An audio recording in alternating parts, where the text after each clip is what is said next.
Max herself came into when she had a dislocated wing as well as lead poisoning. So here in St. Paul, Minnesota, we see nearly 1,000 birds a year. Eagles, hawks, falcons, vultures, owls, we see them all. We take them in, they're broken. Sometimes they are hit by cars, lead poisoning, running into windows, so many reasons. That's usually no fault of the bird. What we do at the Raptor Center is we use our specialized veterinary care to try to get them back into the sky. Again, every dollar that goes into the Raptor Center is funded by our generous support in our clinic. So what does your gift do? When you give a gift to the Raptor Center, you join our team. You join our small but mighty team working to make a difference. Those gifts help us treat all those birds, get them back in the skies. It also helps us stay on the cutting edge of research. So for nearly 50 years, we've been a global leader on raptor medicine, surgery, and rehabilitation technique. And doing research, we're able to stay on that edge, to get the birds back into the skies faster, to get them healed faster. You also help us teach. We know that the best trained workforce around the world is what's going to secure the future for raptors like Max, as well as the world we share with them. We're looking at ecosystems and the environment, those same environments that we share. So again, by making a donation to the Raptor Center, you're helping with those efforts as well. So we're so excited today about our 12 hours of streaming. So for the next 12 hours, you're going to meet, I think, almost every single member of the Raptor Center staff. So we are a small but mighty crew of the most passionate people I have ever met in my life. And I have traveled wide and far, and it is very special here at the Raptor Center. So every member of the center has helped create content. You're going to see them. They're going to show you birds. We're going to take you behind the scenes in the hospital. They want to bring you in to show you the inner workings of the Raptor Center today. You're going to meet patients. It's going to be very exciting. We're also going to have a lot of fun. We're going to do fun things like trivia with birds. We're going to do a very exciting cooking lesson with world-reclaimed Lucia Watson. We're even going to do yoga with raptors. So if you need a midday break, please come and get out of your chair and do some yoga. Max makes a guest appearance in that as well. She's a very big component of Give to the Max Day. So we're going to have a lot of fun within the next 12 hours. So I wanted to get a chance to see if there's any questions. We've got people today monitoring in the different chats. We're streaming on a number of different profiles. So I've got folks in the room here that are looking at the chats to see if we have any questions or comments. Thank you. And we're just doing a voice check too, because let's be honest, this is the first time we've ever done that. Is everything looking good, Steve? It is now. Oh. We had a hiccup at the beginning, but okay. Now we're running. Well, apologies for the audio. Like I said, this is the first time that we have ever done this. And we're very excited to be doing this for 12 hours. So thank you for joining us. So again, I'm Executive Director Victoria Hall, and we are looking at questions. So the first question that I just got was, how many birds have we seen so far in the hospital? So I mentioned earlier, we see nearly 1,000 birds, and that's about what we're on track for. So I pause because we get birds in all the time. I think we're at 953 birds as of yesterday. And I think about 47 patients in-house.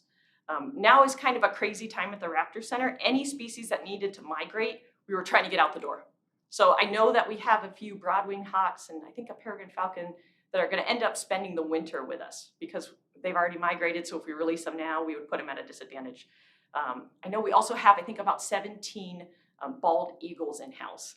And let me tell you, I've joked that bald eagles are kind of like the teenage boys. They eat a lot, they make a mess. 17 bald eagles is a lot to have in the hospital.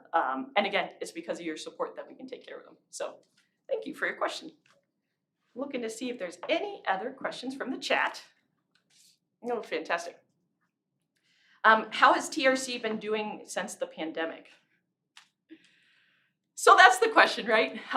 COVID-19 is something that we're all living with. And actually, I transitioned here to the Raptor Center from the Smithsonian National Zoo in the middle of the pandemic. So I joined in May of 2020.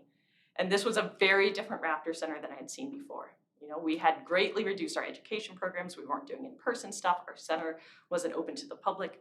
And it was a really scary time as far as what was donations going to be. Birds like Max like to eat, and that doesn't change during the pandemic. And birds keep getting injured, right? The birds don't know there's a pandemic going on. So we're still seeing the same caseload in the hospital. So it just took an incredible lift by our staff and by our volunteers to adapt things, because we knew we had to keep our people safe, because without safe people, we wouldn't be able to take care of the birds. So the staff, the volunteers of the community were amazing in pitching in. We also had amazing donation support. So we're coming out okay.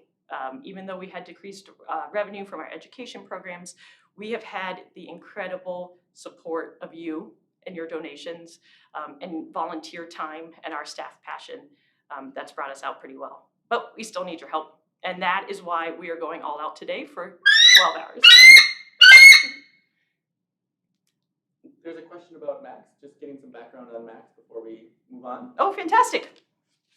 I'm gonna let Steve live ask this one. Okay. Yeah. So just, can you tell us about Max and Max's story and why Max is here? Oh, fantastic. You're gonna see Max another time at the tour that's gonna happen after this, but I will give you the cliff notes. So Max, or Maxine, she's a female bald eagle, which is why she is larger than her male counterparts. Max came in with a luxated elbow, so a dislocated elbow in her wing. And she also came in with lead poisoning. So we know about 85 to 90% of the eagles that come into the Raptor Center have some level of lead in their blood. And we know no level of lead is safe. Some of them come in with fatal levels. Some birds, like Max, had treatable levels. So we were able to give drugs to help bind that lead that was in her blood, and she could excrete it out of her kidneys so she could get it out of her bodies. She survived that lead poisoning. We also were able to treat that elbow, but unfortunately, how the elbow healed, it then didn't heal in a way that she can fly effectively enough to go out in the wild. So we see this oftentimes, that maybe we can heal the injury, but they can't go back to the wild. One option that can happen in these cases, if it's an injury that doesn't cause chronic pain, if it's something that's not gonna affect the animal actively their whole life, if the bird has the right mental evaluation, adapts okay to being in our care, they can become an education bird. So we have over 25 education ambassador birds. So these are all birds that couldn't be released from the wild. Like Maxine. Maxine adapted amazingly, and I think she is one of the hardest working members of the education team with the amount of programs she's done. She's 22 years old. So she has done programs her entire life. She's gone to the state fair, she's gone to classrooms, and she has an incredible bond and relationship with her educators, who are their partners, as she goes out in all these events. So we watch closely for signs of comfort in these birds. Max loves to make noise. We have a new juvenile female eagle, which has made Max start to make a little bit more noise as she's telling people about her territory. But we look for things like floofy feathers and stuff like that tells us that Max is very comfortable while she's telling her important lessons. Oh, another question. Where is the link to donate? The link to donate, we will try to make sure is in the comments on all our platforms. But I will say it out loud too, and I think Steve can even put it on the screen. But it is z, as in zebra.umn.edu/raptorgive2021. And if you need help, if you need to be able to call to make your donations, that number, and we can put it on the screen too, is 612-624-8457. So thank you very much for that important question. And I'm going to look to the cameras too to see. We have, I wish you could see behind it, we've got like the education, we've got our volunteer team in here, we have our communications team in here. Again, we are a small but scrappy staff. We don't have digital technology full-time people on staff. Today is truly the work of my veterinary technicians and my educators and Max and the whole staff coming together, because they really just want to show you the inner workings here at the center. So if we don't have any additional questions, it is so lovely to see you. I will check in throughout the day. Again, thank you so much to our donors who helped us with the $60,000 match. And I'm going to turn it over to our newest education manager, John Samler. So John Samler comes from many, many years in the Hopkins Public School District. And we feel absolutely privileged to have gotten him here in June of this year. John also comes from a background with a master's in conservation focused on birds. So he is all about the enthusiasm and the passion for conservation of birds and education, but then also really innovative ways to educate and inspire the youth, because we know the youth's the future of tomorrow. So he's been here since June, and he's going to give us a tour of what he's found out from the Raptor Center so far. And I'm John Samler. I'm from the Raptor Center at the University of Minnesota. We are at the Raptor Center at the University of Minnesota. We're here to give you a little tour of what our facility is like. We know that we see many of you here, and sometimes we have not. Some of you have not visited us, so we want to give you a little quick tour of what it's like in our facility. So it's cold here, so we're gonna go inside. Put on your mask, though. We're going inside. Let's go. Oh, the wind.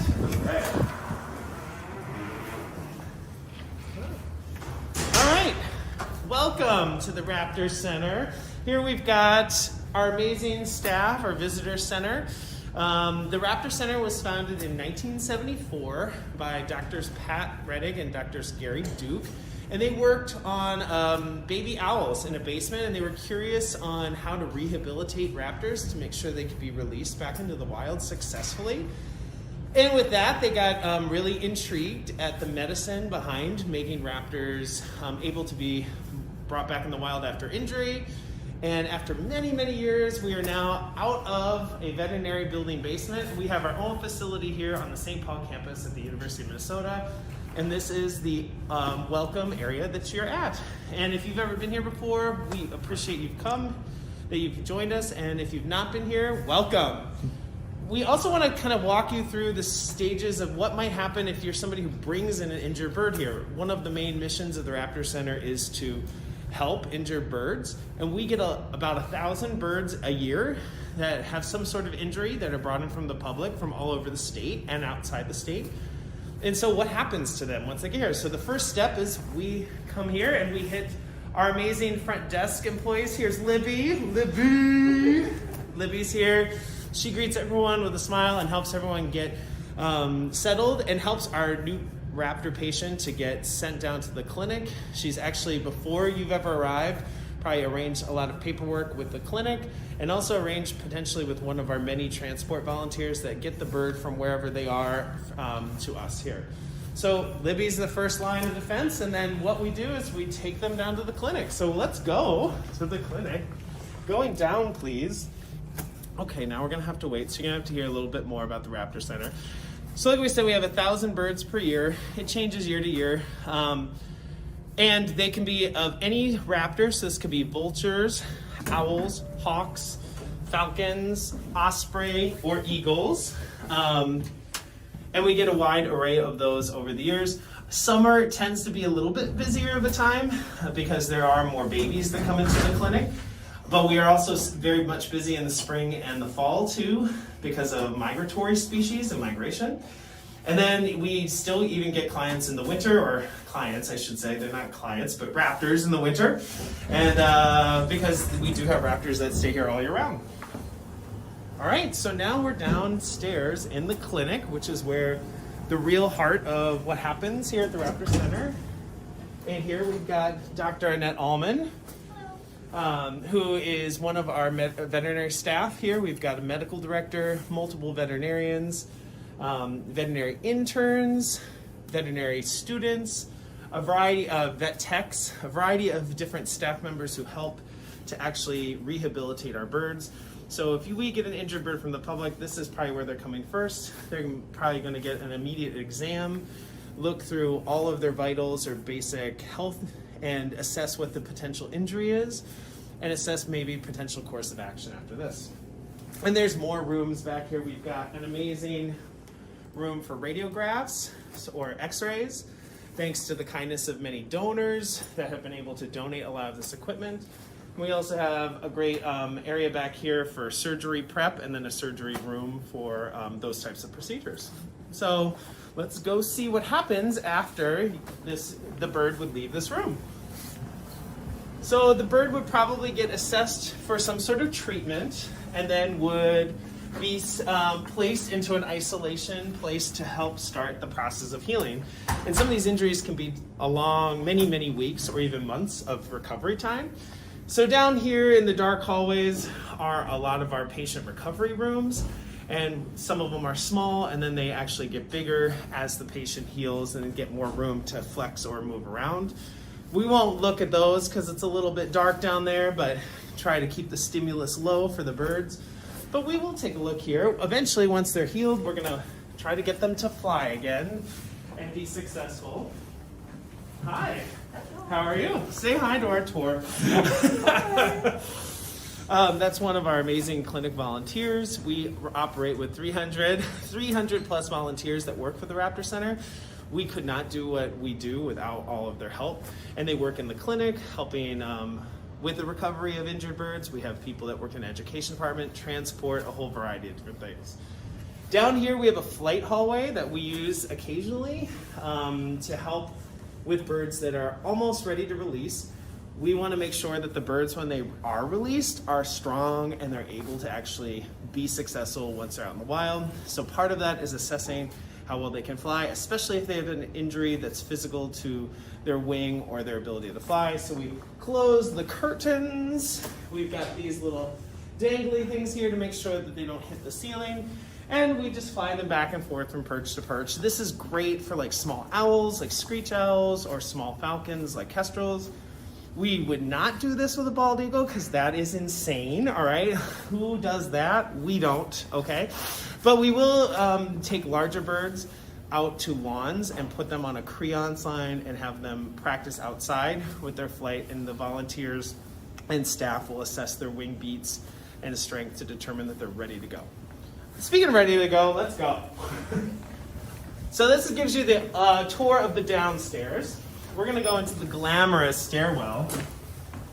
High glamour, because we're gonna go upstairs now to the education department where we started, and we'll take a look at the education aspect of our facility right up here. Come on in. So we're back. There's your front door. You saw me there to begin with. We're back. A major component of the Raptor Center's work is what you saw downstairs, the actual rehabilitation of raptors. But another major component is educating the public. And we have 28 birds currently who are educational ambassadors who could not be released back in the wild for a variety of reasons. And they are here trained to work with public programs and act as ambassadors for their species and for raptors. Oh, here's one of our most famous. Nero the turkey vulture. Nero is the oldest member of our collection. He's 48, and he, as of 2021, and he actually came to us because he was a purposeful human imprint. He was used in a California condor study. California condors are critically endangered, and they were trying to do research on how to tag condors and track them to help recuperate the species, but they didn't want to do or try these tests on different condors because they were so endangered. So they tried a variety of techniques, and they being the U.S. Fish and Wildlife Service and scientists who are working on conservation recovery for that species, they worked with turkey vultures. So Nero was actually purposely raised by humans and used in studying, and actually has helped with that study to help recuperate that endangered species to a much higher population level than it was in the mid-80s. So he's done an amazing job for his cousin, the condor, and now he's hanging out with us as tied as the oldest turkey vulture in captivity in the United States. So he's pretty awesome and kind of a fan favorite. We've got lots of other enclosures here, but we won't look at all of them. We're gonna go look at what's behind the scenes in our education department. So let's go. Yeah. So back here is our education behind the scenes, and we've got people working, which is a fabulous thing to see on a day. We've got amazing volunteers who work in our education department, who are here that work with food prep, that also work with helping to train birds. As you can see, somebody's working with bird right now, and also helping to clean up after all of the messes that our birds have, take care of them, etc. We've got staff members working on food prep right now, figuring out complicated diets. So this is the work of our volunteers this morning, is to prep all this food where you have 28 birds and they all have to eat very particular things. This requires a lot of time and effort, so we're incredibly grateful because they get to eat well and very precise amounts of nutrients as well. And we log all that in our computers. And then over here we've got a whole bunch of dog crates because we do not crate dogs, but we crate birds, all right? But we've modified these dog crates to help move them to off-site programs. So if you look inside, we've got this cool dog crate here that's been modified with a perch, and we will train the bird if it's able to be part of the education program, to be able to be around a lot of different types of people, maybe to different groups, to go in and out of the crates. These are aspects that we want them to be familiar with, get used to, feel comfortable with. And then once they have those skills, then we are trained and feel comfortable with them, they go to a variety of different places. And maybe some of you have seen them before out at your sites, schools, community gatherings, groups, fairs, etc. We'll do a quick look over here. One of our most popular places for our birds to be is on this scale. We get weights on them as much as we can, and they just really like it because it's a perch, so it's super popular. Voted most popular location by birds here. And then we have the food prep room. This is where food prep actually occurs. No human food in this one. It's just a lot of rats and mice and occasionally a fun little baby gourd that we hide food in as an enrichment item. We try to do enrichment activities where we hide food in either egg cartons, toilet paper, rolls, gourds, things like this. This is our schedule of food, so it involves feeding rats, mice, fish, quail, day-old chick, a variety of different things depending on the species. All right. So that gives you the behind-the-scenes look here. Maybe we should go outside. Okay. You asked, we'll deliver. Let's go. And voila! Magic, we're outside. And part of the great thing here at the Raptor Center is when you come outside, you usually hear lots of sounds. So in here making the sound is Maxine, one of our 4 resident bald eagles currently. She is a female and one of the older members, about 22, and came to us as a hatchier bird. Yeah, here she is. One of our most vocal residents and has something to say all the time. She came to us with lead poisoning and a wing injury and recuperated and has done a great job being an education ambassador now. Gladdy's actually a little bit older, another bald eagle. He's a male and he's 25 right now. And he came to us with a wing injury as well. Both of them have been on probably thousands of programs over the time and done an amazing amount of education for raptors and their species. So we'll just take a look down here. If you come on a tour, you will see these birds here. These are our outdoor enclosures where the majority of our birds reside. This is Lois, so you're going to talk to him. Lois, the great horned owl, who is a human imprint. We can walk down here. Rowan, the red-tailed hawk, who has an eye blindness in her right eye. And Strix, who also has an eye injury. And again, raptors rely on eyesight significantly, so eye injuries that are don't fully heal make it really hard for us to release the birds back to the wild.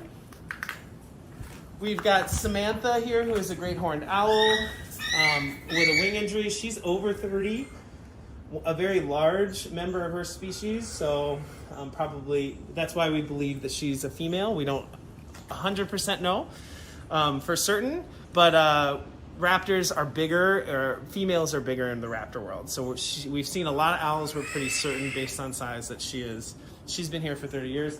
On this side, we've got Casper, a very unusual form of red-tailed hawk, a white-phased Crider's hawk.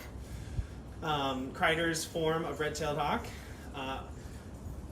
We also have some small owls over here, which is very exciting. I think a lot of people don't realize that we have small owls. Here's Warner, an eastern screech owl. And screech owls are probably pretty common out in the wild, but they are small and they like to hide because not only are they amazing predators, but they can be prey themselves, so they are hard to find in the wild. And this is our back hallway. We have some other enclosures that you will not see on a tour, but we have residents here that sometimes need just a little bit more quiet. And so we're gonna walk down that hallway.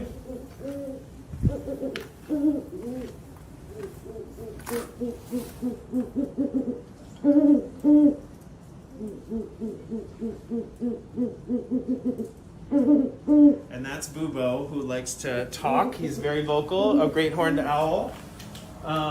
We've got another red-tailed hawk back here, and this is probably definitely our most recent member of the team, but also one of the more famous ones too in recent times. This is Lutzen. She's a juvenile bald eagle from Lutzen, Minnesota. And she came to us because she was approaching humans inappropriately, and we believe that she probably was being fed by humans at a very young age when she was out of the nest. And as a result, humans trying to feed her trying to help, but it actually harms them because they start to develop an association that humans deliver food, and this puts her at risk in the wild. So she's with us here. And last but not least, we've got some of our smallest members. Oh, it looks like there's only one on site. Sometimes our birds are out teaching. So here is Sienna, an American kestrel. This is our smallest falcon species in Minnesota and North America. And very characteristically pumps their tail and sort of bobs their head out in the wild. So you're seeing that behavior there. And Sienna came to us with a partial wing amputation. Thanks, Max, for the consult. She's always got something to say. All right, so that kind of gives you a glimpse of our education department. We'll come on in here to loop back. Oh, that was loud. Okay. And now we're back. So hopefully you enjoyed the tour. It's a quick one. You can come and get a longer, more detailed one and also get to see the birds up close. Please check us out at our website, raptor.umn.edu.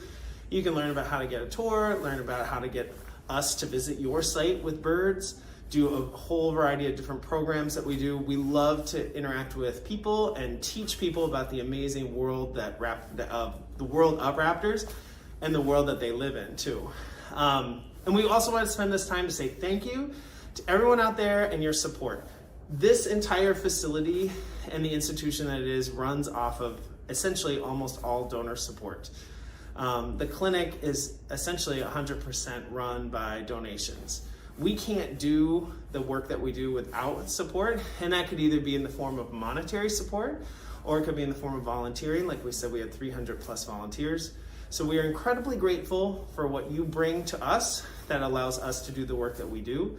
And we're incredibly grateful for any gifts that you might be able to provide in the future too, whether it be monetary or manpower or work power. So thank you so much. It's been a pleasure. Bye.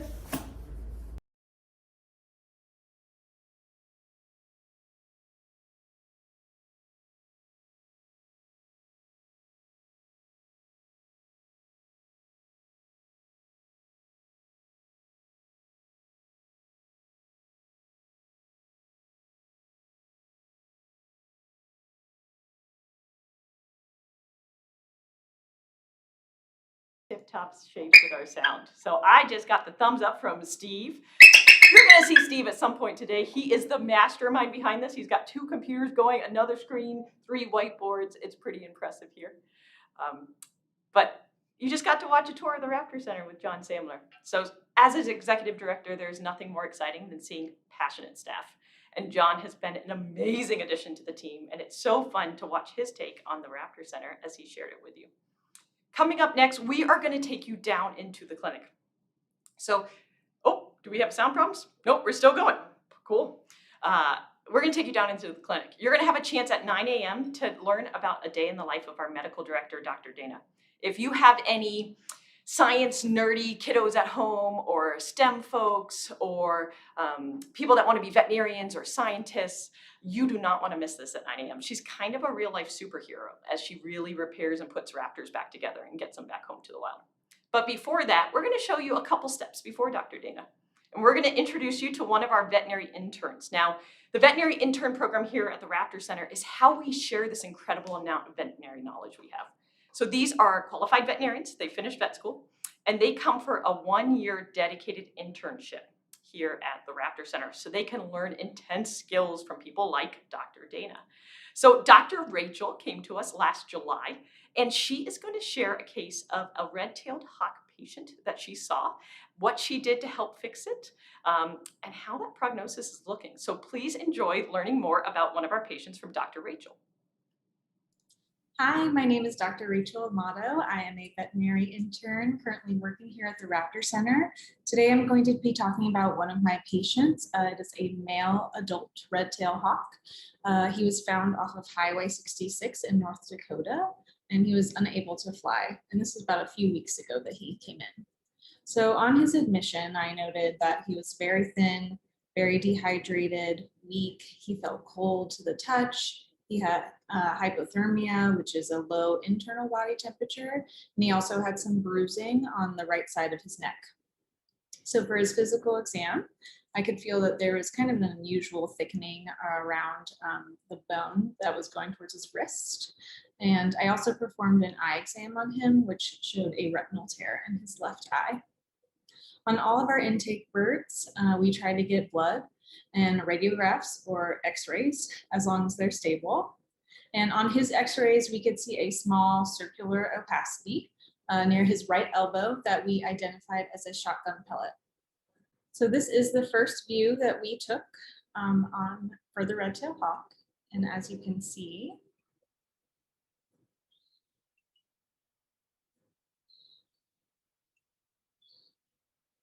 and I zoom in here, you can see the bullet that is in his elbow. You can also see what is an old fracture in his ulna bone, which is a bone in your forearm. And the reason I can tell that it's old is that it's very bright. If you look at the brightness level of this bone compared to the one next to it, the radius, you can tell it's a lot brighter. It's also kind of got this soft edges around it that indicate the bone is trying to heal itself. And I can even see some faint lines of where the fracture is filling in as well. And then on his other wing, he also had a bullet that was most likely under his skin. So his other clinical signs, him being starving, made a lot more sense because he was most likely unable to fly with that broken wing for a long time and unable to hunt for food. So his blood work also showed that he was anemic, which means that he was lacking in red blood cells, something we need to transport oxygen to our tissues. And that also fit with his history of not being able to eat for a while, as anemia can be a result of starvation. So with all of our admissions, we like to focus on the animal first, the individual animal, figure out what we can do to make them better. And our goal is ultimately to release them back into the wild. So my job is to kind of figure out the steps to make that happen. I chose to focus on his starvation first to fix that first. And I slowly introduced liquid and then solid food to help him get stronger, as most of his problems were coming from the fact that he was starving. And after building up his strength, I can focus more on his injured wing, that old fracture, which I'm treating conservatively, so not surgically. And in the meantime, he is on anti-inflammatory medications, he's on pain medications, he's also on an antibiotic and antifungal to prevent any infections. So for his conservative treatment, I placed a wing wrap, which is basically silk tape that goes all the way around their body and then also around the wing that's affected. In addition, I've been performing physical therapy on his wing about twice a week. I do that while he's under anesthesia, and I basically gradually stretch out his wing so that he can eventually extend it fully for flight. And the great thing about this patient was that he was able to contribute during his time in our hospital to 2 different research projects that we are currently working on. One involves setting parameters or reference ranges for a blood value that will help us make better clinical decisions for starvation birds. And the other one is a study focusing on antimicrobial resistance in wild and rehabilitated birds. So in wildlife, there really isn't a lot of research and knowledge, such as other fields like small animal or even human medicine. So every bird that comes into our hospital, we really use as a great teaching opportunity for us to learn more about their species and more about their population as a whole. Ultimately, we are very reliant on donations to care for these birds. Without you, none of this would be possible. Currently, this red-tailed loves food and he's gaining weight really well. He's also receiving his physical therapy twice a week and regaining extension of his wing so that he will ultimately be able to fly and be released into the wild.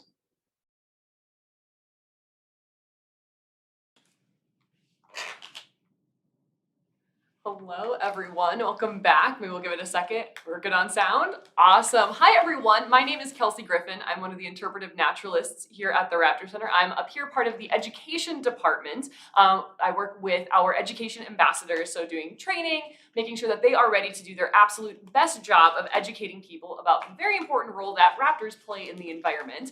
So I'm up here right now because we are working with Max, the bald eagle we've been seeing so far this morning. And getting a little bit later in the morning, it was getting time for breakfast, as those who've been on the stream already have heard some noises going on. So we thought it would be a great time for her to get some breakfast here.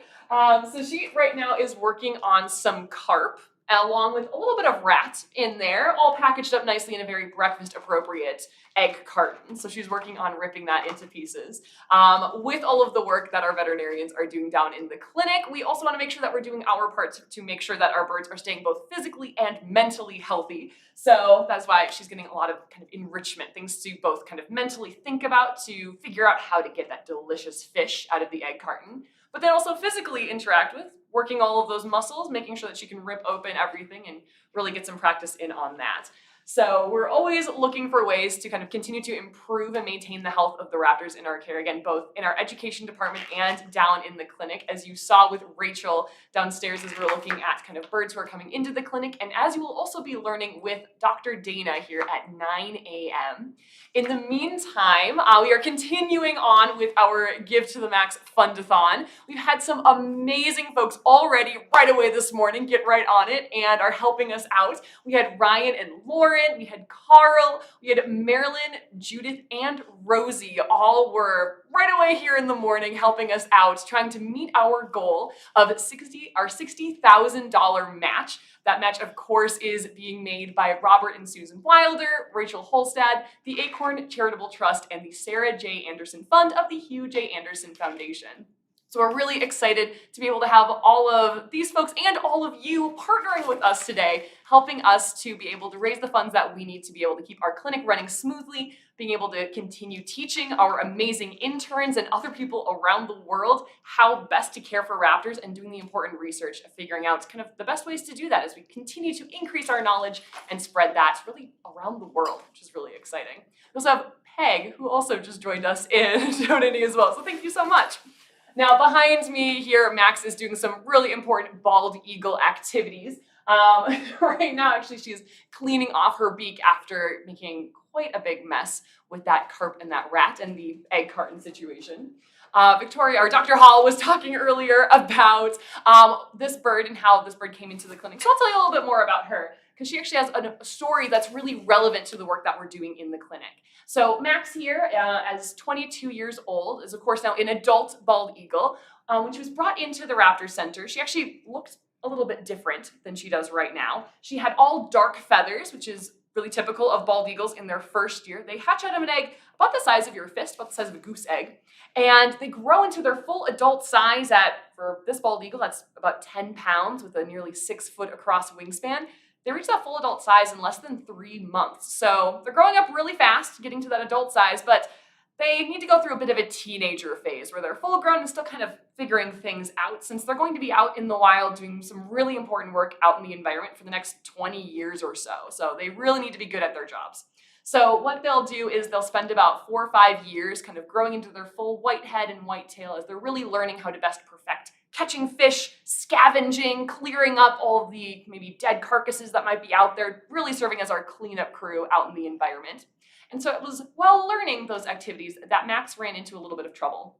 She had somehow or another come across lead, and all of the lead that we kind of see out in the environment is generally coming from humans, usually things like spent lead ammunition from deer hunting, lead-based fishing tackle. So these are things that humans are introducing into the wild, and one way or another, were introduced into this bald eagle. It was probably scavenging on something and ate small pieces of maybe lead ammunition fragments or fishing tackle.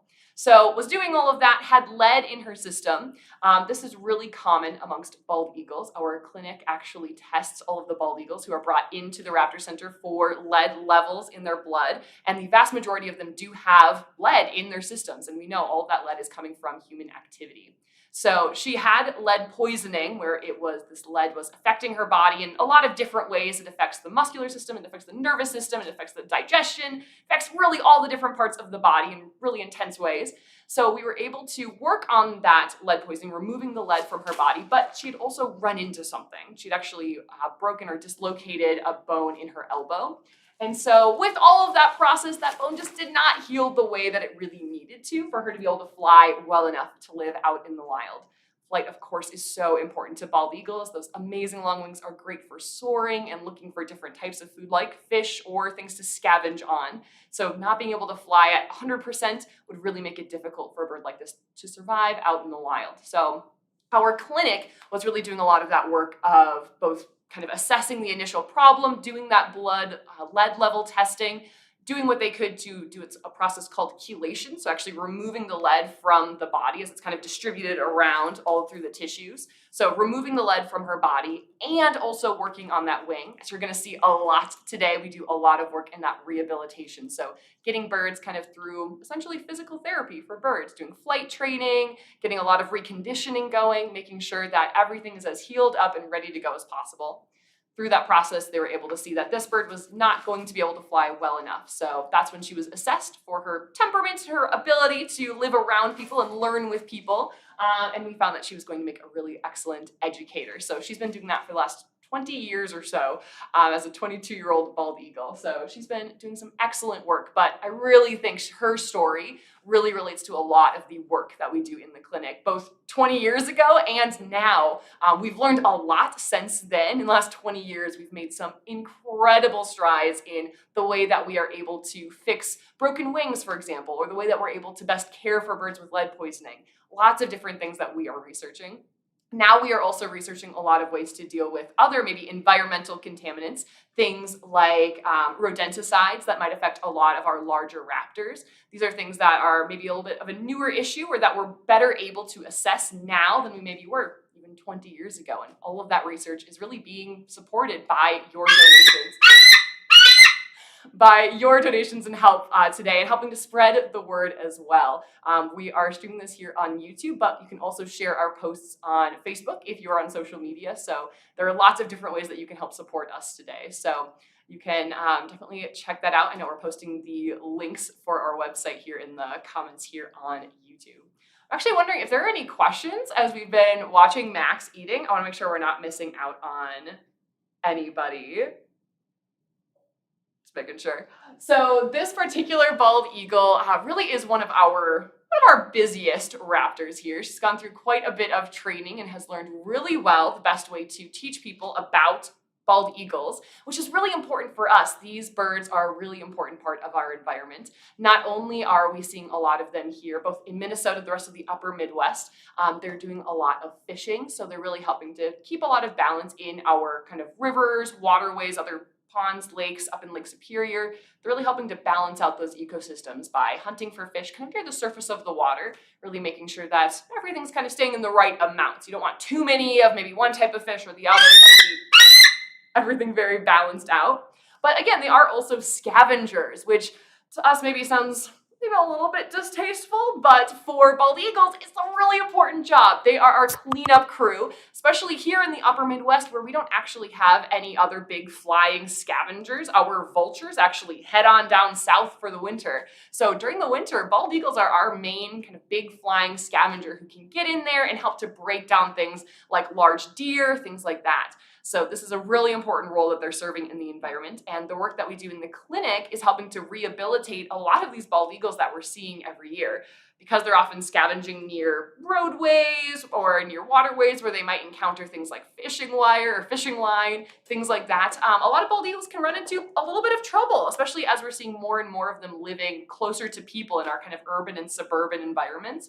So our clinic is doing a lot of work of making sure that we are not only helping to maintain our healthy number of bald eagles, but we're also keeping an eye on kind of what's going on with the bald eagles that are brought into the Raptor Center. We're able to keep track of how many eagles that we're seeing who have been in collisions with vehicles, or how many that we're seeing with lead poisoning, or how many that we're seeing with other different kind of environmental factors affecting them. So that way we are able to really kind of keep an eye on what's happening with these birds out in the environment, what kind of other larger issues are going on. And that's work that's really enabled by the clinic and by people supporting us and the clinic, and also keeping an eye out and making sure that we're getting those bald eagles here where we can care for them and really be able to kind of keep track of what's going on out there in the wild. You're good. We've got one question from Oh. the chat. Yeah, thank you. What does Max eat? Oh, what does Max eat? So the birds here, both in our education department and our clinic, are all fed foods that really try to mimic what they're eating a lot of out in the wild. We know it's not quite the same variety, and that's where some of the enrichment items like the egg carton come in. But we're trying to mimic that kind of natural diet. So for bald eagles, that's usually a lot of fish. We also will kind of replicate their scavenging with things like rats. They might also get chicken or things like that on occasion. So usually a mix of fish, rat, or chicken, kind of depending on the day, kind of what their individual needs are. So today, Max is going to be getting a decent amount of fish. We actually have some carp, which is great and tasty. Lots of really fun scales to rip apart. Always a great time. But there's also probably going to be some rats in the mix as well. So a nice mix of things. Also getting that food in enrichment toys. Again, really important both here, and this is also useful down in the clinic where we are trying to make sure that those birds are, again, staying physically, mentally active, especially as we are assessing them for rehabilitation, making sure that they have exactly what it takes to get back out there in the wild. So we are, again, today we are looking to meet our $60,000 match. You can help us reach that goal by checking us out at z.umn.edu/raptorgive2021. If you want to talk with somebody in person, I highly recommend using the online portal. It's great, super secure, really easy. But if you want to talk to somebody in person, you can also give us a call at 612-624-8457. Our $60,000 match is being provided by Robert and Susan Wilder, Rachel Hallstatt, the Acorn Charitable Trust, and the Sarah J. Anderson Fund of the Hugh J. Anderson Foundation. We already have some really early morning birds who are helping us out right away here this morning. I should say, through that U of M website, there are actually different prizes that we are giving away. So even if you can only give a very small amount, your match can actually, or your donation can actually be matched or exceeded by random drawings that the U of M is doing throughout the day. So if you're giving through that umn.edu link, they're actually between 12 a.m. and 9 a.m. So we're coming up on the end of this one. But they actually have multiple $1,000 kind of additional donations that we can earn by all of you helping us out. Between 9 a.m. and 8 p.m., there's actually going to be a drawing for an additional $1,000 every hour. So even a donation of $5 might end up being $1,000 or $1,005. So really, really great ways to help us out. There are also lots of different prizes that we can get as well through the U of M. The donor furthest from Minnesota, for example. A first-time donor, if you've never donated through the U of M before, if this is your first time helping us out here at the Raptor Center, that can actually give us additional prizes from the U of M, which is fantastic. Donors who set up recurring gifts. If you want to give, but you don't want to necessarily remember all the time and want to just keep it really nice and easy, recurring donations are a great, easy way to do that. Kind of keep it very, very hands-off. We also have a donor with a U of M email address. If you happen to be a U of M alumni, something like that, if you are interested in helping us out, that can get us additional kind of helps. Even though we are getting a lot of support through the U of M Foundation, we actually aren't a part of, or we don't get I should reword that. We do not receive funding from the University of Minnesota. We are really lucky to have a lot of access to some of the resources here. We're here on the St. Paul campus of the U of M, right across the street from the veterinary school. And really proud to be a part of the College of Veterinary Medicine, but all of our actual operating money is coming directly from support from all of you, from the public.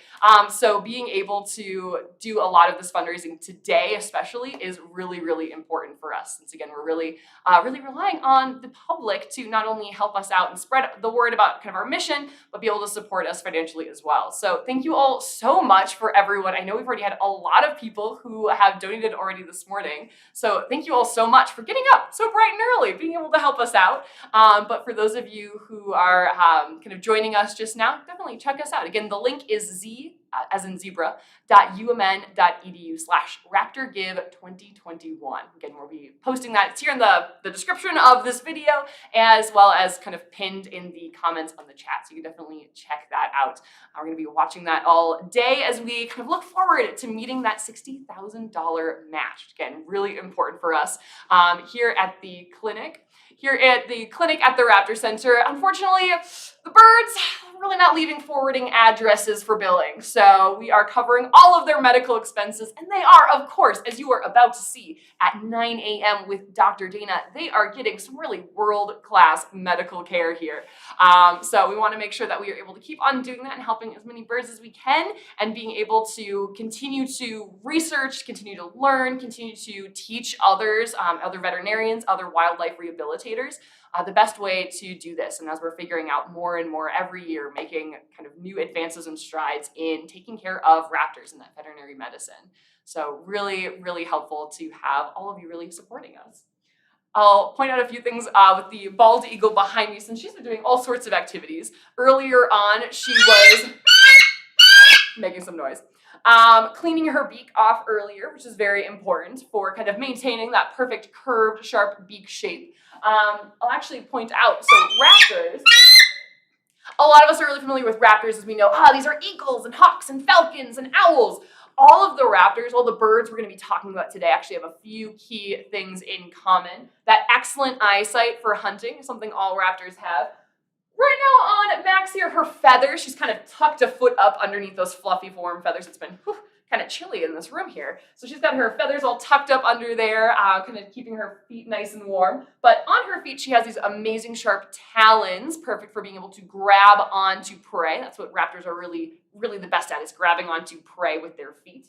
And then that curved, sharp beak that she was cleaning off and working so hard to maintain. That is also a very key feature of raptors. So essentially, raptors are birds that find their food with their eyes, they're catching it with their feet and those talons, and they're using that curved, sharp beak to tear their food into pieces. So as you kind of saw earlier, if you were just joining us, or as I'm sure we will be seeing lots of times throughout the day, when these birds are eating their food, they're holding onto it with their feet and tearing it apart with that curved, sharp beak. So you can see all of those features perfectly displayed on this bald eagle. Thank you again to some of our donors. We have Lindsay, thank you so much. Lynn and Mary also supporting us here at the Raptor Center. Scott, and we also have an anonymous donor. Ooh, very intriguing. We have people who are doing what they can to support the Raptor Center. Again, thank you so much. This is really how we are able to help out all of these birds. This is really how we're able to kind of keep everything running. That's how we're able to make sure that the birds that are brought in here by members of the public are really getting the best care possible, which is really fantastic. I should actually point out, as I'm sure we'll see in some of the kind of features today, all of the birds that are brought into the clinic are actually brought in by members of the public. For the vast majority of them, we also get some help from local conservation officers, law enforcement, but we also get a lot of help from the public. So not only are people financially supporting us, but they're actually helping the birds in their local environments as well, which I just think is really, really exciting. Now, here we have, it is 9 a.m., which means that it is time to go down to the clinic with Dr. Dana. Dr. Dana is our medical director here at the Raptor Center. She's been here for a number of years now, originally as a resident, and is now our medical director. And she has done an amazing job of being able to really take care of these raptors, give them the absolute best medical care, and also training a lot of our new interns as well, teaching new people, new kind of generations of vets to being able to best care for these raptors. So we're going to hear a little bit from her and kind of what the process is of being the medical director, the day in the life of Dr. Dana. Hi, I'm Dr. Dana. I'm the medical director here at the Raptor Center, and I'm coming to you from our medical clinic. And today I want to give you kind of a behind the scenes tour of what happens day to day in my job as the medical director here. We treat approximately 900 to 1,000 wild raptors per year. So raptors include eagles, vultures, hawks, owls, and falcons. So birds of prey, that's what we focus on here. And most of these birds come to us from injuries that were caused either directly or accidentally by people. So for example, they are eating roadkill on the side of the road and they accidentally get hit by a car. Or they've been shot by someone, either on purpose or on accident. Or they have ingested lead fragments and they have lead toxicity. That's something that we're going to see more of in the month of November. Now that deer season, rifle season is open, bald eagles will scavenge on the gut piles from harvested deer, and if those gut piles contain fragments of lead, they ingest it and they get lead toxicity and they get very, very sick from it. It can actually cause permanent brain damage and heart damage that we can't fix, but we do our best to help those birds as much as we can.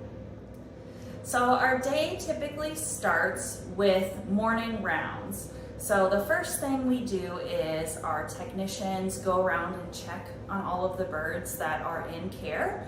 So we go around, make sure they ate their dinner, took their medications, make sure they didn't take their bandages off, just make sure everyone looks okay. And then everyone in the clinic staff gets together and we discuss the birds that are getting recheck exams that day.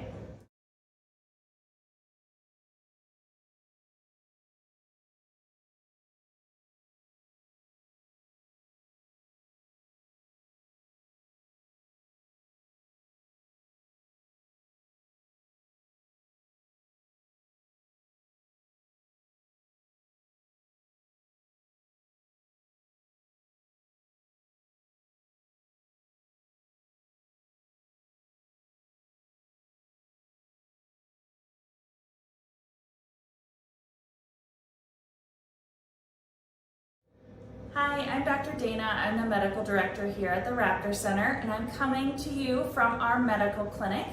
And today I want to give you kind of a behind the scenes tour of what happens day to day in my job as the medical director here. We treat approximately 900 to 1,000 wild raptors per year. So raptors include eagles, vultures, hawks, owls, and falcons. So birds of prey, that's what we focus on here. And most of these birds come to us from injuries that were caused either directly or accidentally by people. So for example, they are eating roadkill on the side of the road and they accidentally get hit by a car. Or they've been shot by someone, either on purpose or on accident. Or they have ingested lead fragments and they have lead toxicity. That's something that we're going to see more of in the month of November. Now that deer season, rifle season is open, bald eagles will scavenge on the gut piles from harvested deer, and if those gut piles contain fragments of lead, they ingest it and they get lead toxicity and they get very, very sick from it. It can actually cause permanent brain damage and heart damage that we can't fix, but we do our best to help those birds as much as we can. So our day typically starts with morning rounds. So the first thing we do is our technicians go around and check on all of the birds that are in care. So we go around, make sure they ate their dinner, took their medications, make sure they didn't take their bandages off, just make sure everyone looks okay. And then everyone in the clinic staff gets together and we discuss the birds that are getting recheck exams that day. So our team includes a group of 2 full-time veterinary technicians who also run our rehabilitation program. And then we also have 2 full-time veterinary interns. So those are graduate veterinarians who have finished veterinary school and now they're spending a year with us to learn about raptor and avian medicine and surgery. And then we also have veterinary students that come through for 2-week rotations.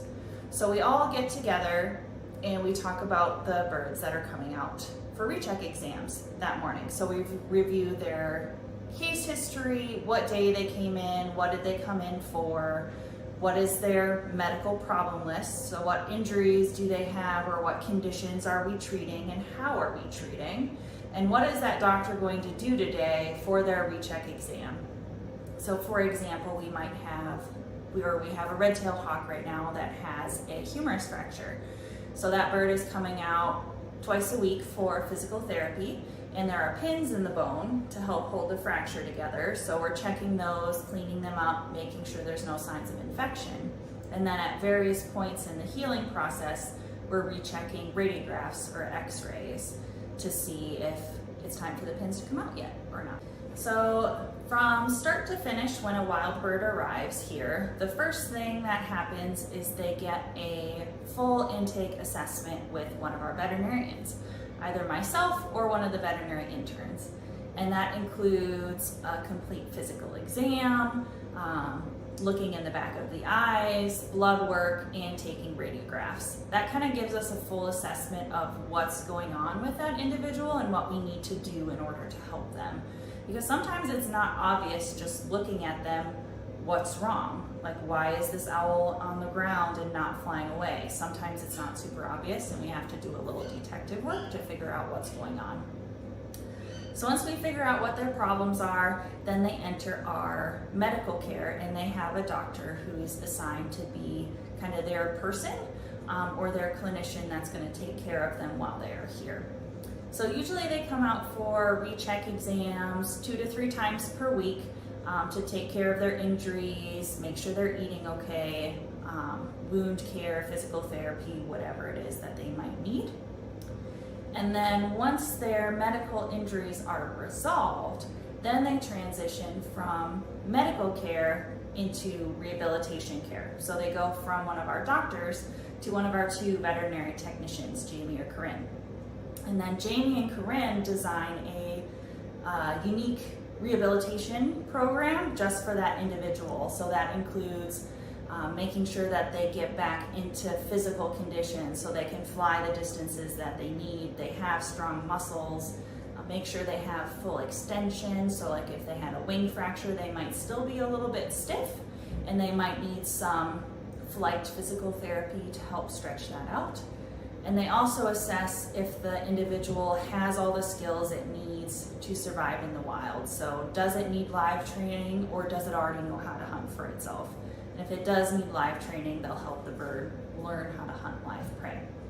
Once the bird passes all of the rehabilitation components and it's fit as a fiddle and ready to be released, it gets another recheck exam with one of our veterinarians.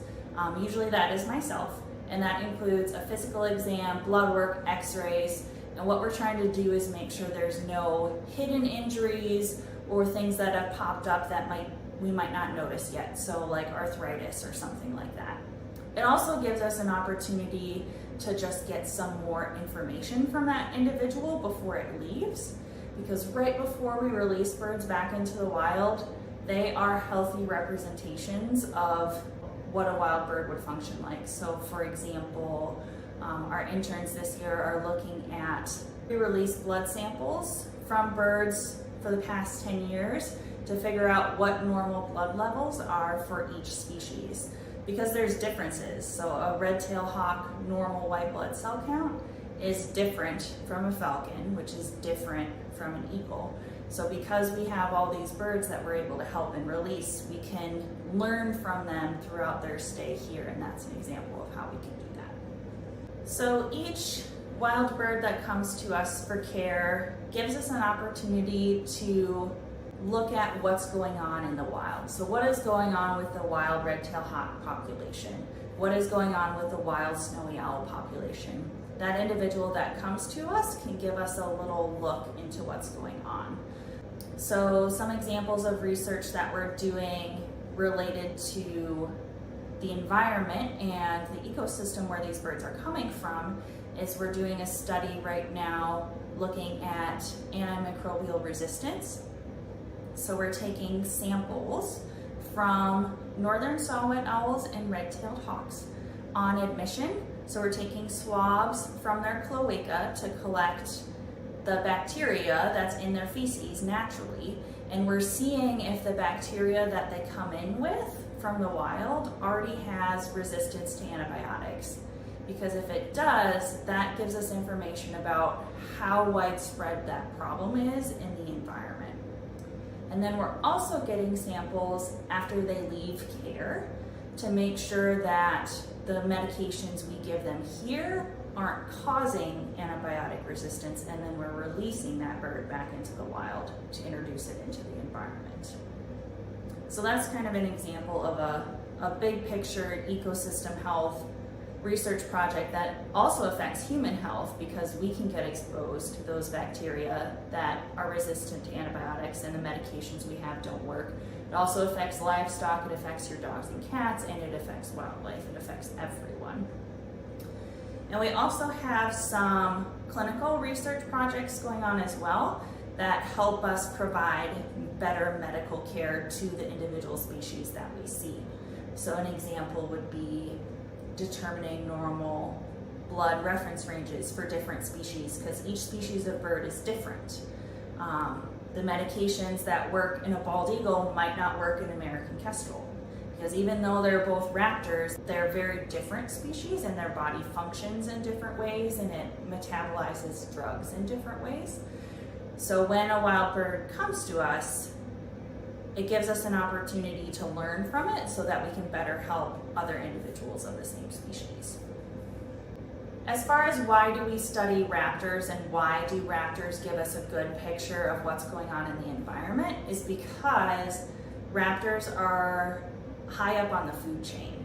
So if we're looking at toxins, for example, we have a project looking at PFAS, so plastic residues in raptors. Raptors are predators, so they eat birds, small rodents, rabbits, fish, depending on what species it is. So they get exposed to chemicals from the environment, from the water up through their prey. So because they're at the top of the food chain, they give us a good picture of what's going on below them.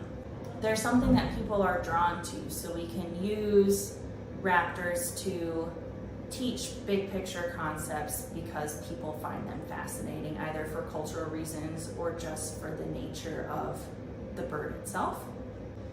And wildlife rehab, in addition to being beneficial to the individual animal that receives care, it also helps with overall health and in the environment and public education, because the birds that come to us, someone found that bird and someone is invested in that care of that individual, and we can use that as an opportunity to teach. So for example, if someone had a bird hit their window, we can use this as an opportunity to say, this is what happened to the bird, this is how we're treating, and this is what you can do to prevent a bird from hitting a window at your home in the future.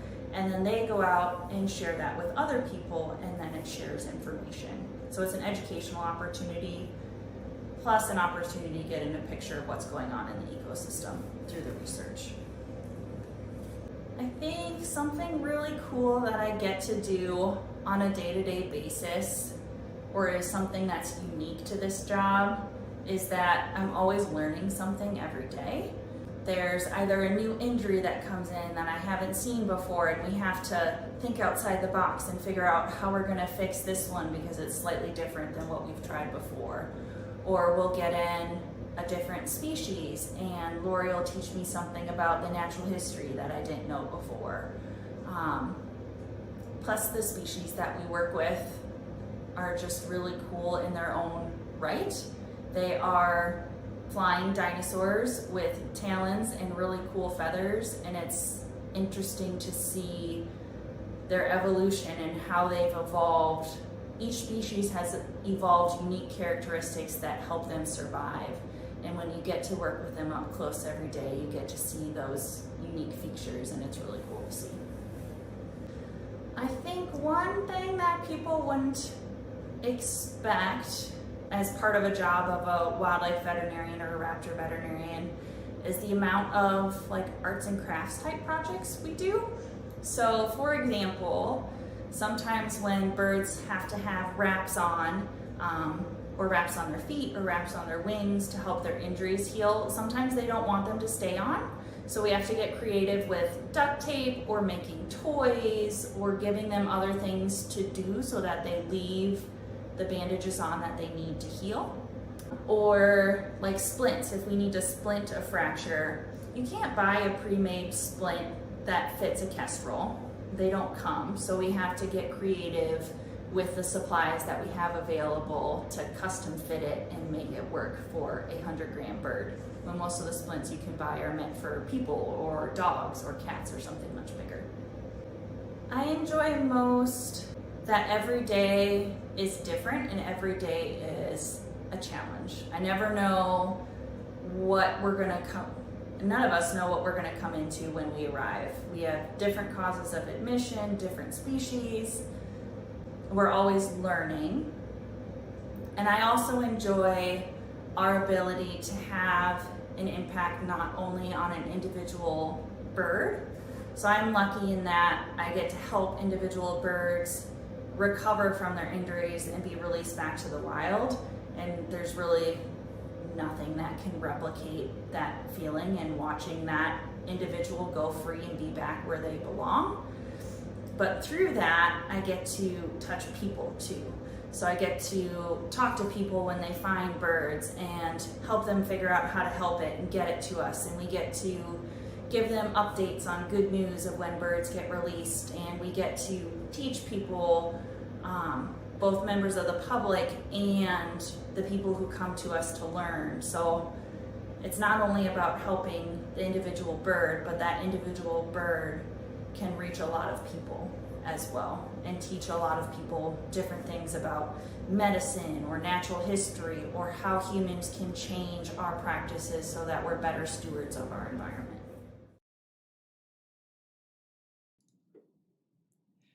Hey everyone, make sure we've got sound, we've got audio. We're doing good, we're getting better at this. This is so exciting. Welcome back. My name is Kelsey. I am one of the interpretive naturalists here at the Raptor Center, and I am here with a new bird now that we can talk about for a little bit here. This is one of our red-tailed hawks, one of our resident red-tailed hawks here in the education department, who we call Luta. Not that any of the birds know their names, but these are the names that we use for them since red-tailed hawk number 3 just doesn't have the same ring to it. So it's Luta, the red-tailed hawk. She, like all of our education birds, actually did come through the clinic, so through the expert care of our veterinarians like Dr. Dana. And this bird was brought in, you can actually maybe see on her eyes as she's kind of looking around. She was brought in actually from very locally here in the Roseville area, where she was found on the ground having been pretty emaciated. So really kind of starving, not able to get enough food because her eye, her left eye that's kind of facing the camera right now, actually didn't grow the way that it should have. And so she was not able to see very well. These raptors, they have forward facing eyes similar to us that gives them that depth perception to be able to see kind of how far away things are just by looking at them. And so if you're a raptor, and you're a red-tailed hawk especially, swooping down on prey, maybe going over 60 miles an hour, you really need to be able to see exactly where that small animal is. And not having that depth perception makes that really, really difficult. So that is why this bird kind of right away, as soon as she was able to kind of leave the nest and try to hunt on her own, was really not being very successful. So she was brought into our clinic into the care of our veterinarian, veterinarians like Dr. Dana, able to go through that rehabilitation process, getting her back up to a good body condition, a good weight, making sure that she was healthy, but realizing that this is a bird that was not going to be able to survive in the wild. So going through that whole process, like you just saw with Dana, this bird just not able to be released, so has made for excellent educators. Again, one of our kind of busiest, hardest working raptors here at the Raptor Center, who's able to go out and teach people all about red-tailed hawks. In a little bit, we're actually going to be seeing some information about a red-tailed hawk patient with one of our amazing veterinary technicians, Jamie. But before then, I figured I'd give you a little bit of kind of background info about red-tailed hawks and the amazing work they're doing out in the wild, so that we have a really good context for what these birds really need to be capable of to be released back into the wild when we are working with these birds in the clinic and we're rehabilitating them. Really important to be able to know what the species needs to be able to do and kind of what we need to do to get them there. And luckily our veterinarians and vet techs have worked so hard over the years to figure out the best way to make that happen. And of course, we're still always learning kind of the best way to take care of these raptors. Again, your support of the Raptor Center goes directly to helping make sure that that happens, that we're able to rehabilitate all of the birds that are brought into the Raptor Center and that we're learning the best ways to take care of them in the future. So red-tailed hawks are a hopefully really common sight to a lot of us. I know here in the upper Midwest and across most of North America, they're a pretty common sight. You might get some different color varieties depending on where you are here in North America. This is a pretty typical upper Midwest kind of coloration, this wonderful belly band, this nice kind of dark band, not super thick, but still pretty visible. This nice kind of darker back, and then of course, that nice kind of bright rusty red tail. Might be stripier on some individuals depending on where you're at. So red-tailed hawks are a really common sight for people because they kind of prefer to live in areas that people are generally living in. Areas with nice open spaces, but the occasional nice tall trees or on the edges of forest kind of woodland areas. So as we have actually seen more kind of that urban sprawl of cities, suburbs, we've actually seen a lot of red-tailed hawks adapting to that kind of habitat. They've also adapted fairly well to using a lot of the kind of areas that we've created with our highways. So big open flat spaces with those tall light poles and electrical poles. That's actually where a lot of people see red-tailed hawks. I know I see a couple of them on my way to work every day. So we're seeing red-tailed hawks here, even in the middle of the cities, kind of hanging out on those light poles, looking for small animals in those open kind of grassy spaces. Their natural prey are usually things that are kind of small ground animals, anywhere from mice, rats, rabbits, even squirrels. During the warmer months, snakes and lizards. You can find them living in all of these kind of different habitats, different climate types, so you can find them up into Canada. Right now, some of those Canadian red-tailed hawks might have shifted their kind of range a little bit further south as we get into the winter here. Here in Minnesota, our red-tailed hawks are mostly staying put, trying to find kind of the best place to find those small animals, but a lot of them are very successful at finding food year-round. So you can find them kind of up really far north. You can find them in areas like deserts. You can find them in kind of big open plains areas. Really common raptor across a lot of the kind of United States, North America, up into Canada as well. So they're doing a lot of that really important kind of open plains, grassy space hunting, kind of helping to keep the rodent and other small ground animal population under control. Nothing wrong with mice and rats and rabbits. They're a really important part of the environment. They just can reproduce very quickly. There are lots of them. So we want to make sure that they're kind of keeping in balance, and red-tailed hawks are the birds that are really doing a very important part of that. So to learn a little bit more about these birds and kind of maybe what the process for a bird down in the clinic might look like, we're going to cut over to Jamie, who's going to tell us all about it. Patient number 20-619, who earned the nickname Phoenix while in care, was an adult female red-tailed hawk that experienced severe thermal damage to all of her primary flight feathers. She was fortunate and did not show any signs of burn injuries to her skin, but with the severity of her feather damage, she would not be able to fly or hunt on her own for food. She was found quickly and was still in pretty good body condition when she was admitted. She was found at a landfill in Buffalo, Minnesota, and we suspect the significant thermal damage was caused by a methane burner at the landfill. Hawks and falcons will often look for tall structures to perch on to give them a nice vantage point for hunting. These burner pipes can often be very enticing to perch on because they are such a tall structure, and they are not always burning, but when the burner ignites, the birds get singed.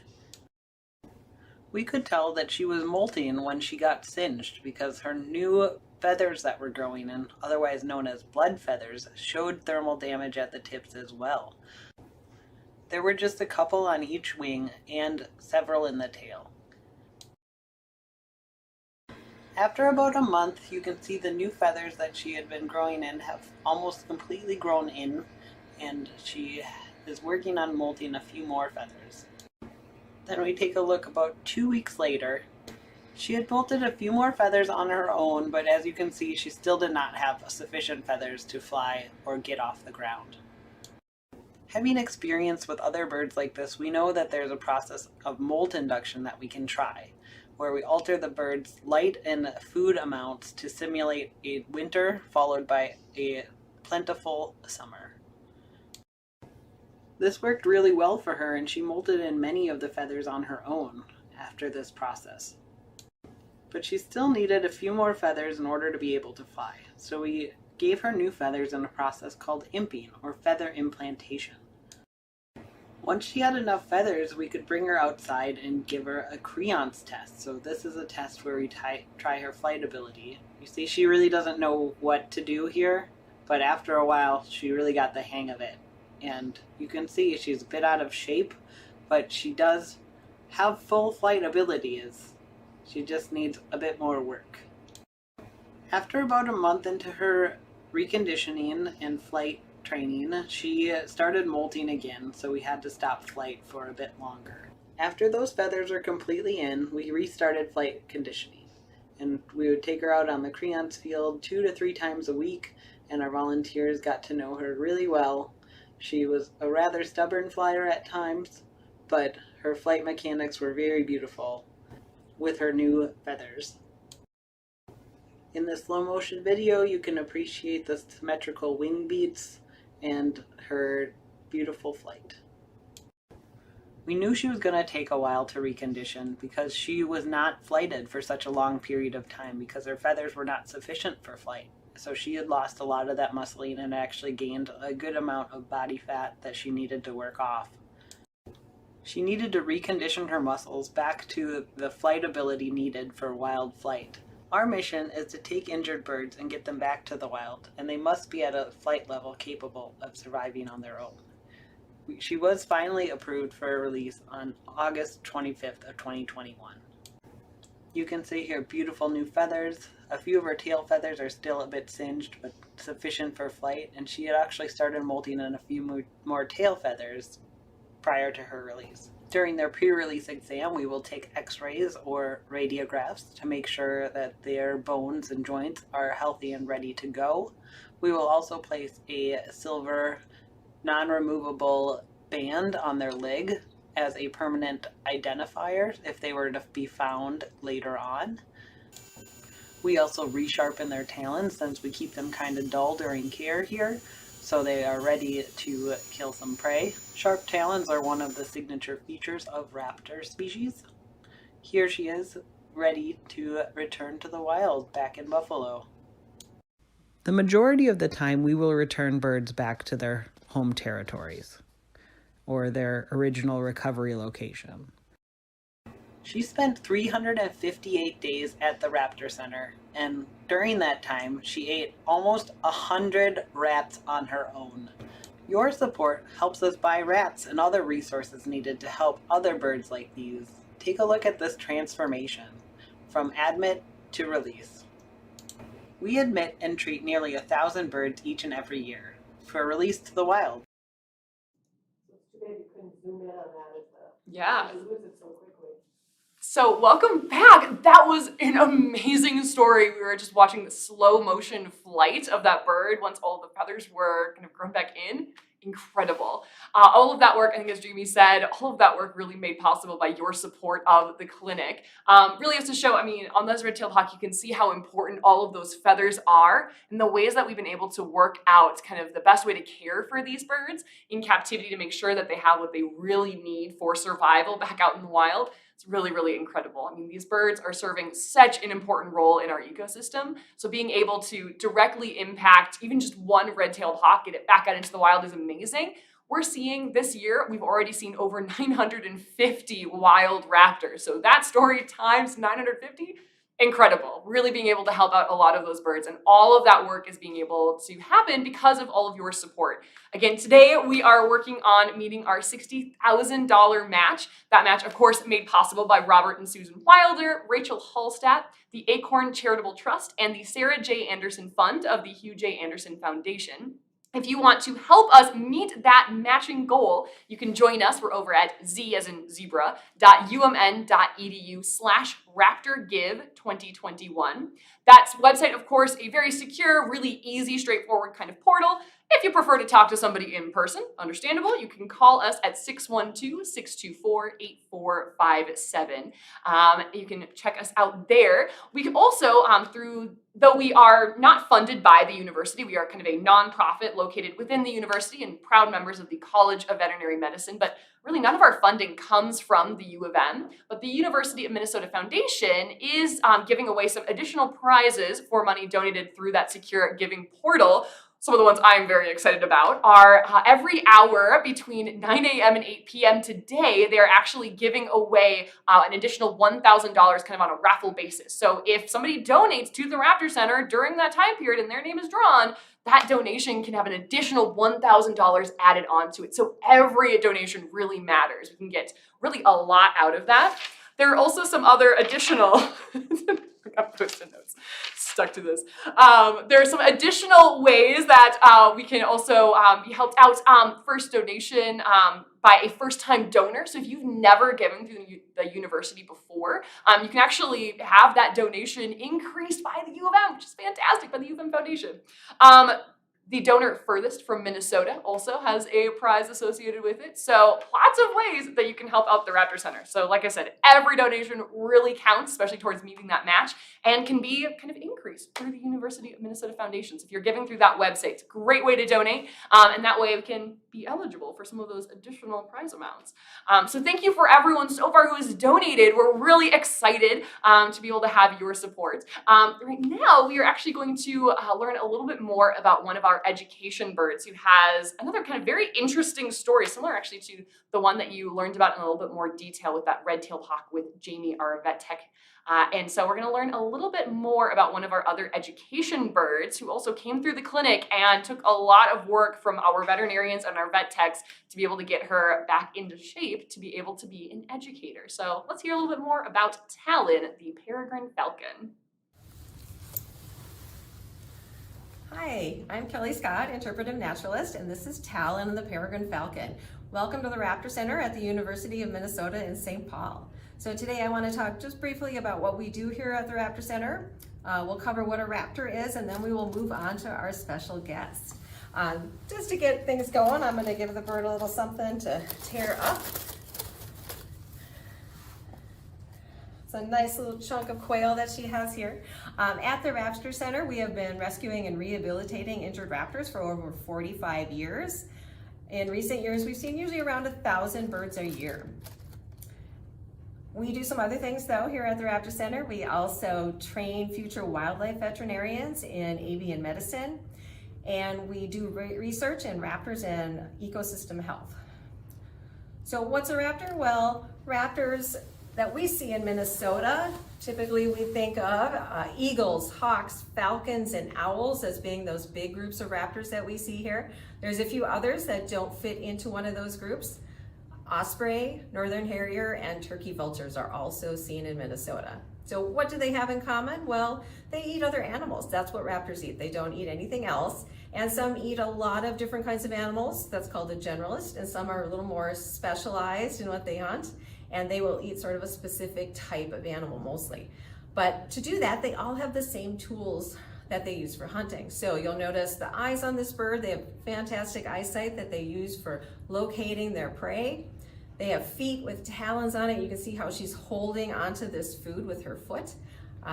They can use their feet to grab their prey, and they have a beak that's curved, that's very sharp for tearing things up. So those are all those tools that raptors have that they use for hunting. Now Talon here is a peregrine falcon, and she is one of our education ambassadors here at the center. Education has always been a big part of our mission. Typically we reach around 100,000 people a year in our programs, either here at our center or throughout the state and the region. Of course, things have been a little different in recent times. We've also added some digital programming, so we're able to reach people even outside of these areas by going online and doing Zoom and all that kind of stuff. So Talon, as I mentioned, is an education ambassador, and she is one of my coworkers. She's a part of our education team. And she is here at the center for a very specific reason. A lot of the birds that we use for education are birds that came through our clinic and aren't able to go back to the wild. And Talon's reason for being here, she was found back in 2015 in St. Cloud, Minnesota. And she was found actually near a site where peregrine falcons are nesting.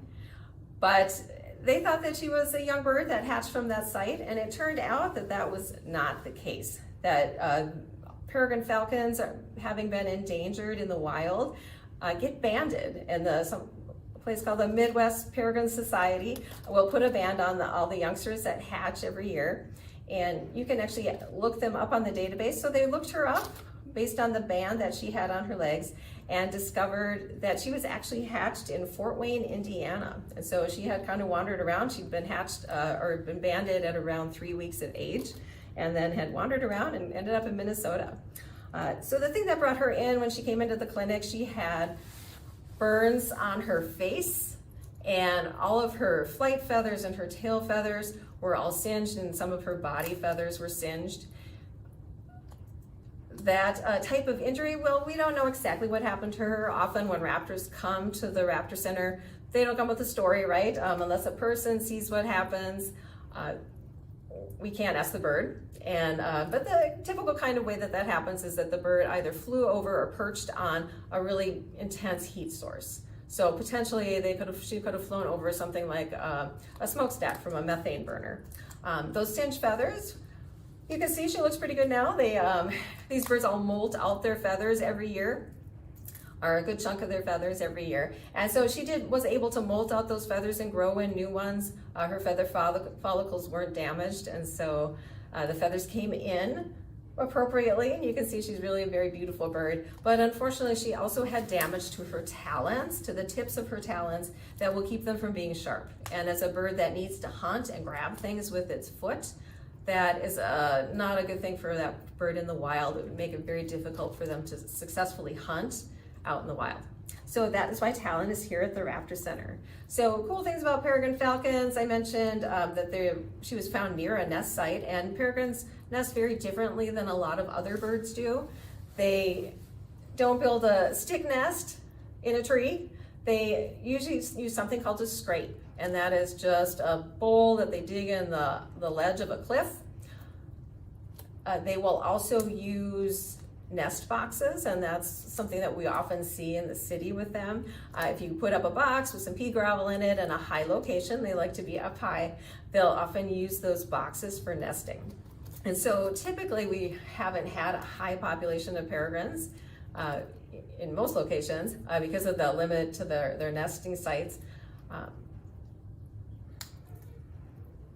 But we are seeing them in cities at this point. So one of the things that happened to peregrine falcons is that they were greatly affected by something called DDT. It was a chemical that we used on our crops after World War II.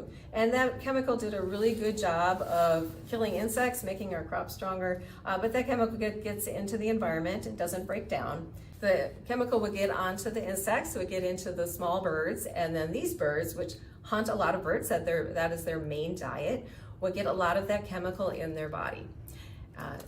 Didn't affect adult birds, but the problem that it caused for them is that it affected how they used calcium, which resulted in having very thin eggshells, and they would just go to sit on them to keep them warm and would crack them.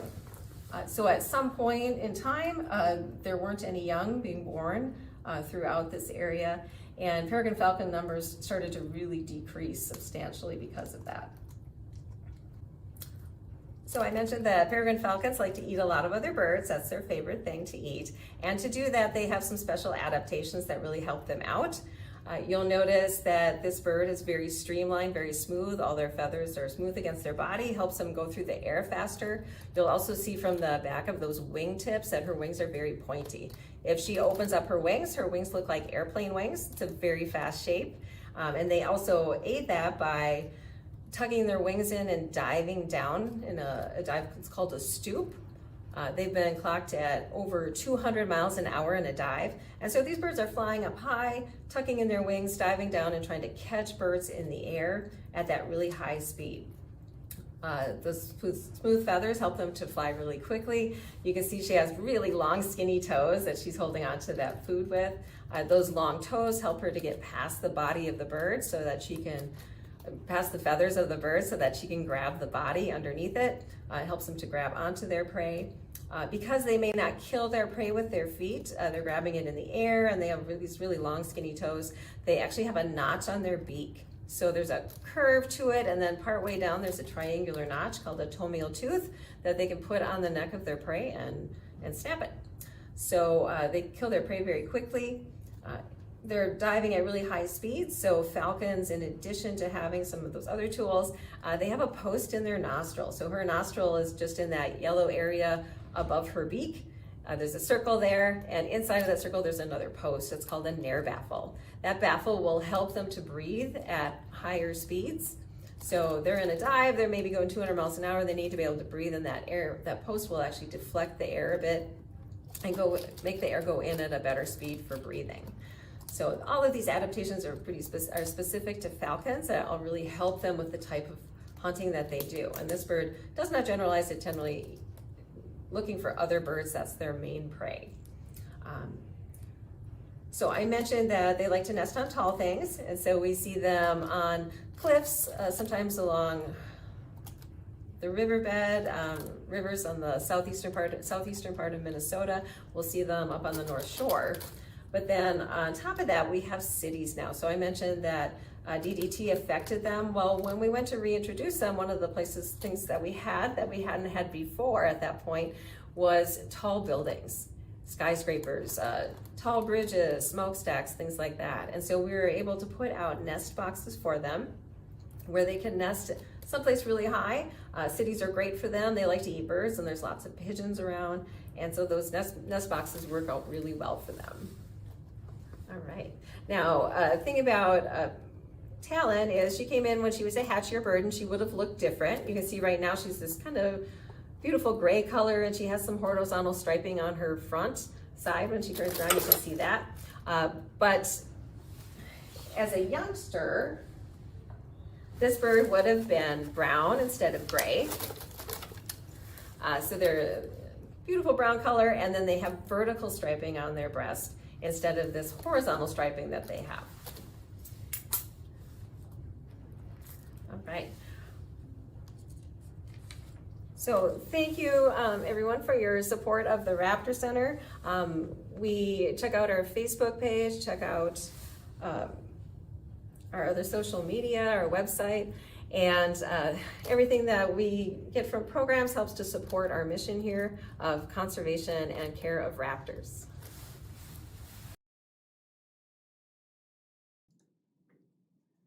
Hey everyone, welcome back. Thank you for joining us while we learn about some of our education birds here at the Raptor Center. I'm Kelsey. I am in here with one of our resident red-tailed hawks.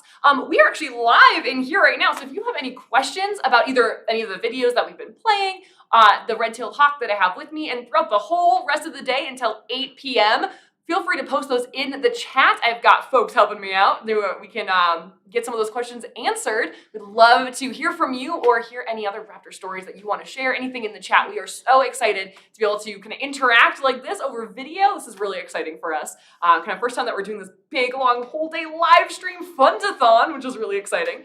I do have a few folks who have been helping us out already today. The Stephen family, Kathy, Phyllis, Jill, Karen, Charles, and Lauren all have been helping us out here today, donating to help us meet that $60,000 match by the end of the day, which is really exciting. I have a couple of red-tailed hawk questions queued up here. The first one is, do red-tailed hawks migrate?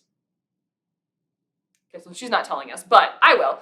Red-tailed hawks are somewhat they move around a little bit for the winter, kind of depends on where you're at. So for our red-tailed hawk friends up in Canada, a little bit cooler areas, some of them will shift their kind of range a little bit further south into the northern US. So we see here in Minnesota, we're actually seeing some of our Canadian red-tailed hawks moving through, kind of finding a place that's a little bit easier to find food for during the winter. But for most of North America, our red-tailed hawks are mostly staying put. They might shift their range around a little bit, especially kind of up through the very northern part of the US, especially up into kind of New England area. They might shift their range a little bit down, a little bit further south where it's a little bit easier to find food underneath all of the snow, depending on the conditions. But for the most part, a lot of them are actually staying put. But for a lot of those raptors that are moving through, at least here in the upper Midwest, the ones that are shifting their range further south are following what's called, I love this name, it's called the Mississippi Flyway.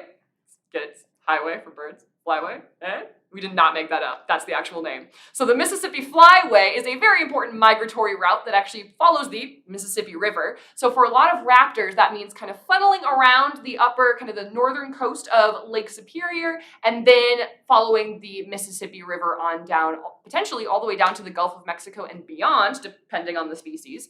Red-tailed hawks aren't usually going nearly as far, but they're still using that amazing migratory pathway, kind of following the shore of Lake Superior and then following the river system down into kind of the further southern part of Minnesota, where it's a little bit easier to find food for the winter. These birds, as you can see, have some amazing fluffy feathers to help them stay really nice and warm all winter long. So these nice fluffy feathers are able to trap that warm air close to their bodies, which makes them really able to stay here, even in Minnesota where it gets really, really cold. They're here all winter long, so they're able to stay nice and toasty warm with that amazing kind of layer of fluffy feathers, being able to keep them nice and toasty warm. This does mean that they are taking a lot of really good care of their feathers, so spending a lot of time preening, bathing, taking really good care of those feathers, making sure that they are in tip-top shape for being able to stay warm all winter long. We also have another question about their feathers, actually, which has to do with this red tail, that kind of nice rusty red tail we're seeing on this adult red-tailed hawk. She actually didn't always have that bright red tail. That's actually a feature that they get as adults, which for most red-tailed hawks is in their kind of their second summer. So they hatch in the spring of one year, kind of spend the whole rest of that year really kind of learning the best way to be a red-tailed hawk. They're learning from their parents in the spring and a little bit of the summer. By the end of the summer, they're mostly hunting kind of area, maybe kind of shifting around for the winter. And then the next spring, they maybe are kind of finding a little bit more established territory. That next summer, kind of a year after they hatched and started learning to hunt on their own, that's when they're gonna lose those youngster, kind of juvenile, teenager phase feathers, and they'll grow in that nice rusty red tail. Until then, it's usually kind of a brown and gray stripy kind of pattern on it. But that second year, they get the full kind of adult colors. Their eye color actually usually does shift as well. So they generally have a very kind of pale, maybe yellow or kind of grayish kind of iris on their eye that first year. And then it shifts to a much darker brown generally. This red-tailed hawk, they're kind of a pale brown, but oftentimes you see a much more kind of dark chocolatey brown once they reach that kind of adult phase. So usually they get that red tail after they're 1 year old, kind of going into their second year. The nice bright red color maybe shows off to other red-tailed hawks, hey, I'm an adult, this is my territory, everyone else go away. Or maybe like, hello, this is my territory, maybe you would like to join me. So depending on the circumstances, that red tail and those nice adult colors can really help kind of communicate with other red-tailed hawks from a safe distance. It's usually the best way for them to interact. So usually having their territory, once they have that nice red tail, they are ready to find a spot and kind of hunker down, and that can be their territory that they're in. This red-tailed hawk, again, was brought in through our clinic during that first year. So she had the nice stripy tail, very pale eye color. So you can actually see close up, one of her eyes just did not grow, maybe the way that it was supposed to. And so she wasn't able to really hunt really effectively on her own. So she was found on the ground. She was actually very local. A local neighbor of ours here in the Roseville area actually found this bird, found her on the ground after she'd been really unable to find and catch any food on her own. So that is why she was brought into the Raptor Center originally. She went through our clinic, the process that we've been hearing so much about so far this morning, and we'll continue hearing about all throughout the rest of today, all the different parts of how our clinic operates. Again, we're usually seeing between between 800 to 1,000 birds every year. And so all these birds are going through kind of the same evaluation, hopefully rehabilitation, a lot of physical therapy that kind of goes into getting them reconditioned for release. And then hopefully for a lot of these birds ultimately being released back into the wild so they can do their very important work of keeping the ecosystem really in balance.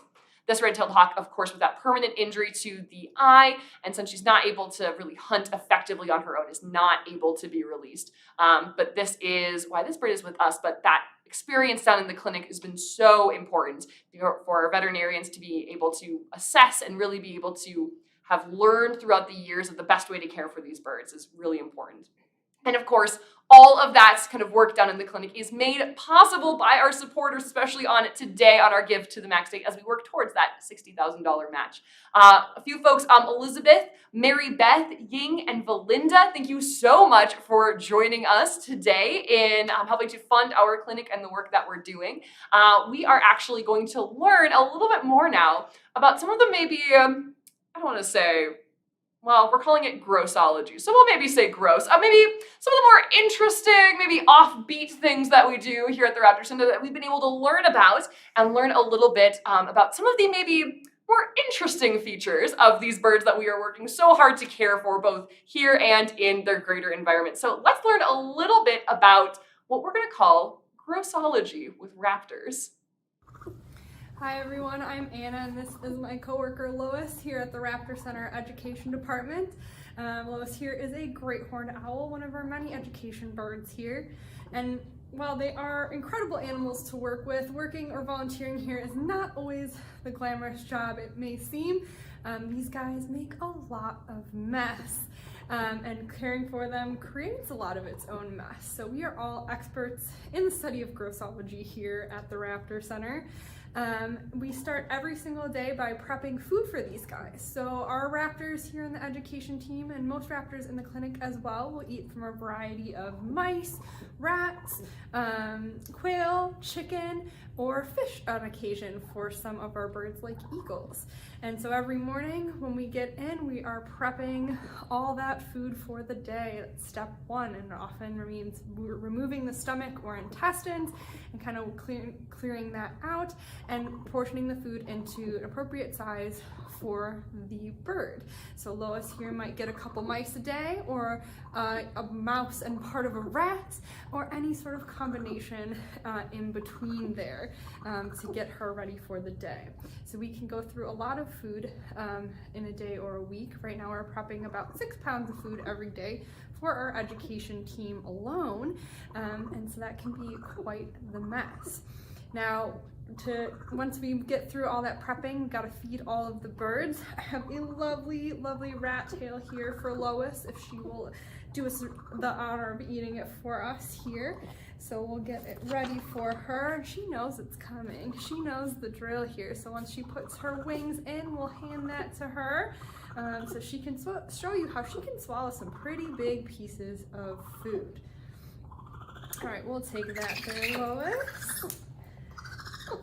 And there we go, working on slurping that down just like a lovely noodle, but a little bit different with that rat tail there. So they can swallow some incredible pieces whole, goes down into their stomach, and they will be able to digest a lot of that food, but it's going to come out, the parts that are not digestible are going to come out in one of two ways. So we can have our pellets, which come out the front, and our mute or our bird poop, which comes out the back. And that is all part of the daily cleanup here at the Raptor Center. So about every 24 hours, Lois here will cough up a pellet, and in her pellet will have all the non-digestible parts of the food from what she couldn't eat previously. So with her rat piece there, she is not able to digest the fur or the bones.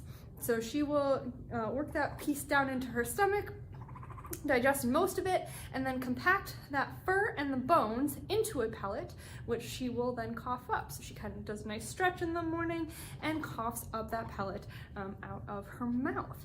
Now, owls are the most known for their pellets because you can actually dissect owl pellets. You can look through owl pellets and figure out what the owls have been eating based on the bones you find in their pellets. But a little bit less known is that all of our raptors here do cough up pellets.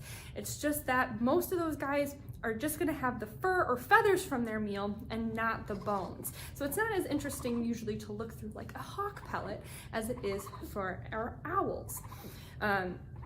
So when we are working on our cleanup in their enclosures outside at the Raptor Center, we will collect the owl pellets and save them down in the clinic. They will autoclave them or sterilize them, and we actually sell them here in our gift shop if you are interested in dissecting an owl pellet of your own. Who knows, somebody may even get that piece with that rat tail Lois just ate today. Now, the other big part of our cleanup here is the mute, so what comes out the back. I'm sure you are all familiar with bird poop. We get a lot of it. It ends up on your cars, ends up on your sidewalks, all kinds of places. And it's not actually poop. It's its own thing called mute, and it's made up of 3 parts. So there's the brown or green, more solid looking portion, which is the feces. The white is the urates, and then the clear, more liquidy portion is the urine. So all those 3 parts will come out, and it all comes out of one hole in one package. And this actually helps them to be able to fly very efficiently. So if you need to take off, if you just had a big meal, maybe a little bit heavier than normal, you can kind of just mute. All comes out one hole, all comes out very quickly. It actually makes a difference in the weight and helps them to take off even quicker than before. So often these birds will mute right before taking off or right before flying, which is why you can see a lot of that. And if you park your car in the wrong spot, underneath maybe a tree branch that is very popular hangout spot, because they will all mute right before they take off. And some of these birds, especially the smaller ones, can mute like every 15 minutes. It can be very, very frequent, a little bit less often for Miss Lois here. So we can see a lot of times the mute come as like a round circle on the ground. You'll see that round mute with the feces or the urates inside there. But some of our birds, like our eagles and our hawks, will actually shoot their poop off to the side, and you'll see that as more of a line of mute. And so this helps them to clear the side of the nest so that the mute ends up on the ground instead of in the nest with the young. And so our eagles with their extra large nest can shoot their poop feet if they need to. It's very, very impressive when they get a really good one going. Now our other mute experts are our vultures. So we have our turkey vulture here at the Raptor Center, Nero, and turkey vultures and other New World vultures will actually mute down their own legs, and it will help them to keep cool in hot weather. So he's not doing it as much now, but if he mutes down his legs on a hot day in the summertime, it very liquidy and evaporates and helps to cool him down. So it functions much the same as our sweat, but a little bit grosser, in my opinion. Him, totally normal. Now our vultures are the true experts in grossology. Not only do they mute down their own legs to keep themselves cool, but they are our carrion eaters. So they are eating dead, rotting flesh, and they actually have a fantastic sense of smell to help them find this rotting flesh.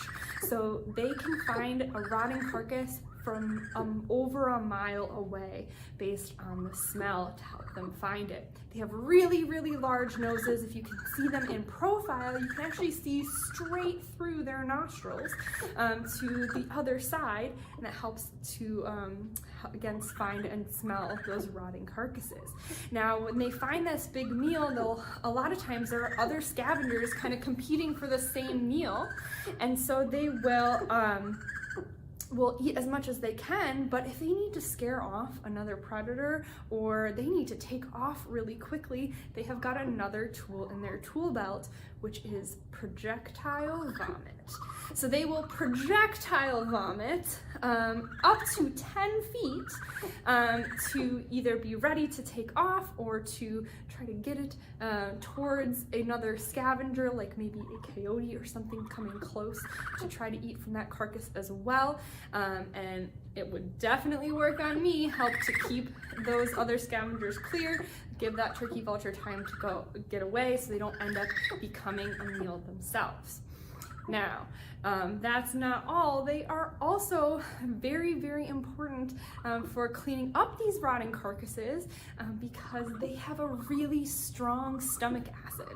So their strong stomach acid actually helps them to safely digest carcasses that contain some things that would be pretty deadly, pretty dangerous to us. So they can digest botulism toxin, they can digest anthrax, and makes the environment a lot safer for us having these turkey vultures around as these fantastic garbage men cleaning up and keeping things clean and safer for us in the environment.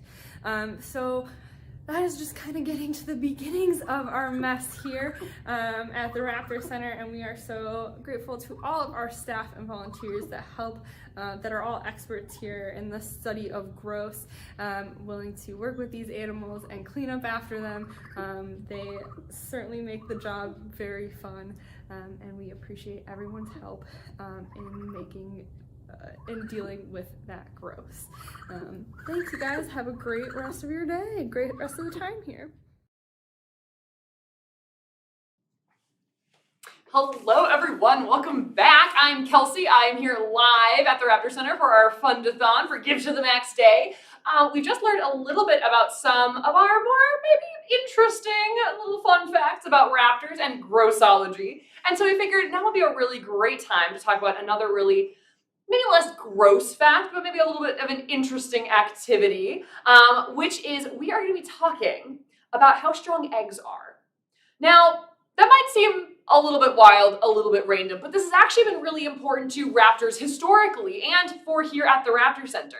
So specifically, we were talking about bald eagles and peregrine falcons, two very famous kind of types of raptors that we all are hopefully pretty familiar with, that are also pretty famously were on the endangered species list for quite a long time, kind of through the middle of kind of the 1950s through the very kind of late 90s and early 2000s. Those birds were a pretty endangered species, and here in Minnesota, we really did not have very many of them around.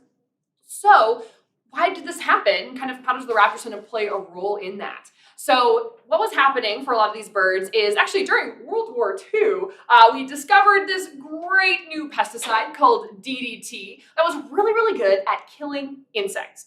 And this was important because insects can often be carrying diseases, they might be destroying crops. It's really important that we are keeping people safe. So we discovered this pesticide called DDT, and it was great at killing insects by disrupting the movement of calcium in their cells. Calcium is really important for how cells kind of in the body's function, and so it stopped all of that, and then those insects were able to just be easily taken care of. Now, the problem is, of course, is that insects are part of the ecosystem, just like all the rest of us. And so what was happening is this DDT was getting on these insects. These insects were being eaten by other birds or fish. And we all know what eats other birds and fish, right? Of course, raptors, peregrine falcons eat other birds, bald eagles eat fish. And so the very small amount of DDT that was on each individual insect would be eaten by, say, another bird. So that bird maybe gets 10 doses of this DDT in a day. And then a peregrine falcon, it shows up and it eats one of these birds, and they eat one of these birds, and that means that they are getting a ton of this DDT into their system all at once. So over time, this really adds up, and so you end up with peregrine falcons or bald eagles with decades of these tiny doses of DDT all building up in their bodies. Now, this maybe didn't affect the adult birds too much, at least as was apparent, but we know that DDT works by disrupting calcium. And what do birds need calcium for? They need it for their eggs. So these peregrine falcons and bald eagles, as they were laying their eggs, the eggs weren't getting the thick coating of very strong calcium that they needed. So when birds were sitting on their eggs to keep them warm to incubate them, they were actually crushing their own eggshells. So we weren't getting any new young peregrine falcons or bald eagles for a really long time. This was really decimating their population, making it so that they were an endangered species, and we were really in danger. Actually, here in the upper Midwest, our local population of peregrine falcons went functionally extinct. They were what we call extirpated. And so because of this, there was a lot of work being done kind of globally to try to figure out what was going on, what can we do? We eventually realized that DDT was causing a lot of these problems in the 60s, the 1960s. We realized kind of what was happening, and in one of the great success stories of conservation, we were able to stop using that DDT and be able to try to work on figuring out new ways to try to take care of these birds out in the wild and get their populations back. Now, for peregrine falcons and bald eagles, this took a little bit of work. For peregrine falcons especially, they had actually, in the meantime, while all of their population was diminishing, they had lost a lot of their kind of native nesting sites. So we actually had to do a lot of work between the Raptor Center and the Peregrine Foundation. We were able to actually do a lot of work to be able to figure out new places for these peregrine falcons to nest, be able to release new peregrine falcons into the wild. There was a really extensive breeding program to bring their numbers back up. So eventually, between the work that we and a lot of other conservation kind of organizations were doing, we were able to get peregrine falcons and bald eagles off the endangered species list by the early 2000s. Both of them have amazing numbers nowadays. But if we think back to kind of the impact that this DDT had, there's still a lot of things that we're doing today that we don't necessarily know how they're going to impact the environment.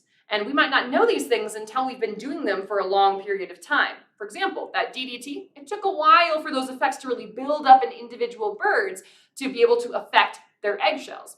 So what we're going to do today is we're going to actually see what this impact really was. Because when we think of eggs, I have some eggs right here. We think of eggs and we look at an egg, I go, I'm going to crack this on a frying pan, no problem, right? So a bird sitting on an egg and breaking it, that doesn't seem like a big deal, right? We're going to see how strong these eggs actually are when you're putting weight on top of them. And we're going to see how much force it takes to actually crack an egg, a healthy egg. Now, these are actually courtesy of one of our staff members' chickens. We're not going to be using peregrine falcon eggs, but these are very similar in size and shape, and actually this one is very similar in color to a peregrine falcon egg. So really similar dimensions, really similar shape, so really good analog for a peregrine falcon egg. So these are some nice fresh, laid yesterday or today chicken eggs that are kind of going to be our mimic peregrine falcon eggs. We're going to actually see, using this contraption behind me, how much weight we can actually put on this. So you can actually, if you have any guesses how much weight you think this egg can hold, I'd love to see them in the chat here on our YouTube live stream. Let me know how much you think this egg is going to hold, and then we're going to actually see who gets the closest. I'm pretty excited. Steve, do you have a guess? How much weight do you think this egg can hold? 10 pounds. 10 pounds? How much weight, Libby, how much weight do you think that this egg can hold? I'm gonna say 4 pounds. 4 pounds. So in-house already, we have our guesses of 10 pounds and 4 pounds. We're going to see. What do you think? How much weight do you think this egg can hold? We're going to find out. Now, here's what we have set up. I have a tarp for safety. I also have some kind of foam pads. These are just to kind of help hold the egg in place. They're not really going to take any of the weight off of it. They're just going to kind of hold the egg in place so it's not rolling all over the place. I'll just put those here. Now, right away, here's what we're going to do. I have this whole contraption situation where we are going to put this wooden box on top of the egg. This is going to support the weights that we're putting on top of here. This box weighs 2 pounds. So we're already at 2 pounds of weight that we're going to put on this egg. So let's see what this does to our egg. Just make sure we're all straightened out in here. We're at 2 pounds already, folks. It's very exciting. I have an additional 2 pounds here. This will actually get us up to one of our 4-pound guesses right away. So let's see what we can do here. As I put this on in place. 4 pounds. And some shifting. Do you have any other guesses so far? I haven't seen any yet, but let me know what you think this is going to work, help us out. I have a crate here. This is just a pound, pretty lightweight. This is going to go on top to hold some things. So right now, this egg is holding up 5 pounds. Now, I'll give you a size reference here. An adult peregrine falcon here in Minnesota can weigh between 1.5 to 3 pounds. 3 pounds is a pretty maximum weight, probably more like 2.5. So these birds, maybe a 2-pound peregrine falcon, It's not a lot of weight, right? So already this egg is holding 5 pounds. So already we're seeing that there probably was a reduction in the strength of those eggshells, but let's actually see how much weight we can really get on this thing. So, what do you think? Should we start off small or should we start off big? Big? Steve's giving me the big hand. So, we're gonna go for 9 pounds. This gives us up to 14 pounds. Do you think this egg can hold 14 pounds? We're gonna find out. Let's see what we got here. Let's do here. 14 pounds. 14 pounds. Already holding more than anyone here in this room guessed already. So 14 pounds on top of this egg. How much do you think this can actually hold? How much of an impact did that DDT really make to make it so that these birds were crushing their own eggs? Should we do another 9? We're gonna do another 9. It's give to the max. We're gonna get a little bit wild with it. So we're gonna do another 9 pounds. This will get us up to what, 23? 23 pounds? Let's see what this does for us. Trying to kind of even these out. 23 pounds. We've got our egg still in here, kind of held in place. So 23 pounds on top of this egg. All right, let's try, we'll do, take it back a little bit. We'll go 6 pounds, 6 pounds on this rock. So this will get us to 31 pounds, 31 pounds. The mental math is not the strong suit here, but we're doing our best. 23 pounds with this rock. 23 pounds. 23 pounds on this egg. If you guessed anything lower, you can now readjust, maybe guess again. Eggs are, of course, super strong. They have that round shape that helps to distribute the weight that's being placed on top of them. So they're able to really kind of even out that weight. Birds, of course, when they are settling down on their eggs, they're not doing the same thing that we do when we are cracking an egg on the side of a frying pan. They are distributing their weight, being nice and careful, kind of laying that weight down on top of those eggs. So 23 pounds, pretty impressive. This is a 7-pound rock, so this will get us up to a full 30. Yeah? Have we strapped already? Yeah, no, that sounds right. All right. Put this on here. 30 pounds. Wait, I feel like 9, 18, 5, 6, 7, 8, 10, 30, 31. No, we're at 36. I missed a number. We're at 36 pounds. I'm just so excited about DDT and its effects on peregrine falcons. So we're going to be at, so it's 36 pounds. I have another 7-pound rock here. So I'll get us to 43. That's math. 43. That sounds right. Sure, 43 pounds. 43 pounds. Let's get this on here. Oh, 43 pounds on top of this egg. So this is already holding the weight of like a very small person, potentially, much less a peregrine falcon or a bald eagle for that matter. So again, you can really see the impact that that was having on birds. Now, this rock is 10 pounds, so this will get us up to 53 pounds. So we're gonna see if I can fit this one in here. We're gonna get up to 53 pounds. Let's see if it can do it. These are 53 pounds, really nice. All right, I've got a lot of kind of smaller rocks here, so let's see where that gets us. We've got 57, this is a 4-pound rock, so this will be 57, 57, we get to 59, this rock, 59 pounds on this egg. We've got, this would be 61, 61, this will be 63, fill all these in, 63, this will be another, this will be 65. We're just loading this on here. Our egg is still going strong. We got, what did I say, 65? 67.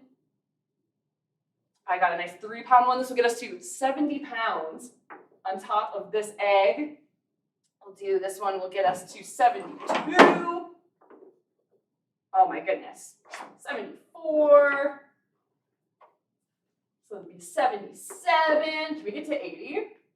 77, I got a couple, this is 77, 79, this will be 80. Okay, we have 80 pounds on top of this egg. I am running low on rocks here. Anybody surprised? I'm trying to see if there are any, we've got guesses in there. 70, somebody guessed 70, we're now at 80 pounds. Let me give you a spoiler alert. I have put entire 7th graders on top of chicken eggs before without them breaking. I have the most weight that I've ever seen an egg break at was over 100 pounds. Eggs are so strong. They normally, that really complex system of calcium being able to layer over the eggs, as eggs are being produced inside of the birds, they kind of go through, I kind of think of it as like a car wash almost, if they're going through the different layers of calcium that are being distributed on the outside of these eggs, that gives them this amazing structure and amazing kind of structural integrity. The colors on eggshells actually add some strength to that shell. So they're actually making the eggs stronger as well as often camouflaging them. These eggs can be incredibly strong. I'm looking to see if I have anything else in here that's heavier. I should have brought some books or something. I have got a couple more rocks we can add in here. I'd really like to break this egg though, because I think that's just fun. We just talked about grassology, we gotta break an egg. Let's, I'm gonna add a couple more of these on. We'll get to 85. See if we can get to 85, and then I'm seeing a couple of perches I can add on top of here. 80, that was 87. This will be 88.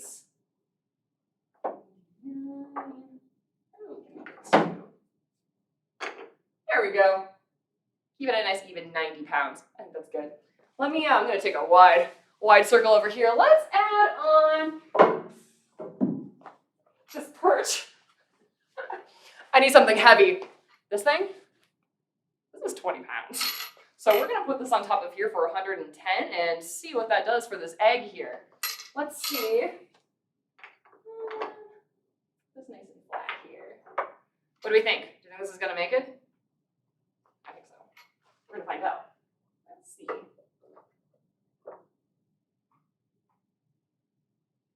110 pounds. Our coworker has some very robust chickens who are making these very strong eggs. This egg is currently holding about 110 pounds, right? So again, when we're thinking about the impact of things that we put out into the environment, just making sure this doesn't tip, was we're thinking about the impact of things that we're putting out into the environment. There we go. 110 pounds for at least close to a minute on this egg. So when we're thinking about the impact of things that we're putting out into the environment, again, for a really long period of time, we didn't know that DDT was causing such a big problem for these birds and their eggs. And we didn't realize it until it was almost too late to really help out some of these species of birds that at the time were endangered. So when we're thinking about the environment and what we're putting out into it now, these are really good things to think about. And our clinic is doing a lot of work of keeping an eye on the issues that we're seeing in birds now, so that we can be on the lookout for the next thing that might cause problems for our raptor species. So keeping an eye on both the number of birds that we're seeing, what kind of conditions they're in when they are brought in, if we're starting to see trends or patterns in the birds that are brought in through the clinic, we're not only helping to help each individual bird, but we're helping their population at large by keeping an eye on these things. So even though DDT nowadays here in North America is kind of a thing of the past, we're still seeing some of the effects now. And we're hopefully looking out for and learning a lot from those sorts of situations that we can really help out birds nowadays and the birds of the future with their eggs that they're producing. So thank you for joining me for our egg demonstration, learning about what these birds are, how strong those eggs really are. Do you have any questions or anything that popped up while we were doing that? Oh, we've got something here. Oh, somebody had a really good question. As we're talking about environmental contaminants, one that we talk about a lot here at the Raptor Center is lead poisoning in bald eagles. That today is one of the bigger issues facing bald eagles. DDT, taking care of most of that, but the next big thing is lead poisoning. And so we had a question which was, can vultures also get lead poisoning? This is a really good question, a really important question to be asking. Now for across in general, can raptors or can vultures get lead poisoning? Are they exposed to lead? Absolutely, yes. Here in the upper Midwest, we see our turkey vultures. Further south, we have our black vultures. In the southwest, we have, of course, the endangered California condor. And in other parts of the world, of course, we have all sorts of vultures. They can all get lead poisoning. In fact, really any animals can get lead poisoning. It's more about the access that they have. So here in the upper Midwest, we typically don't see vultures during the biggest lead poisoning kind of risk times of the year, which is during deer hunting season. We see a big spike in our admissions of bald eagles that have lead poisoning during deer hunting season, since a lot of the lead that they're getting access to is spent ammunition from deer hunting. People who are using lead ammunition, field dressing their deer, leaving the gut piles out there with pieces of lead in them. Those bald eagles, they show up, they do their scavenging work, and then that's how they are getting lead into their systems that can make them very sick. Vultures here in the upper Midwest, it gets a little bit too cold. They usually head down south, but for our neighbors further in the south here in the United States, absolutely, those vultures can get lead poisoning as well. It's a big conservation issue, especially for our friends, the California condor, which is already an endangered species, who's also doing that scavenging work and can come into contact with lead in the same way. So when we're thinking about DDT, we think of it as, this is a thing of the past, but the same idea still applies to a lot of the things we're putting out into the environment now, including lead that can impact a lot of different species of raptors, both here in Minnesota, in the rest of the United States, and around the world, all over the place. So really excellent question. Thank you so much. Now we are going to switch gears a little bit here. We've been thinking about the clinic and all of the work that they've been doing, but we also are seeing some of the education birds here, and almost all of them came through our clinic and went through that same rehabilitation process that a lot of our current clinic birds are going through right now. So we're gonna switch gears a little and learn a little bit about what it takes to actually become an education bird. This is a story that begins in the clinic, again, with your support of those kind of clinic processes and our veterinarians and our vet techs, but continues on a little bit more up here with us in the education department. So we're gonna hear a little bit more about becoming an education bird. Hi everyone, I'm Kelly Scott, interpretive naturalist, and this is Luda the red-tailed hawk. Welcome to the Raptor Center in St. Paul. So I'm going to talk about something that I know has been on your mind all day long, and that is, how does a bird become an education ambassador at the Raptor Center? Do they fill out an application, send in a resume? No, not exactly, but there is paperwork involved, of course, because there's paperwork involved in everything. But the path here to the Raptor Center for an ambassador bird is typically through our clinic. Often the birds that we use for education are birds that are unable to go back to the wild. They can't be released back to the wild. And that's typically due to either a physical injury that will keep them from surviving, or because they never learned how to live in the wild in the first place. As you may know, the Raptor Center has been around for more than 45 years, and in recent years we've seen over 1,000 birds a year at the Raptor Center. Our goal, of course, is to release these birds back to the wild if they're healthy, but even of those birds that can't go back to wild, not all of them can become education birds. And there are some things that we need to look at to assess whether they're a good candidate for an education program. Now, it's all about the bird being comfortable. We don't want to keep a bird in a situation where it isn't comfortable. And so one of the first things that we look at is the species of the bird. And that is because some species, like red-tailed hawks, adapt much better to being around people, and they're easy to train. And so we can find a way to make them comfortable in an education situation like this, where there's some species that you will not see here at the Raptor Center in an education program. Another thing we need to think about is the individual. Even within the species, within red-tailed hawks, there may be some red-tailed hawks that deal better with this type of situation than others. It all has to do with their temperament and how well they can adjust to it. Another thing we look at is their age. How old is the bird? These birds have to learn how to be around people. They have to learn how to be trained by us. And that's much easier with a younger bird than it is with an older bird. So generally the education birds that we have here at the Raptor Center come here in their first year of life. The other thing we need to think about is the injury or the issue that brought the bird to the Raptor Center and will keep it from going back to the wild. Again, it's all about comfort. We don't want a bird here that isn't going to be comfortable in an education environment. And so we need to think about, if the bird had a broken bone and that bone healed in a way that would end up arthritic and uncomfortable, that isn't a fair thing to the bird to keep it in an education environment. And so we really want to look at the thing that brought them to the Raptor Center. So some birds will come into our clinic and be there for kind of a while before they would get evaluated for this. If they had a broken bone or they had eye trauma, we need to wait for those things to resolve, because if they're healthy, they'll go back to the wild. But that can take a little while to happen. And then some of the birds are a little bit faster, like this was the case with Luda here. And I'll bring the Luda a little bit closer. Hopefully she'll turn, there we go, and face the camera. And one of the things you'll notice is that this bird has one regular sized eye on my side. There we go. And then when she turns the other way, she'll see she has a really tiny eye on the other side. That small little eye is blind, and not being able to see out of one eye is a big problem for a raptor. They need to be 100% to survive out in the wild. So not only can she not see a chunk of the stuff that's out there, but you need two eyes for depth perception to tell how far away things are. And that would really affect her ability to hunt.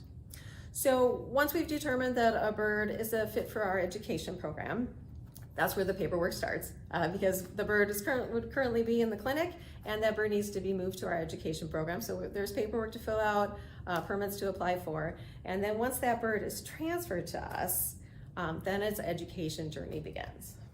So Luda makes this look really easy. Luda's a very experienced bird, but it can take anywhere from several months to more than a year to train a raptor to be able to do this. And it looks very simple, right? But there is really a lot more involved than you might think. So one of the main things we want to think about is, as humans, we can be pretty scary to raptors. We're predators. We have eyes on the front of our face, right? So they know we're predators, and we are bigger than they are. So we need to show them that we're safe. Generally, we want them to think of us as kind of a food source for them. And so all of those things will help them in their journey here at the Raptor Center. All right, so how do we train a bird to be an education bird? And one of the main things that we're using here at the Raptor Center is called positive reinforcement. If you ever clicker trained a dog, the odds are you have used positive reinforcement. Basically, you are presenting a cue to the bird. If the bird does that behavior, then it receives a reward. And so this is just like a very simple example of how positive reinforcement might work. The glove is presented to the bird. If the bird steps on the glove, then the bird will receive a food reward. And a lot of our interactions with the birds would look like that. All right, so it's hard for us to hold a clicker. We do use a click, which is a bridge that says, I like that behavior you did, and gives you a little bit of time to get to the food to them so that they still pair those things together. But it's hard for us to hold the clicker because we have other things to hold onto, and so we actually just make a clicking sound with our mouth when we're doing that. All right, I'm gonna pop Luda away for a second here.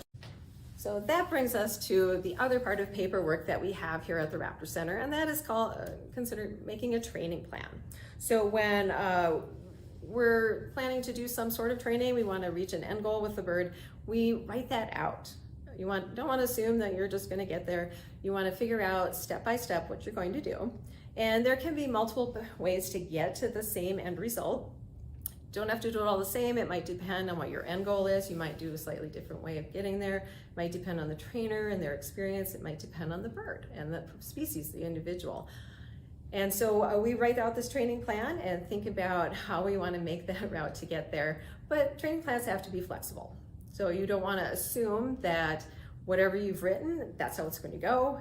You can't pick how fast it's going to go. You actually really need to read the bird and let the bird tell you when it's ready to move on to a next step. And also the bird will tell you if it's not wanting to take the path that you're taking, and you may need to adjust your plan and move on and do something else, and just take a different way to get there. So I am going to demonstrate a little bit of one of the paths that we might take to train an education bird here at the Raptor Center. And I have here with me Luda's stunt double. And we're just gonna show the steps that we would go through to do that. So one of the big things is we want the birds to feel comfortable around us. And one of the ways to do that is to associate yourself with food. And I'm gonna pretend this is food, it's just a toy. But what you might do at the beginning for a bird is not expect it to do anything. You just give it some food, you walk away. And then you come back another time later in the day, you give it some food and you walk away. And you just keep dropping food for it without asking it to do any kind of behavior or anything, just so that it learns, hey, that person brings me stuff to eat, that's pretty cool. The next thing you might ask the bird to do is, when you drop the food, you might ask the bird to jump on that food before you leave. So you might wait. When the bird jumps on it, you reward that bird for coming by walking away. The next thing you might want to do is, you drop the food, but now you want the bird to start to eat it. And in order to do that, the bird has to feel comfortable with you. It has to come over there, and to eat, it has to put its head down to tear up the food. So it takes a little bit more trust than the other behaviors do. And then the next thing you might want to ask is for the bird to take food from you. So you can offer that food to the bird and ask it to take it. And that takes a little more trust even than the other steps do. Another possible step from there would be to ask them to hop onto a scale. So these are really handy, these little portable scales. It's a great way to get a weight on the bird, make sure it's healthy, but it's also a way that they can earn rewards from you. And it's it's an easy thing for them to do. We just would cue it, so we would maybe tap the scale. We would train them to tap it. The bird would hop on the scale, and then it would get a reward for doing that. So that's another behavior that we can train them to do. That's really easy. And then finally, we're going to get to the point where we want to introduce the glove. Now, a lot of the ways that you might train a scale or you might train a glove is to use a lure. And that means that you would actually show the bird food to ask it to get onto the glove. And often we can't just present the glove to the bird. We might have to work on getting closer and getting closer. We're not going to be able to walk up to it right away. Depends on the comfort level of the bird. But you might ask it to let you get a little close, get a little bit closer, get a little bit closer. But then at some point you're going to be able to get the bird onto the glove. We're going to pick up our bird here. But that's not the only thing that we have to do when we're handling the bird. We need to be able to touch the equipment that we use for handling. We need to be able to put that equipment into our glove and hold onto it. And then at this point, we've just been standing still in the bird's enclosure. We also need to be able to stand up with the bird. We need to be able to walk around with it. We need to be able to go through hallways, through doorways. There's still quite a bit left to do, even once you get them onto the glove. At that point, they would also potentially need to be able to go into a crate if you want to take them to an off-site location. You would need to be able to put that crate on a cart to wheel it out, and then you need to be able to put that cart into a van. And it sounds like you're done then, right? But no, because now when you get to the other place that you're going to the program location, you need to take them out and you will bring them out on a glove into a situation where they're in a place that they haven't been before and in front of people. And so those are also things that we have to train. We have to present them in front of people, let them see what it's like to stand in front of groups. And typically we do that a little bit at a time. You show them to a couple people, and then you present them to a larger number, and then it gets bigger and bigger until you can do like a room full of people. And when we take them offsite, we will often show them an empty place, take them someplace where we could just show them an empty place and not have them deal with the people in it. So you can see that there's actually a lot of steps involved in being, for a bird to be able to do that simple behavior of just standing on the glove in front of a camera or in front of a group of people.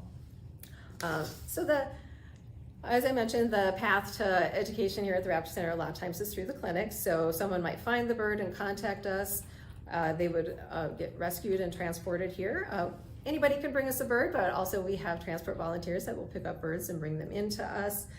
They'll get examined, they'll have blood work, radiographs done, diagnosed. Potentially they could be treated, and they might be rehabbed to look for a chance to release them. And then if they can't, then that's when they would come to an education program and transfer to us. So thank you so much for your support of the Raptor Center. Not only are you saving raptors, but you're furthering our conservation work that we do here at the Raptor Center, and you're helping to train our education ambassadors who can go out to schools and teach everybody about raptors.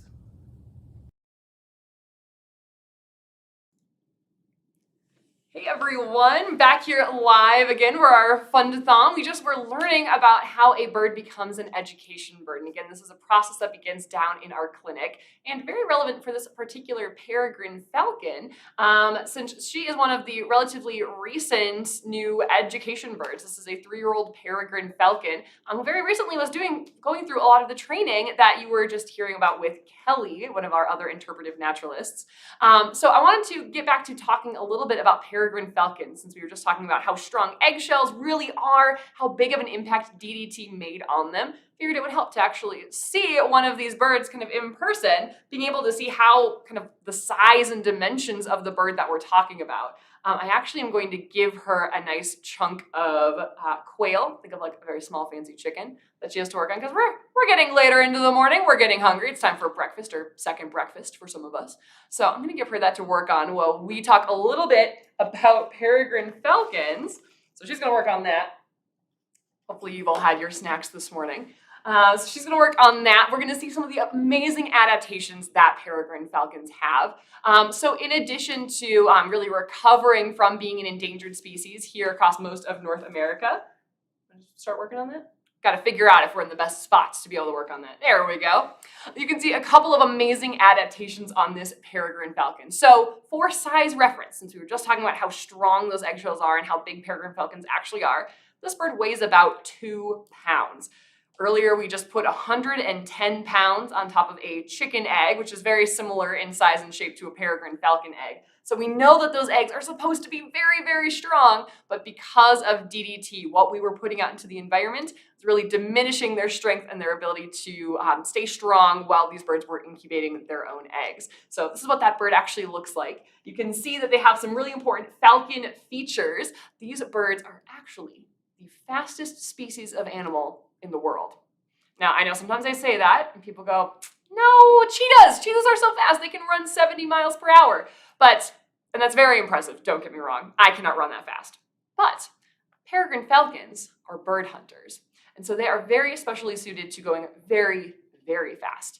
In fact, peregrine falcons, they hunt other birds by diving. So they'll fly up high, up into the air. They'll use these very long, pointy wings, this very long, narrow tail. They're very aerodynamic. You can see how this bird, especially while she's leaning forward to eat, she has this very kind of front-heavy build, right? Very aerodynamic. That gravity can really pull these birds down very quickly.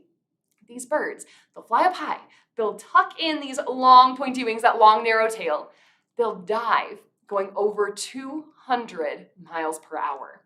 This allows them to slam into other birds flying through the air, like pigeons in the cities, ducks or other smaller shorebirds out in more kind of coastal areas.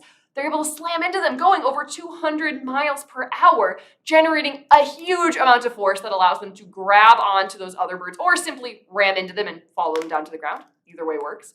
So they're using this amazing flight adaptation to be able to catch other birds in midair, and this makes them the fastest animal in the world, going over 200 miles per hour.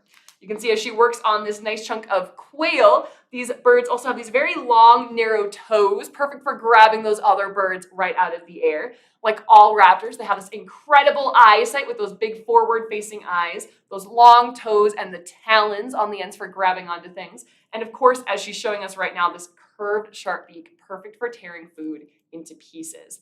Now, one of my other favorite features on falcons is actually these nice kind of dark built-in stripes here. So kind of like if any of you are sports fans, maybe you play or watch sports like football, soccer, softball, baseball, things like that, where athletes are running around in big open fields. They'll sometimes put those cool dark stripes under their eyes. Now, maybe you know what those are for. It's not just to look cool, though. I think we can all admit they look pretty cool. But it's actually serving a very important purpose. It keeps the glare of the sun from bouncing off of athletes' cheeks. It bounces off of their cheeks and goes into their eyes, and that's where we get the glare from the sun. Falcons, of course, figured this out way before we did. They have these nice dark patches underneath their eyes that are like built-in sunglasses for hunting during the daytime. So these are birds that are really well suited for great, very fast daytime hunting in big, bright, sunny days, big open areas, being able to find their food. Their role in the environment is really helping to balance out bird populations, which is why it was so important that the Raptor Center be able to put in as much work as we did into being able to recover their numbers when they were an endangered species, really working with our local falconers and the Peregrine Foundation to be able to replenish those numbers, get these birds back out into the wild so they can do that really important work. Now that work continues on today, not necessarily with peregrine falcon populations, but our work in being able to help contribute to keeping these birds safe and healthy out in the wild.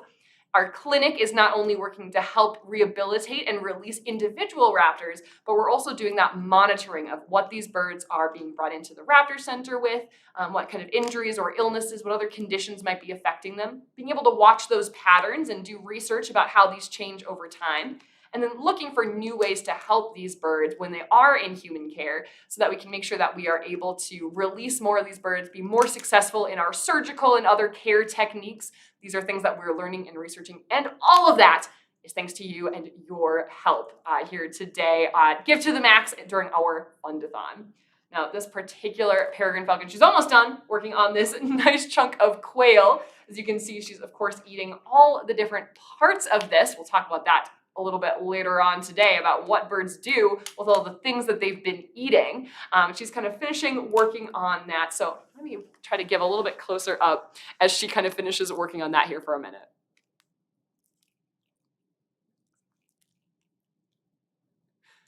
I don't know if the camera picks up crunchy noises, but hopefully some of you are hearing that if anyone's wearing headphones. It's peregrine falcon ASMR.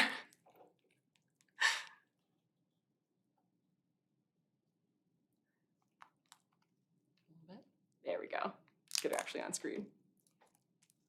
You can see falcons have these amazing strong muscles across their necks that are perfect for being able to help them rip that food into pieces. So the curved sharp beak does a lot of work. Let her finish this up. I will point out she's eating all the different parts of this quail. So right there, that was some nice skin and feathers. There was meat, there were bones, there were organs. Gotta get every last piece. That was a very precious piece of liver. We can't miss out on that. Probably clean our toes off here. There we go. So really great. She was just cleaning off her beak. Really great example of some of the work that these birds are doing out in the wild. They are catching and eating other animals. That's their job. That's the job that we really want to get them back to when they are brought into the clinic here at the Raptor Center, making sure that, and every individual bird that's brought in is important, and we want to make sure that they are able to return back to doing their role out in the environment. We do have a message here from some of our staff at the Raptor Center we're going to go to before we give you an update on how we're doing so far today. So kind of cut to a video. Hello everyone, thank you so much for taking the time to support us and join us during Give to the Max. Today has given us a wonderful opportunity to share with you, our community, all the work we do here at the Raptor Center. Our efforts in teaching, research, and service focus on preserving the natural environment we all share and the living things we share it with. In other words, conserving our natural world. This kind of work could not be done successfully without recognizing that there is a human element. After all, nature is for everyone. Unfortunately, the challenges facing our environment have had different impacts on various communities.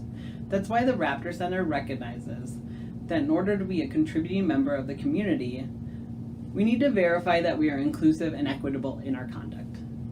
That means making efforts to engage with a broader audience externally and make sure we facilitate an inclusive, supportive culture internally. Some of the ways we are doing this include applying for grants that allow us to reach new audiences at no cost to them. We also have created a diversity and inclusion committee to proactively ensure that we are being inclusive to all community members, regardless of background or identity. We realize that cultural competency and social responsibility is an ongoing process, but we look forward to it and embrace it. After all, in order to preserve the natural world we share, we need to make sure we all feel supported in it. Thank you.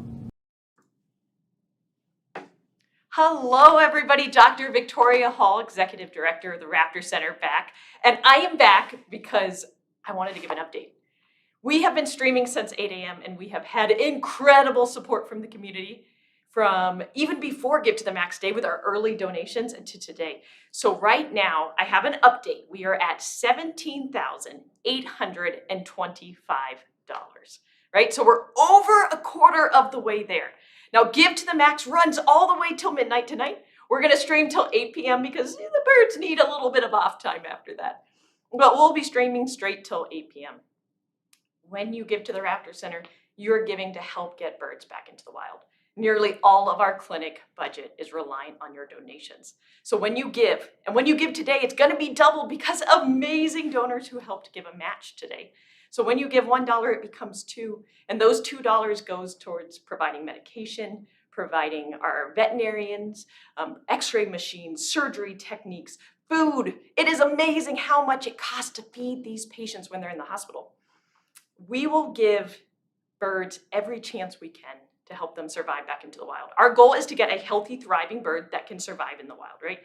So if they have a chance at being that, we will take care of them, we will house them. Sometimes they stay for days, sometimes they stay for months. They don't always remember to pay their bills before they fly away from us, and that is why your support is so gosh darn important. Now, you just met one of our peregrine falcon education birds.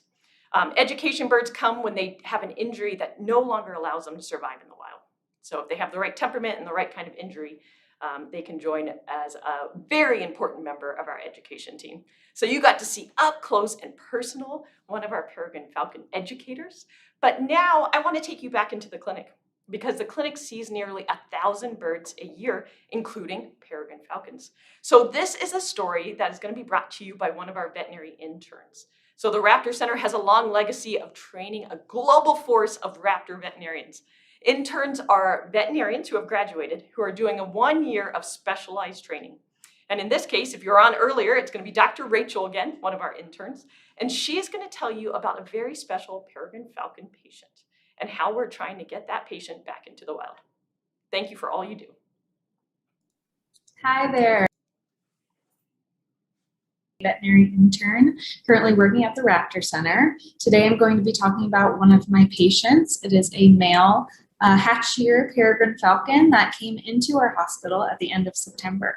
He was found by a member of the public outside of an elementary school, and he was unable to fly. So when he came in, I noticed during my physical exam that there was a good bit of bruising and swelling over his left elbow. And x-rays later showed me that he had a humeral fracture, or a fracture of the bone in your upper arm. And x-rays also found the culprit of this fracture, which was a rifle bullet lodged into the bone right next to the fracture. So we could tell from the color of this bruising and the amount of swelling and also the lack of healing that was present in the x-rays that this fracture was most likely pretty fresh. It most likely occurred either a day or two before the bird was brought in. So the following day, we performed surgery and placed a pin, which is basically a long metal rod that's thinner than the actual bone itself, into the bone that then attaches to a bar on the outside that's made of acrylic that's also held into the bone with two smaller pins. This is going to provide rigid stabilization for the fracture so that the pieces can eventually heal together. Unfortunately, we were unable to remove the bullet that was in his arm, in the bone itself, so that will stay with him for the rest of his life, most likely. So this is a humerus from a bird. So think of it as sitting right here on your human body. And this is the pin that I was talking about, the larger metal rod that goes into the bone itself all the way through to the end. And it comes out this way, makes a 90-degree angle, and is then also kept together with an acrylic bar. These are two smaller pins that also go into the bone to keep the bar in place.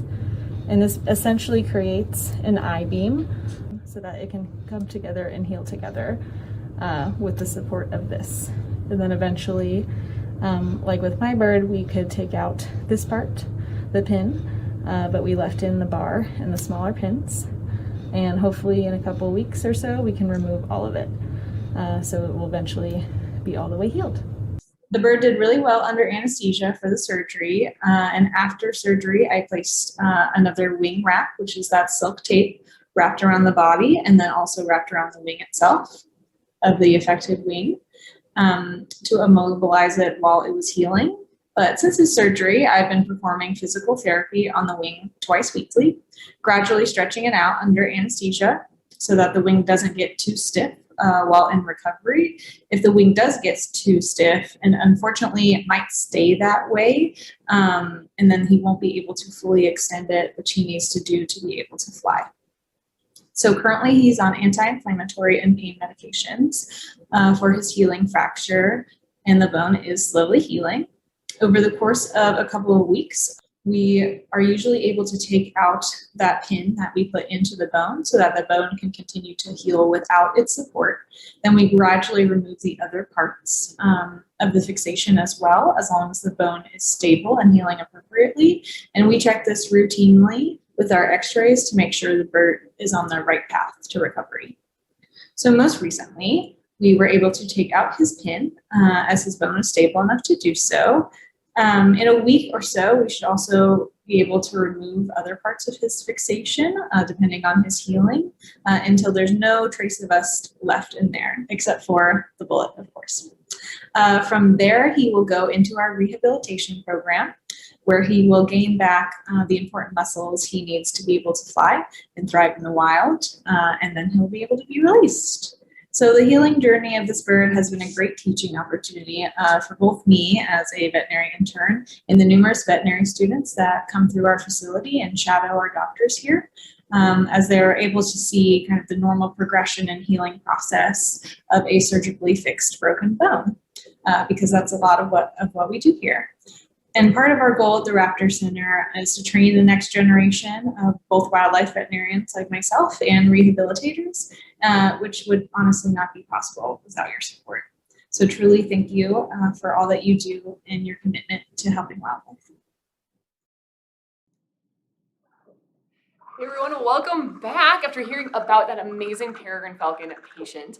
We are back here with a very different kind of raptor. You're here live back here during our fundathon. If you have any questions or comments or stories for us, please feel free to put them in the YouTube chat. We have folks monitoring those so we can answer them here live on air, which is very exciting. So now that we've heard so much about one of our amazing, what we call diurnal or daytime hunting raptors, we'd switch gears a little bit and talk about a very different kind of raptor who is the master of hunting at night. This is one of our nocturnal, or more accurately crepuscular, owls, who is found all over North America in really every habitat from the tundras of Canada down through the forests and suburbs and cities of most of North America. They're found in the deserts. They're found actually down in Central and South America as well. So you can find them in just a whole range of habitats, hunting all sorts of different animals. That's right, the great horned owl. You can see those classic kind of feather tufts sticking up out of the top of her head where they get their name. We can probably see here on the camera, they are just feathers, right? Not horns. These are feathers. And in fact, they're not even where her ears are. Owl ears are really something special. When we think about owls, we think about hunting at nighttime. We think about some very special adaptations that these birds really need to be successful, which also means a lot of things that our veterinarians are really keeping an eye out for as we are rehabilitating owls down in our clinic, being able to help them out. They have some really specific needs that they need to be able to do to be able to be released back out to the wild, because they have some very specific hunting techniques. Now, for great horned owls, that means that they are looking for all sorts of small animals, usually around sunrise and sunset. So they have these amazing giant eyes. If you take your hands and kind of make it into a fist like this, if we were great horned owls, this is how big our eyes would be. These massive eyes, about the size of an orange, sticking out of the front of our faces. That is how giant these eyeballs are inside of a great horned owl's face. Now, even more exciting are their ears. Since owls are hunting at night, there might not be any moonlight or any starlight. Maybe they're far away from cities or before city lights were a thing. There might not be any light, but they still need to hunt. So they have a great sense of hearing. Now, they don't have these big flappy ears like we do. And of course, the feather tufts on their heads, those aren't their ears either. Their ears are actually giant holes on the sides of their faces. You can see on this great horned owl, this big round facial disc that she has, it's funneling sound into those ears, which are giant holes on the sides of her face, right behind those black lines on the outside of her facial disc. So here's a fun fact. We might actually see this in a video later on today. If our veterinarians are doing an eye and an ear exam on a great horned owl, they'll push those feathers forward. The eyeballs are so big and stick so far back into their skull, and the holes for their ears are so big and so round, you can see the backs of their eyeballs through their ears. Fun, gross facts for you today, but that is how owls are supposed to work. I really like thinking about how much room their eyes and their ears are taking up in their skulls, because this bird is mostly feathers. Her actual skull is pretty tiny, so it really shows us how important these features are to these birds being able to do their jobs in the wild of finding and catching and eating small animals of all different kind of sorts of shapes and sizes. And goes to show that when these birds are brought into the Raptor Center, into our clinic, we really want to make sure that their eyes and their hearing are both working at 100% tip-top shape, since both of those are so important for their ability to hunt. Great horned owls, again, are usually hunting kind of around sunrise or sunset, but are really not picky. They'll hunt pretty much anything at pretty much any time. But they're also here hunting during the winter. They're here even this far north and up into Canada all winter long. So they're actually able to use their excellent sense of hearing to hunt things underneath the snow as well. So they're not just relying on their sight, they can actually hear things like small mice running around underneath the snow, and they can swoop down and then use these powerful legs and feet to kind of punch through the snow, use these amazing sharp talons to grab onto small animals, anything from mice to rats, rabbits, squirrels, snakes and lizards where it's warm enough. This is actually one of the few natural predators of skunks. So they can catch a lot of different things using these amazing strong feet and those talons. Of course, like all raptors, they have this nice curved, sharp beak, perfect for tearing their food into pieces. But if it's small enough, they can actually swallow their food whole. Now, in a little bit here at 11 a.m., we're going to learn a little bit more about what owls do with the bones and the fur or the feathers of the animals that they've swallowed whole. So I'll leave that for the 11 o'clock hour. We won't get too much into it now. But suffice it to say that these birds, they're eating all the different parts of the animals that they eat. We get all of our different food groups. We get to eat our tasty cookies and fruit and salads and pizza and all sorts of good stuff, right? We have all of our different food groups. These birds, they only eat other animals. Raptors are predators. They only eat other animals. So they need to get all the nutrients that they need from the animals that they eat. That means that they're eating the fur, they're eating the feathers, they're eating the meat or the muscles, they're eating the organs, they're eating the bones, they're eating the good stuff like the brains and the eyeballs and the toenails, all of the good stuff, right? So they need to eat everything to stay healthy. It's really important for their diet. So, of course, here at the Raptor Center, we're making sure that these birds are getting a really nice variety of different small animals and all the different parts that they need, both here and for birds who are being rehabilitated down in the clinic. Really important that they get that really great food. In fact, our volunteers, we don't just have people supporting our mission and our clinic by donating, we actually also have an amazing crew of volunteers. We have about 300 volunteers or more who are working with our organization to help make everything happen. From going out and retrieving birds who have gotten injured or sick out in the wild, to helping those birds in the clinic and helping our veterinarians take the best care of them, preparing food, cleaning things, helping to restrain birds for their medical exams, keeping them safe. We also have volunteers who are doing that kind of physical rehabilitation, that flight training that birds need before they're released out to the wild. And then for birds who were not able to be released, who have joined our education crew, we also have some amazing volunteers who help us out and make everything happen up here in our education department as well. So we have an amazing crew of volunteers who are helping us out as well. So thank you. If we have volunteers watching, thank you all so much for all of your support as well.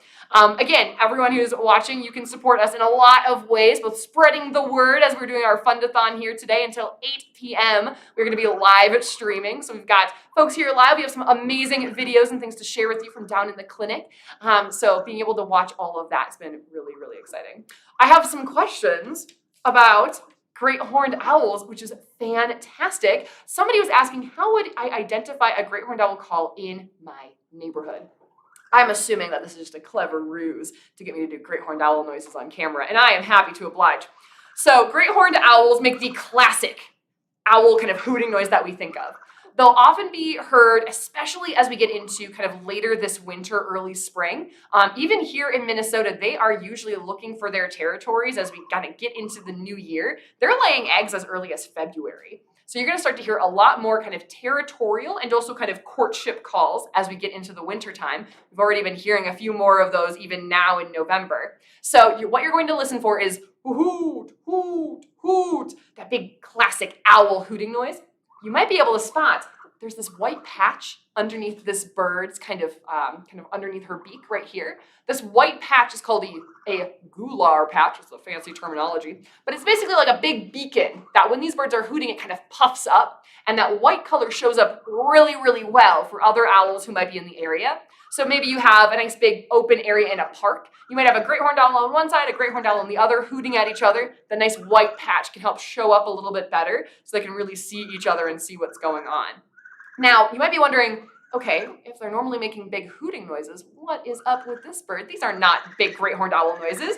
These little chittering noises you might be hearing are actually the noises that normally only young owls make in the nest with their parents. This owl, she's 22 years old. She is not a baby owl. She has been a full-grown adult for many, many years. Since she was about 3 months old, she was full-grown, full size. What happened with this owl and why she was brought into our clinic in the first place is that she actually ended up out of her nest one way or another. And this is not uncommon for owls. They don't build their own nests, so great horned owls especially. They're usually, I'm gonna give her a little piece of food here. She's been doing a great job. These great horned owls, they're usually finding their nests as old hawk or crow nests. So as we get into the springtime, things can get a little bit iffy with those. The structural integrity might not be what they need to be. So sometimes those nests can fall apart, the trees can fall over, the youngsters end up kind of wandering out of the nest and end up on the ground. And people want to help them out, which is excellent. We love that. We want people to want to help these birds in the wild and help them be successful. Problem with this bird was that the people who were helping her didn't know the best way to do it. So what they did was they actually brought her home and were raising her with people at a very important point in her development when she was supposed to be seeing other great horned owls and imprinting on them, or really learning fundamentally what it means to be a great horned owl. But because she was being raised by people at this very important stage, her brain instead was seeing people and hearing people and went, that's how I be a great horned owl. I look at these kind of people, I get food from them, these are the noises that I make, I've got it. So now what we know is that her brain kind of permanently is a little bit confused about how to be a great horned owl. So this really goes to show us the impact that we can have kind of out as we're going about our lives, and we might be finding young animals, especially as we get into the springtime. Easy way to help them out is usually to actually leave any young animals you find alone and call someone who can help them out. For raptors here, that is the Raptor Center. Give us a call and we can help assess if an animal or a young raptor needs assistance. So sometimes their parents are still around taking great care of them. Otherwise, our baby season is a very busy time of the year for us. We have a great way that we figured out over the years of taking care of young raptors, being able to help them out in a way so that they do not learn to associate people with food. We're very excited about the food that I'm holding over here. I'm gonna wait till she puts her wings in. So we've done a lot of work in figuring out the best way to take care of young raptors in a way that lets them still be released back to the wild. We keep a lot of track of where local kind of raptor nests are, so we can kind of foster some youngsters out if we need to. Lots of great ways of taking care of these birds. So again, all of that work in the clinic is really helping to prevent other birds from ending up in a similar situation. This great horned owl, she's an amazing educator, but we want to make sure that those other great horned owls are back out in the wild, hunting small animals, keeping our ecosystem in balance. That's the job that they're supposed to do. So we want to make sure that they can do it. So you can, of course, help us out by helping to fund our clinic and meeting that $60,000 match today. Now, we are going to learn a little bit more about a very special thing that really kind of all raptors do, but owls have the most interesting way of going about it. We're going to learn a little bit about owl pellets and what that means for owls and their health. So we're going to hear from Max, one of our other naturalists, and learn a little bit about owl pellets. Here we go. Hello everyone. You may be wondering why I'm wearing this fabulous apron right now. Number one, it's because I look good. And number two, because we're about to break apart an owl pellet. And for those of you wondering what exactly is an owl pellet, first I'm going to give some food to our good friend Bubo the Great Horned Owl and talk about what exactly is happening as they're eating. So I'm about to feed a dead mouse to Bubo, and if you have no desire to see it, I completely understand. So on the count of 3, feel free to close your eyes. Everyone else, watch very carefully. You ready? 1, 2, 3.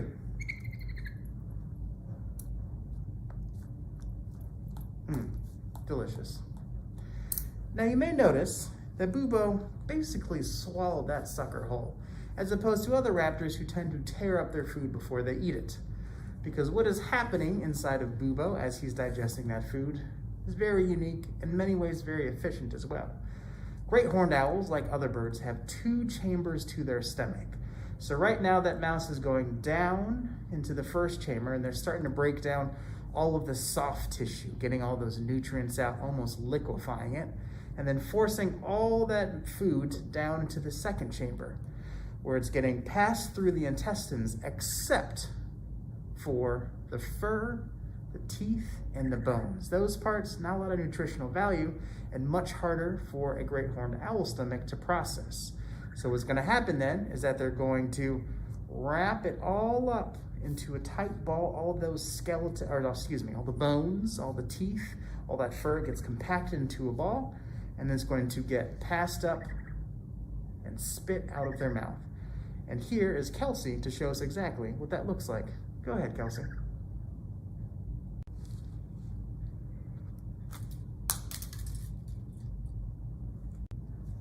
Wow, thank you, Kelsey. Way to get in character. Now, that pellet that Kelsey just showed us how they spit up looks just like this. Almost like a little ball of fur. And we're actually going to be opening up one of these pellets. So in many ways, you're going to be acting just like a scientist, because they use these pellets to track and see what these birds or these owls are eating, and they can get a better sense of what their diet is, as well as what some of the less healthy things they may be consuming as well. So we're going to give a bubo to go and digest a little bit, and let's break into one of these pellets. All right, well, now that we have discussed what an owl pellet is, let's get into it. Step one, you're going to need a nice flat surface to be able to operate on said owl pellet. We ask that you please do not use your kitchen at home because, well, there sometimes can be bacteria in the owl pellet. I will say, here at the TRC, all of our owl pellets have been collected from our education and our patients downstairs. And our hospital does a wonderful job of autoclaving, or basically sanitizing these pellets for our use. But make sure not to do it in your kitchen, and don't do it in someone else's kitchen, because that's just rude. Second, you're gonna need some gloves. You don't have to have gloves per se. You can wash your hands both before and after the procedure. I chose these lovely pink gloves because, in case you didn't notice, they go very well with my skin tones. Next, we're gonna have to have a surface to be able to keep track of this owl pellet and all these tiny skeletons we hope to find. Perfect. Next, I brought a little tool with me to be able to extract those very tiny bones. We also need a lovely magnifying glass for those of you that are hard of seeing, and also just to see those really hard to find structures inside the pellet. And we also have this lovely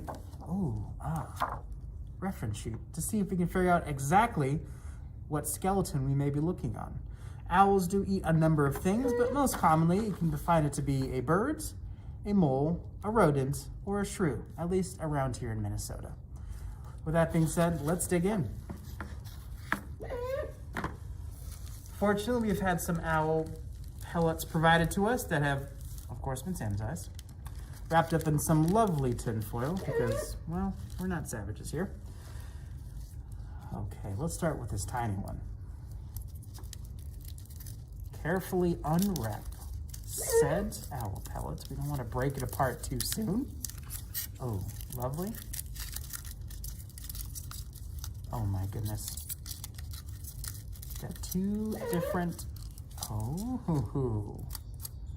this is kind of special. Two different color fur in there, and I already see a bone sticking out. That's so convenient for us. Let's get into it. Looks like we found something right here. Take some of that off. I wonder what it is. I'll keep this ID sheet out here so you can possibly look at it and try to figure out what it is for yourself. Let's start with this small gray one, slowly breaking apart. Oh, wow. Ooh, catch that aroma. I'm just kidding. Don't smell this, please. Find some small parts in there. Keep track, see if you can figure out what is this skeleton. I can safely say it is not a gnome. There we are, very nice. All right, getting a little clumsy, so we're gonna get surgical. Oh, beautiful form. Wow, look at this. So well compacted. Imagine all of this getting put or solidified together in the gizzard of the owl, taking all these sharp bits that it can't actually swallow and doesn't have a lot of nutritional value, to pack into a neat little pellet like this to make it much easier. Ooh, look at some of these sharp bones too. The digestive system of the owl does a lot of work, processing that soft tissue and bundling up all these sharp bits, or basically unprocessable parts as well. Oh, wow, lovely. Oh my goodness. Any guesses as to what you think this is yet? Ooh, looks like we got here a tiny little vertebrae. Part of what makes mammals mammals, that bone that goes all the way down their back. We also have vertebrae, but it's a lot larger, generally. Oh, this is good stuff. Oh my goodness, there's just so many pieces. Now you can see why scientists have such a good time digging through these pellets, because there's so much to learn from them. There's a lot of history there. Looking at the digestive system of these owls, how well they're working or functioning. Also getting a really good idea of what these owls are eating. It tells you a lot about their personal history. And it's also a really useful way to look to see if there's signs of wild owls in your backyard as well. Just look for some pellets on the ground, and that usually means that at some point in the last few days there was probably an owl in that tree above. Now after they eat their food, it usually takes them a few hours for them to digest it and then spit up these pellets, and they usually like to do it when they're resting. You don't want to have to, well, for lack of a better phrase, throw up mid-flight. Very inconvenient and difficult to do. Don't take it from me though. Oh, very nice. Wow. Oh my goodness. See, now if you have the time to do this, can be a really great experiment for putting all these bones together, kind of like a jigsaw puzzle, but a little bit more morbid, to see if you could identify what this animal once was. But you have to be very careful going through it so that you don't break any of those really small bits, because I think it's easy to forget what makes up basically all skeletons. There's a lot of small and very precise pieces in there. As I drop one, there we go. Please excuse my lack of dexterity. It is a work in progress. Oh, very nice. A little bit of fuzz there. You can be able to clean that off later. But right now I want to show you the meat of what is going on in here. Ooh, and some more vertebrae there. You can see how they fit together as well. Allows them to be flexible while this animal, whatever it may have been, possibly one of these here, was moving around. My early guess would be possibly, a mouse or even a vole.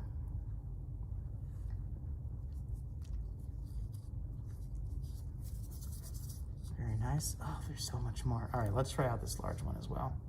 Now, the pellets can come in all different sizes, usually depending on the size of the food that they ate. And everyone has their own process for going through them as well. But I want to see if we can find a skull in here. It's almost like unwrapping gifts during the holidays. With biodegradable and relatively cheap wrapping paper. Lovely, lovely. See some of that extra fur coming off, which is also why I'm wearing a mask. Unfortunately, this one seems to be mostly fur here. We got out most of that skeleton there. But I'm not finding any skulls. Not every pellet's going to be a winner. You can probably hear Lois in the background agreeing with me. Thank you, Lois. Ooh, this is getting a little messy. This is why we do it on a tray. You don't want to get this all over a counter. Beautiful. Also a great activity to do with friends or family, as you can split duties while you're going through all these pellets precisely. All right, that's empty. That up. Ooh, here's a bigger chunk.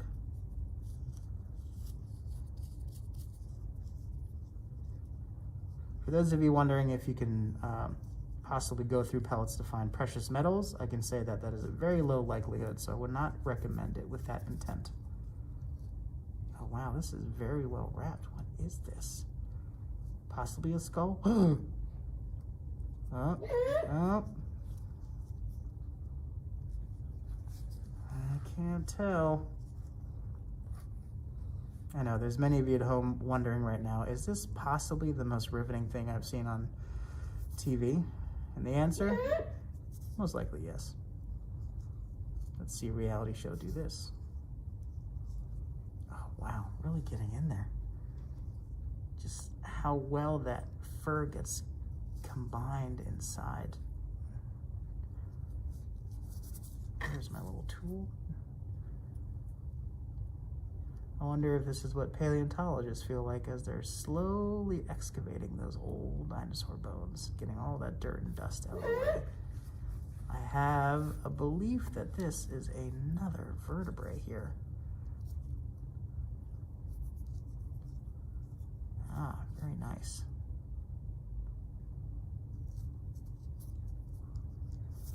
This one would be ripe for a Jurassic Park joke, but I will not stoop so low.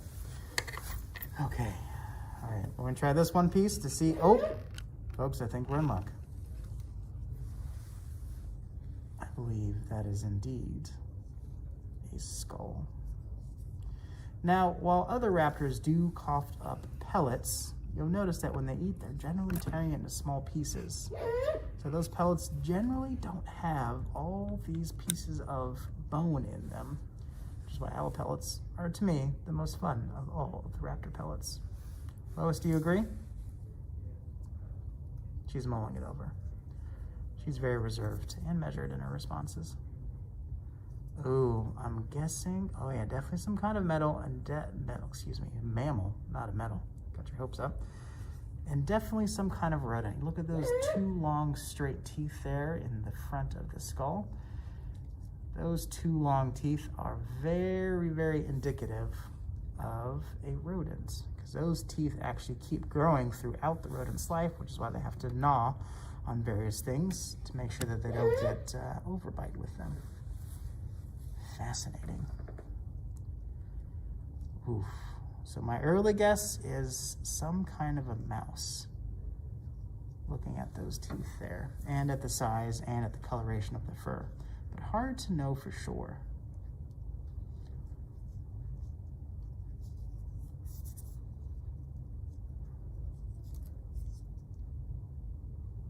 Oh, something that fascinating. Look at that. And now if we took the time, we could put these together to see if we could reconfigure this rodent just to make sure that we are indeed dealing with the mouse. But these are some of the exciting things that you can do when going through and slowly dissecting these owl pellets.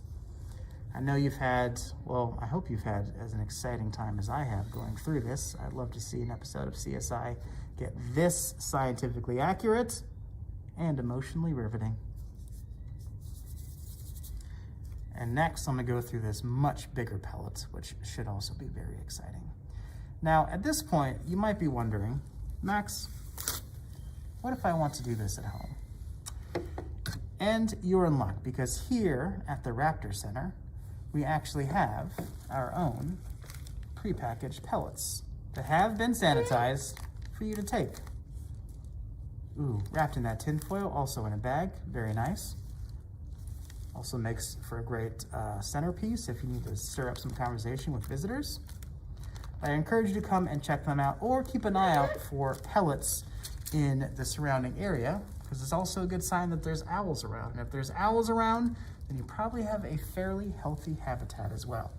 As you can see, these are just some of the bones that we've collected from all of the pellets that we get here at the Raptor Center. And again, a big thank you to the hospital, who spends the time sanitizing all these pellets for us to use, but also a reminder about how much research they do into the surrounding environment, because by looking through the pellets, especially from owls that come in injured with things that we can't immediately see, it helps us to get a better idea of what is going on in the surrounding environment. And the hospital here at the Raptor Center is really on the forefront of that. So just a reminder, I wanted to thank you so much for taking some time to enjoy our Give to the Max Fundathon. All of your donations go directly to supporting the education department, but primarily the hospital, so that they can afford to have this beautiful art display, but also take care of our raptors and do more research to figure out what is happening with their surrounding environment. Because if it's affecting the animals, then it is also affecting us. It's a good time to remind ourselves that we are all connected in these ecosystems. Well, with that being said, I'm gonna give you just a pair of jazz hands and wish you a wonderful rest of the day. Please enjoy our content. Thank you, and goodbye.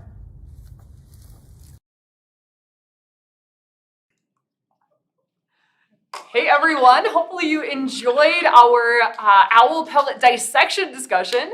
Thank you for joining us back here live during our Give to the Max Fundathon. As a reminder, so now that we've kind of learned a lot about kind of what's going on internally with these birds, we are doing a lot of work in our clinic to make sure that we are giving those owls that are admitted, along with all of our other raptors, the absolute best care possible. And you can actually help make that possible by helping us meet our $60,000 match today during Give to the Max Fundathon. That $60,000 match is actually being provided by by Robert and Susan Wilder, Rachel Hallstatt, the Acorn Charitable Trust, and the Sarah J. Anderson Fund of the Hugh J. Anderson Foundation. You can help us meet that match by joining us online. We're at z.umn.edu/RaptorGive2021. That website is a very secure, very easy to use link for donating. If you want to talk to somebody in person, understandable, you can give us a call at 612-624-8457. We have the link to that website is in the comments and the description of this kind of YouTube live video that we've got going on. We are really excited to be able to meet that match that will help us unlock a lot of funds that we need for really being able to operate our really functioning raptor hospital that we have going on here. This year we're seeing, at least this far into kind of the middle of November, we've already seen over 950 patients this year. So on track to, I think, hopefully seeing probably close to 1,000 or even more. So we're seeing a lot of patients this year, and unfortunately, not a single one has left a forwarding address for their medical bills. So we're covering all of those for them. And so to make sure that we are able to keep all of that funding going, being able to have an amazing medical staff for our birds with our veterinarians and vet techs, being able to go into research and figuring out what is going on with these birds out in the wild and how we can best help them and help spread kind of the information on how best to care for these birds in a medical context. It's really important that we have the funding to do that. So thank you all so much for joining us here today and helping us meet that $60,000 match. We have a few folks who have donated already. Thank you so much to Judith and Deborah, Elizabeth, Becky, another Elizabeth, Kate, and Lydia. Thank you so much for your support. We really appreciate it, especially right away here in the morning. It's fantastic. We are, of course, looking for donations through the end of today and beyond, of course, but today to help us reach that $60,000 match. We will be here doing our live fundathon until 8 p.m., but if you are one of our kind of late night, late owl type folks, we are looking for donations through midnight is when that match is good for. So definitely check us out. We also kind of throughout the day, there are chances to kind of increase that match through some random drawings. So even every little gift, it goes a really long way and has a chance to unlocking even more funds for us, which is really exciting. We are part of the University of Minnesota. We are proud members of the College of Veterinary Medicine, but our funding doesn't come from the U of M or the state. It is really coming through our kind of public donations, through the philanthropy of our community. So we're really relying on all of you to help us be able to help the local wildlife, to be able to help the animals that are making our ecosystem and its functioning possible by helping the raptors that are brought in here to the clinic. So you can do a lot to help the birds and the environment in your local community. If you're watching from further afield, you're helping us kind of do that research and that learning that's going to help us improve the ability of veterinarians and rehabilitators to keep these birds returning back out into the wild. So your fund and your assistance is really going quite a long way. So thank you all so much for joining us here during our fundathon and lending us your support. Just to make sure we're all on the same page, though, of what really makes these birds so special, we have a little video here to tell you a little bit about really what makes a raptor, what makes them different and special from other birds. So we are going to cut over to that to learn about what makes a raptor a raptor. Take it away. Hi, everyone. So my name is Kelsey. I use she, her pronouns, and I am here with a great horned owl, one of our education ambassadors here in the education department of the Raptor Center. So as a great horned owl, she's an excellent representation of really everything that a raptor is. So when we talk about raptors, we are talking about, of course, birds of prey, or birds who hunt and catch and eat other animals. So she has a couple of really important adaptations or features on her body that she will be, that a great horned owl out in the wild would be using to find and catch and eat that prey. So as you're looking at this great horned owl, you're going to notice when she's looking towards the camera, some very large eyes. Raptors are very well known for their eyesight. They have this excellent eyesight that they can use to find their food from a pretty far distance. For owls especially, that great eyesight is really used for hunting at night, really low light levels. So those really big eyes are used to see in light that normally will be very difficult for us to see in. To give you an idea of how big of an eye you would need to be able to accurately see and hunt at night, if you actually take your own hand and curl it into a fist, if you put that in front of your eyes, this is how big our eyes would be if we were great horned owls. Or if there was a very, very large great horned owl, human-sized, this is how big their eyes would be. So underneath all those fluffy feathers, they have very big eyes that they use to find their food in those very low light conditions. Second very important adaptation is, of course, these feet. I'm going to move a little bit closer so you can see them a little bit closer up. So these feet are excellent for grabbing onto their food. I'm going to give her a small piece of food here real quick. Today she's getting rats. So normally these feet would be used for kind of swooping down and grabbing onto anything ranging from mice to rats to rabbits, maybe things like skunks. They might also eat things like other birds, including other smaller species of raptors, including owls, as well as things like reptiles, snakes, lizards, things like that. So they're able to hunt and catch a huge variety of prey. So these feet and those talons, again, I'll move a little bit closer so you can see. So big, strong feet, and then those curved, sharp talons that she has on the ends of her toes. That's what's really important for grabbing onto their prey. That is kind of the main tool that raptors have that makes them the excellent hunters, is grabbing onto food with their feet. And then as she's moving her head around, you might also be noticing this curved, sharp beak. But that curved, sharp beak is perfect for tearing food into pieces. So if she catches something really large, like a whole rabbit, it would be really important for being able to tear it into pieces. This round face leading up to that black line is what we call a facial disc. It kind of acts like a big satellite dish on the front of her head. What it's doing is it is funneling sound into her ears. So instead of having these big flappy ears like we do or like other animals do, they just have the holes on the sides of their heads and the feathers help to funnel the sound in. So she has excellent hearing. So a great horned owl might be able to sit outside in the winter here in Minnesota and be able to find things like a mouse running around underneath the snow. They're able to find that mouse using that excellent hearing. So being able to rely on both their vision and their hearing really lets them be able to kind of sit up in a tree, look, listen, and then sneak up on their food. So that excellent adaptation of that really good hearing is very important for owls. So thank you all again so much for joining us today. Thanks so much.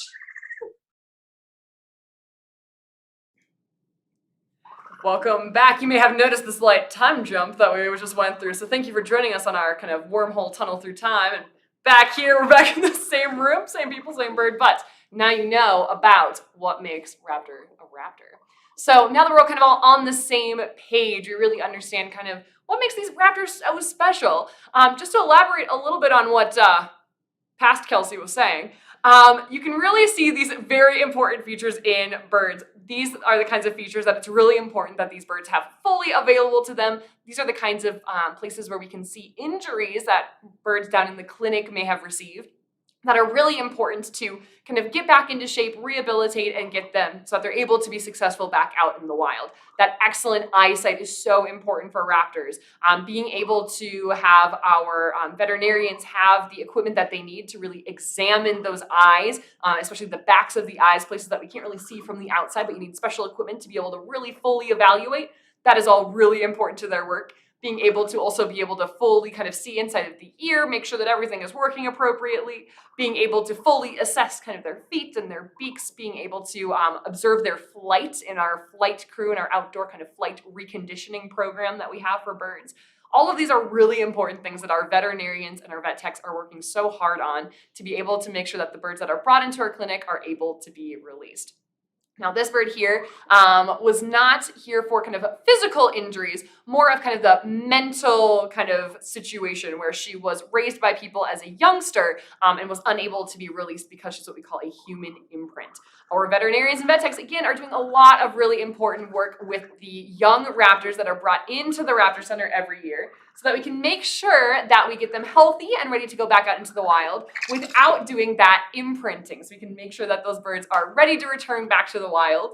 And so that way we're able to really keep them healthy and really get them back out into the wild, back into that environment so they can do that very important work. For most raptors, that really important work is hunting other small animals. For great horned owls, for example, it's anything from mice, rats, rabbits, squirrels, snakes and lizards, skunks, lots of different types of animals. Sometimes people wonder kind of how much kind of weight these birds are capable of actually carrying when you're thinking about the size of animals that they might be hunting. To give you an idea, this great horned owl weighs about 2.5 pounds. That's it. So they're really able to pack a lot of punch into those feet and those grasping talons, perfect for grabbing onto their prey. So raptors are really capable of eating a lot of different kinds of small animals. I have a question kind of related to that, which is, do owls eat cats ever?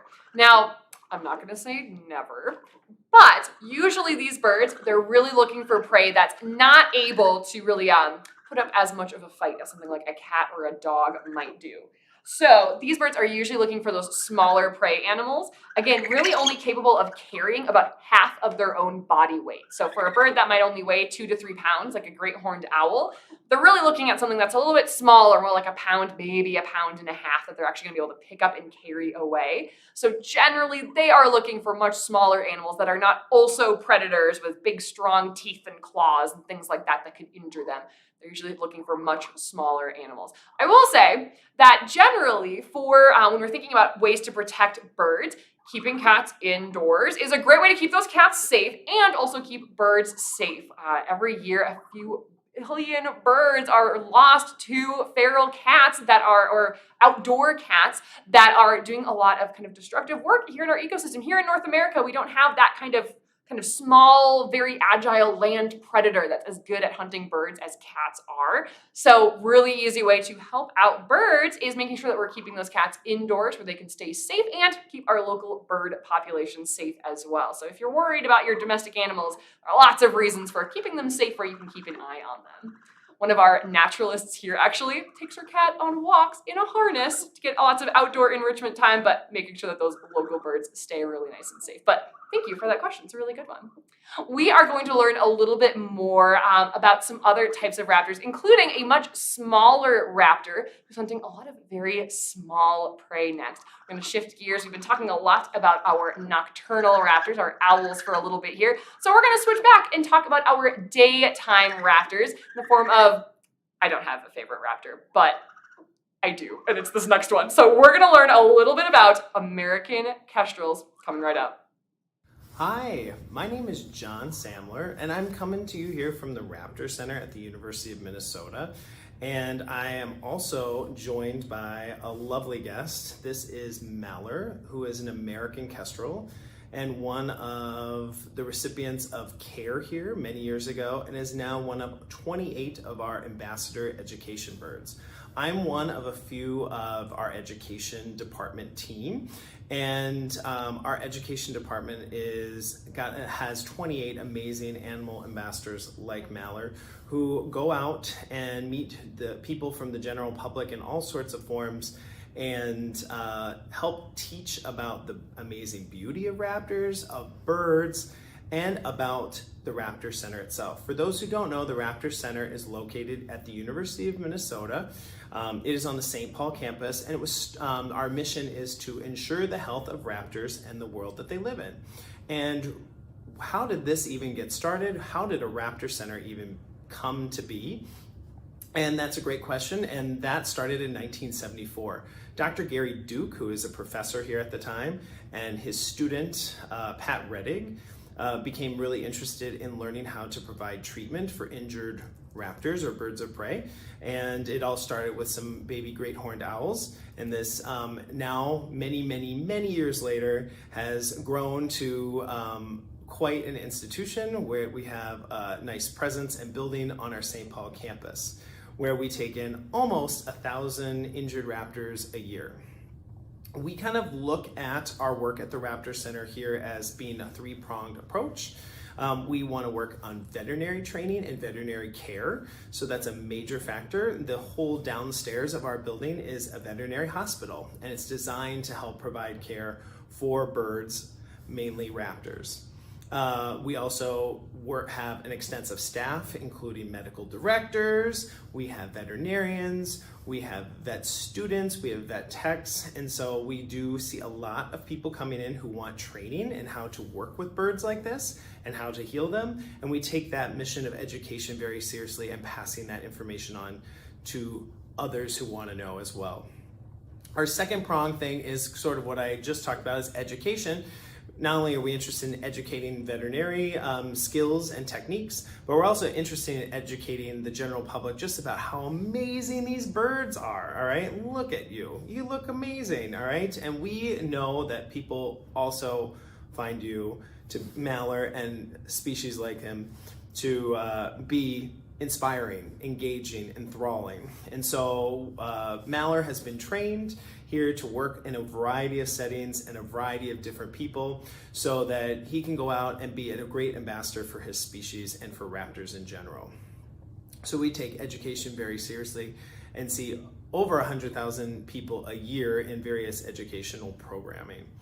Our third kind of point of mission is research, and we've done a lot of research on various things over the years, including the DDT effects with bald eagles and peregrine falcons, the impacts of lead on different raptor species, including bald eagles, impacts of potential wind turbines associated with raptors and migration, and the impacts of different ammunition types, and how this affects scavenging birds. So there's lots of different research that we're interested in, including right now we're doing studies on auditory capabilities in birds. So three-pronged approach: veterinary care and training, education to the public, and research. Why we are here today to talk to you a little bit about our work is particularly to talk to you about how your support of our hospital really makes a difference to individual birds and to our overall understanding of the environment. Mallard is an amazing example. Like I said, he's a part of our education team, and he is 9. He was found on the side, or found by a member of the public on the ground. He was dehydrated at the time, and so it was unknown. Often we get birds given to us by the public where we don't exactly know what happened to them to get to them to be on the ground or to be so severely injured. So the public found him, brought him in, and he went straight to the clinic. The clinic support and hospital allows them, your support of the clinic allows them to be able to give immediate care for acute assessments of injuries, and also then continued long-term care over time. In the case of Mallard, he got an immediate look at or checkup, and it was determined he had dehydration and also a right fracture of his wing, specifically the metacarpal bone, which is a bone that in humans is typically found in the hand. It's a critical, one of the many bones found in the wing, which is essential for this bird to fly and all birds to fly. So a fractured metacarpal is a big deal for this bird. And so the clinic was able to diagnose that right away and then was able to treat it.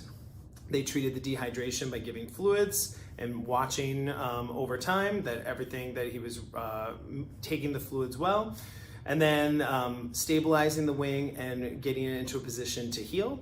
And then this would require maybe isolation of the wing and isolation for a long period of time because it takes time for the wings or for the wing heal to occur.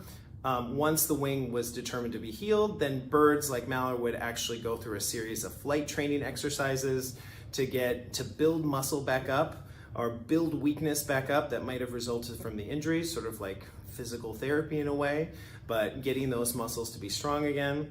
Here's the great thing is the injury did heal for Mallard and he did recover and he looks great today. The bummer about it is his injury was severe enough that the clinic was worried, the clinic staff were worried that the injury actually hinders his long-term ability to be fully successful with his flight, that over time he may not be able to fly as agile as perhaps other members that did not of his species that were not injured, and that might lead to a disadvantage and perhaps hinder him from migration, getting away from predators, or from eating. And so it was deemed by staff after an extensive amount of review that he was not releasable back to the wild. So instead, he's now with us here at the Raptor Center. He is now an educational ambassador and has been trained well to work with me and work with many others to kind of represent the story that he is. There are many species and many individuals that have come through our clinic that tell a similar story or something, maybe not a similar situation, but tell a story of injury or difficulties in the environment. And we look at each of these birds as a chance to learn about how to help them, but also as a lens into the environment. What's going on out there that's creating danger or havoc or difficulties? And are these dangers really a rare occurrence, or are they becoming a pattern or a common occurrence? We've noticed this in the past with bald eagles and peregrine falcons, that their populations decline with DDT. And so we look at every bird that we get, no matter what the species, as kind of a record for us to keep track of what's going on out there. Just in case you're wondering before we, because how do you not love this bird? Some kestrel facts for you. If you want to go out and try to find some kestrels on your own out in the wild, that you would want to go to a grassland area. They're grassland specialists. They really like open areas, not wooded. They might be found in some places where there's occasional tree here or there, but they really like open areas. Agricultural areas, you can sometimes find them perched on power lines. You can tell because they often are perched looking for prey, which is often insects or small mammals. They bob their head a lot. That's a good way to tell that they are, that it might be a kestrel that you're looking at, because sometimes they do this. Or they pump their tail. Are you gonna do either of those, little Bob? That would help right now. Cue the Bob. Keep an eye out. He might do it eventually here. And then they're amazingly fierce predators. This is our smallest falcon. We have 3 commonly found falcons in Minnesota, and this is the smallest. He weighs about the size of a gram of butter, we would say, or excuse me, a stick of butter. And but despite that, lightweight, is an incredible predator. Great at finding small animals that are much bigger or similar and look bigger than you think that they might be able to take, and are able to take them down and consume them. So kestrels here, one thing that we are learning about kestrels from our clinic is that when we look at our records of what kind of birds we've received since 1974 to today, kestrels used to be one of the most common species that we would receive. We often would be the most common species that was received by the clinic. We used to see a lot of them. And in recent years, we've seen very few, which is very concerning when you used to have the most common species is now almost a rare occurrence to find down in the clinic. And so that clinic data and that hospital check-in really has given us a lens into, is something going on with kestrels overall in their population? Obviously, Malheur individually was having an issue, but if we're seeing less kestrels generally, does that mean something's going on in their environment? And that's a great question. When we look at national statistics, we also see that kestrels are declining. So our data are mirroring other data sources from around the continent. And it makes you wonder, is this another story where we need to do more research and learn more about the species to understand what environmental impacts are out there? There's many theories as to what may be causing kestrels to be having a difficult time in their environment. Maybe loss of nesting sites because they do nest in cavities. It could be broad scale application of pesticides. They do eat insects that could be impacted by pesticides, or they are impacted by the pesticides themselves. Is it habitat loss of grasslands and open areas, which a lot of times get converted into human use or other land uses? There's many potential reasons, but we still don't know. But one thing we do know from the clinic information is that it seems that kestrels populations might be having a little bit of a struggle. And again, more research is needed, but it's that kind of data and long-term data tracking that our clinic has that really helps us put in perspective, wow, maybe this is something we want to look further into. So with that said, we are just wanting to say thank you for coming to listen to our stream. Thanks for enjoying Mallory the Kestrel, because he's quite enjoyable. And most importantly, thank you so much for the support you provide the Raptor Center.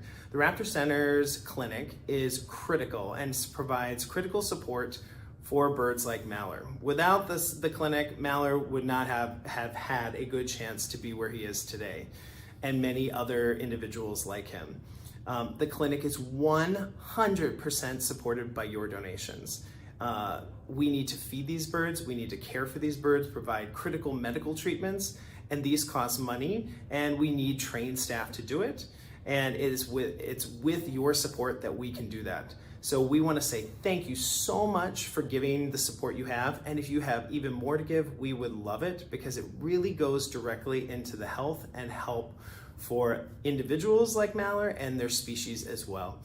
So thanks so much. We really appreciate it.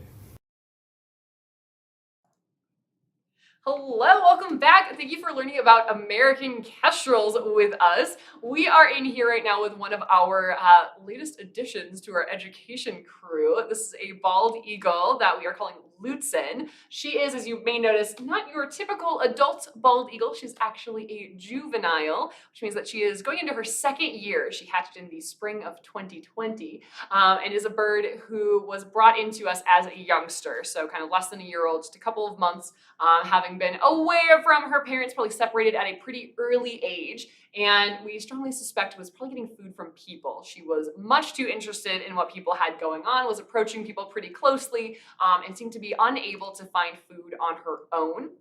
And so she was brought into the clinic at the Raptor Center. And after several months of working with this bird in a room with other adult bald eagles who could hopefully teach her the best way to react to people, which is to move away from them and not try to approach them looking for food or anything like that. Our veterinarians worked tirelessly for months working on trying to get this bird kind of back into that kind of more typical bald eagle state of mind. But unfortunately, that was not successful for this particular bald eagle. She just probably learned too much at too young of an age that people maybe meant food or people were more interesting. That's really not safe for a bald eagle, especially to be approaching people. There are lots of dangerous things around people. We have cars, we have windows, we have all sorts of kind of toxins around us, and we have people who might be a little bit understandably concerned to have a bald eagle flying at them. So for her safety, that is why this bird is actually living with us here permanently in our education collection. So we're really excited to be bringing her on board. Earlier on today, we had a segment on becoming an education bird, and that is some of the training that this bird has been going through. So this is actually secretly a training opportunity. We are multitasking right now. So she's learning how to be on a live stream, which is really exciting. We are too, but she doesn't know that. This is very exciting. So she's doing some learning with us right now, but her kind of experience down in the clinic was a really important one. So really goes to show all the different kind of variety of things that our veterinarians and our vet techs are really working with when these birds are brought in. Unlike, human medicine, we don't really know what happened to any of these birds out in the wild before they were brought in. Can make some educated guesses in a lot of ways, and sometimes maybe people saw what happened, or we were able to recover a bird maybe next to a road, next to a building, something like that, where we can use some context clues. But genuinely, every bird that's brought in needs to be fully assessed by our veterinarians to really try to figure out what happened and kind of the extent of what's going on with the bird. So doing that kind of assessment is really important. And again, your support really helps make it possible for our veterinarians and our vet techs to be able to do the absolute best job using the equipment that we have to be able to assess these birds and figure out what's going on. So figuring out why this bird is approaching people, what's going on in there, and then trying to take the steps that we need to try to get these birds kind of back used to being, kind of acting like members of their species if possible, so that they can be released. Again, this bird not able to be released, but that is the goal for the birds that are brought in, is trying to get them back out in the wild, doing that very important work, which for bald eagles, of course, is doing things like fishing and scavenging, making sure that our waterways are really kind of kept well in check, as well as doing a lot of that important kind of cleanup crew work of making sure that anything that maybe has died, like a deer or something on the side of the road or on the side of the woods, isn't spending too long decomposing, spreading diseases, making other deer, other animals, or even people sick. So our cleanup crew is doing a very important job. So we want to make sure those other bald eagles get back out there so they can do that job out in the wild. Now, this particular bald eagle, this Lutzen, has been doing a lot of work on learning how to become an education bird since she can't do her original job of hunting things out in the wild. She is learning her new job of teaching people about her species. Right now, we are watching her go through that amazing kind of juvenile molt where she's going to lose those kind of youngster feathers. Right now, she's kind of grown in her second year set of feathers with these nice kind of white splotches all over her belly, a little bit lighter head.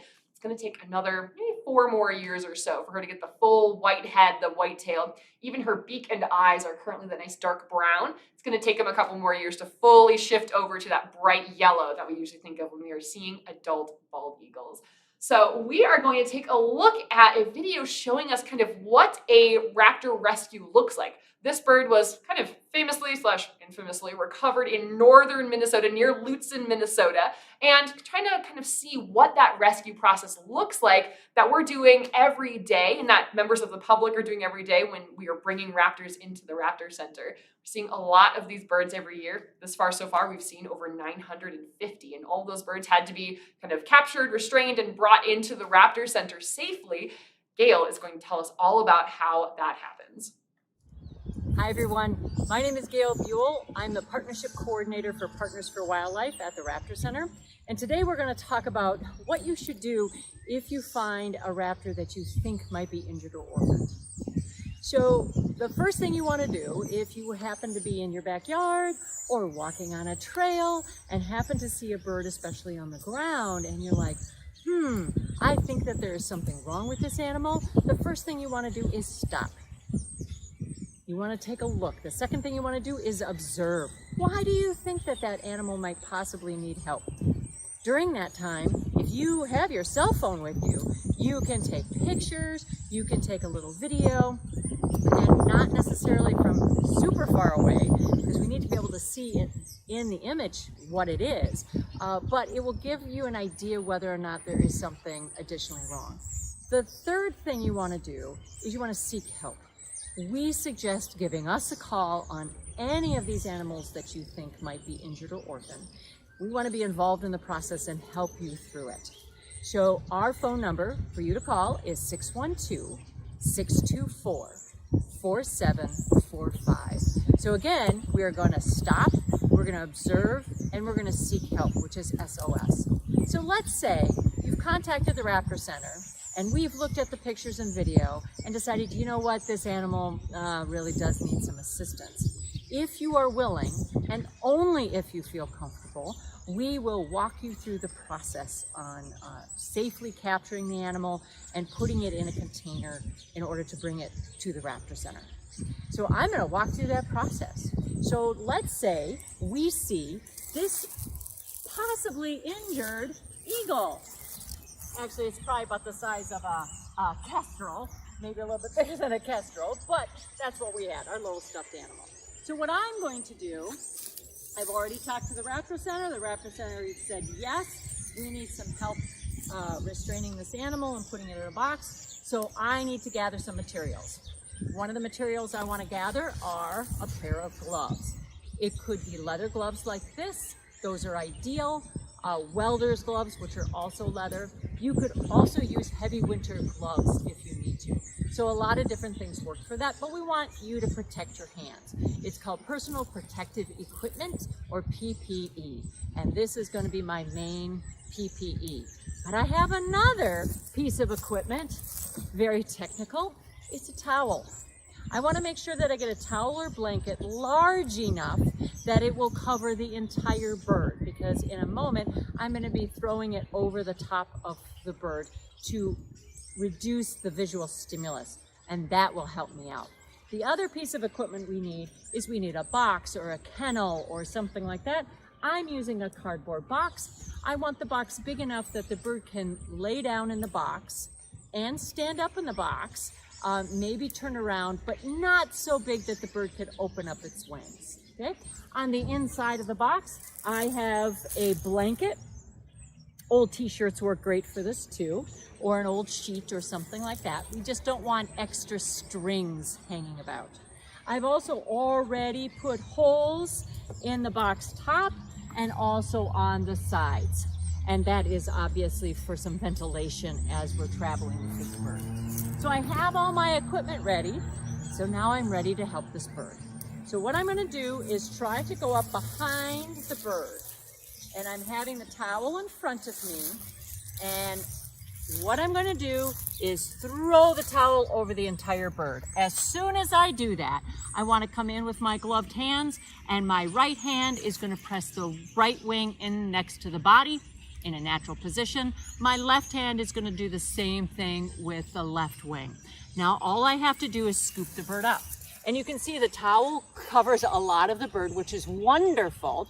But the one thing I want you to pay attention is that the feet, which are one of the raptor's formidable devices, I should say, for defense, and those talons are facing away from me. So that's another way that this is keeping me safe. So all I have to do then is scoop the bird up, and if I have my box really close, I can put the entire towel on the inside. Notice I'm putting the bird feet first because I want the bird standing there.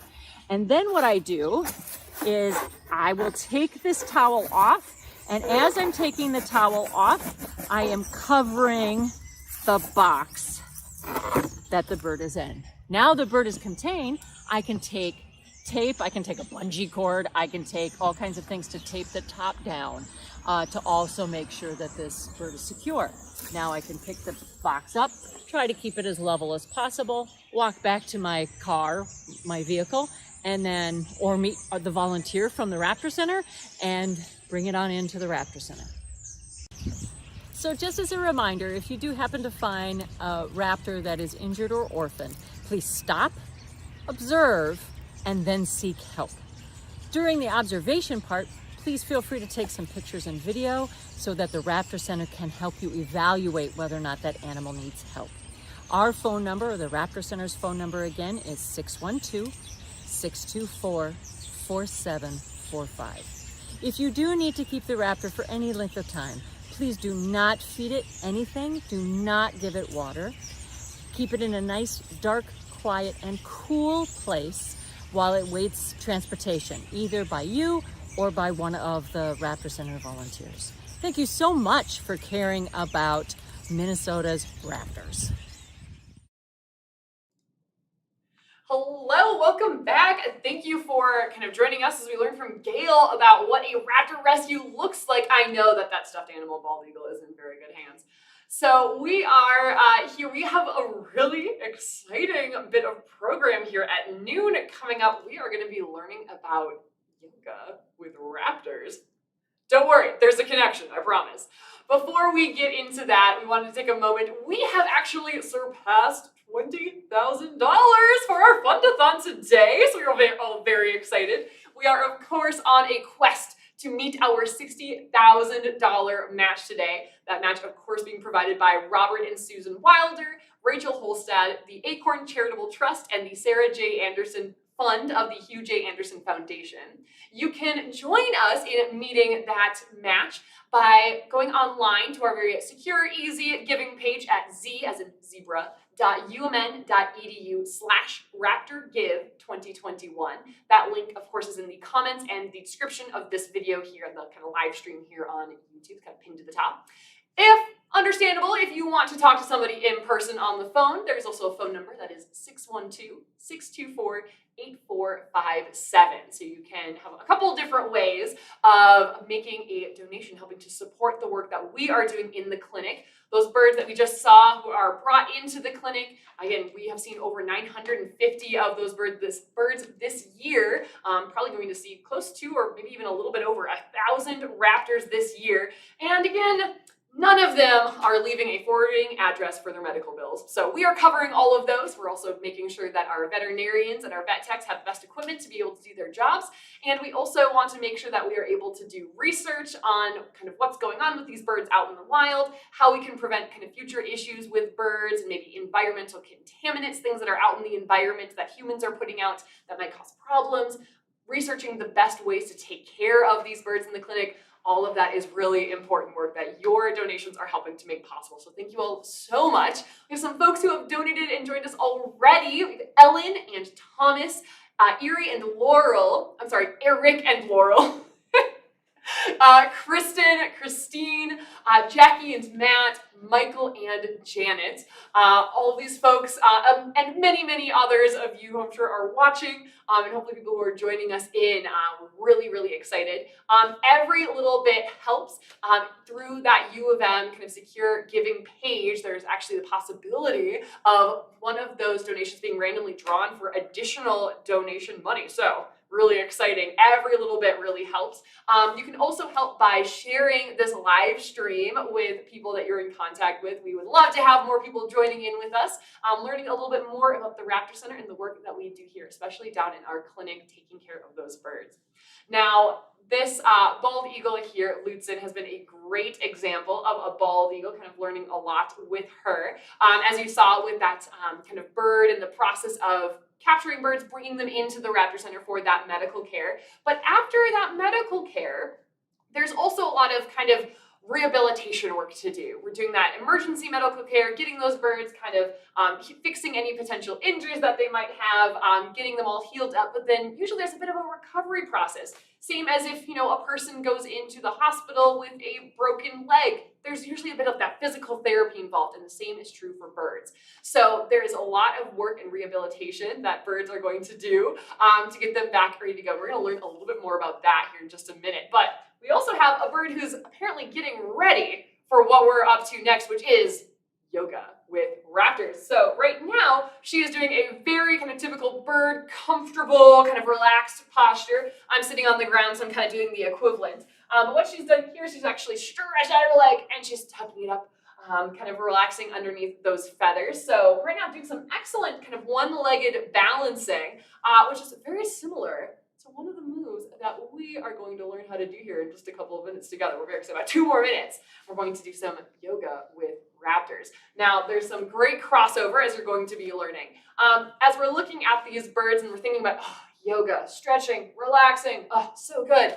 We can also think about what relaxation and kind of comfortable posture looks like in a bird. Right now, Lutzen here is a great example. If you look at how fluffy her feathers are, especially down here, she's kind of watching my hands. As you look down here, kind of on her lower belly, those feathers that have kind of relaxed out, if you think about it, if a bird is at all concerned and thinking, okay, I might need to fly somewhere else to stay safe, they're going to need to be aerodynamic, which means tucking their feathers in, might mean kind of leaning forward, getting their wings out, ready to fly. It might mean kind of crouching down and kind of tightening their grip on their perch so they can launch themselves off really well to kind of get into the air. So when we're looking at birds and thinking, okay, so what does a comfortable bird look like? A bird who does not need to go anywhere. This is kind of what we're looking at, that relaxed posture, kind of upright, relaxed feathers. Right now the foot tucked because she doesn't really need it for anything, kind of casually looking around. I like looking at when birds' feathers on their head are all kind of uniformly fluffed up. So this is what we're looking for in a very relaxed, comfortable bird. So now that we know what that looks like in birds, we're going to see what that maybe can look like for some of us people with some yoga with raptors. Let's see what that looks like. Hi, I'm Anna and this is Max. We're here at Minneapolis Yoga to do some wonderful exercises based on our amazing raptors. We at the Raptor Center want to make sure our birds are getting enough physical and mental exercise. So with our education birds like Max here, we make sure that they get lots of puzzle toys and interesting items that their food is in for them to figure out and tear up. We also bring them to places like libraries and schools and give them many experiences in many new places. For our birds down in the clinic, we work a lot on physical therapy. They need to be in peak condition in order to be successful being released back out into the wild. So we will make sure to stretch and move their wings, give them some physical therapy that way, as well as bringing them out for some flight training outside to make sure that they are capable of flight before being released. So we're going to turn it over to the staff here at Minneapolis Yoga for some yoga poses that you can do at home to get your exercise in based on our wonderful raptors. Hi, my name's Hunter. This is Sarah. We're from Minneapolis Yoga. We're on Lake Street in Mindale. So in yoga, we practice flexibility and strength, much like a raptor. The pose we're going to do is called the eagle pose, Garvasana. Inhale, arms up, hold your head sideways. Right arm on your left arm. Press your hands together, pull down like a beak. Sit down. Bring your right leg up, and hold your left leg. Cross, twist your legs together, then sit back down and lean back. Like the Garuda. Like Max. Here's for great. Change. Inhale all the way up. Let's do the left one as well. Left arm. Equal balance. Pull down, sit down. Leg up. Hook your foot under your calf and sit back down and lean back at the same time. Lower your center of gravity and find the balance like you're perched. Change.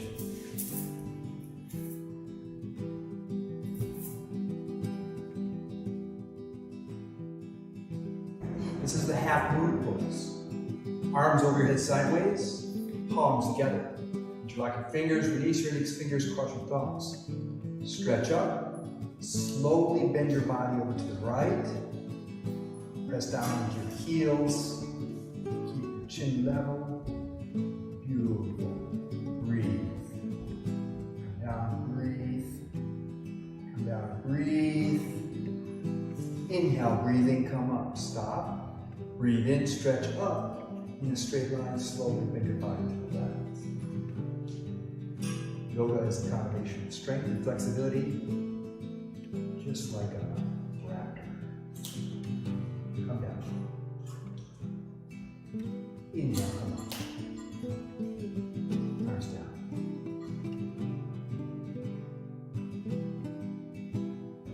Yoga combines flexibility, strength, and balance. Tree pose, Tadasana. Pick up your left foot. Hold it from underneath. Let your right knee come down. Stand up very straight, pulling your abdominals, excuse me. Right hand up, left hand up. When you're ready, balance. Breathe normally. Change. Put the leg down, arms down. And of course, do both sides.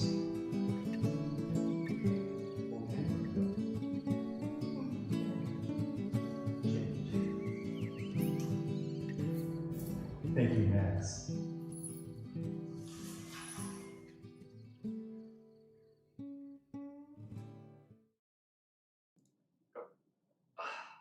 I can see why you said like that. That's really nice. So hopefully you all enjoyed learning some yoga with raptors with us. Again, these birds, when they are down in the clinic, they're doing a lot of work on rehabilitating them, and part of that does involve making sure that they are getting all the kind of physical exercise that they need, that they're doing some of that very specific stretching and movement to make sure that the muscles that are rebuilding are able to be in the absolute best shape possible. And again, your support is really helping making sure that our veterinarians and our veterinary technicians are able to do that really important work. So thank you all again for joining us. We're really excited as we kind of get into the middle of the day here of our fundathon. We are finishing talking a little bit more about bald eagles. We're going to see a little bit more in detail here in a few minutes.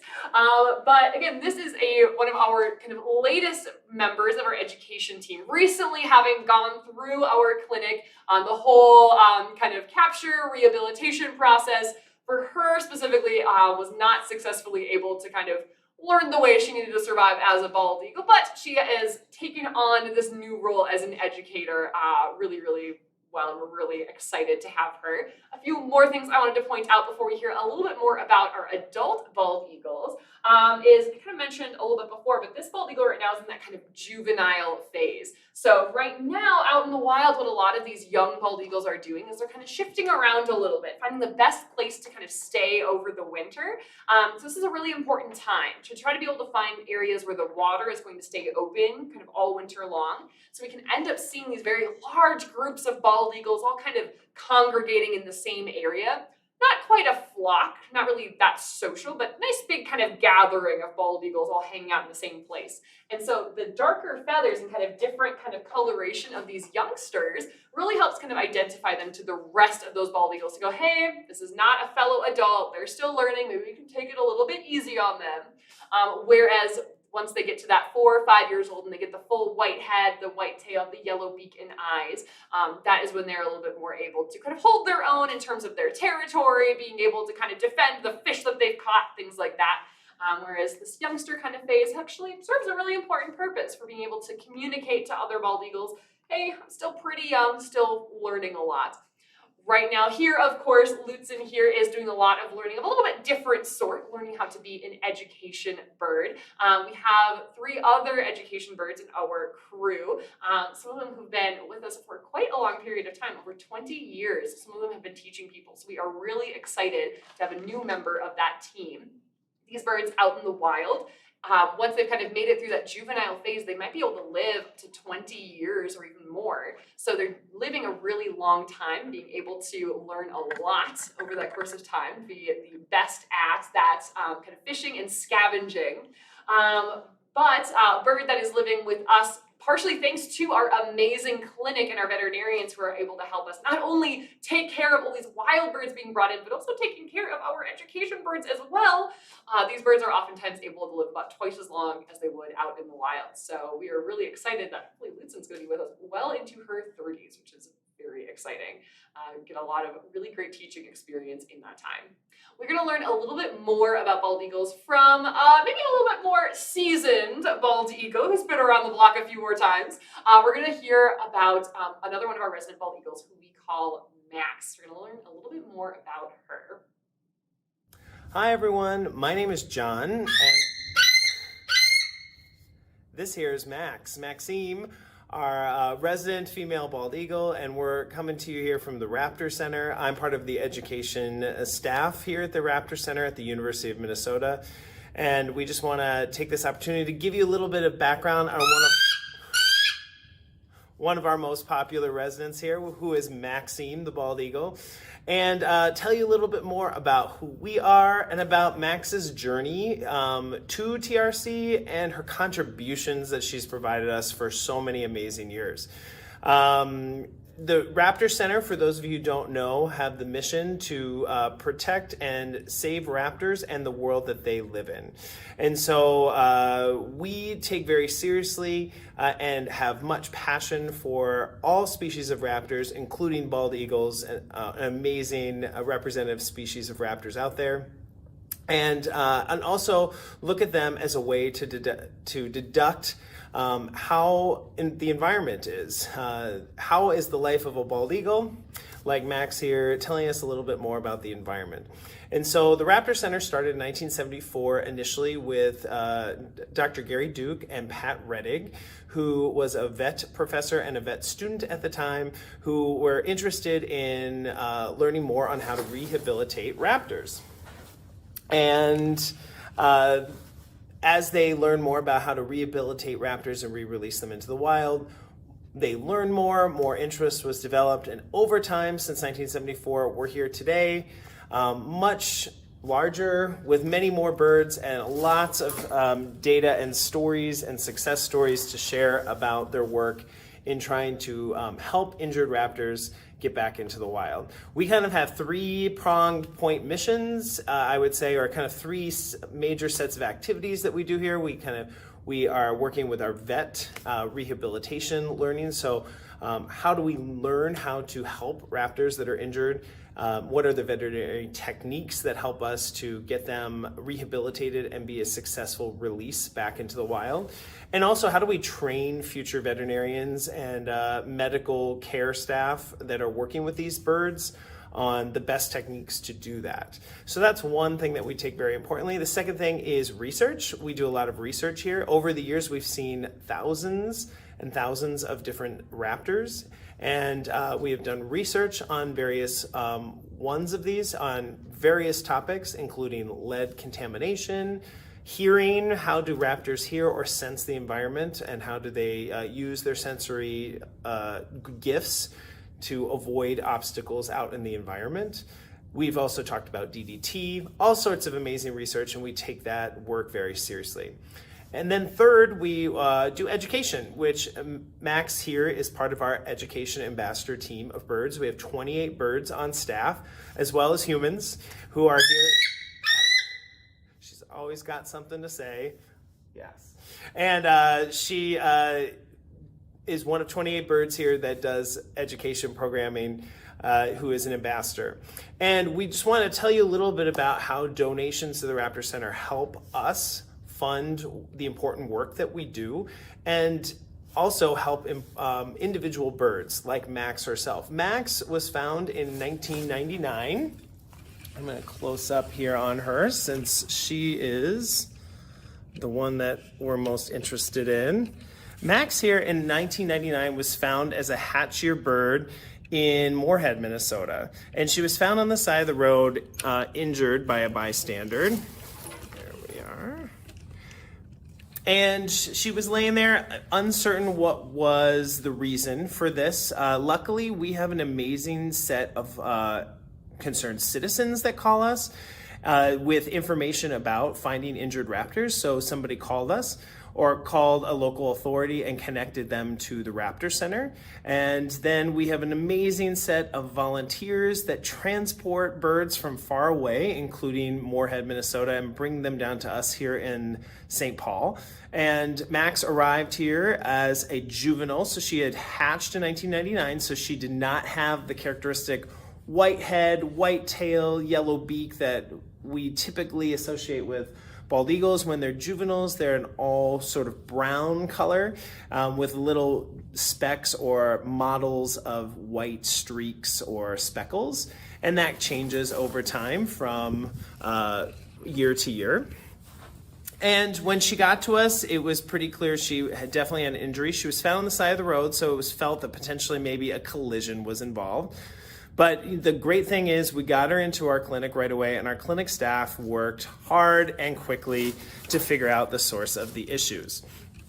It was determined that she, in her left wing, had a dislocation of between the humerus, which is in humans the upper arm bone, and the ulna, which is one of the bones in the forearm.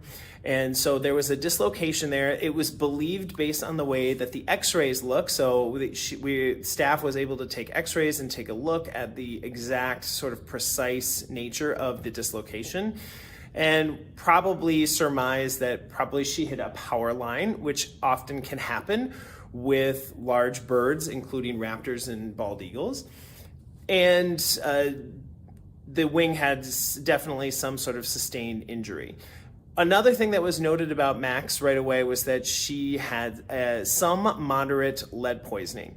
Lead is a contaminant. It is a human, when it gets in the environment, it's linked to human uses or human-made materials.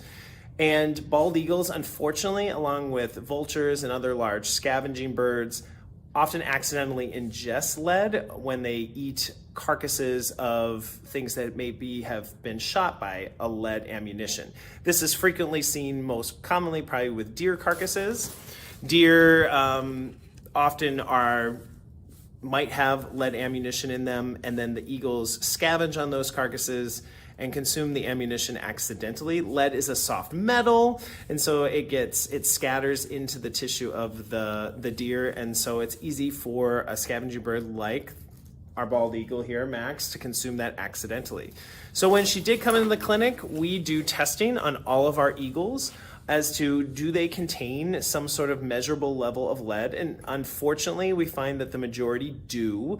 Sometimes up to 90% of the eagles that we receive annually have measurable levels of lead. So one thing that our clinic staff works really hard to do is every eagle that we get is we take blood and we test them for lead to determine, do they have lead, and is it at a point that is significant enough that could cause harm or requires treatment. In the case of Max, she had moderate levels of lead. This is not good in any situation, but we were able to treat it. In certain situations, we cannot treat eagles that have advanced or high levels of lead, advanced lead poisoning. The treatment will not work or reverse the health impacts that come as a result. For Max, we are fortunate that she had moderate levels. They did something called a chelation therapy, which they put in a chemical into her digestive system, which helps to bind the lead and then remove it. And so with those two major injuries, that's kind of how Max came to our clinic. Our clinic staff are amazing medical experts, and they were able to first of all, determine the cause of her problems and also start treatments on her right away. With the lead situation dealt with through chelation therapy, the major issue with Max left over was her flight. How was the wing dislocation going to be impacted or impact her flight long term? When we get birds that have some sort of physical injury that requires some sort of healing or stabilization for long periods of time, we will fly them and have crews that take them out into various places and fly them on different lines to monitor their flight patterns and to determine, are they able to fly successfully for over their lifetime. She was not even a year old, so we wanted to make sure her flight was actually able to be stable and proper so that if she was released in the wild, she would be able to survive. Unfortunately, her flight trainings indicated that her injury was significant enough that her flight was compromised. It just would deteriorate over time, and releasing her in the wild would actually be problematic because she would probably not be able to fly or capture food or keep up with other wild eagles as well. So Max was determined that she could not be released, and as a result, she received training and is now one of our 28 educational ambassador birds here, and has probably done thousands of programs over the years with various groups of school children, adults, community groups, you name it. She's been there, and she's been a rock star doing it. Bald eagles are amazing creatures, and they inspire such awe from the groups that we bring them around, and she certainly brings that every time. You just can't, replace the crowd reaction from when you bring out a bald eagle. They're inspirational, they're our national symbol, and Max has provided that experience, that close contact, that amazing connection to humans that humans crave and want, and really help them to develop a good relationship, not only with birds, but with the environment. So we're incredibly thankful for her contributions here at the Raptor Center over her time, and we expect her to be on more programs to come in the future. We are just so incredibly thankful, though, and we want to say thank you to all of those who are here listening, because without your contributions to the Raptor Center, having Max as the amazing educational ambassador that she is probably would not be possible. She required extensive medical care, and this requires money and requires support from various groups. The clinic operation is 100% supported by donations from supporters like you. We require monetary support to provide advanced medical care, treatment, rehabilitation, food, all of these things which are important and critical to the lives of these birds and getting them back in the wild. That requires money and support, and we are so incredibly thankful that we have such an amazing team and legion of supporters out there who do this. without your support, we would not be able to do it. And so we're here today to just say thank you. We're here to say, keep up your support if you can. It really is the lifeblood of our operation and our work here. And it was incredibly important to Max. And as a result, Max has gone on lots of educational program and taught people about the amazing beauty of bald eagles, and is now hopefully teaching people about actions they can take to help conserve their species. One of them is, can we switch from lead ammunition to a different form of ammunition like copper? These are simple actions that can make a real difference, not only to just one individual bird like Max herself, but also have a significant impact on other individuals out there and ultimately the population of bald eagles to begin with. So thank you for your support, whether it be monetary or whether it be spreading the word about this amazing species, about this amazing group of animals, and about ways that people can help. So whether it's lead ammunition, whether it's conserving habitat, whether it's protecting wetlands, all of these things make a huge contribution to Maxime in her specific case, and also other bald eagles like Maxime.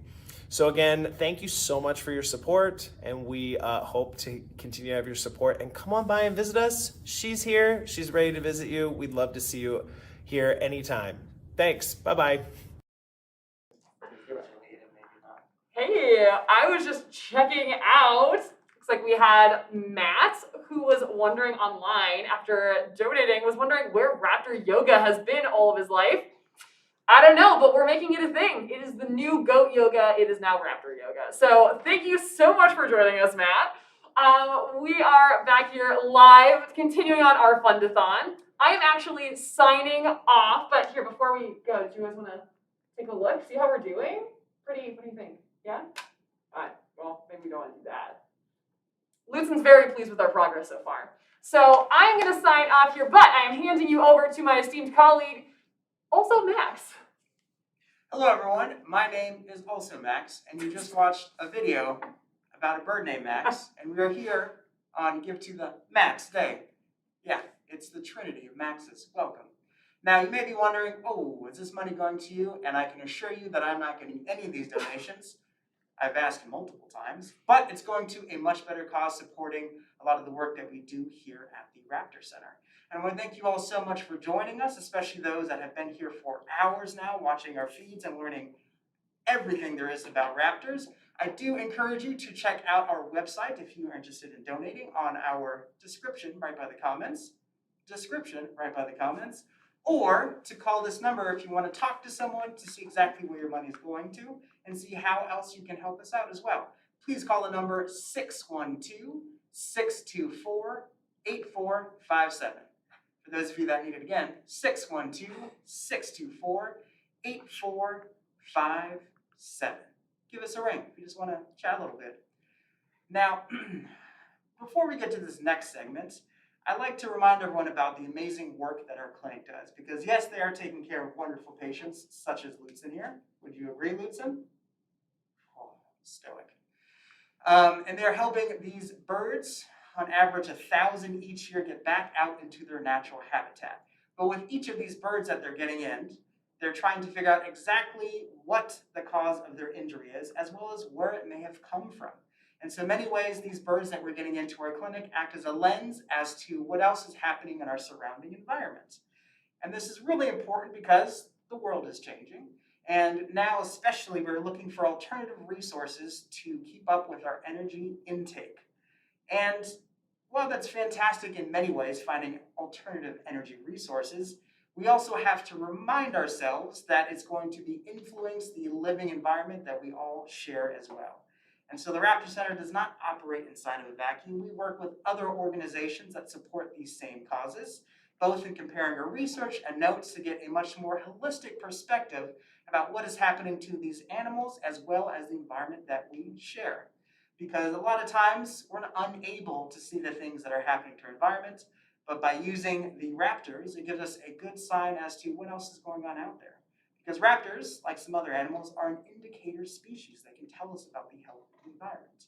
And I think this is especially pertinent when you consider what happened with bald eagles, for example. So in the late 1800s, the bald eagle became the symbol of the country. Woo! And then in 1940, they passed the Bald Eagle Act, which basically said that all bald eagles and golden eagles were completely protected. You couldn't hunt them, you could not approach them, you had to leave them alone because they were worried that they may, in fact, go extinct. But then they found, over the next 10 plus years, that the population of eagles were dropping more and more. In about 1950, they started to publish some new research about pesticides and the effects it was having on the surrounding environment. And they realized that there was a specific pesticide called DDT. Now, the farmers using this pesticide at the time had no idea of the impacts. But what was happening was, well, the eagles weren't eating the DDT. They have a more discerning palate than that. But the pesticides were being run off into the waterways, such as rivers and lakes, and that was getting absorbed by microscopic organisms and the vegetation. That was then getting eaten or ingested by the fish, and then what eats fish? That was your cue. All right. Bald eagles eat fish. When that DDT was getting stored in their fat and affecting the way that they're able to survive, especially when it came to the eggs of these bald eagles, making those shells much, much weaker, which meant that they were getting accidentally crushed. So fortunately, the government was able to figure this out and outlaw DDT in 1974. And since then, we've actually seen a boom in the population of bald eagles. In the 1980s, they had huge gains in their population. They stopped reintroducing ones because they saw, having figured out that one problem, it was having a great effect on the surrounding environment, including the bald eagles. Now, of course, our eagles, as the world changes, are facing new challenges, just like the other animals in this environment, which is why we have to continue our research into seeing what's going on, because the more we can help these animals, the more we're also helping ourselves in this environment that we all share. And I think this next video is a great example of how we do that. Anything to add to that, Kelsey? I think that about sums it up. Fantastic. Well, Kelsey, thank you so much for getting us to this point. I encourage you again to support us. We're almost at the halfway point, but we could use your help getting over that hump. And please enjoy these next few hours with me. But first, enjoy this lovely video about something that we were doing at the Raptor Center. Hi, my name is Lori Arndt, and I am the Assistant Director of the Raptor Center. We strive to ensure the health of raptors in the world we share by engaging in teaching, research, and service. I'm excited to share with you one research project we are currently participating in. Wind energy captured by turbines is a renewable low-carbon energy source. Over the past several decades, it has been used with increasing frequency to meet our rising need for energy, while at the same time decreasing our dependence on fossil fuels. But there is an environmental cost. It poses a threat to wildlife. In 2005, research reported that across the United States, between 10,000 and 40,000 birds died annually in collisions with wind turbines. But that was 16 years ago. Since that time, the number of wind energy farms has increased dramatically, and the number of birds that fall victim is estimated to be at least 10 times greater than earlier reported. Raptors, especially bald and golden eagles, appear to be particularly susceptible. A few years ago, the Raptor Center joined forces with the St. Anthony Falls Laboratory and the Department of Speech, Language, and Hearing Sciences at the University of Minnesota to work on a project supported by the Department of Energy. The goal was to see if we could develop an auditory system to deter eagles from wind energy farms. To start, we needed to determine the hearing ranges of eagles, something that was not yet determined. To accomplish this, we exposed eagles to a variety of sounds in a soundproof room and measured the resulting neurological activity. This is the same method that is used to test hearing in people, often young children. We're now excited to be entering phase 2 of the project, which this time is supported by Minnesota's Environment and Natural Resources Trust Fund. What is phase 2?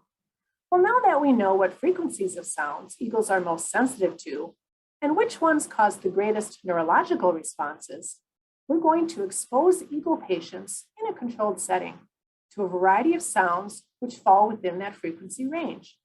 Now, some of these sounds will be natural sounds, such as crows calling and eagles squealing, and others will be synthetic sounds, such as buzzes and beeps, to see which ones cause a behavioral response. Now, phase 2 has 2 parts. First, we'll test the eagles in a small room, as you can see here. And once we have identified which sounds create the greatest behavioral responses, we'll then take our testing outside. Now, several of our fabulous volunteers are going to help us subjectively score the responses that were videoed to discover which sounds will be used. Then, once we have identified the sounds, the eagles will be tested outside. Now, the Raptor Center reconditions eagle patients outside on a creance, which is basically a 300-foot tether. This allows them to fly in natural weather conditions to build strength and endurance. Now, the direction they fly is often dictated by the direction of the wind, and we're going to use this to our advantage to determine if their flight path is intentionally changed in response to hearing the sounds they responded to most when they were in the room.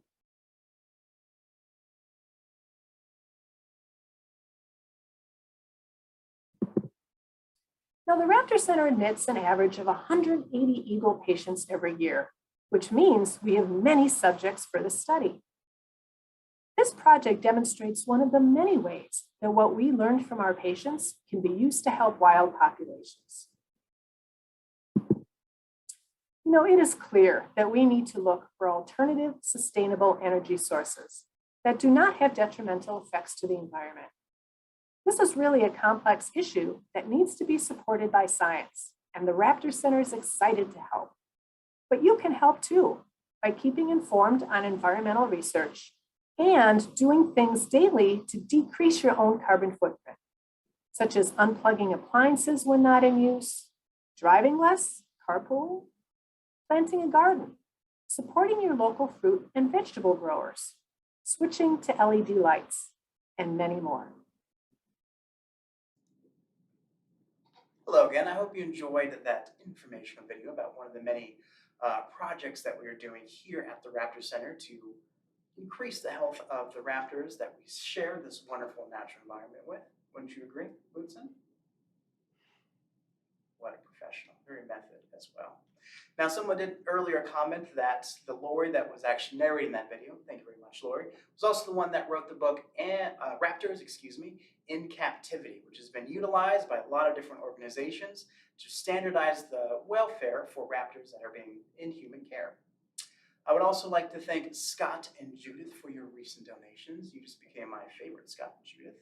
Thank you so much for your support. Happy to have you here. But we also got a question during the break about how can we improve urban habitats for kestrels, which I think is a fantastic segue from the video we just saw, because we finished with Lori telling us about some of the actions, or as we like to call them in biz, conservation actions that we can do to basically promote or sustain the health of the environment and the raptors that also share it. Now, with kestrels, they generally prefer grasslands, places with long sight lines, and places they can perch up high. There's a lot of things you can do in these urban environments, especially as a lot of those habitats are changing over time, to improve their general health and the likelihood of seeing them as well. One is building nest boxes, providing them places to be able to go and nest, because with a lot of the development happening, it's going to be a little bit harder for them to find a home, especially in a lovely tree. Also making sure that you're planting native wildlife. That affects not just the birds, but other animals that can feed off of that, which oftentimes are the ones that provide food for those raptors, such as the kestrels.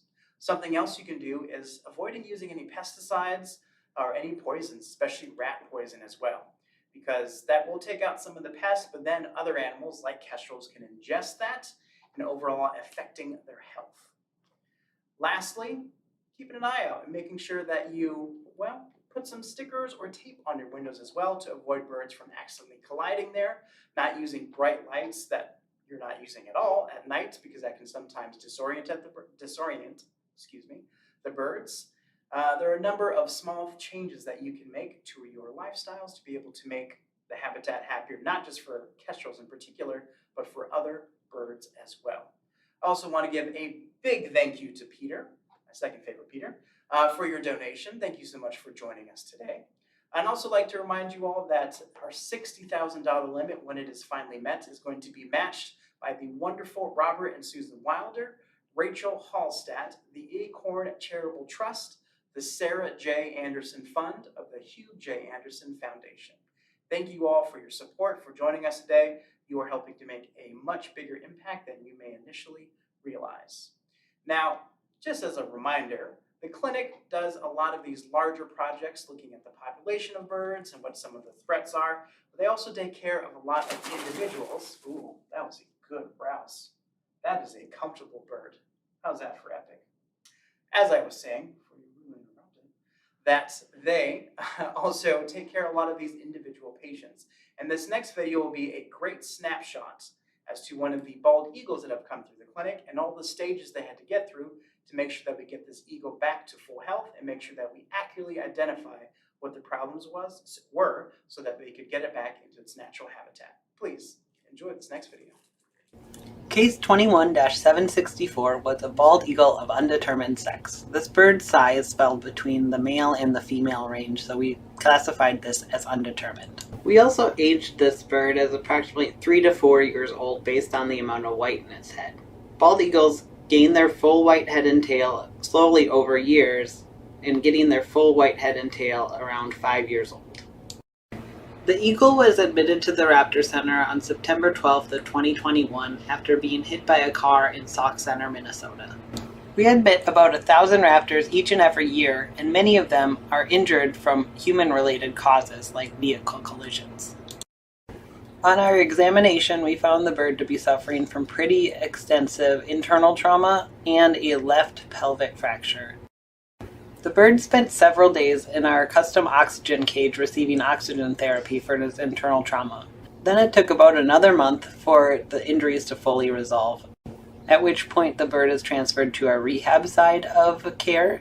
This bird was kept in an outside flight pen and taken out for creons a couple times a week to evaluate the endurance level and flight ability. This bird didn't have a long way to go in terms of reconditioning since it wasn't in care super long, but we did have to take it out several times in order for it to gain the endurance needed for release into the wild. We know that birds can lose their conditioning with as little as 2 weeks. So we always make sure to test fly them and make sure their endurance is ready to go before they're released into the wild. Our mission is to take injured birds and get them back into the wild, and we want to put them back at a level where they will thrive. You can see her beautiful flight here. She goes super long and maintains beautiful elevation. After the flight was cleared for release, it was time for the pre-release exam. Here you can see out in the flight enclosure we are grabbing the bird for the exam. This bird will help contribute to one of our research studies studying the levels of blood lactate in birds prior to release to help establish normal values for these species. We are currently evaluating bald eagles, great horned owls, and red-tailed hawks for blood lactate levels. We are learning from each individual patient to help secure the future of their species. We may be able to use blood lactate levels in the future to evaluate the overall health of birds, but it's important to establish normal levels first to know when you have an abnormal value. To get this value, we collect blood from the bird and use a lactate meter to get the number. We're already collecting blood for the pre-release exam, so this just adds an extra step to the process, but it is rather quick to achieve. Our blood lactate study is only one of the research projects happening at the Raptor Center clinic currently. Each individual patient provides us with information that has the potential to improve the future of raptor medicine, either helping to establish new diagnostic techniques like blood lactate, providing new treatment options for raptors, or tracking disease processes among the wild populations. Raptors have an endless supply of information that they can provide to improve the care and future of the species. Your support helps keep this hospital running so we can continue to treat and learn from our raptor patients. Your support saves lives. We treat raptors because of you. On the video, you can see I have the blood now, and I put a little drop on the meter, and I will get a number, and that number will be the blood lactate level. After this, we did x-rays and the full physical, along with put a permanent band on this bird, and then it was ready for release. We released this bird at a neutral territory and allowed it to make its way back to Sauk Center if it wanted to. Eagles can be rather defensive in the spring and fall as they establish or re-establish their nesting area, so it's important to release this eagle into a neutral territory this time of year. This is just one of the over 1,000 birds that we see each and every year, and their release is always a majestic experience. It's our mission to get them back to the wild whenever possible.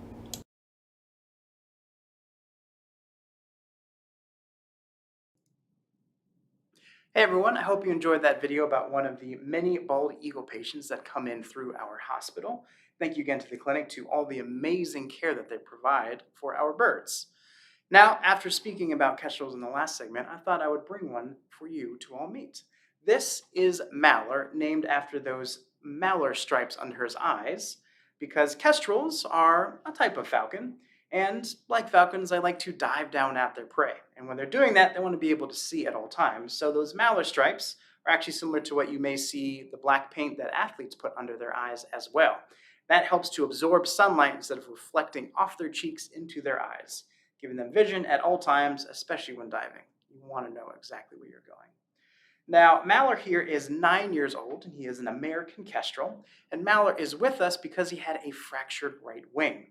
Now, the bones in that wing were able to heal, but not perfectly, which means that his flight was impaired, making it more difficult for him to be able to catch things out in his natural habitat. And kestrels, being one of the smaller raptors out there, like to eat smaller things as well. He is actually fully grown, so kestrels like this can eat things in midair like birds and bugs as well. They're very adept at being able to move in a very agile fashion to catch all those different things. And you can tell because of those long wings and that long tail feather as well as using those Mallor stripes to dive down on them. And unlike other raptors, they also have color dimorphism, which means that the colors differ between the males and the females. With the male, as you can see here, they have a lot more of that solid gray color, whereas the females have a lot more brown on them, which helps with camouflaging when they're sitting on their nest. Now, Mallor here has been here for a number of years, and as you can see, one of the studs of our department, but it also gives us a lot to talk about or teach when it comes to kestrels, because kestrels, unfortunately, are having their numbers drop at the moment, and we're still trying to figure out exactly what is happening. Part of the reason could be possibly from loss of habitat in the grasslands that they like to call home. It could also be that they love to eat bugs, and since pesticides are being used, that can end up in their systems as well. There's still more research to do, but hopefully we can figure out exactly what the issue is so we can help bring up their population. Because raptors help to give balance to these ecosystems. Without them, it would look a lot different. Because being apex predators, most of them, means that they help to eat things like bugs or small birds or mice and rats. Not to say that any of those things are bad, but it's really easy to have too many of them. And if there's too many, there's going to be less space and resources for all the living things that share that ecosystem, including people as well.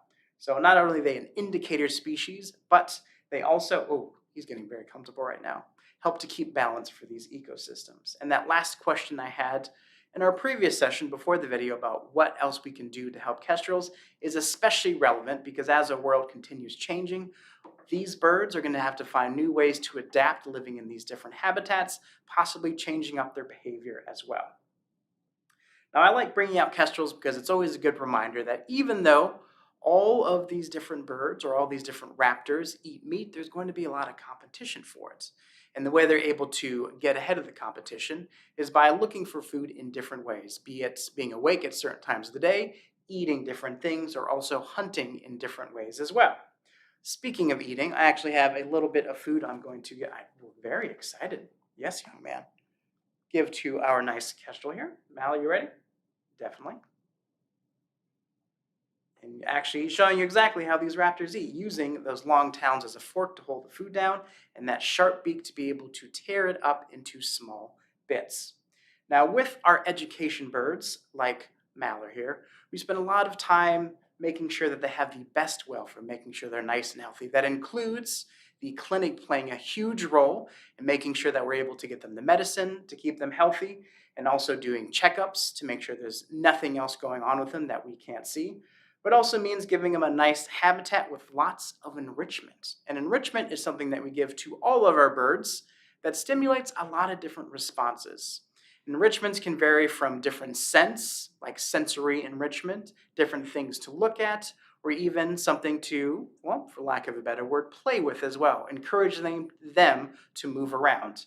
For a bird like Mallard here, we want to give them enrichment that fits some of the natural behaviors that they would be doing out in their natural habitats, such as maybe tearing things apart. Sometimes we give them some newspaper to go get some food out of, sometimes some cardboard as well, making sure that we're recycling over and over again. Isn't that right?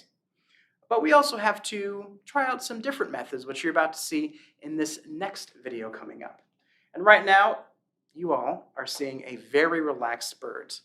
Now, when a raptor here is feeling a little bit on edge, they want to get somewhere high. That is going to be their first response to any kind of deterrent. So they're usually going to be keeping their feathers nice and sleek so they can take off at a moment's notice. But if you're watching carefully, you'll see that Mallard here is starting to puff up a little bit. He may even start preening or cleaning some of those feathers out. That means that he is very, very relaxed right now. It is so refreshing to work with a professional like this. Yeah, that's right, Mallard. And those little head bobs there, that's one of the easiest ways to be able to spot kestrels in the area because they can be found in most states here in North America, including here in Minnesota. They do travel during the winter as the food resources get less and less and it gets a little bit colder for them. But by bobbing the head up and down and that tail too, is a really easy way to recognize them out in their natural habitats. Now, we still haven't figured out exactly why they do that bobbing. Some hypothesis is about them keeping balance with the tail bob or maybe helping them to see or focus on something with how their head is moving up and down. But that is why we like to continue learning about these birds while we're trying to save them because there's so much that we can take away from them and so much that we have to learn about these amazing animals that we share this environment with. Isn't that right, Mallard? Another easy way to be able to spot kestrels out in their natural environment is by looking for a behavior called kiting. And it's similar to kind of like when you see a kite up in the air, which hovers in one place thanks to the wind. Sometimes these birds want to be able to conserve energy, especially when they're hunting. They're hunting, trying to find some food so they can build up that energy so they don't want to deplete it all before they don't have a sure food source. So sometimes these birds will do something, as I mentioned, called kiting, which means they will hover in one area high up off the ground looking for some food or some prey to appear behind them, or underneath them, excuse me. And when they do see that, they're going to then dive down on it, seize it in those long feet here. The feet on a kestrel are especially long because one of their favorite foods, birds, have some of their feathers can be pulled out fairly easily. So this makes it easier for them to reach through, grab onto that body, and then take it up nice and high for them to eat in safety. Because being a raptor or a bird, the more time you spend on the ground, the more dangerous it can be. Do you agree with that? That was a perfect time for a head nod, but it's all right. I won't ask too much at this moment. But getting back to enrichment, I think you will enjoy this next video of another one of our education birds enjoying a new kind of enrichment. And they're actually going to be doing one of those natural behaviors that the raptors do when they're eating, which is tearing it apart into different pieces. And for them, it's just a lot of stimulation. Gives them something to do, stimulates their mind, also helps to stimulate their muscles as they're doing a lot of these movements that they would do in their natural habitat. So please enjoy this lovely video of Tufts enjoying some of our fresh produce for some enrichment. There you go. There you go.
Hey everyone, I hope you enjoyed that lively video of our great horned owl Tufts tearing into some lettuce.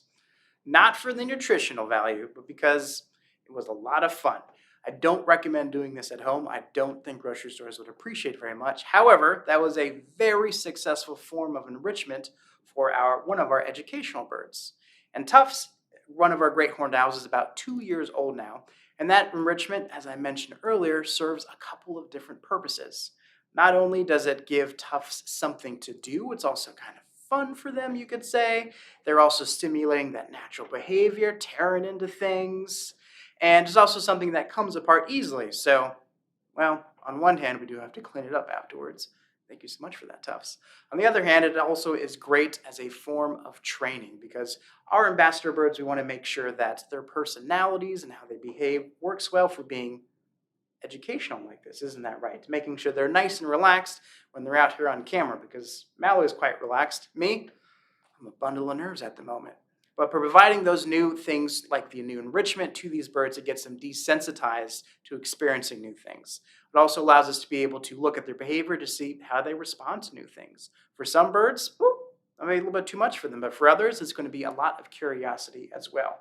Because before we get these birds as education birds, we want to make sure that they are right fit. And that just a reminder that all of the educational birds that we have here at the Raptor Center are ones that will not survive out in their natural habitat for a variety of reasons. Such as Mallory here, who I mentioned earlier is with us because of a fractured right wing, which inhibited his ability to be able to fly well enough to catch things out in their natural habitat. But that's okay now because we have some delicious things to feed to Mallory. Just anticipation.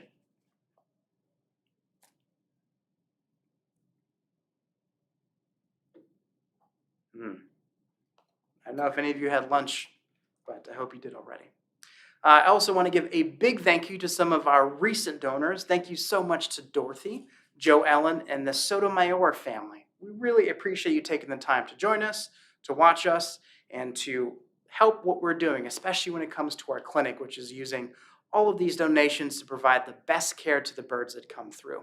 After all, we do get roughly 1,000 birds through our clinic each year that we try to re-release back into the wild after they're fully rehabilitated and nice and healthy. And currently, for this year, we're at about 950 birds that have come through our clinic, 950 patients. And these birds do not pay their bills, which is okay.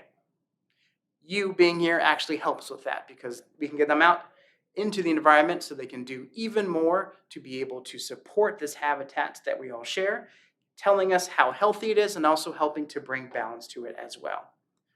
Do you agree with that, Mallory? Just look at how inquisitive and relaxed this bird is for a moment. It's very soothing. Do you have anything you would like to say with just a look, Mallory? What was that? Oh, I agree. Yes, I'm so happy to be here and so happy that we have all these people joining us as well. If you have any questions about kestrels, about Mallory, or what we do at the Raptor Center, raptors, or I don't know, life in general, feel free to type into the comments. I'd love to talk to you. To give you a little bit of background information about me, my name, Max. I came here as a new interpretive naturalist. I prior worked at a zoo as an animal keeper. Most of my experience has been working with birds in a rehabilitation center, other types of animals as well, and also doing a lot of educating because being able to share why these living things and the environments that we all live in are so amazing is fantastic, especially because people have varying degrees of engagement with the environments, but regardless of whether we like it or not, it affects us all as well. Sometimes in different ways, but we are all affected. I like to think as these ecosystems as kind of a puddle, if you will. And when you drop a rock in the middle of that puddle, it's going to ripple. And those ripples are going to be strongest in the middle, but they're going to carry out to the sides. And even though they may not be as strong, they're still going to be felt. And that is why it's so important that we do everything we can to learn more about the environment and see what we can do to be able to help it as well, especially as a lot of these things are changing. But I've been talking a lot to you, and I think we are ready to do a little bit of fun, maybe even a little bit of trivia. You've been learning a lot about raptors today, and next I have the fantastic John Samler, who's going to be doing some trivia with you to test and see what your knowledge has been thus far. Now, no worries if you get the wrong answer. The only thing we ask is that you don't type the answers as questions, because I'm pretty sure there's some copyright issues there, but I digress. Nonetheless, let's give it up for John. Come on in, John. Hello, everyone. Happy Give to the Max Day. My name is John Samler. I am the Education Program Manager here at the Raptor Center. And I'm super excited to be here. And I am super excited because we're going to do a little trivia, because trivia is fun. It's all over the restaurants, the bar scene. Everybody's doing it.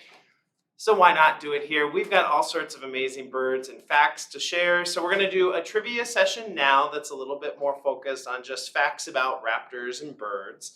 And then we'll do a little bit more of a session in 4 o'clock, come back and we're going to do raptors and pop culture trivia. So raptors, they're freaking everywhere, all right? So you can find them on logos and places like that. We'll do the trivia then at that point. So come back at 4 o'clock. Before we were going to do trivia over Kahoot, for those who know what that is, where you would get to answer along with us. But the delay between us live streaming and there, it just doesn't work. And so we're going to do it the old-fashioned way with paper. Oh my gosh, paper. It's amazing, all right? And I'm going to feel a little bit like I'm on that movie Love Actually, where I'm like holding the signs up and putting them around. So feel free to score yourself at home. Be a master. If you want to brag in the chat about how you know the answer to this question, I give approval to that, so feel free to do that. I'm going to read each question. We've got this set up here, and then we'll go over the answers, and we'll see if you're a master of trivia. We got 15 questions for you, all right? So I'm going to see if this gets closer into there. Does that work? All right, so question numero uno. I got to look because I can't see. Which of these birds that's listed here is not a raptor? So you've got 4 choices. Select wisely. Don't be a dingbat. Bald eagle, turkey vulture, great blue heron, or great horned owl. Again, which of those is not a raptor? We're starting out a little bit easier. We're going to get a little bit more difficult. For those of you out there, before I came to this job, I was a high school teacher at Hopkins High School. Go Royals, all right? And I'm proud to say that I coached the Quiz Bowl team there, so I'm feeling my nerd fantasy today, so thanks for sharing with me. All right, hopefully, I don't know if anybody's got their official answers, but your answer is bing, ding, ding, ding, ding, ding, ding. The great blue heron is not a raptor. So bald eagles are raptors. We've got the owls, and we've got the turkey vulture are raptors. We're going to define what a raptor is later. I don't want to say that now because it might give away a question later, but that's what we're doing. All right, so if you got great blue heron is not a raptor, give yourself a point. Proud of you. Proud of you. Okay. Love Actually, question 2. All right. Which of the following types of raptors are larger in size? So this is a 3-choice question. We've got males, females, or it doesn't really matter. They're both the same size. This is a fake, false question that you're trying to trick me with, John. So is it A, males are bigger, B, females are bigger, or C, you are trying to trick me, John, that they're both the same? All right? Think about it. Stew, love, kindness. Think about what you might have had for lunch, what you will have for lunch. And voila. The correct answer is B, females. Females are bigger in the raptor world. This is what we call sexual dimorphism, that there is some sort of noticeable difference, either physically with the different sexes of an animal. And so raptors do display this. A lot of times they don't display it by how they look with color. Some do, but a lot of them don't. But they do display it in terms of size. So a lot of times we will talk about our own ambassador raptors here as being a male or female. To be honest, we're not often 100% sure that sometimes the bird is a male or female, but we're pretty good at telling the size of different raptors and knowing that the bigger ones are the females. So there you go. Question 2. I'm proud of you if you got it right. All right. If I had a sticker, I'd give it to you. But I don't have stickers. I barely have paper. All right, let's do question 3. Question 3. What toy listed below is also the name of a certain kind of raptor that you can find in North America and elsewhere? So what toy of the 4 listed here below is also a name of a raptor. So we've got yo-yo, Jenga, slinky, or kite. Which of those toys, fun things to play with, is also the name of a species of raptors or a group of raptors? So think about it. What do you know? I think we've got bird watchers out there. And if you're not certain, the correct answer is, ding, ding, ding, ding, ding, the last one, kite. Kite, kite, kite. And a kite, to be honest, I hated flying kites. I didn't get it. I don't get it. It's not my thing, all right? If you do, I think that's great. I wish you'd go get a kite, run, enjoy the wind. It's windy. Fly a kite. I do enjoy kites though in the bird world. This right here is a picture of an actual kite. This is a Mississippi kite, which is a species of raptor. We don't find them here in Minnesota. They are found obviously in Mississippi and the southern portion of our United States. But kites are different types of raptor, usually a little smaller than a lot of like hawk size in a lot of cases, not as big as like an eagle or an osprey. And there's different species of them in North America and in other continents too. So there you go. Numero 3, did you get that kite's also the toy and the raptor? I hope you did. All right, here we're off to numero 4. If a bird is engaging in a stoop, what is it doing? So if a bird is engaging in a stoop, what is it doing? So is it tearing apart a fresh kill with its beak? Is it soaring up to a higher altitude? Is it coughing up a pellet? Or is it in a fast dive? So if a bird is stooping or in a stoop, I don't know if stooping is a verb. Well, it is today. Stooping, in a stoop, which one is it? The correct answer is that they are in a fast dive, the last one down there. If you got that, give yourself a sticker, give yourself a starburst if you got one handy, or a crumb of something nearby at your desk or at your home. A stoop is a dive, and we often use that word when we're talking about any raptor, but probably the most famous stooper out there is the peregrine falcon, who is the fastest creature on the planet.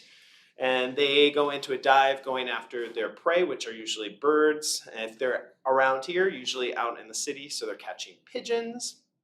And they are stooping or diving down at incredible speeds, sometimes over 200 miles per hour to get that bird. So there you go, picture of a stoop. When I think of stoop, I think of like New York City brownstones, but no, this is the stoop we're talking about today. All right. Number 5. Which of these raptors can be found on the most continents? So which one is the biggest distribution around the world? So your choices are American kestrel, great horned owl, broad-winged hawk, or osprey. So of these 4 birds, which one can you find in the widest portions of the world or found on the most continents? Again, choices are American kestrel, which you just saw. Mallard, an example of American kestrel earlier. If you're watching, keep watching. There's so much to see here, okay? Great horned owl, which you've seen earlier with Lois, broad-winged hawk, or an osprey. So the correct answer here is osprey is the last choice, is the most frequently seen on most continents. It is found on 6 out of 7 continents. Guess which continent it is not on? Europe. No, I'm only kidding, Antarctica, all right? There's ice there. It's just like seals and ice, okay? And no osprey, all right? Everything else though, Australia, Europe, Asia, Africa, South America, North America, you can find them. You can find them here in Minnesota. They're amazing birds to go look at. The kestrel is definitely found in North and South America. The great horned owl is also North and South America, and the broad-winged hawk is too. So they tend to migrate just on this side of the Atlantic Ocean. And if you've never seen an osprey before, because we did not have one here, we don't have a live osprey to show you. This is a cool picture of one if you've never seen them before. Eagle-sized in real life, and they are fish eaters, as you can see, as this cool picture shows. This one's grabbing a fish. So go out and catch your ospreys today. But it's winter, so you're probably not going to see them now.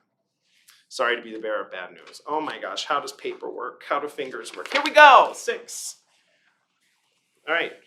The 3 features that define raptors from other birds are excellent eyesight, talons, and blank. And if you've been watching, Kelsey already went over this, so this is your chance to ace the exam, all right? What are the 3 features of the raptors? I've given you 2. You're welcome. I'll get a card in the mail from you. All right, excellent eyesight, talents, and blank. What is the blank? The answers could be wings, pointed tips on the feathers, enlarged heads, or a curved beak. What is that last defining feature? Feel free to give your answers. Talk to yourselves, talk to your pet. Talk to them about this. The answer is D, curved beak. That is the last thing. So they have the great eyesight to catch their food. They use their feet to then actually catch it, and then they use the curved beak to tear it up and actually eat. So there you go. Number 6. Hopefully you're 6 out of 6. All right, we're off to 7. What Minnesota raptor has the following call? And so we're going to have an audio sound round for you here today. I'm going to pull up my phone here with all of the lovely sounds. Hold on, hold please, for an amazing bird call sound. This is probably one of the most famous bird calls, I think, of any bird in Minnesota, let alone just raptor calls. So here we go.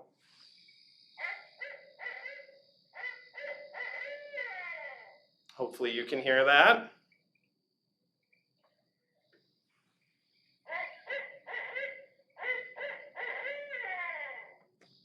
All right. What made that sound? That could be an eastern screech owl, a barred owl.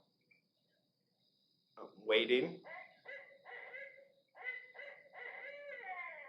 A peregrine falcon or Cooper's hawk. Which of those is that infamous sound? If you've ever been in the Minnesota woods, you might hear this. It is B, the barred owl. And so the barred owl, you know, bird watchers are a little weird. Sorry, I'm a bird watcher. I love bird watching, so I'm claiming myself in that category. If you're out there and you think that, I apologize if you took offense. It's not meant to be offensive. But sometimes we have unusual ways of phrasing bird calls, and so they say that that sounds like, who cooks for you? Who cooks for you all? Or, see, it's almost the exact same thing, all right? I'll pay the barred owl royalties for that song. Okay, so here we go. Boom, cute owl. Number 8, hopefully you're rocking this trivia thing. It takes a bald eagle blank to display the white head and white tail that is so characteristic, or people recognize so much. So how long does it take to get the white tail and white head? 9 months, 1.5 years, 3 years, or 5 years? How long? Lutzen, you saw earlier, was a juvenile bald eagle. And if you saw her earlier, she definitely was all brown, has patchworks of little bits of white and flecks here and there, but definitely doesn't have that white head, white tail. So how long is she gonna need to wait to get that full bald eagle look? That is the adult plumage. And the correct answer is D, 5 years. It takes a long time, and actually every year the birds molt, and even in the juvenile years, you can tell a different plumage from year 1 to year 2 to year 3. So it's about 5 years approximately until we see the full adult bald eagle look. All right, so we're about halfway through. People are over halfway through. I know you're like super excited or super exhausted. Thanks for sticking with me. Here's 9, all right? A golden eagle is on Mexico's flag and coat of arms. However, biologists think that the bird that was originally displayed on this coat of arms was actually not a golden eagle, but what type of raptor? So a lot of people say that it's a golden eagle, but originally biologists think it's actually a different kind of raptor. What raptor do you think it is? Is it a crested caracara, a secretary bird, a Harris's hawk, or a mountain buzzard? Yes, we're getting hard now, all right? We're done with the easy questions, all right? We're getting into flags, it's getting geographical, it's getting scary. I know, stick with me. Which one is actually believed to be the raptor perched on the cactus on the Mexican flag and coat of arms? The answer is A, a crested caracara. Biologists believe that raptor was actually probably what was originally drawn on the original coat of arms that's used for Mexico's coat of arms. But a lot of people interpret it as an eagle, and it's just sort of been claimed as the golden eagle since then. So if you look, I printed out a little picture of the flag here so you can see. Oh, we can see there. I'm getting credit to come on in. All right, there you go. Ooh la la! Look at that. That is a Mexican flag with the middle, and in there it's a raptor on a cactus eating a snake, and the a lot of people say it's the golden eagle, and actually Mexico's official bird is the golden eagle, but in actuality, most biologists think it's this, which is the crested caracara. So, which I kind of think golden eagles are cool, but that's a pretty cool bird too, the caracara. All right. So we are off now to question 10. Which of these raptors has the best sense of smell?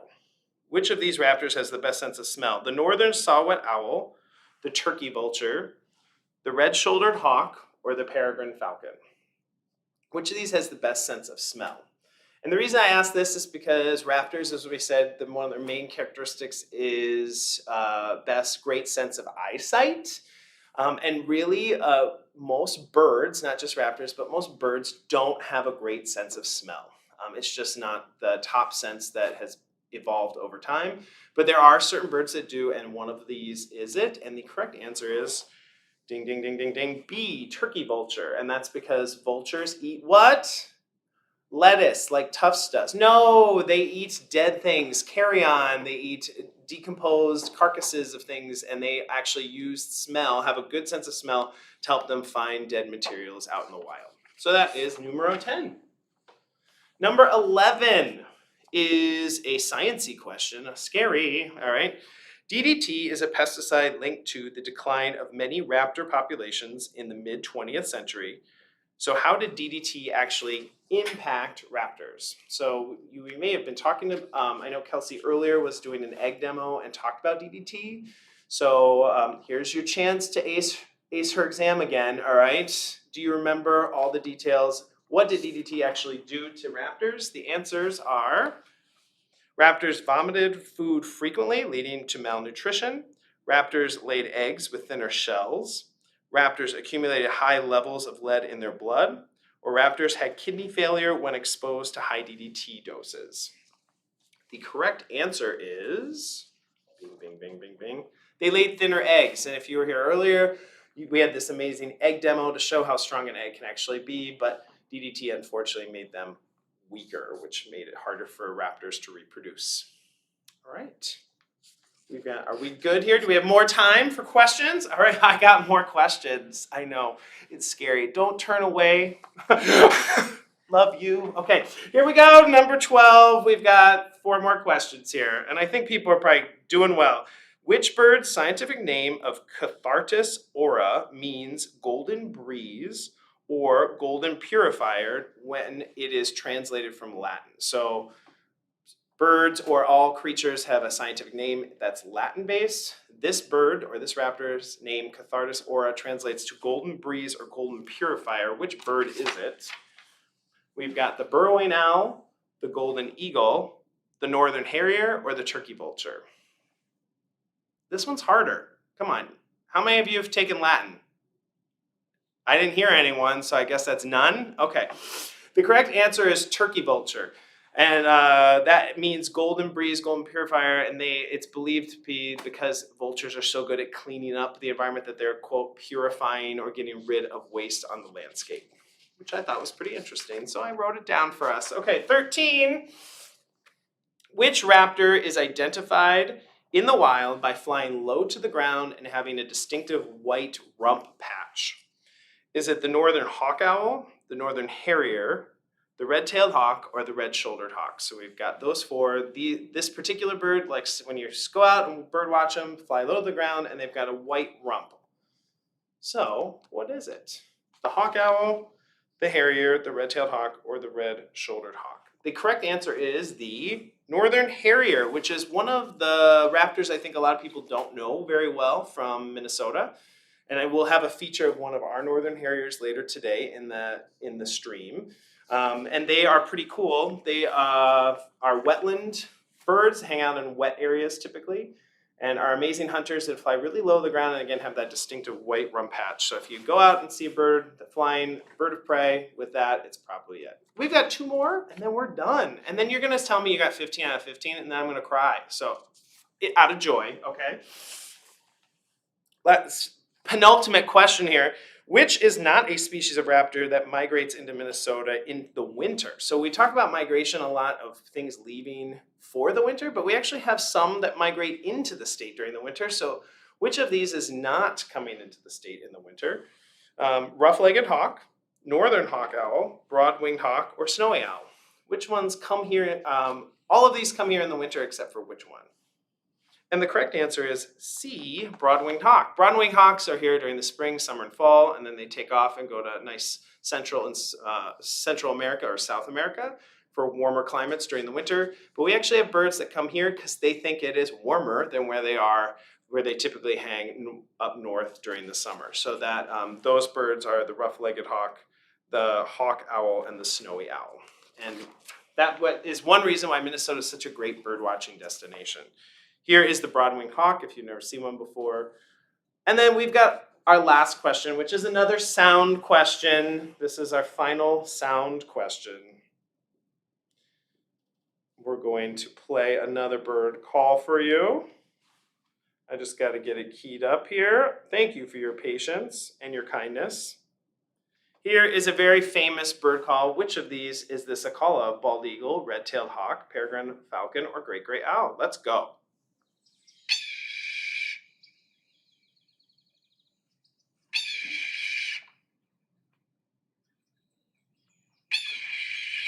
Have you heard that on a movie before? That's a very famous movie sound of what they typically say is a bald eagle, but if you said bald eagle, I'm sorry, you're incorrect. The actual creator of that call is a red-tailed hawk. The red-tailed hawk just has a great call, and the eagle, sorry, is majestic looking, but not as majestic sounding as the red-tailed hawk. So when an eagle shows up on film or a TV show, a lot of times it's actually a red-tailed hawk sound they put to it. So that's it. I hope you got 15 out of 15. We're going to do pop culture raptors at 4. Come back or take a break, whatever you want. I'm going to hand it off to Max. Hey everyone, I'm so sorry, but it's me again. Unfortunately, I don't have any fun questions for you at this moment. However, I do have a treat for those of you that were unable to join us this morning. We have a video that we'll be showing again, and it is a patient story about a peregrine falcon, which is especially important because of all the different projects that the Raptor Center has helped out with. They've also helped to play a role in building up the population of peregrine falcons out in the wild. But for now, enjoy this specific story about a peregrine falcon that came through our clinic. See you in a bit. Hi there, my name is Dr. Rachel Amato, and I'm a veterinary intern currently working at the Raptor Center. Today I'm going to be talking about one of my patients. It is a male hatch-year peregrine falcon that came into our hospital at the end of September. He was found by a member of the public outside of an elementary school, and he was unable to fly. So when he came in, I noticed during my physical exam that there was a good bit of bruising and swelling over his left elbow. And x-rays later showed me that he had a humeral fracture, or a fracture of the bone in your upper arm. And x-rays also found the culprit of this fracture, which was a rifle bullet lodged into the bone right next to the fracture. So we could tell from the color of this bruising and the amount of swelling and also the lack of healing that was present in the x-rays that this fracture was most likely pretty fresh. It most likely occurred either a day or two before the bird was brought in. So the following day, we performed surgery and placed a pin, which is basically a long metal rod that's thinner than the actual bone itself, into the bone that then attaches to a bar on the outside that's made of acrylic that's also held into the bone with 2 smaller pins. This is going to provide rigid stabilization for the fracture so that the pieces can eventually heal together. Unfortunately, we were unable to remove the bullet that was in his arm, in the bone itself, so that will stay with him for the rest of his life, most likely. So this is a humerus from a bird. So think of it as sitting right here on your human body. And this is the pin that I was talking about, the larger metal rod that goes into the bone itself all the way through to the end. And it comes out this way, makes a 90-degree angle, and is then also kept together with an acrylic bar. These are 2 smaller pins that also go into the bone to keep the bar in place. And this essentially creates an I-beam so that it can come together and heal together with the support of this. And then eventually, like with my bird, we could take out this part, the pin, but we left in the bar and the smaller pins. And hopefully in a couple of weeks or so, we can remove all of it. So it will eventually be all the way healed. The bird did really well under anesthesia for the surgery, and after surgery I placed another wing wrap, which is that silk tape wrapped around the body and then also wrapped around the wing itself of the affected wing to immobilize it while it was healing. But since his surgery, I've been performing physical therapy on the wing twice weekly, gradually stretching it out under anesthesia so that the wing doesn't get too stiff while in recovery. If the wing does get too stiff, and unfortunately it might stay that way, and then he won't be able to fully extend it, which he needs to do to be able to fly. So currently he's on anti-inflammatory and pain medications for his healing fracture, and the bone is slowly healing. Over the course of a couple of weeks, we are usually able to take out that pin that we put into the bone so that the bone can continue to heal without its support. Then we gradually remove the other parts of the fixation as well, as long as the bone is stable and healing appropriately. And we check this routinely with our x-rays to make sure the bird is on the right path to recovery. So most recently, we were able to take out his pin as his bone is stable enough to do so. In a week or so, we should also be able to remove other parts of his fixation, depending on his healing, until there's no trace of us left in there, except for the bullet, of course. From there, he will go into our rehabilitation program, where he will gain back the important muscles he needs to be able to fly and thrive in the wild, and then he'll be able to be released. So the healing journey of this bird has been a great teaching opportunity for both me as a veterinary intern and the numerous veterinary students that come through our facility and shadow our doctors here, as they're able to see kind of the normal progression and healing process of a surgically fixed broken bone, because that's a lot of what we do here. And part of our goal at the Raptor Center is to train the next generation of both wildlife veterinarians like myself and rehabilitators, which would honestly not be possible without your support. So truly thank you for all that you do and your commitment to helping wildlife.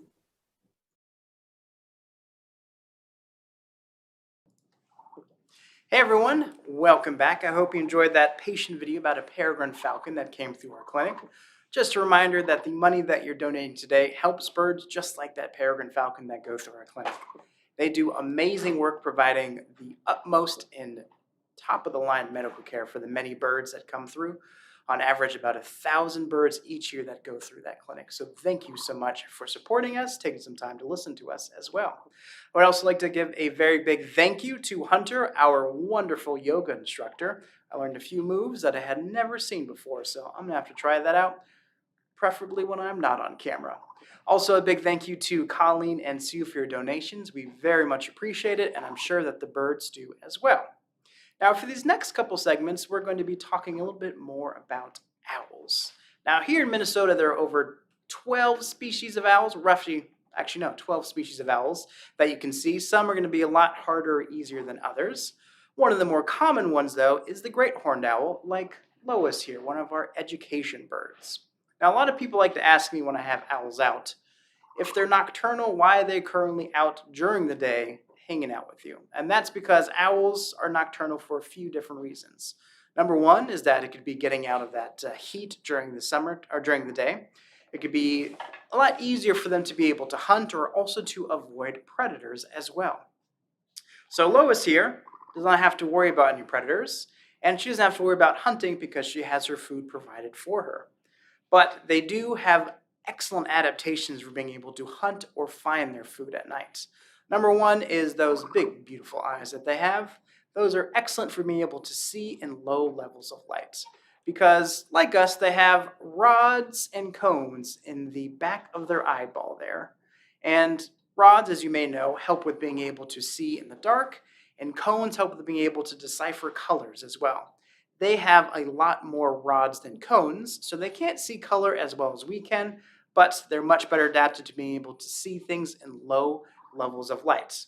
Also on the back of their eyeball there, the retina, if you will, they have something called a tapetum lucidum, which basically helps to reflect light that goes through their iris into the eyeball back out into the rest of the eye, which makes it a lot easier for them to see without the aid of electronic lights or even flashlights, for example.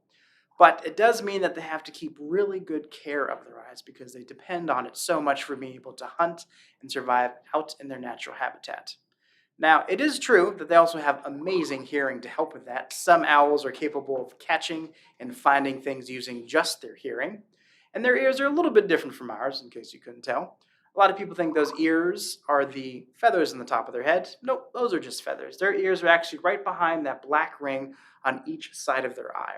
And their ears, unlike ours, are actually a little bit off balance.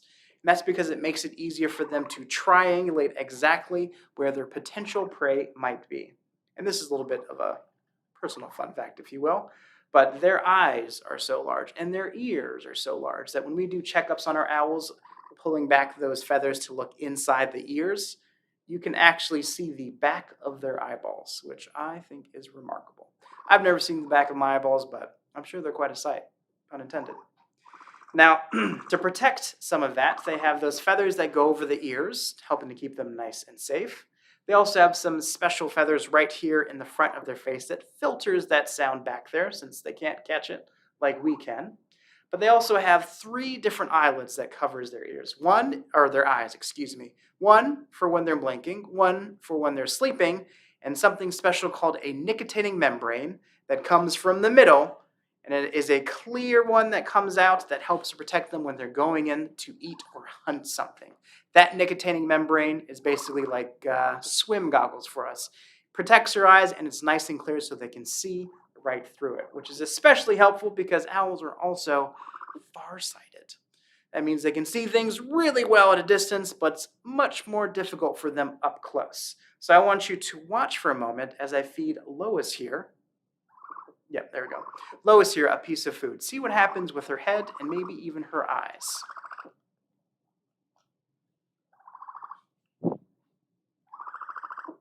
All right, watching? Very nice. So do you see her move forward like that? That was because even though they can't see very well up close, they have special feathers right there around the beak that help them to sense something that is there so they know exactly when to bite and when to eat. You may have also noticed her closing her eyes and just a moment of that nictitating membrane that crossed over the eyes as well, keeping her nice and safe when she has to get really up close and personal with something. Now, this next video is another species of owl that you can find here in Minnesota, and one of the many types of owls that we get through our clinic as the patients here. This is going to be a patient video about a long-eared owl, which I think you will find fascinating. So I hope you enjoy it, and I think, Lois, you hope so too? Thought so. Take a look, folks. Patient 21905 is a long-eared owl. This is one of our less common patients. We get a handful of them each year. This hatch-ear female was admitted after colliding with a garage door in Austin, Minnesota. Fortunately, the bird had only stunned itself and did not have any long-lasting injury. After a thorough admission exam, we did find the bird to be in pretty good health, but we did give some anti-inflammatories and a quiet place to rest for the night. The following day, we test flew the bird, and her flight was absolutely gorgeous. This was a real treat for our flight crew volunteers who don't get to fly long-eared owls very often. The flight was deemed ready for release, and after another thorough exam, we determined the bird was ready to go back to Austin, and we found a transport volunteer that was willing to bring her all the way back. Even though this bird had only stayed one day, it was good to come in to get a thorough exam because it could have damaged its eyes or fractured something in the collision. Most patients stay more than one day and oftentimes are here for several months before they're released back into the wild. This guy was lucky and didn't have any lasting injury. We learn from each individual patient to help secure the future of the species. We did band this bird prior to release, so if that band is found again, we'll gain more information about the species. An interesting fact about long-eared owls, they are one of our tufted owls in Minnesota. They have these long, lengthened feathers, known as plumicorns. also known as ear tufts, giving them their long-eared name. Their ear is actually a large opening behind the back of their eyes. They depend heavily on their hearing to find prey. Please support our hospital so we can help other raptors like this one, and those requiring even more care.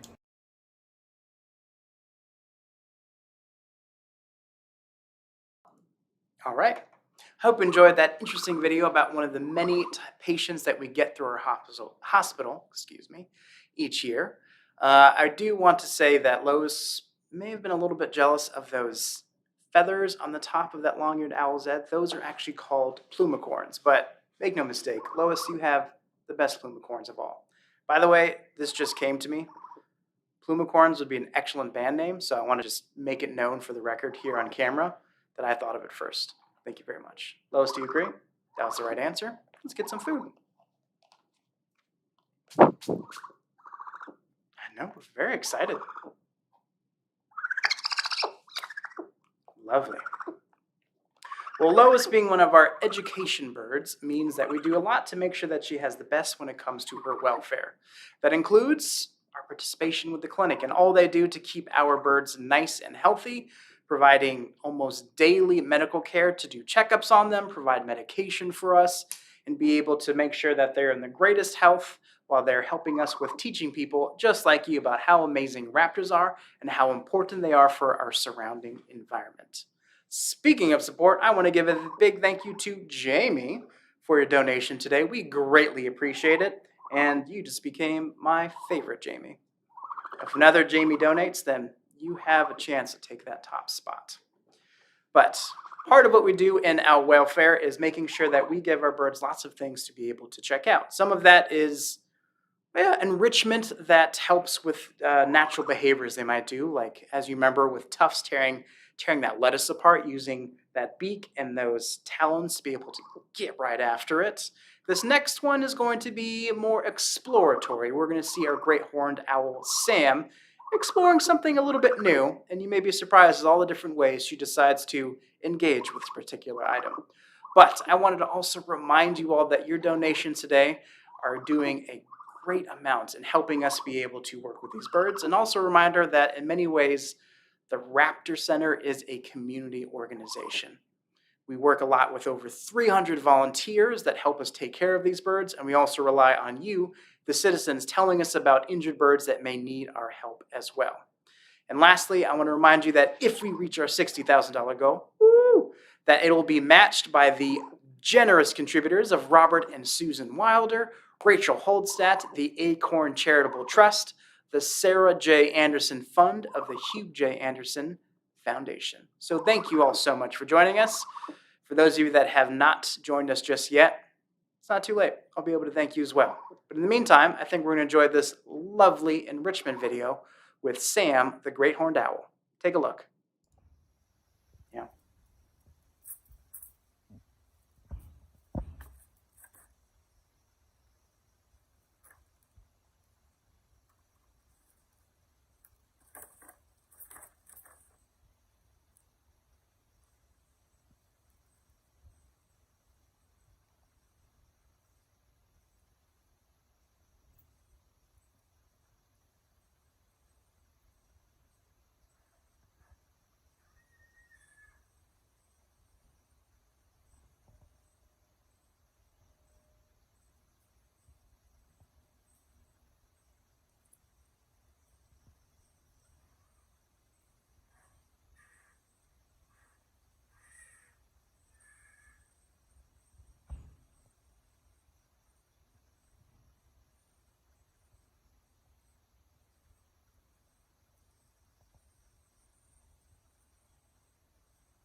All right. There we are. Hello, everyone. I hope you enjoyed that delightful video of our great horned owl, Sam, enjoying a cardboard box. And you may have noticed inside there was a little dog toy with some delicious rats tucked inside. Just encouraged a little bit of a treat, encourage her to investigate as well. You may have also noticed that Sam also was tethered to something. And that's because with some of our birds, especially the ones that are unable to fly as they would in their natural habitats, are tethered for their own safety, because ideally we'd be able to give them tons of space, but that is unfortunately not always the case, especially with nonprofit organizations. But Sam is actually over 30 years old, which is remarkable when you think about it. She came to us in 1992, and she actually had a fractured left wing. Now, we don't actually know exactly what happened to Sam. She was just found this way. But she was found near a road, so there is some speculation. One of the ways in which birds can actually end up getting injured accidentally with human cause is that sometimes people will be throwing things from their window while they're driving along that accumulates on the side of the road, and raptors, always looking for an easy way to get some food, might fly down to check it out and end up getting basically hit by a car there. So we like to remind people to please make sure that you dispose of your trash properly and in the proper receptacle as well. Now that enrichment was kind of fun because you saw her jumping on it, jumping inside of it, gave her something to explore a bit, but it also meant that she was being able to use a much different part of her brain as well as a lot of her muscles as well.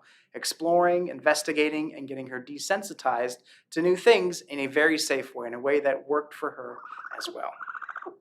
Yeah. What do you think about that? Agree? I think so too. And Sam was another bird that came through with us through the clinic after they diagnosed what exactly was wrong with her and realized that she would not be able to survive again out in her natural habitat. Unfortunately, due to that wing injury. But there's a lot of different things we have to do to take care of our birds as they're going through our clinic. A lot of times being able to take x-rays to figure out exactly where a fracture or break might be, being able to give them anesthesia so that we can safely look through them and give them a full checkup to make sure that everything's wrong and make sure that we're not leaving any details behind, and also making sure that we have the right medication for them to treat all types of ailments that happen to our raptors when they come through our clinic. So just a reminder that your donations will go a long way in being able to provide. You have a lot to say today. Yeah, we're very opinionated about it. She cares a lot about this cause, I must say. But all your donations will be doing a lot to help us with these efforts, especially when it comes to the medical care of these birds. Now, to give you a little bit of background about Lois here, she is actually 20 years old, but you may be noticing that she's very, very vocal right now. She's making a lot of sounds.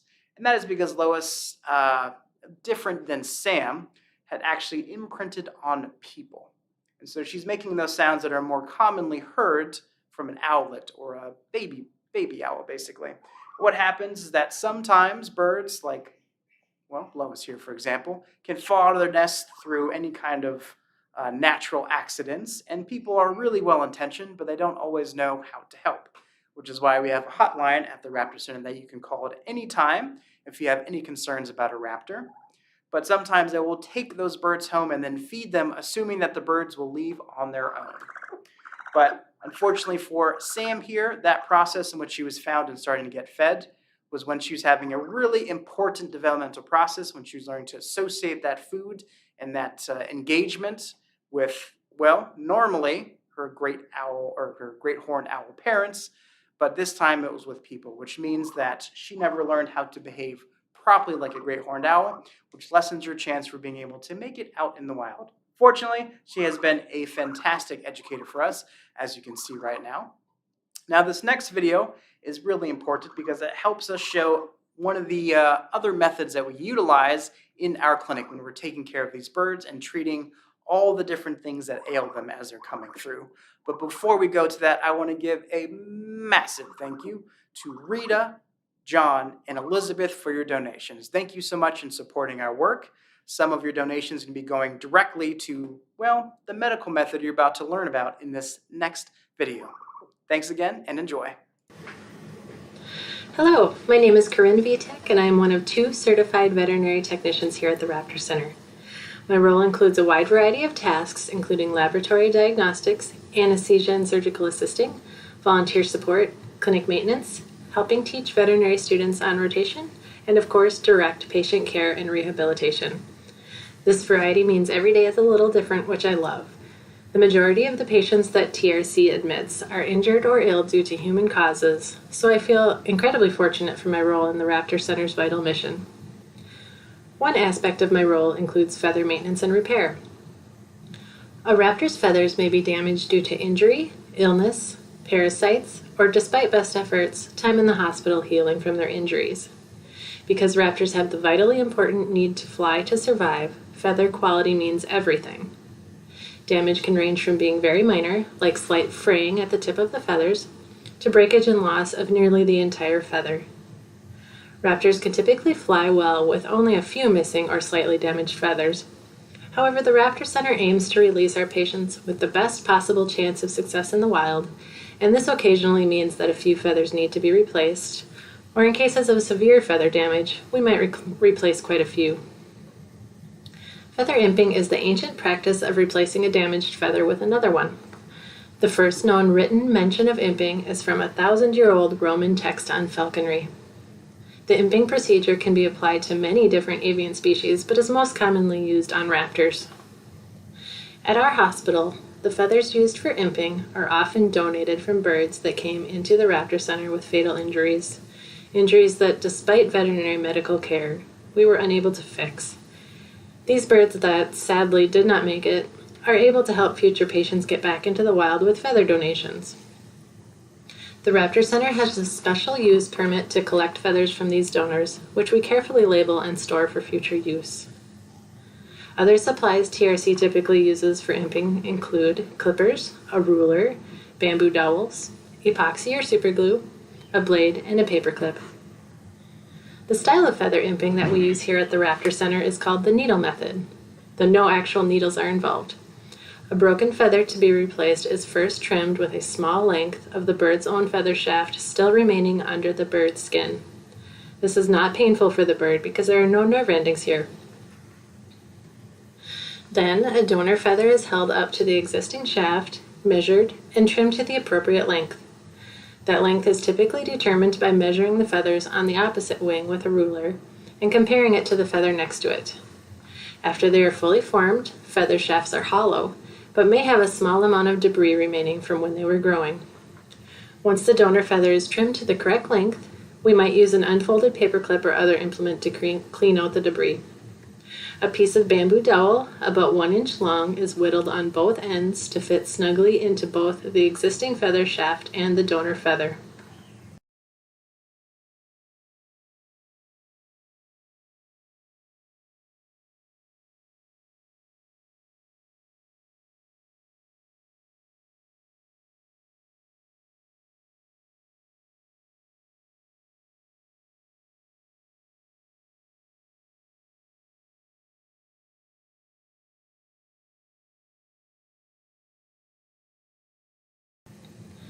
Medical tape is used to hold back covert and downy feathers, and small strips of paper are placed between the flight feathers to prevent glue or epoxy from getting on the surrounding area. At the Raptor Center, we typically use 5-minute epoxy for imping, as it allows more time to properly adjust the pitch or angle of the feather. Feather shape, length, and pitch are all key factors in ensuring that the bird's flight is perfect when it is released back into the wild. Imping only 1 or 2 feathers may be done with the bird awake and held on the table. If we need to imp more than a few feathers or include other procedures such as x-rays, we will usually sedate the patient with an anesthetic gas to ensure that the process is safer and less stressful for them. In this clip, a TRC staff member is checking that the epoxy has hardened, removing the paper strips, and running a tool between the feathers. When the patient recovers, they will treat their new donor feathers as their own, as the bamboo and epoxy are very light and aren't felt by the bird. It is important to allow the bird some flight time prior to release, either on a creance line or in a free lofted flight enclosure, to give the opportunity to get used to the new donated feathers. The new feathers will stay with the bird until they are naturally molted. Raptors typically go through a molting process once a year, and different feathers fall out and are replaced by the bird depending on its species and age. A raptor will ideally only molt a few feathers at a time so it can continue to fly and hunt. The imped donor feathers will readily molt and be replaced by the bird's own feathers over time. There are a few reasons for severe damage that we see often here at the Raptor Center. These include damage from gas flares and damage from getting tangled in ropes and lines. In the past year, the Raptor Center admitted 3 patients who were found near methane gas flares that are commonly used at landfills. They all had significant damage to all of their flight feathers and would surely not have survived if not brought in for care. All 3 of these patients sustained such significant feather damage that TRC elected to allow them to go through one natural molt process on their own. Imping that many feathers would add quite a bit of weight with the bamboo and epoxy and be very difficult to align for perfect flight. The birds were kept here at TRC over the winter, which included weekly rechecks and a healthy diet, while we waited for them to molt their damaged feathers. After many months in care, each bird molted a majority of their damaged flight feathers on their own. Then TRC staff went to work imping the rest. After imping and flight reconditioning, I'm so pleased to tell you that all 3 of these patients were released. Because of imping, they got to be released back to the wild much quicker than if we waited for all of their new feathers to grow in. Another common reason for feather damage is from getting tangled in lines. Every year, the Raptor Center admits several patients who are entangled in ropes and lines, including soccer nets, fishing lines, and barbed wire. These birds typically are admitted with at least some feather damage, and depending on how long they were stuck in the lines, may have significant injuries to their legs, wings, or body.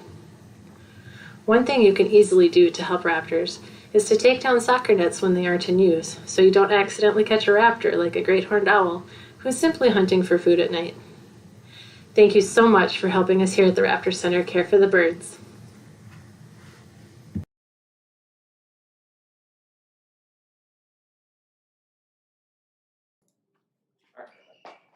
Hey everyone, I hope you enjoyed that video. That gave you just a little bit of insight as to everything that we need to do in our clinic to make sure that the raptors that come through there are nice and healthy. Thank you again for your donations, which go directly to supporting that medical care for our birds so that we can give them the very best. And I also want to thank our recent donors, but because I'm a professional, I'm going to do this with the most professional attire that I think is appropriate for the situation. In case you're wondering why I'm wearing this. Number 1 is because I look good. And number 2, I heard that many of you were talking about owl stealth. And so I thought this was just the most appropriate for the situation. But I would like to thank, this is much harder with these eyes on. I know how owls do it. Kathy and Brenda, as well as Sharon and Alan for your recent donations. That's going to do a lot to support us here. And just to give you a heads up, we are almost at our halfway point, 2 o'clock. And we're reaching our halfway point for our goal as well. If we reach the 60,000 mark for this, just a reminder that we're going to be matched by the wonderful Robert and Susan Wilder, Rachel Holtstadt, the Acorn Charitable Trust, and the Sarah J. Anderson Fund of the Hugh J. Anderson Foundation. And it really takes a community effort to make somewhere like the Raptor Center be so successful up to this point. We started back in 1974, but I want to say that the community and the volunteers that work with us do a lot in helping with that support. We have over 300 volunteers that help out with rehabilitating our birds, helping with the welfare of education birds, and also going out to get those birds that, random civilians are calling us about saying that they seem injured or odd. They travel all over the state of Minnesota to go pick up these birds. And for those ones that are really far away, they actually have travel chains where people will meet each other to grab the bird and bring them all the way here to the Raptor Center. And along with your help as well and the support that you're showing us today, you're helping to make the Raptor Center the amazing place that it currently is. We also do a lot of work with many of the veterinarians and the interns that come through here that do amazing things in both learning about these raptors, but also helping us in taking care of them, especially down in our clinic. So for this next part, we're going to be having a live discussion with some of our interns to tell us a lot more about their experiences. So We're going to be getting ready in just a moment here, but I'm going to put this mask on because we are, of course, following COVID protocols. I'm going to take these wonderful glasses, and I think we're going to hand it over. Give us just a moment, folks.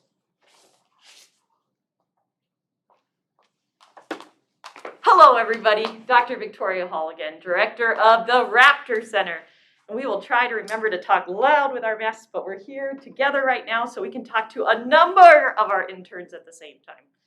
So the Raptor Center is first and foremost a hospital for ill and injured raptors, right? We take eagles, hawks, falcons, vultures, owls. We take them in when they're injured. Sometimes they were hit by cars or poisoned or ran into windows, and we try to give them a second chance at life. Just as important, though, of treating the birds is training the next generation of raptor veterinarians. Because we know when we train veterinarians and we can send them out on a global basis, we can then help take care of even more raptors than we could just here in St. Paul, Minnesota. So I'm so excited to invite our 3 current interns to come on over, and we're going to get to meet them. So, fantastic. I will have each of them introduce themselves, and we'll learn a little bit more about them. Hi, I'm Dr. Rachel Amato. Hi, I'm Dr. Tracy Swanson. I'm Dr. Michael Huffaker. Fantastic. So, we know that I don't think everyone might understand exactly what an intern means in the veterinary world. Tracy, or Dr. Tracy, do you mind explaining? Yeah, so an intern is a veterinarian. We have gone through all of vet school, and then we essentially work with senior veterinarians or supervisors to get more training in a specific area of interest, which for me, it's raptor medicine, but it can be in any specialty such as dentistry, internal medicine, surgery. Fantastic. So these are the super specialized experts is what they're getting. So they went from all the species they learned in vet school to a more narrow focus, but a focus that we're big fans of here at the Raptor Center. Dr. Michael, what brought you here to your internship? Well, I've always been really interested in wild birds and helping them all throughout veterinary school, and I did some work with rehab centers throughout school. So when I learned that there was a chance to actually get more hands-on veterinary training after graduating, it was a perfect fit. Fantastic, and we're excited to have you here. So they started in July, which is one of the busiest times of the year for the Raptor Center. So it's kind of a trial by fire, but they've all done an extraordinary job. Now, the Raptor Center has a very large special project called Partners for Wildlife. It's where we take what we do with raptors and we amplify it to all species. So we actually have a very unique intern situation for Dr. Rachel, where she spends half her time here and half her time at the Wildlife Rehab Center, also in Minnesota. So, Dr. Rachel, what brought you to this unique internship? Yeah, so I kind of wanted to see all of the different kinds of wildlife in my internship experience. So here at the Raptor Center, I get all of the cool birds, all of the raptors, and then over at WRC, I get all of the cool mammals as well. So I kind of have a more blended, unique experience, which I really love. So I know you guys, these guys are here around the clock helping to bring raptors in. So I'm sure there's some experiences you guys might have had since July. Dr. Tracy, do you have anything that is particularly fond in your mind? Yeah, so actually right now I have a bald eagle patient that got into a fight with another eagle and was injured, and she actually came in with a lot of bleeding or a lot of wounds, and we actually were able to get blood from a donor bird, so one of our healthy birds that was in the clinic almost ready to go. So get some blood from the donor bird and then give her a blood transfusion to help her while she's healing and to save her life. Oh, fantastic. Yeah. How's the bird doing so far? She is doing great. I actually just stitched up the rest of her wounds yesterday. Well, and that's so much of raptor medicine is these birds come in with no history, right? They come in found on the side of the road, and then, you know, Dr. Michael, how do you even start to then figure out what's going on? Yeah, so we look at what information we do have, where they were found, what condition they were found in, and then we start our essentially our triage by doing a physical exam of the bird, seeing if we can feel anything, if we can see anything. We listen to the heart and lungs, see if we hear anything strange. And then each new bird, if they are healthy enough for it, we will do blood work and x-rays on them that can help us look more internally to see what might be going on with the patients. Fantastic. So, and all of those diagnostic tests, obviously, as we've said today, the birds don't always pay their hospital bills or never pay their hospital bills before they fly away. But as long as there's a chance for the bird to have a meaningful life back in the wild, we will do whatever we can to try to make that happen. Now, Dr. Rachel, again, you started in the busiest time of years. What have you thought of becoming a raptor vet so far? Oh, it's been great. It's honestly, it was really tough at the beginning, all of us learning all of the things really fast, but it was worth it. I mean, it's been a really cool experience. Fantastic. And then, so Dr. Tracy, where does one go after an internship in raptor medicine? Yeah, so there's a few different routes we can take. So we can apply for residencies in order to become boarded. And then we can also look into doing further research in wildlife medicine, becoming a wildlife vet either at a rehabilitation clinic like this, or working with your state wildlife vet with more population medicine. And we actually have a fair number of veterinarians that go into shelter medicine with dogs and cats as well, because animal shelters field a lot of similar issues that we field with wildlife. Fantastic. Dr. Michael, where do you hope to go after this year? So they're only here 12 months. So basically, by the time they become specialists, which is what we want, we have to say goodbye to them, unfortunately. Yeah, it's surprisingly quick that it goes by. Right now, I am deciding between pursuing a residency, like Dr. Tracy said, to become board specialized in avian medicine through the academic route, or potentially taking the skills that I've learned here and going into a private clinic where I can help people's pet birds alongside helping out wildlife rehab centers with birds like this. And Dr. Rachel, you're getting a little bit more of a diverse species experience. Where do you hope to go after your year as a Partners for Wildlife intern? Yeah, so I'm kind of hoping to use all of my knowledge that I'm gaining here and at WRC to apply towards more of population medicine. So whether that's working for a governmental agency like national parks or something like that, using it to more help free-range wildlife and conservation. Fantastic. So Dr. Tracy, I have heard that it's quieting down in the clinic right now. We know that once migration slows down, our patient load slows down. So what's it like these days downstairs in the clinic? Yeah, so we are still pretty busy in the morning seeing our birds that are in the hospital. We're trying to get birds out before the snow sticks, so before they have to spend all winter with us, and it's not safe to release them in the middle of winter. So we're busy with rechecking them, and then in the afternoon is usually when we see our new patients, so the birds that are being brought in by volunteers and people finding the birds and bringing them in. And then when it gets a little slower, a lot of times that gives us a little more time to focus on research projects, writing things like grants, and just catching up overall on things in the clinic like our protocols, and reading whatever we can find. A chance to actually research and think a little bit, huh? Always reading. Yeah. No, in the summers it just gets crazy where there's birds coming in one after another, thanks to the community and our volunteers who get the birds into us, because that's the first step. But sometimes that winter season does seem like a nice time to catch up on some of the reading. Dr. Michael, what is one of the most challenging things about working with raptors? One of the most challenging things about working with raptors, in my experience, is that we've come a long way with research and knowing how to work with these animals, but there's still a lot of unknown in these species. They're not widely treated, not nearly as widely as dogs and cats. We have data from zoos, we have data from universities, but we are working from a smaller data pool. So being able to make your decisions based on what knowledge is available and being able to use your best judgment for situations where the knowledge may not be available is definitely a challenge that we have to consider. Absolutely. And that is the benefit of 1,000 birds a year coming into the Raptor Center, is that These people right here, veterinary interns, medical director, Dr. Dana, are collecting all that information to try to answer some of these critical questions about raptors. Dr. Rachel, what is your favorite day that you've had here at the Raptor Center? Or a favorite patient or a favorite case?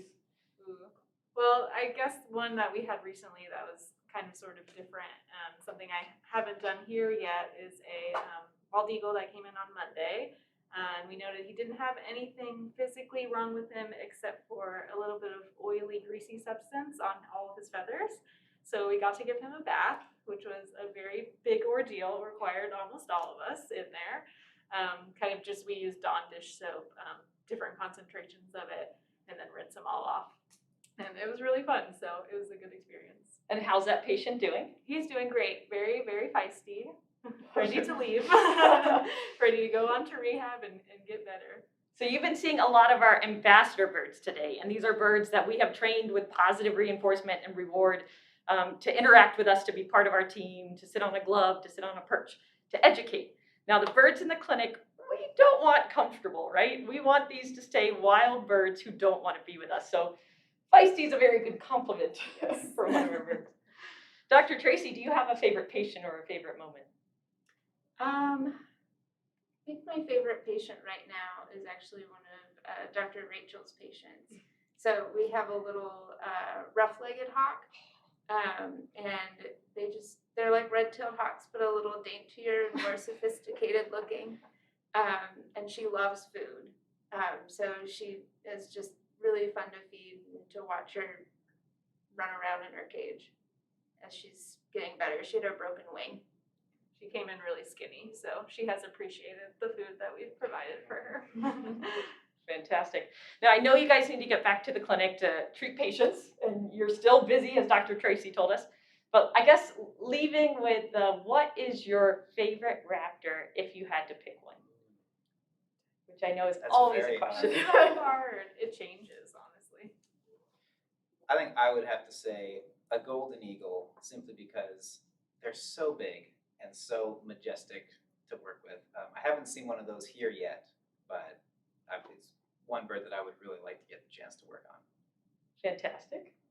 My favorite's actually the red-tailed hawk, because they're very common, they're reliable, you'll find them anywhere in the United States, and they're just hardy birds. They persevere through anything, and they will use whatever resources they can find, and I really like that about them.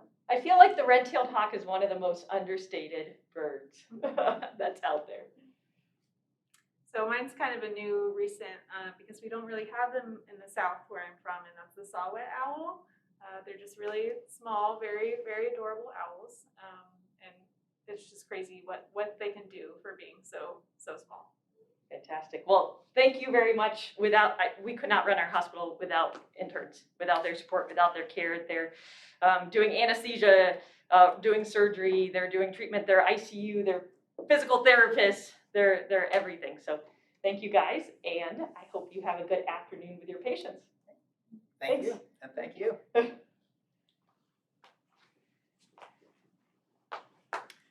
Our hospital has a couple main objectives. And we're gonna let folks move out so I can demask so you can hear a little bit. We're still under COVID precautions here, how much of the world is, right? Trying to keep everybody safe, because we know without keeping the people safe, we're just not gonna be able to take care of the birds. Our hospital has a medical director, Dr. Dana. If you were on early this morning, you got to see what it was like to be a day in the life of Dr. Dana.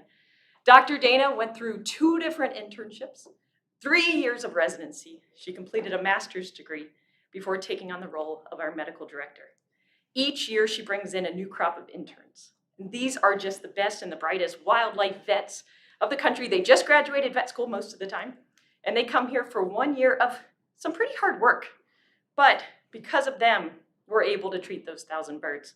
Now, next year, we're gonna be starting a residency program.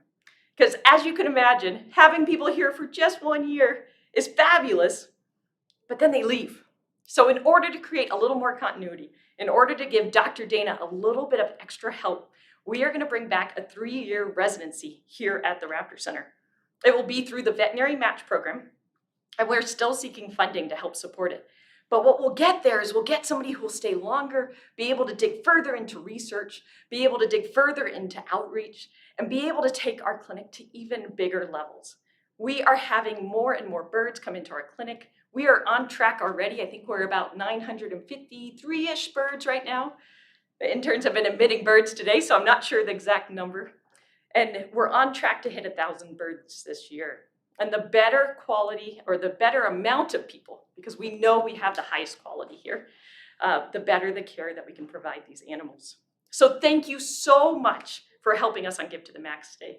We are about at halfway to our match, right? So every dollar you give will be doubled. Our clinic is funded nearly 100% on philanthropy. Your donation supports our interns. Your donation feeds those birds. Your donations helps with wound care, helps rehabilitate them. Your donations help get those birds back into the sky. So from the bottom of my heart, thank you so very much. We are almost halfway there. We've got a lot of hours left to go and Give to the Max Day, a lot of streaming content left. And in the meantime, let's go to another video. Hi, I'm Dr. Dana. I'm the medical director here at the Raptor Center, and I'm coming to you from our medical clinic. And today I want to give you kind of a behind the scenes tour of what happens day to day in my job as the medical director here. We treat approximately 900 to 1,000 wild raptors per year. So raptors include eagles, vultures, hawks, owls, and falcons. So birds of prey, that's what we focus on here. And most of these birds come to us from injuries that were caused either directly or accidentally by people. So for example, they are eating roadkill on the side of the road and they accidentally get hit by a car, or they've been shot by someone, either on purpose or on accident, or they have ingested lead fragments and they have lead toxicity. That's something that we're going to see more of in the month of November. Now that deer season, rifle season is open, bald eagles will scavenge on the gut piles from harvested deer, and if those gut piles contain fragments of lead, they ingest it and they get lead toxicity and they get very, very sick from it. It can actually cause permanent brain damage and heart damage that we can't fix, but we do our best to help those birds as much as we can. So our day typically starts with morning rounds. So the first thing we do is our technicians go around and check on all of the birds that are in care. So we go around, make sure they ate their dinner, took their medications, make sure they didn't take their bandages off, just make sure everyone looks okay. And then everyone in the clinic staff gets together and we discuss the birds that are getting recheck exams that day. So our team includes a group of 2 full-time veterinary technicians who also run our rehabilitation program. And then we also have 2 full-time veterinary interns. So those are graduate veterinarians who have finished veterinary school and now they're spending a year with us to learn about raptor and avian medicine and surgery. And then we also have veterinary students that come through for 2-week rotations. So we all get together and we talk about the birds that are coming out for recheck exams that morning. So we review their case history, what day they came in, what did they come in for, what is their medical problem list, so what injuries do they have or what conditions are we treating and how are we treating, and what is that doctor going to do today for their recheck exam. So for example, we have a red-tailed hawk right now that has a humerus fracture. So that bird is coming out twice a week for physical therapy, and there are pins in the bone to help hold the fracture together. So we're checking those, cleaning them up, making sure there's no signs of infection. And then at various points in the healing process, we're rechecking radiographs or x-rays to see if it's time for the pins to come out yet or not. So from start to finish, when a wild bird arrives here, the first thing that happens is they get a full intake assessment with one of our veterinarians, either myself or one of the veterinary interns. And that includes a complete physical exam, looking in the back of the eyes, blood work, and taking radiographs. That kind of gives us a full assessment of what's going on with that individual and what we need to do in order to help them. because sometimes it's not obvious just looking at them what's wrong. Like, why is this owl on the ground and not flying away? Sometimes it's not super obvious and we have to do a little detective work to figure out what's going on. So once we figure out what their problems are, then they enter our medical care, and they have a doctor who is assigned to be kind of their person or their clinician that's going to take care of them while they are here. So usually they come out for recheck exams 2 to 3 times per week to take care of their injuries, make sure they're eating okay, wound care, physical therapy, whatever it is that they might need. And then once their medical injuries are resolved, then they transition from medical care into rehabilitation care. So they go from one of our doctors to one of our 2 veterinary technicians, Jamie or Corinne. And then Jamie and Corinne design a unique rehabilitation program just for that individual. So that includes making sure that they get back into physical condition so they can fly the distances that they need, they have strong muscles, make sure they have full extension. So like if they had a wing fracture, they might still be a little bit stiff and they might need some flight physical therapy to help stretch that out. And they also assess if the individual has all the skills it needs to survive in the wild. So does it need live training, or does it already know how to hunt for itself? And if it does need live training, they'll help the bird learn how to hunt live prey. Once the bird passes all of the rehabilitation components and it's fit as a fiddle and ready to be released, it gets another recheck exam with one of our veterinarians. Usually that is myself, and that includes a physical exam, blood work, x-rays, and what we're trying to do is make sure there's no hidden injuries or things that have popped up that we might not notice yet, so like arthritis or something like that. It also gives us an opportunity to just get some more information from that individual before it leaves, because right before we release birds back into the wild, they are healthy representations of what a wild bird would function like. So for example, our interns this year are looking at pre-release blood samples from birds for the past 10 years to figure out what normal blood levels are for each species, because there's differences. So a red-tailed hawk normal white blood cell count is different from a falcon, which is different from an eagle. So because we have all these birds that we're able to help and release, we can learn from them throughout their stay here, and that's an example of how we can do that. So each wild bird that comes to us for care gives us an opportunity to look at what's going on in the wild. So what is going on with the wild red-tailed hawk population? What is going on with the wild snowy owl population? That individual that comes to us can give us a little look into what's going on. So some examples of research that we're doing related to the environment and the ecosystem where these birds are coming from is we're doing a study right now looking at antimicrobial resistance.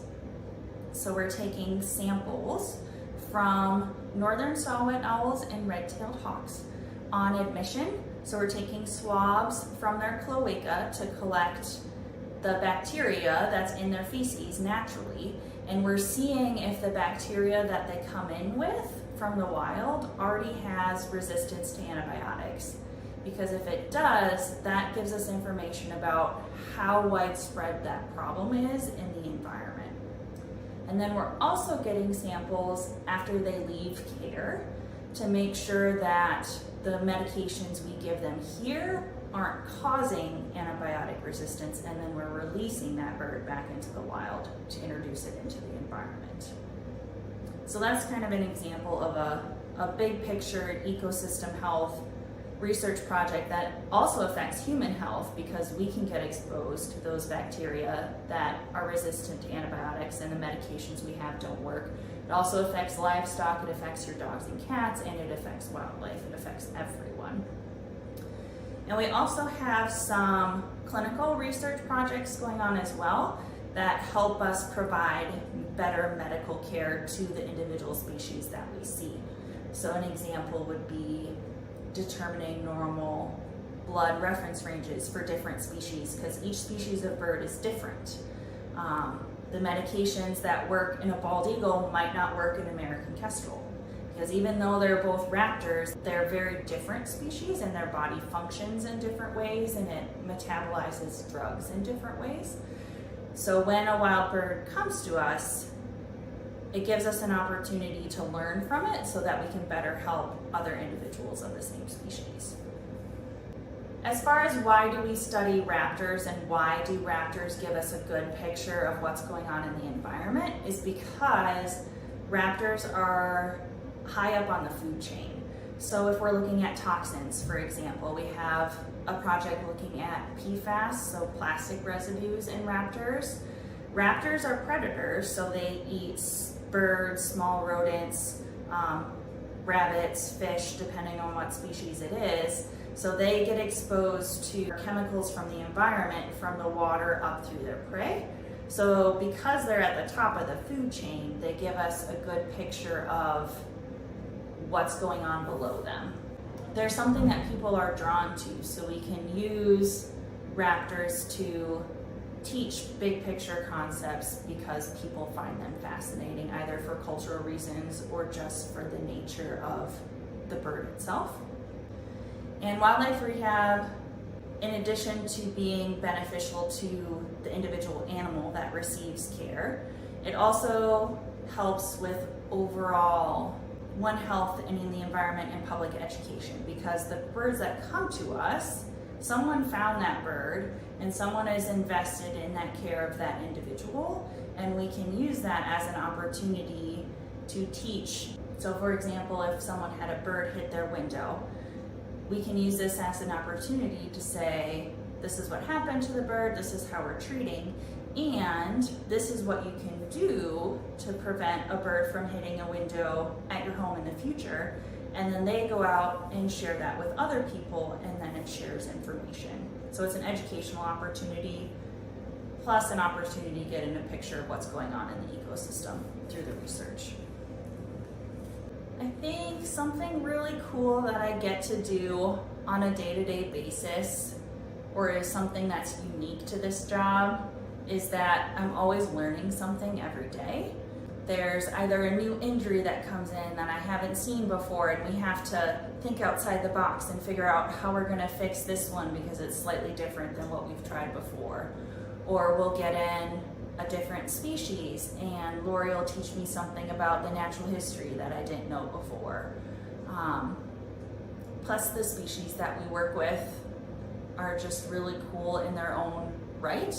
They are flying dinosaurs with talons and really cool feathers, and it's interesting to see their evolution and how they've evolved.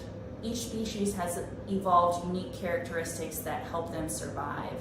And when you get to work with them up close every day, you get to see those unique features, and it's really cool to see. I think one thing that people wouldn't expect as part of a job of a wildlife veterinarian or a raptor veterinarian is the amount of like arts and crafts type projects we do. So for example, sometimes when birds have to have wraps on, or wraps on their feet or wraps on their wings to help their injuries heal, sometimes they don't want them to stay on. So we have to get creative with duct tape or making toys or giving them other things to do so that they leave the bandages on that they need to heal. Or like splints, if we need to splint a fracture, you can't buy a pre-made splint that fits a kestrel. They don't come, so we have to get creative with the supplies that we have available to custom fit it and make it work for a 100-gram bird. When most of the splints you can buy are meant for people or dogs or cats or something much bigger. I enjoy most that every day is different and every day is a challenge. I never know what we're gonna come, none of us know what we're gonna come into when we arrive. We have different causes of admission, different species. We're always learning. And I also enjoy our ability to have an impact not only on an individual bird. So I'm lucky in that I get to help individual birds recover from their injuries and be released back to the wild. And there's really nothing that can replicate that feeling and watching that individual go free and be back where they belong. But through that, I get to touch people too. So I get to talk to people when they find birds and help them figure out how to help it and get it to us. And we get to give them updates on good news of when birds get released. And we get to teach people, both members of the public and the people who come to us to learn. So it's not only about helping the individual bird, but that individual bird can reach a lot of people as well and teach a lot of people different things about medicine or natural history or how humans can change our practices so that we're better stewards of our environment. Hey everyone, I hope you enjoyed that video and learning just a little bit more about the amazing staff that we have here at the Raptor Center. Thank you again for joining us and for your support and donations. Specifically, I want to give a big thank you to Paula and Christian who just donated. Thank you so much. For those of you that are curious, maybe want to talk to someone, we invite you to call our number. We can talk to someone to see exactly what your donation is going to be going to, as well as how else you can support us. That number is 612-624-8457. Or if you don't feel like talking to anyone on the phone because it's the 2000s, then you can go and visit our website, which you can find in the description or in the chat as well. And guess what? We are almost to our 30,000 halfway mark. Your support has been fantastic in getting us this far. Our goal again is getting to 60,000, and all of our donations will be matched by the Rachel and Susan Wilder, Rachel Hallstatt, the Acorn Charitable Trust, the Sarah J. Anderson Fund of the Sarah J. Anderson Fund of the Hugh J. Anderson Foundation. Now, Nero here is wanted to make sure that he gets mentioned as well. But since we've been talking earlier about, well, imprinted birds, ones that have learned how not to properly behave like they would in their natural habitat, I thought Nero would be a great example of a bird to bring out. Now, Nero here is a turkey vulture. And turkey vultures are found throughout the United States, as well as certain parts of Minnesota. But you're probably not going to see any of them around here during the winter, as they do like to migrate, usually down to the south, or occasionally over into Central and sometimes even South America as well, as far as Venezuela, as well as Colombia. And Nero here, as you can tell by his regal and majestic aura, Nero here is a retired scientist. So the reason he's with us that he is imprinted or overly socialized, overly comfortable with people, but that was actually on purpose. Because Nero actually was born in Madison, Wisconsin, and the work that he assisted with through research that he helped with directly contributed to the California Condor Project. Because no, he's not a condor, but he helped them to establish the methods for being able to tag condors, being able to put radio transmitter mounts on them as well, to make sure that they're able to keep track of them out in their natural habitats. Now, Nero is one of the oldest, there's another one, oldest California, turkey vultures here in human care at 47 years old. So he is definitely retired, and he spends most of his time, well, checking all kinds of toys out, engaging with some of the trainers as well, and occasionally knocking over your perch. We're going to have to get to that as soon as this next video starts, Nero. But it was decided that he would be best in human care after his research was done because of how comfortable he was with people and because he never learned how to behave like other turkey vultures out in their natural habitat. So a different kind of imprinting, but imprinting nonetheless. Turkey vultures are very cool though, because when they migrate, they can sometimes go up to 200 miles when they're flying. And they're a little bit easier to spot than some of the raptors, at least in my opinion, and it has a lot to say about that. Usually you can spot them soaring up high. They have a V shape to their wings, as opposed to the eagles who have outstretched wings just like this. And that V shape is great because they're basically using thermals or hot air to be able to soar from spot to spot. That helps them to conserve energy, and it means they don't have to spend as much time flapping in between, because hot air happens when the sunlight hits the ground, causing that air to rise. And so you'll see the turkey vultures hit some of those thermals, soar up into the air, and then cruise on down to the next one, kind of like going up and down a slide over and over again, allowing him to go far distances and also allowing him to keep an eye out or a nose out for food. Turkey vultures actually have the largest olfactory system of birds, using that amazing smell to be able to smell things over a mile away. And they actually have a really important role in taking a lot of that dead stuff and basically recycling it through, helping that energy get through into other ingestible ways for the other living things in that ecosystem. A lot of people think that turkey vultures love to eat rotten meat.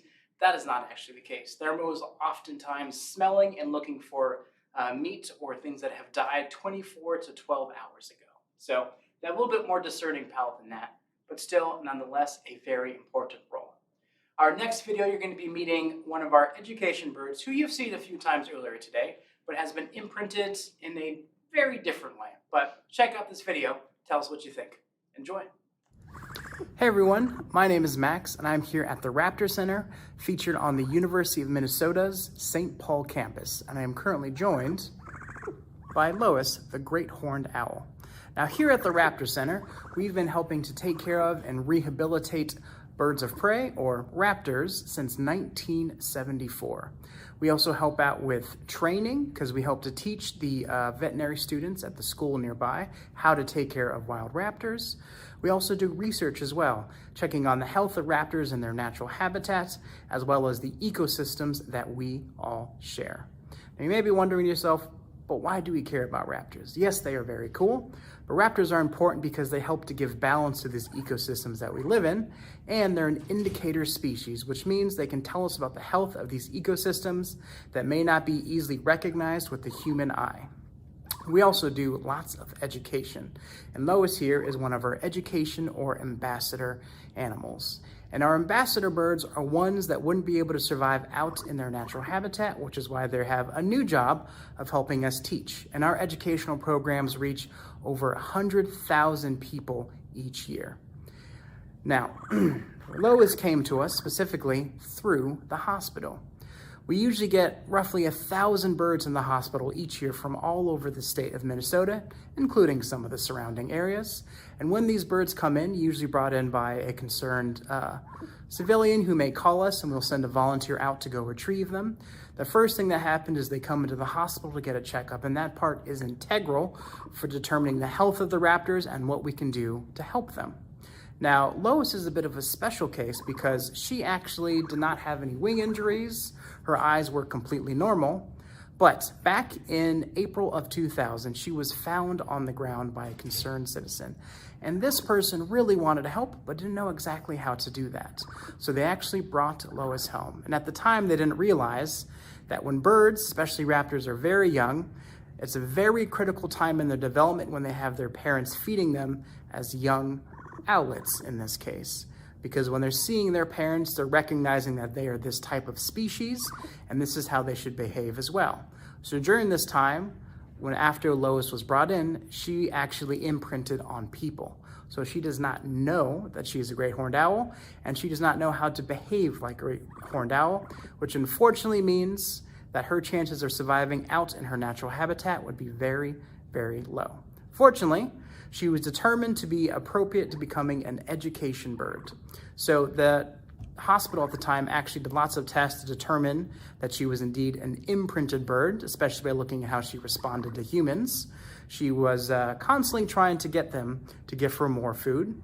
You can actually hear her doing some chirping right now. That sound is more common with younger owls. And that's very indicative that she does not get taught how to behave like an adult owl, because Lois here is actually 20 years old. She is fully grown.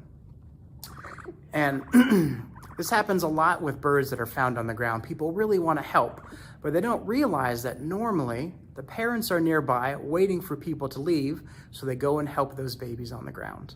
So when you do find any young birds on the ground, the best thing you can do is call someone like the Raptor Center or any other wildlife technicians in the area to see what the next best steps are.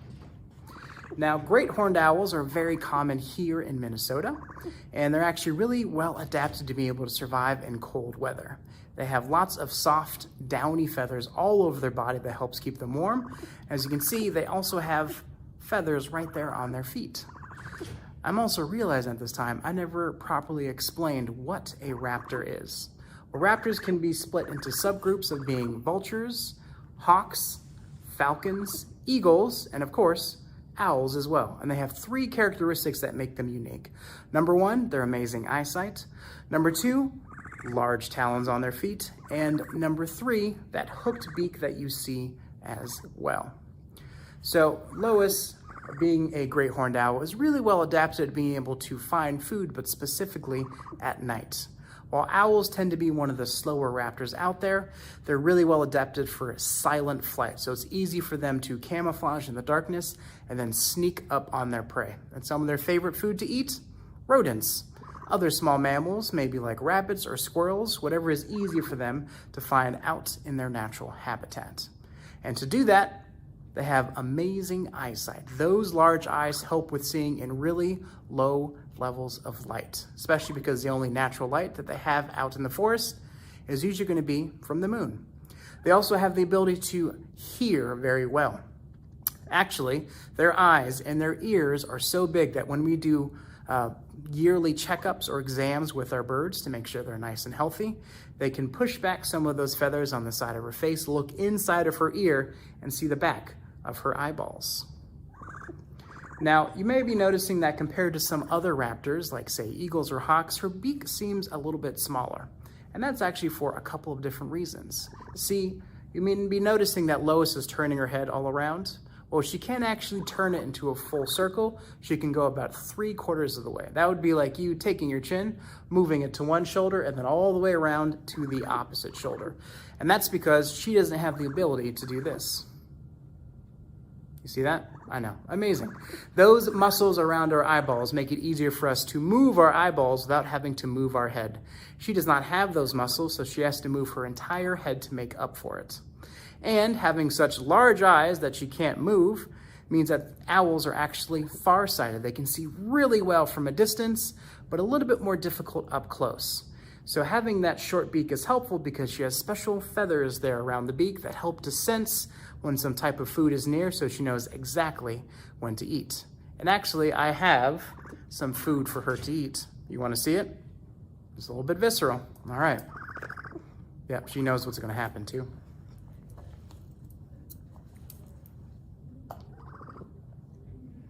All right, on the count of 3, if you feel like not watching a dead mouse get eaten, I completely understand.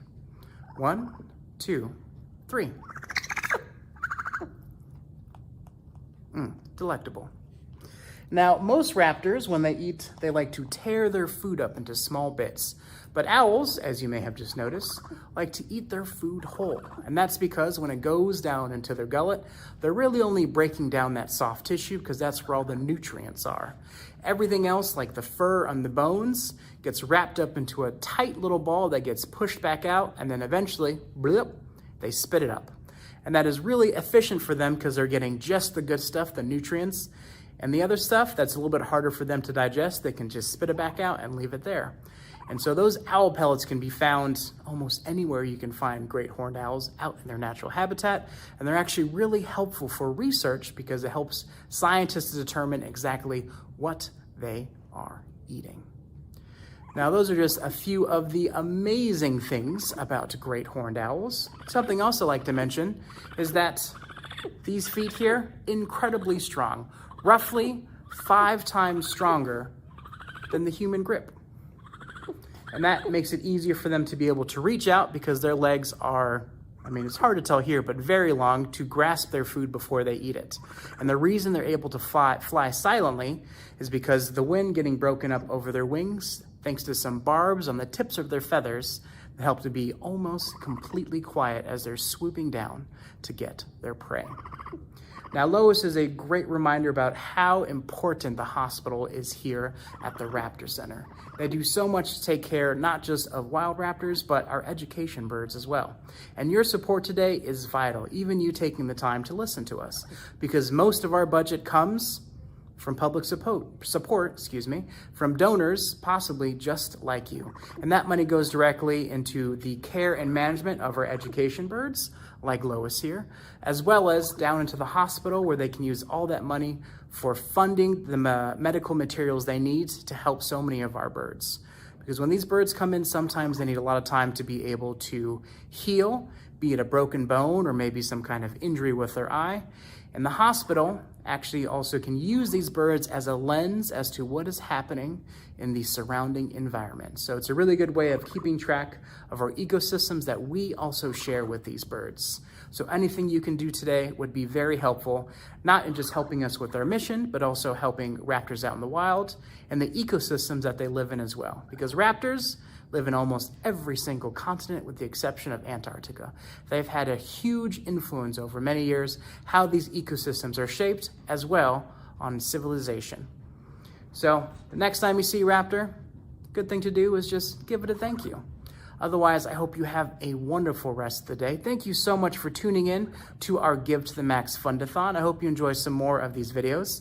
And hey, come and visit us sometime. If you go on our website, you can set up a tour and come meet some of our education birds in person as well.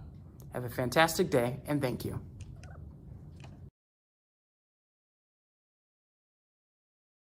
That lovely video by what seemed just like a very charismatic and knowledgeable presenter. I don't know who that was, but breathtaking, I must say. Now, before we go on to our next video, I want to tell you a few more interesting facts about turkey vultures because, well, they're one of my favorites, and I think a very unique species as well. Now, most raptors are, for the most part, solitary. They prefer or are more comfortable by themselves, except when they decide to get together to start nesting.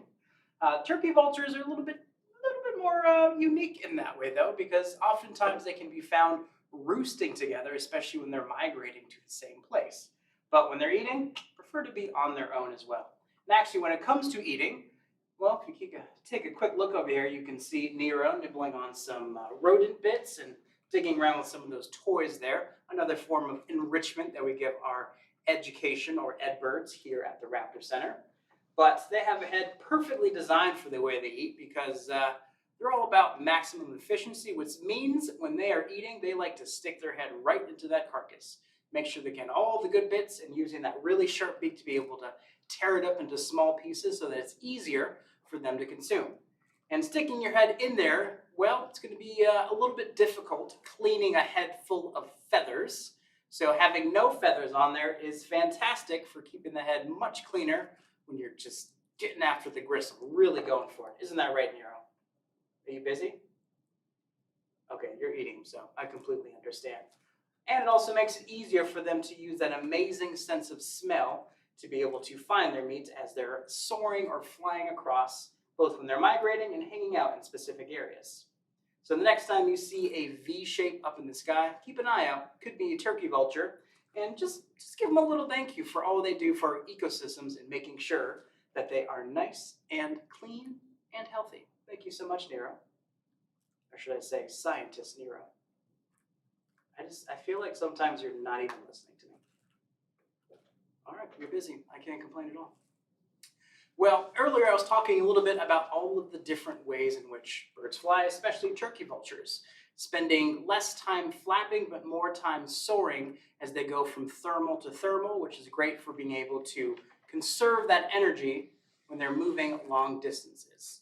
Now, when it comes to the birds that come here at the Raptor Center, the ones that go through our clinic, there's a lot of different process that we have to take to make sure that they are ready to go back out into their natural habitat. Number one is getting the birds here with the help of our volunteers. Number two is getting them into our clinic so we can start figuring out exactly what's ailing them. Be it an issue with their eye, be it them being possibly imprinted onto people, and also any injuries to their feathers and bones as well. And that's very important because the main ways that raptors get around is by flying. And they have lots of adaptations to help them with that.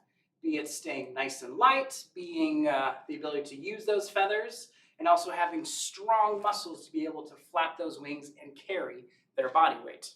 And that depends so much on those muscles that they can carry their own body weight, but also about half of their body weight when it comes to finding some food as well. And part of the reason they're able to do that is that those muscles are anchored on a bone right there in the middle of their chest called the keel. And that is really important for giving them the ability to fly And birds that don't fly, like ostriches, kiwi, penguins, those are considered radites, which means they don't have that bone here and they don't have those muscles to be nice and anchored there to give them the chance to get off the ground. Now, it's really easy, however, for those birds to lose some of that muscle tone as they are staying, say, here at the Raptor Center. Because while they're healing, they're going to be contracting those wings, and so we have to make sure while they're pulling those wings in and trying to get those bones healed, we do give them the appropriate physical therapy, which is why you saw that wonderful yoga session earlier.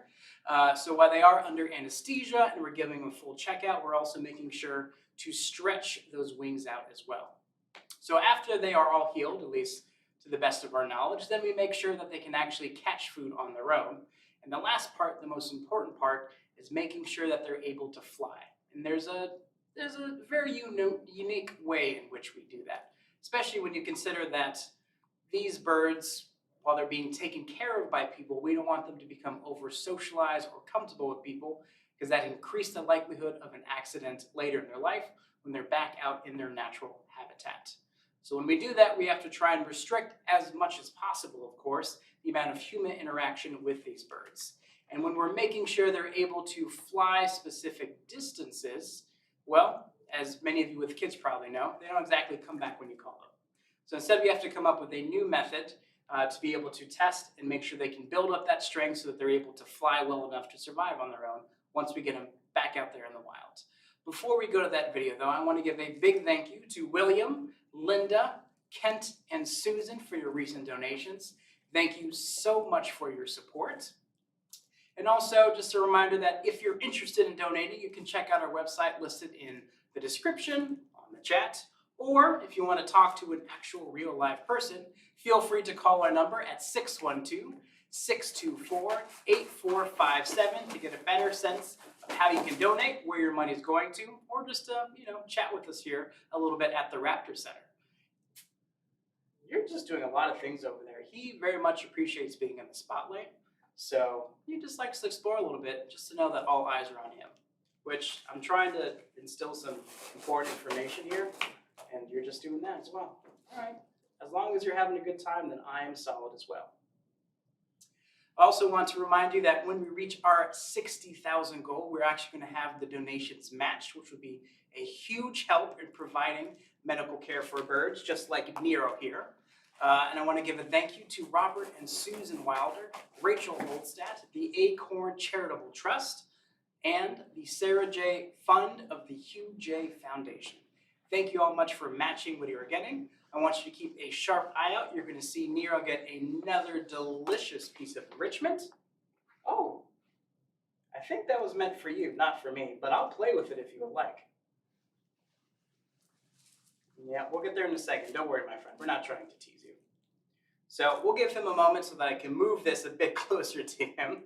As you can see, it's a delicious and, of course, free-range rat tail tucked inside of a little bit of a toy. Does that help? There you go. Oh, yeah. So much fun.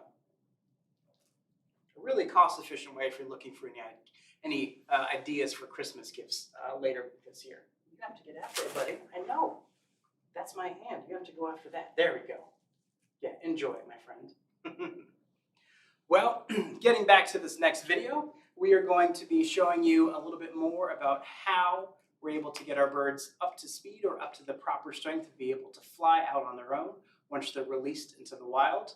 And I just want to take a moment to again thank the volunteers, which make such a huge part of what we do here at the Raptor Center. We have over 300 volunteers that help out with various different parts of this to make it as successful as we are today, including helping out with their education birds, like Nero here, making sure they get the proper feeding, cleaning to keep their welfare in tip-top shape, and also helping out with the clinic, making sure that the patients that we get downstairs are able to get back out into the wild. And this next video you're about to see has a lot of help from volunteers in making this happen for these birds, when we're seeing just how well they're able to fly as well. And a lot of these volunteers have been here for a number of years, so they care very much about this cause and know a lot about these birds as well. So thank you to them and the vet staff that make all of this possible. So without further ado, I hope you enjoy this next video. It's going to teach you a lot about how we fly our birds, but don't take my word for it. Hi, my name is Corinne Vitek, and I'm one of the certified veterinary technicians here at the Raptor Center. Raptors are finely tuned athletes. Once a patient has recovered from its injuries in the Raptor Center's hospital, we start the reconditioning process, where they build back up their muscles needed for flight. Nearly all raptor species in rehabilitative care should be exercised, or at a minimum, test flown, to ensure that they are well conditioned for survival when returned to the wild. There are only a few exceptions, such as very young birds who are not yet flight ready. One technique TRC uses to recondition patients is creance flight, which allows our patients to exercise in a larger space while safely connected to a line. Creance flight and other types of exercise beyond carefully controlled physical therapy are only utilized after a patient's illness or injury is completely healed and the bird is transferred from medical to rehabilitator care. The Raptor Center staff generally exercises very small raptor species such as merlins and northern saw-whet owls in a 50-foot long indoor hallway with perches on each end and no creance lines. However, larger species such as barred owls, red-tailed hawks, and bald eagles are flown on a creance line in a large field. For our rehabilitation patients, the Raptor Center uses traditional jesses, which are thin strips of high-quality leather cut to an appropriate size for each species. These straps wrap around the ankles of the patient. You may have noticed a variation of these called Imeri jesses on TRC's education ambassadors. Other necessary equipment includes a creance line, which attaches to the jesses, and of course, experienced handlers. Depending on the size of the patient, appropriate lines may be anything from a climbing rope to kite string, parachute cord, or even a fishing line on a modified fishing rod. Either the line spool or fishing rod is then securely held by a handler so the bird is safely in control. Patients are examined prior to each flight to ensure that they are ready to be exercised. A staff member checks the patient's weight, feather condition, foot health, and monitors for any other concerns. After the bird is medically cleared for flight, one person carefully handles and restrains the patient, while another applies jesses and a creance line. The birds' heads are covered with a light cloth or leather hood during transport to a nearby field. Raptors are very visually oriented species, so reducing how much the bird can see also reduces stress. Some birds show less signs of stress when their heads remain uncovered. Upon arrival at the field, if a patient has a cloth or hood on their head, it is removed, and the bird is then allowed to fly several lengths of the field while still attached to the line. The first flight is started by placing the bird on the ground. Following flights generally start with a light toss directly into the wind, which allows them to more easily gain lift. The line handler is trained to carefully put pressure on the line as the bird is reaching the end of the field to bring the bird down to the ground gently. The distance and flight repetitions will vary depending on species, what point the bird is at in the reconditioning, and even weather conditions. For example, TRC typically elects to fly species such as owls early in the morning on a summer day, before the outside temperatures rise. If wind speeds increase above 15 miles per hour, or temperatures are outside of a certain range, we may forego flight conditioning that day for both patient and handler safety. The patients are also not creance flown in rain beyond a light drizzle, or unsafe weather conditions. Hey everyone, I hope you enjoyed that informational video about creons, just one of the materials and methods that we use to fly our birds to make sure that they're in perfect shape before we get them out into their natural habitat. We decided to change things up with the angle a little bit, make it a bit more dynamic, more visceral, if you will, going for a bit of a gritty reboot here, especially because Nero here has been so popular. And, well, I can't blame you all. Very charismatic, and just a lot to say and offer as well. Thank you so much for your contribution today, Nero. It's been wonderful. Do you have anything you would like to tell the lovely audiences at home? Doesn't need to. You can just see it in his eye. Excellent job, my friend. Oh, I'm going to continue playing with everything. One of the fantastic things about Nero is that he can make a toy out of almost anything. But as long as it's safe for him and enriching, then we are completely fine with it.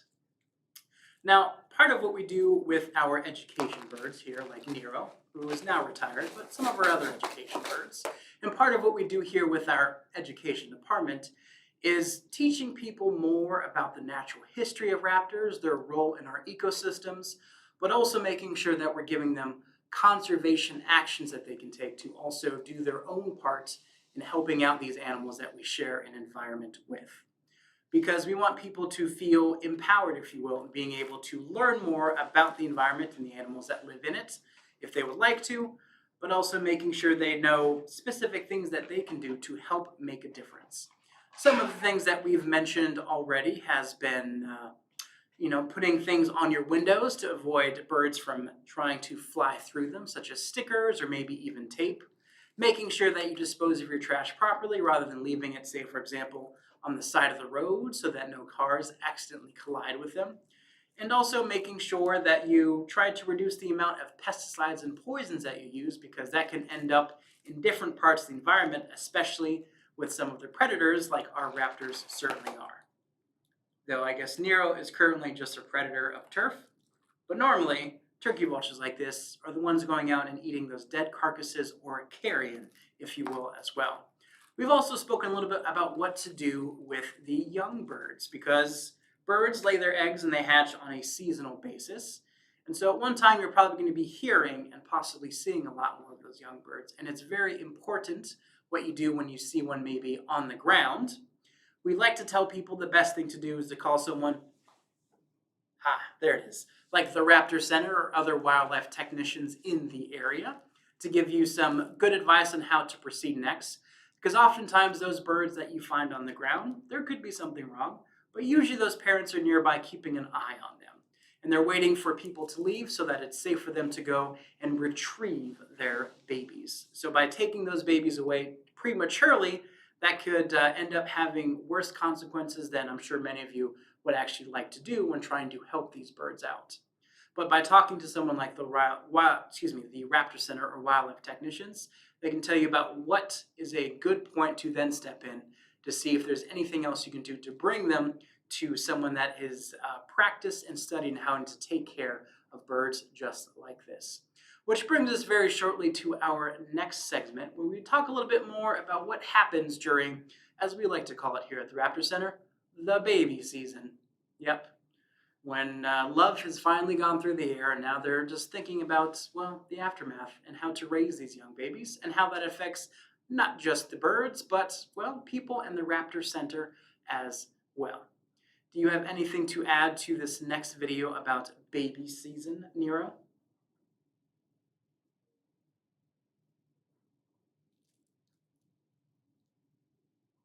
I thought so. I hope you all caught that, because what was that? All right, not interested. That's fine, it's in. Man, the toy does look like fun the more I watch him play with it. Do you mind if I just fiddle with that a bit? Probably not. I guess at 47 years old, you have certainly earned the right to play with whatever you want, and even claim a little bit of ownership over it as well.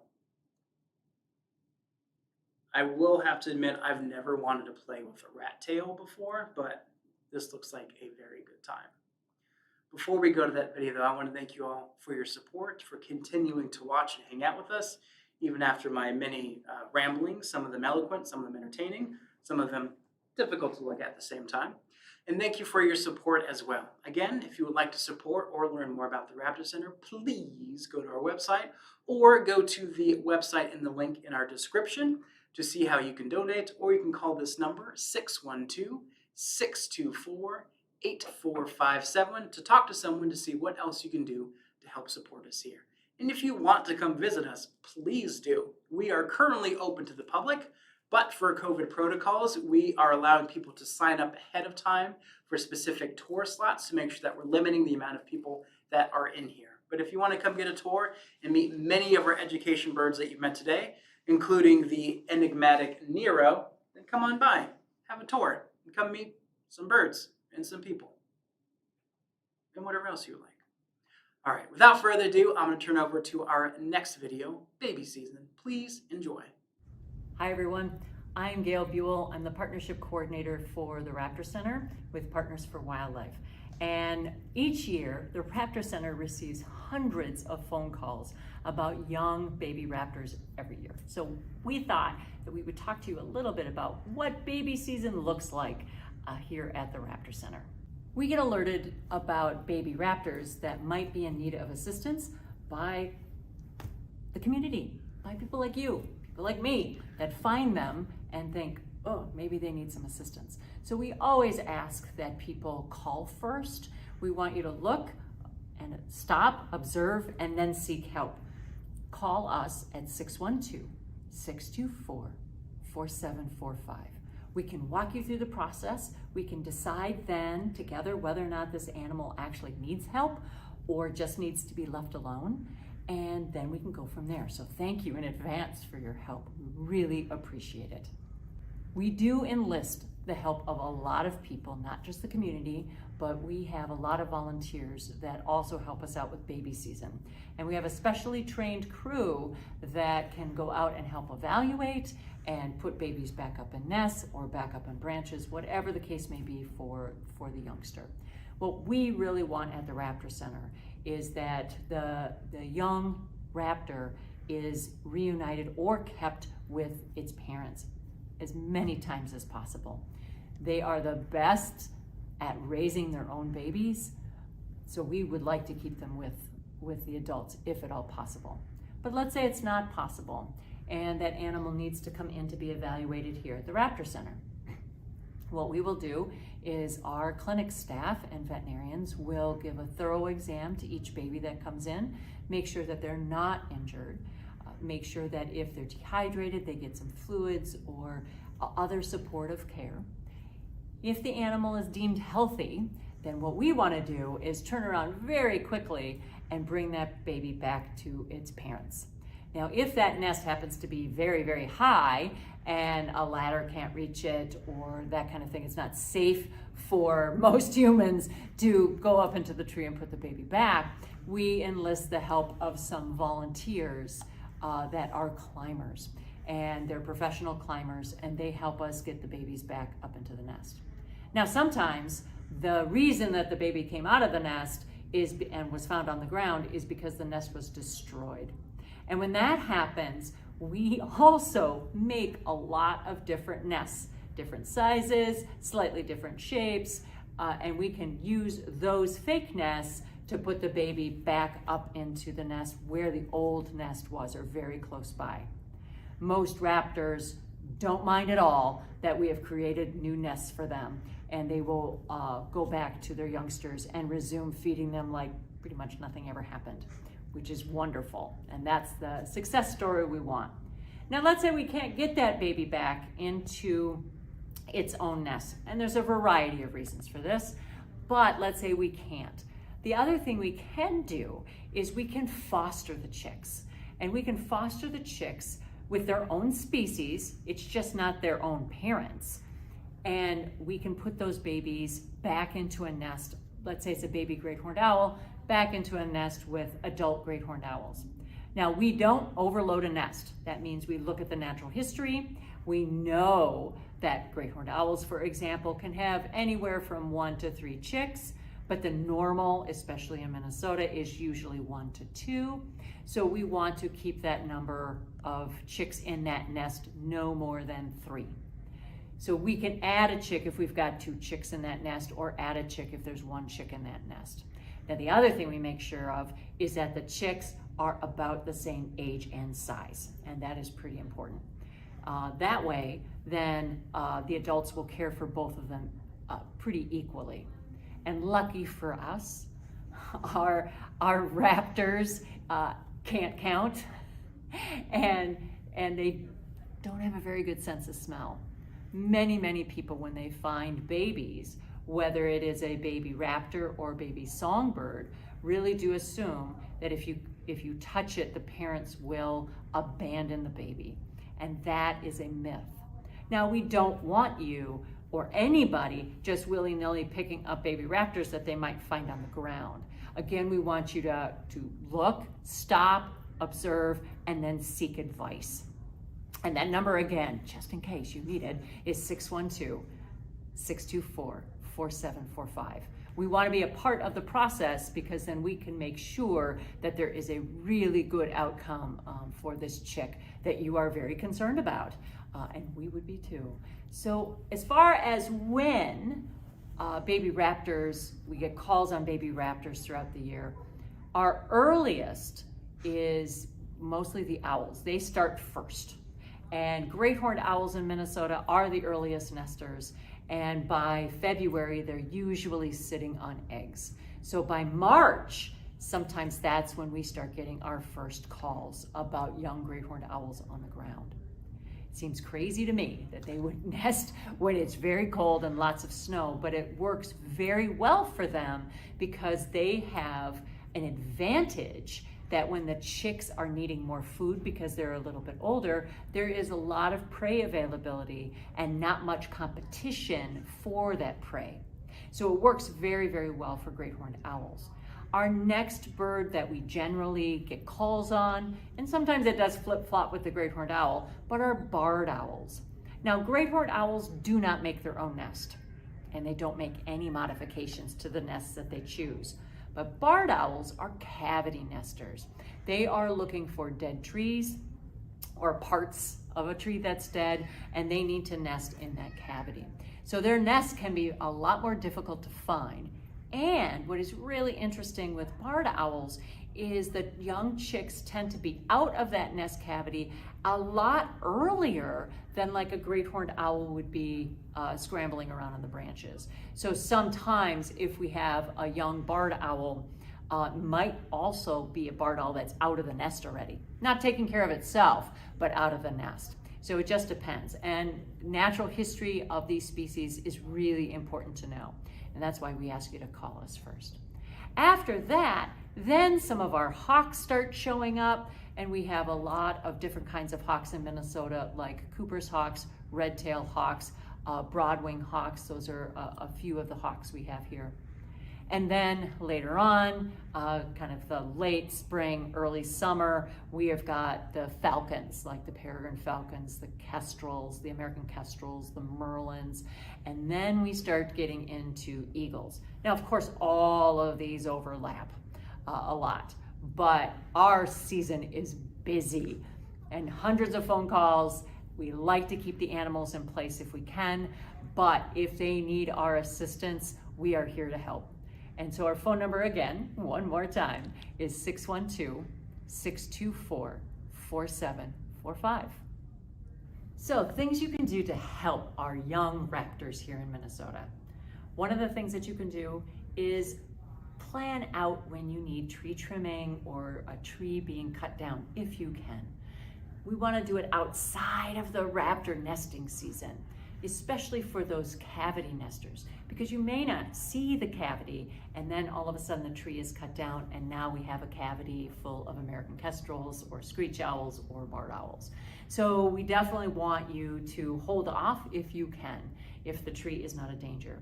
On the flip side, if you do have a dead tree, oh my gosh, if you can leave it standing, it is wonderful habitat for so many different kinds of animals, including raptors, and especially leaving it standing if it's not a danger to buildings or people by falling over. So that's one of the things you can do. Another thing that you can do, which seems a little counterintuitive, I think, but is keep your cats indoors. Cats do an enormous amount of damage to wildlife, and I love cats. I've got 3, but they're indoor cats. But cats can do a lot of damage to raptors, especially to our smaller raptors, like our saw-whet owls, northern saw-whet owls, our eastern screech owls, even birds like our American kestrels. Especially when babies are just coming out of the nest, they're not flying very well or at all yet, and they can be on the ground. They're also pretty naive at this point, so they're trying to figure out what is dangerous, what is not dangerous, and a cat is not thinking about, well, that's a kestrel, we need to leave it alone. It is thinking, well, it looks like fun to go and try to catch that animal. So keeping your cats indoors helps enormously. Another thing that you can do is cap your chimneys. Now it's kind of a little bit of a conundrum because in we also want to have habitat for a bird called a chimney swift, which is a passerine. It's not a raptor, but they do use chimneys in order to nest and roost in. But birds like barred owls, in this early spring, they are looking for nest cavities, and an unkept chimney might look like the perfect place to raise a family. And then once a barred owl tries to go down into that quote unquote cavity, they often get stuck because it's not a tree cavity, and so it's very difficult for them to get back out. So capping your chimneys is another wonderful thing that you can do. The other thing you can do is, if you do find a raptor that you think might be orphaned, please leave it there. Unless it's in immediate danger from a car or a dog or a cat or something like that, please leave it there and give us a call as soon as possible. And again, just so you know, our phone number is 612-624-4745. And if we don't answer the phone immediately, please leave a message. We will get back to you as soon as we can. Thanks so much for helping Minnesota Raptors.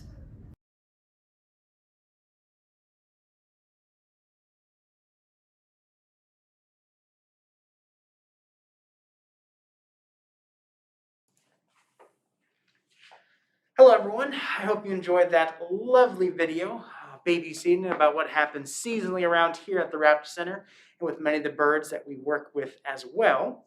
I want to give a quick thank you to Adrian, Carrie, Margie, Wendy, and Barbara. Oh, and now that people are socially distanced, I'm going to be able to take this mask off so you can hear me just a little bit better. Whew.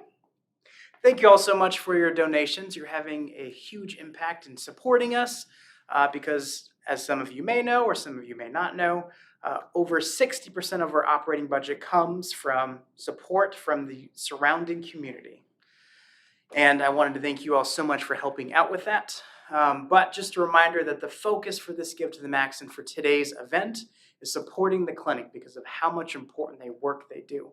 Especially considering that they on average get about 1,000 raptors from around the state and some of the surrounding areas through their clinic each year. That's a lot of work that goes into diagnosing what the issues are, being able to heal them, being able to then make sure that they're able to do the necessary things to behave normally and survive out in their natural habitat. It is a multiple step process, and our group of vets, interns, and volunteers do a lot to help the health of the raptors in these surrounding areas and making sure in turn that they're also helping out these ecosystems that we all enjoy.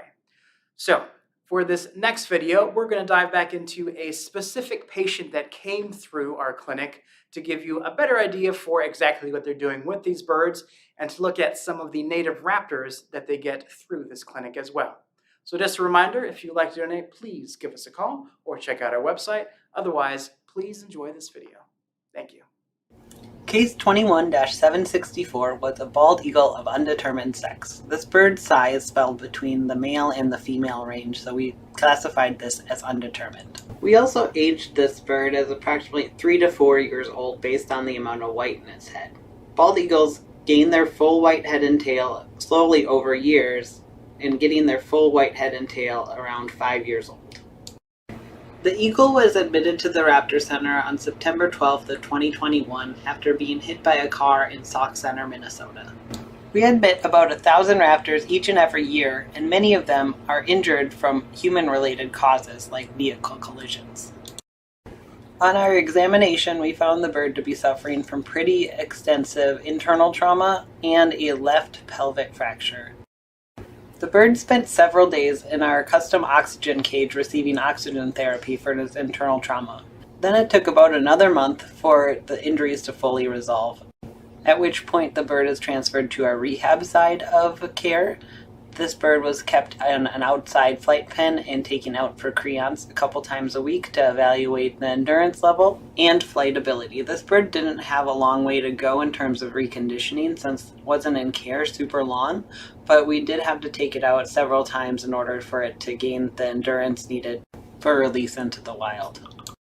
We know that birds can lose their conditioning with as little as 2 weeks. So we always make sure to test fly them and make sure their endurance is ready to go before they're released into the wild. Our mission is to take injured birds and get them back into the wild, and we want to put them back at a level where they will thrive. You can see her beautiful flight here. She goes super long and maintains beautiful elevation. After the flight was cleared for release, it was time for the pre-release exam. Here you can see out in the flight enclosure we are grabbing the bird for the exam. This bird will help contribute to one of our research studies studying the levels of blood lactate in birds prior to release to help establish normal values for these species. We are currently evaluating bald eagles, great horned owls, and red-tailed hawks for blood lactate levels. We are learning from each individual patient to help secure the future of their species. We may be able to use blood lactate levels in the future to evaluate the overall health of birds, but it's important to establish normal levels first to know when you have an abnormal value. To get this value, we collect blood from the bird and use a lactate meter to get the number. We're already collecting blood for the pre-release exam, so this just adds an extra step to the process, but it is rather quick to achieve. Our blood lactate study is only one of the research projects happening at the Raptor Center clinic currently. Each individual patient provides us with information that has the potential to improve the future of raptor medicine, either helping to establish new diagnostic techniques like blood lactate, providing new treatment options for raptors, or tracking disease processes among the wild populations. Raptors have an endless supply of information that they can provide to improve the care and future of the species. Your support helps keep this hospital running, so we can continue to treat and learn from our raptor patients. Your support saves lives. We treat raptors because of you. On the video you can see I have the blood now, and I put a little drop on the meter and I will get a number, and that number will be the blood lactate level. After this we did x-rays and the full physical, along with put a permanent band on this bird, and then it was ready for release. We released this bird at a neutral territory and allowed it to make its way back to Sauk Center if it wanted to. Eagles can be rather defensive in the spring and fall as they establish or re-establish their nesting area, so it's important to release this eagle into a neutral territory this time of year. This is just one of the over 1,000 birds that we see each and every year, and their release is always a majestic experience. It's our mission to get them back to the wild whenever possible.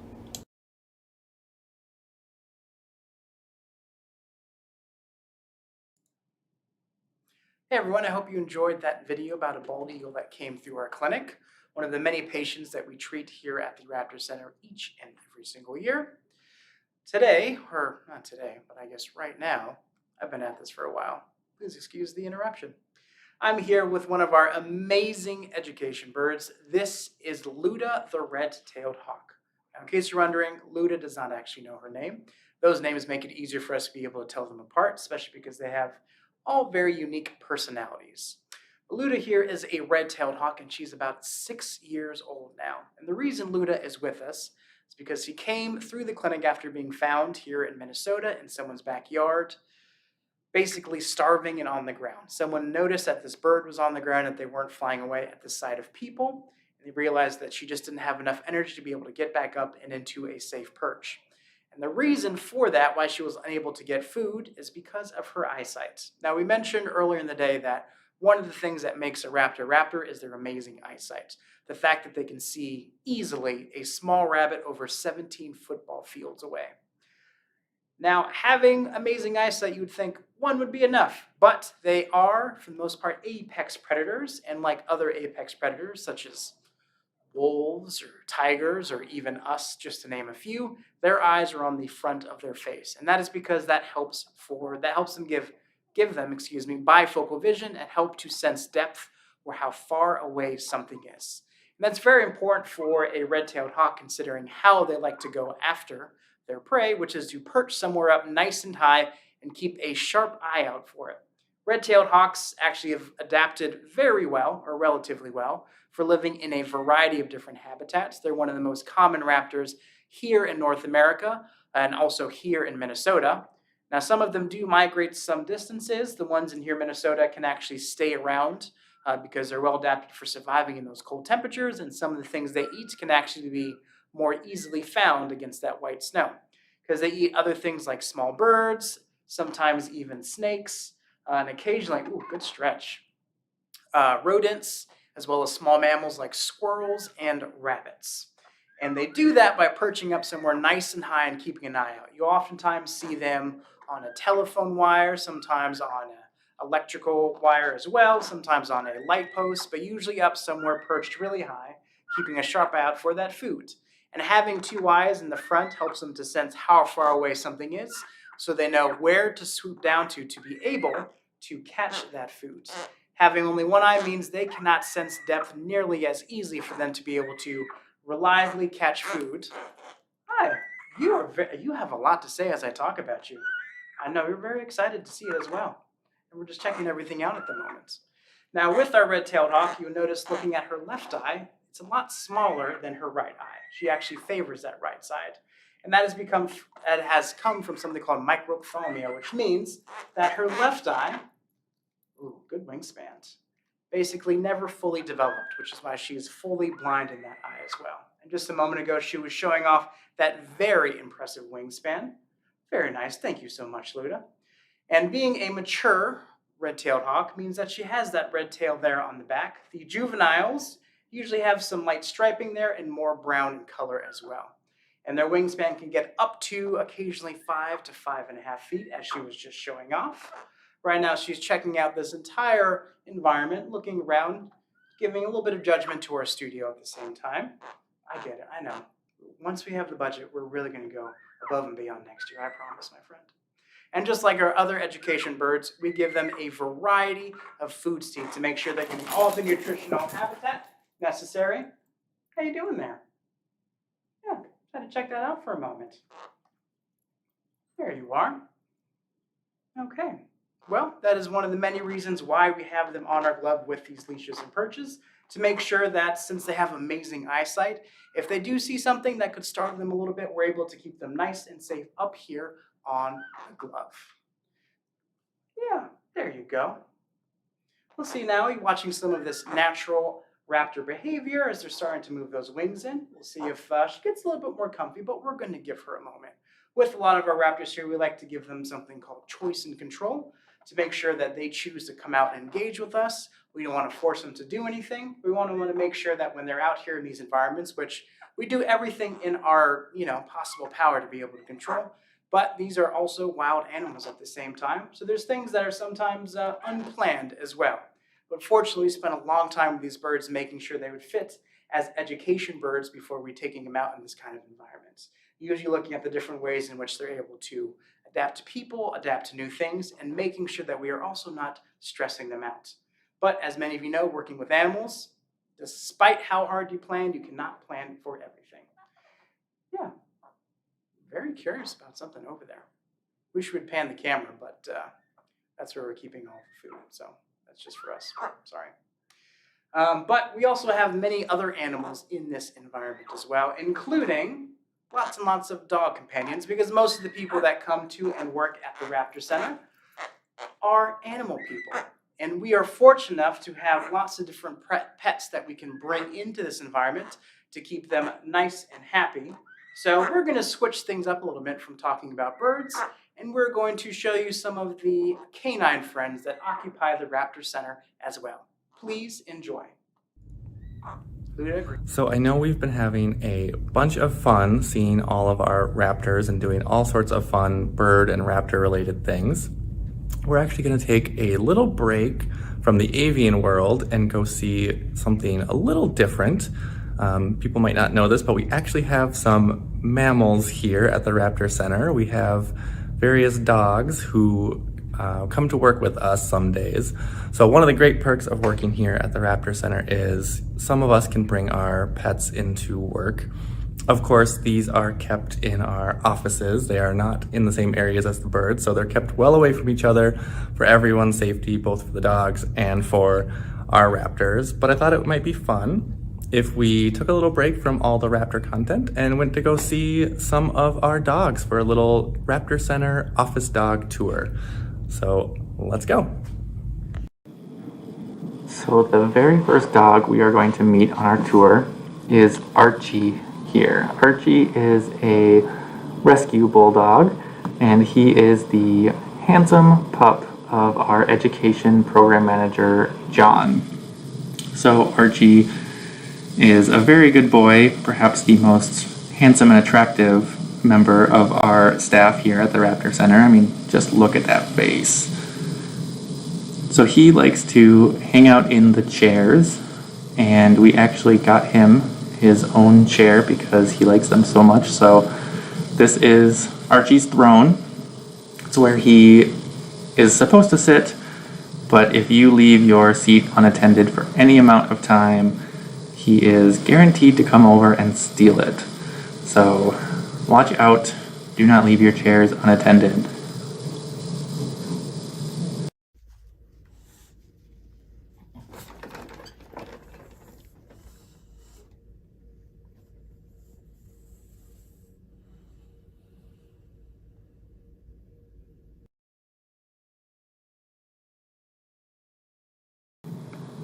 Alright, moving on to our second visit of this office dog tour.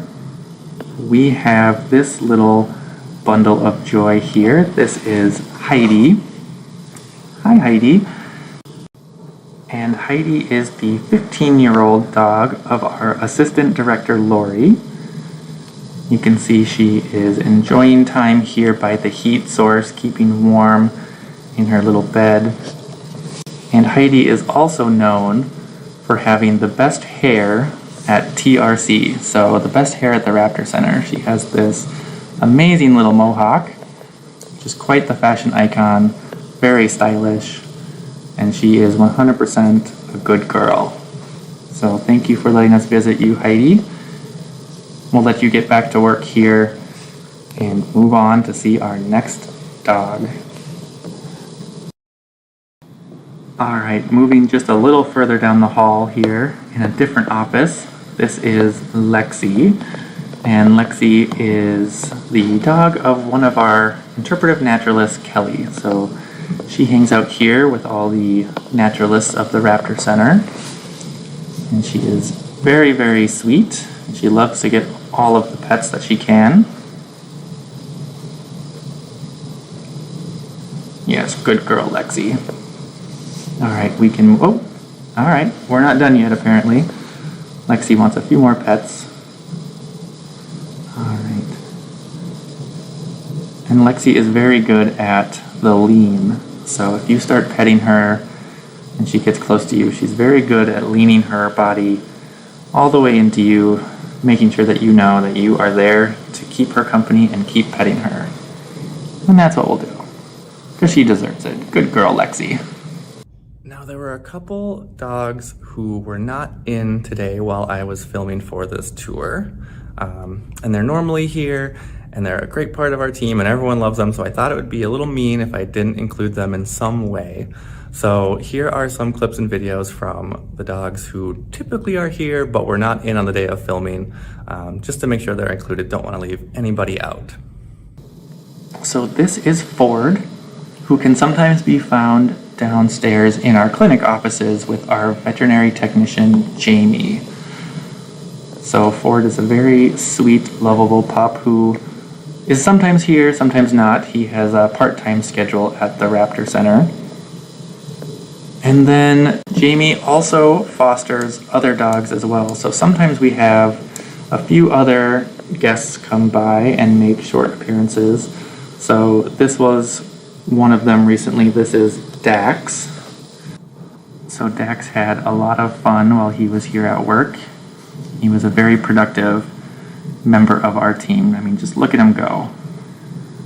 Earning his keep for sure. And then another recent foster dog who was here was Scooby. And he was only here for a short consulting gig as he made his way through, but there's Scooby, who was a great addition. And then we also typically have Gus, who is downstairs in our clinic offices, but he was also sadly not here. He was off doing some off-site work when I was filming. But our medical director, Dr. Dana, sent me some great videos of him so I could include them today. He is a total sweetheart, and he is one of the favorite dogs here for our volunteers in the clinic who often come by to give him lots of pets and treats. And our final visit for the day here is Abigail, and she is in the office today, so that is great because she is so sweet and so much fun. And Abigail is the cute and pretty new pup of our executive director, Dr. Victoria Hall. I admit that sometimes I will actually come and steal Abigail from time to time and bring her in my office so I can get a little more time with her because she is just so sweet and so much fun, and we love her. So thank you so much, Abigail, for being such a great coworker here at the Raptor Center. You certainly make work more fun and more interesting, and I appreciate you spending some of your work breaks with me. Yes, thank you so much, Abigail. All right, well, thank you so much for going on this office dog tour with us here at the Raptor Center and meeting some of our canine coworkers. With that little mammal break in the day, let's get back to all of the avian species here and have some more raptor fun. Thanks, Abigail. Hey everyone, I hope you enjoyed that short and lighthearted video about some of the canines that we bring here through the Raptor Center that keep us in excellent spirits, keep us to be healthy human beings, and just hounding us, really making sure that we're getting our work done. I'm so sorry that I made that pun. Please don't cancel your donations. But I have very big news. We have actually surpassed the 30,000 mark. We are up to 37. Yes, 37,000. Thank you so much for the recent donations to help us get there. That's going to have such a big impact on the birds that we are bringing here every single day, trying to get back to full health. Thank you so much for donating that money and having it go to the clinic where it's going to help us with the utmost medical care with all of our patients that come through here. And actually, up to this year, we've had 950 patients come through. And our vets and our interns and our volunteers will do everything in their power to make sure they're nice and healthy. And these extra resources and support that you're giving us, it's really helping. Thank you so much. And I want to give a big thank you to B&W, Anne, and Claire for your recent donations. That means a lot to us. And I know, and I'm going to speak on behalf of them, it means a lot to our birds as well.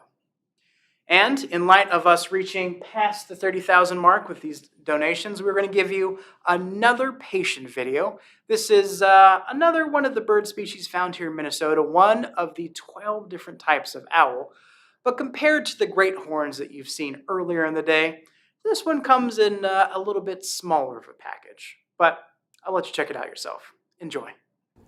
Case 21-785 was a brown male hat-shearer eastern screech owl that was admitted to the Raptor Center on September 17th of 2021. The bird was found stuck in a boiler shaft and was found perched on the damper by a private individual in St. Paul. Screech owls and barred owls are cavity nesters, so they will seek out these small spaces to nest in if they are not appropriately capped. On our examination, we found the owl to be very thin and suffering from severe corneal ulcers to both eyes. The corneal ulcer is an abrasion to the front of the eye that we diagnose using a special stain and a special light to show where the ulcer is. They are very painful, so we keep the bird on appropriate medication and eye meds multiple times a day to allow the ulcers to heal. Once the ulcers were healed, the bird was transitioned to flight reconditioning. So it was my responsibility to take the bird out, weigh it. You see it right now, I am putting a little wrap on it so it stays still on the scale so we can get a weight. It didn't really want to participate very well. You'll see its little feet kicking and trying to grab me. These birds are weighed on smaller scales with a little wrap, where our bigger patients are weighed on a larger scale that isn't as quite as sensitive. This is actually a kitchen scale that we're using for this purpose. After the weight is done, I will do a quick examination, make sure the feathers are intact and that there's no obvious injuries. one of the defense mechanisms of this bird. You see he kind of keeps his eyes shut. He's trying to pretend to be a stick, as we like to call it, where he's got his tufts fully up and he's trying to camouflage himself and hide. We got to make sure to check the feet, make sure there aren't any foot lesions starting. Once he passes his pre-flight check, we will move through the clinic and make our way to the flight hallway. Right now you'll pass by and see Dr. Rachel. She's one of our interns. We do work to train the next generation of veterinarians and wildlife rehabbers by giving them unique avian experience. Now we will make our way into the flight hall. So the flight hall is sectioned off with these two curtains to kind of keep the bird in the central area, where there are some perches that it can go from perch to perch. We'll use our body pressure to kind of pressure him to fly to the other side. We use the least amount of pressure needed to get him to move as to not stress him too much. This bird was easily stressed in the hallway, and we really tried to limit the amount of pressure that we needed to apply to the bird. This bird's flight ability was very good. It just needed to work on its endurance and gain some muscling back after being stuck in that boiler shaft for so long. It had become rather thin and didn't have adequate muscling when it was admitted.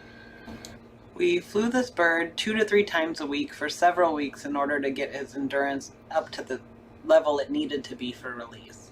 Here you can see the very small amount of pressure Dr. Dana has to apply to encourage the bird to fly. It's as small as 1 step in raising her hand to pressure the bird to fly towards the other side. As the bird got closer to release, we moved it outside to start acclimating to weather. Here it is perched on its little hidey house. Once it was cleared for release, we did an examination, took x-rays or radiographs. Along with the x-rays, we will do pre-release blood work and sharpen the talons prior to release. We want to make sure the birds are going out with the tools needed to kill prey, even though we will dull them when they're in captivity just for our safety and to make sure they don't hurt themselves in this new environment. So I test to make sure they're sharp enough, and then I will do another quick physical exam to make sure I'm not missing anything that would cause this bird to not be releasable. So I make sure all the feathers are good. He's got excellent feathers. You can see his grayish brown feathers. So screech owls come in kind of 2 to 3 different color types. There's a red one, a gray one, and a brown intermediate between the red and the gray. Right now I'm applying a band, so this is a permanent identifier. If this bird is ever found again, we will be able to learn more about where it's been, where it moved from where we released it, and gain more information about the species. We learn from each individual patient to help secure the future of their species.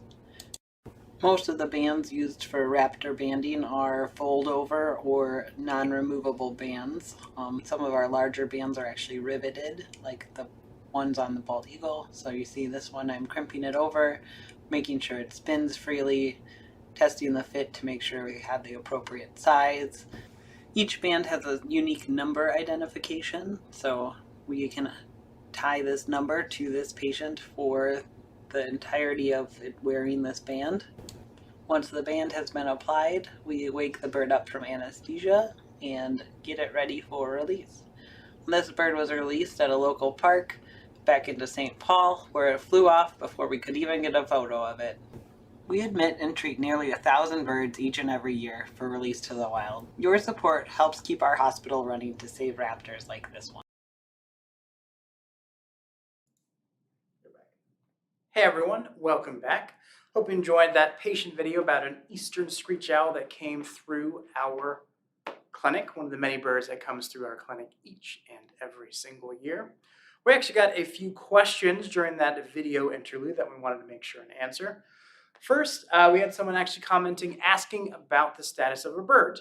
We're in the process of responding to that, but we actually really appreciate those kinds of questions, because so much of what the Raptor Center does is supported by the surrounding community. We have over 300 volunteers who help us with various facets of our job. And they also help with getting these birds here. And we rely on you, the citizens, to let us know about any strange raptor behavior that you're observing. Because most of our birds are coming from people that see one acting kind of strange, take a little bit of interest in it, wondering what's going on, then they give us a call to see if they can figure out what is happening, or if we could send someone out to be able to take care of that bird and bring it here to the Raptor Center. And we very much appreciate when that happens, so we like to give status updates to the folks that are inquiring about it to let them know how these patients are doing, when they're going to be getting out into the wild. And each year, at least as COVID begins to die down a little bit, especially with these protocols we're putting in place, we're trying to get more and more releases for the public to be able to tend to see the end product of what we go through with many of our bird patients that come through here. And a lot of your support today makes those kinds of things even more possible. So thank you so much for joining us today.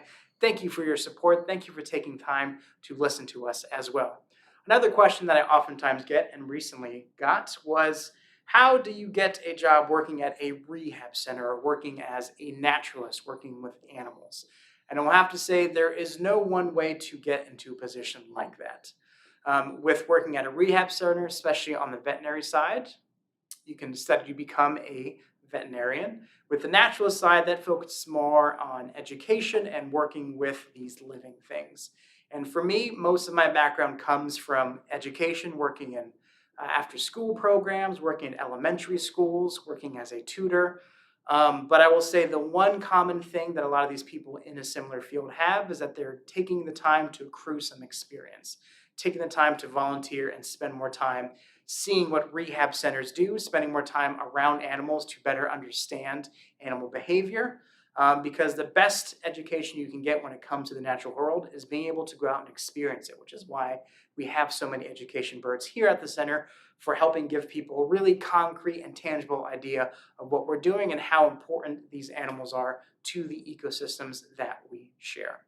And I have to say my favorite part of this job is being able to talk to you, talking to the community about the things that I get genuine joy from. Being able to work with these animals, these living things, being able to take the time to understand better these things that we inhabit, this sphere, this funny little place we call Earth with, and learning more about what was previously unknown to us, or may seem not exactly natural, at least coming from our own unique perspectives. So thank you so much for taking the time to listen to us. This is an absolute joy for me. But to talk a little bit more about my less than favorable part of the job, actually, if I'm honest, I don't mind it too much. But a lot of people tend to think working with these birds, when they see us coming out all polished with our hair combed and our gel in and these fantastic birds on our shoulder, they think it's all sunshine and rainbows. It's all fantastic stuff.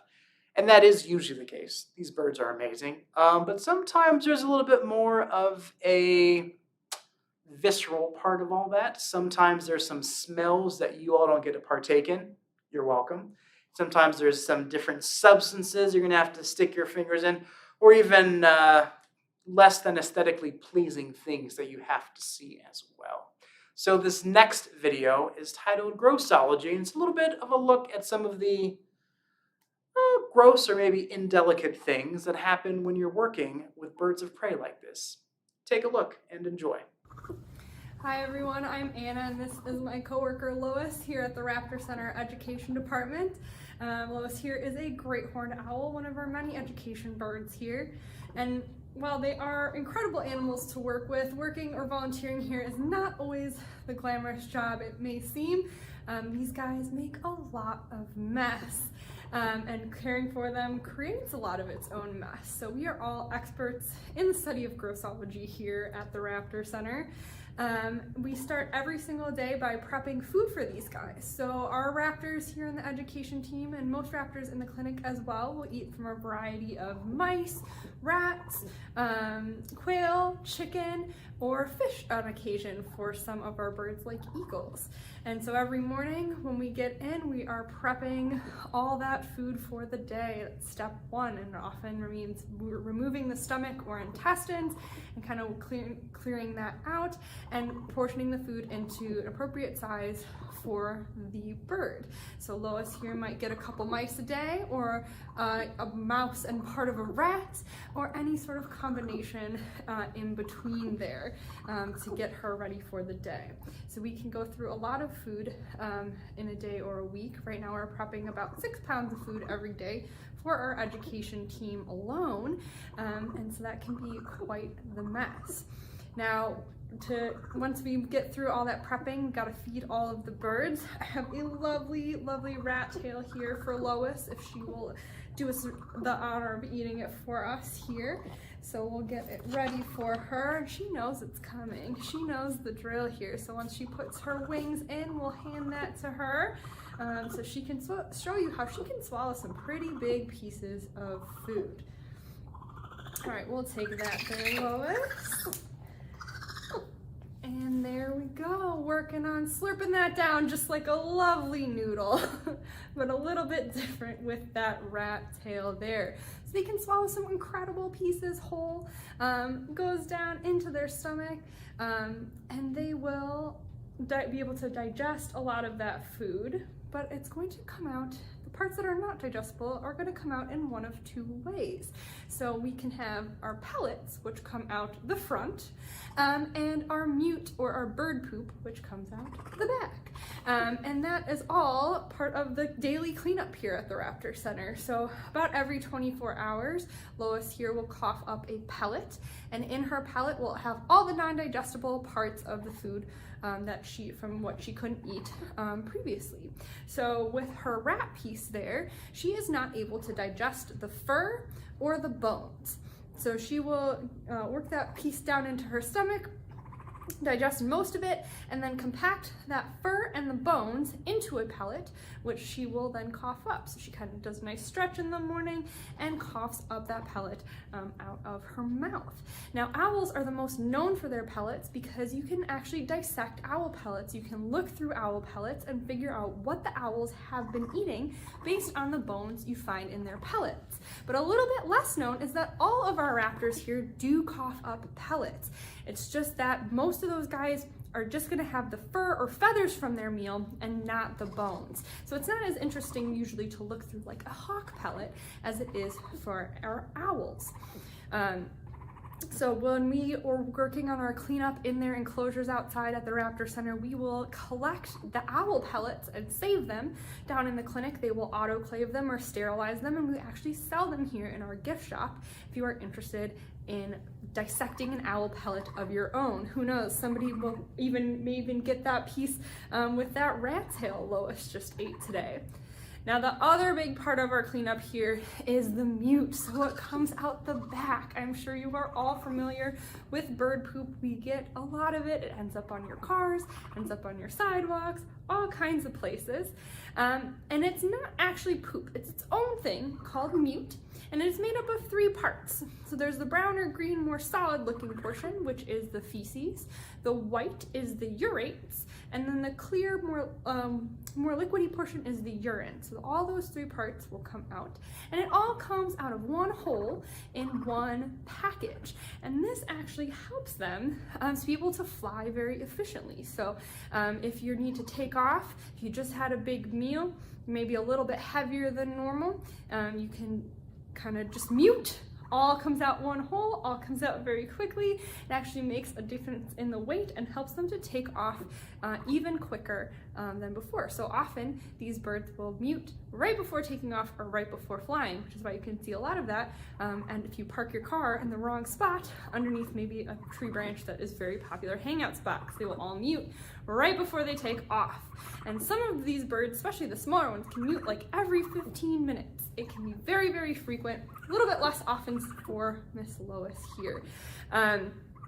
So we can see a lot of times the mute come as like a round circle on the ground. You'll see that round mute with the feces or the urates inside there. But some of our birds, like our eagles and our hawks, will actually shoot their poop off to the side, and you'll see that is more of a line of mute. And so this helps them to clear the side of the nest so that the mute ends up on the ground instead of in the nest with the young. And so our eagles with their extra large nests can shoot their poop feet if they need to. It's very, very impressive when they get a really good one going. Now our other mute experts are our vultures. So we have our turkey vulture here at the Raptor Center, Nero, and turkey vultures and other New World vultures will actually mute down their own legs, and it will help them to keep cool in hot weather. So he's not doing it as much now, but if he mutes down his legs on a hot day in the summertime, it's very liquidy and evaporates and helps to cool him down. So it functions much the same as our sweat, but a little bit grosser, in my opinion. Him, totally normal. Now our vultures are the true experts in grossology. Not only do they mute down their own legs to keep themselves cool, but they are our carrion eaters. So they are eating dead, rotting flesh, and they actually have a fantastic sense of smell to help them find this rotting flesh. So they can find a rotting carcass from over a mile away based on the smell to help them find it. They have really, really large noses. If you can see them in profile, you can actually see straight through their nostrils to the other side, and that helps to, again, find and smell those rotting carcasses. Now, when they find this big meal, a lot of times there are other scavengers kind of competing for the same meal, and so they will eat as much as they can, but if they need to scare off another predator or they need to take off really quickly, they have got another tool in their tool belt, which is projectile vomit. So they will projectile vomit up to 10 feet to either be ready to take off or to try to get it towards another scavenger, like maybe a coyote or something coming close to try to eat from that carcass as well. And it would definitely work on me, help to keep those other scavengers clear, give that turkey vulture time to go get away so they don't end up becoming a meal themselves. Now, that's not all. They are also very, very important for cleaning up these rotting carcasses because they have a really strong stomach acid. So their strong stomach acid actually helps them to safely digest carcasses that contain some things that would be pretty deadly, pretty dangerous to us. So they can digest botulism toxin, they can digest anthrax, and makes the environment a lot safer for us having these turkey vultures around as these fantastic garbage men cleaning up and keeping things clean and safer for us in the environment.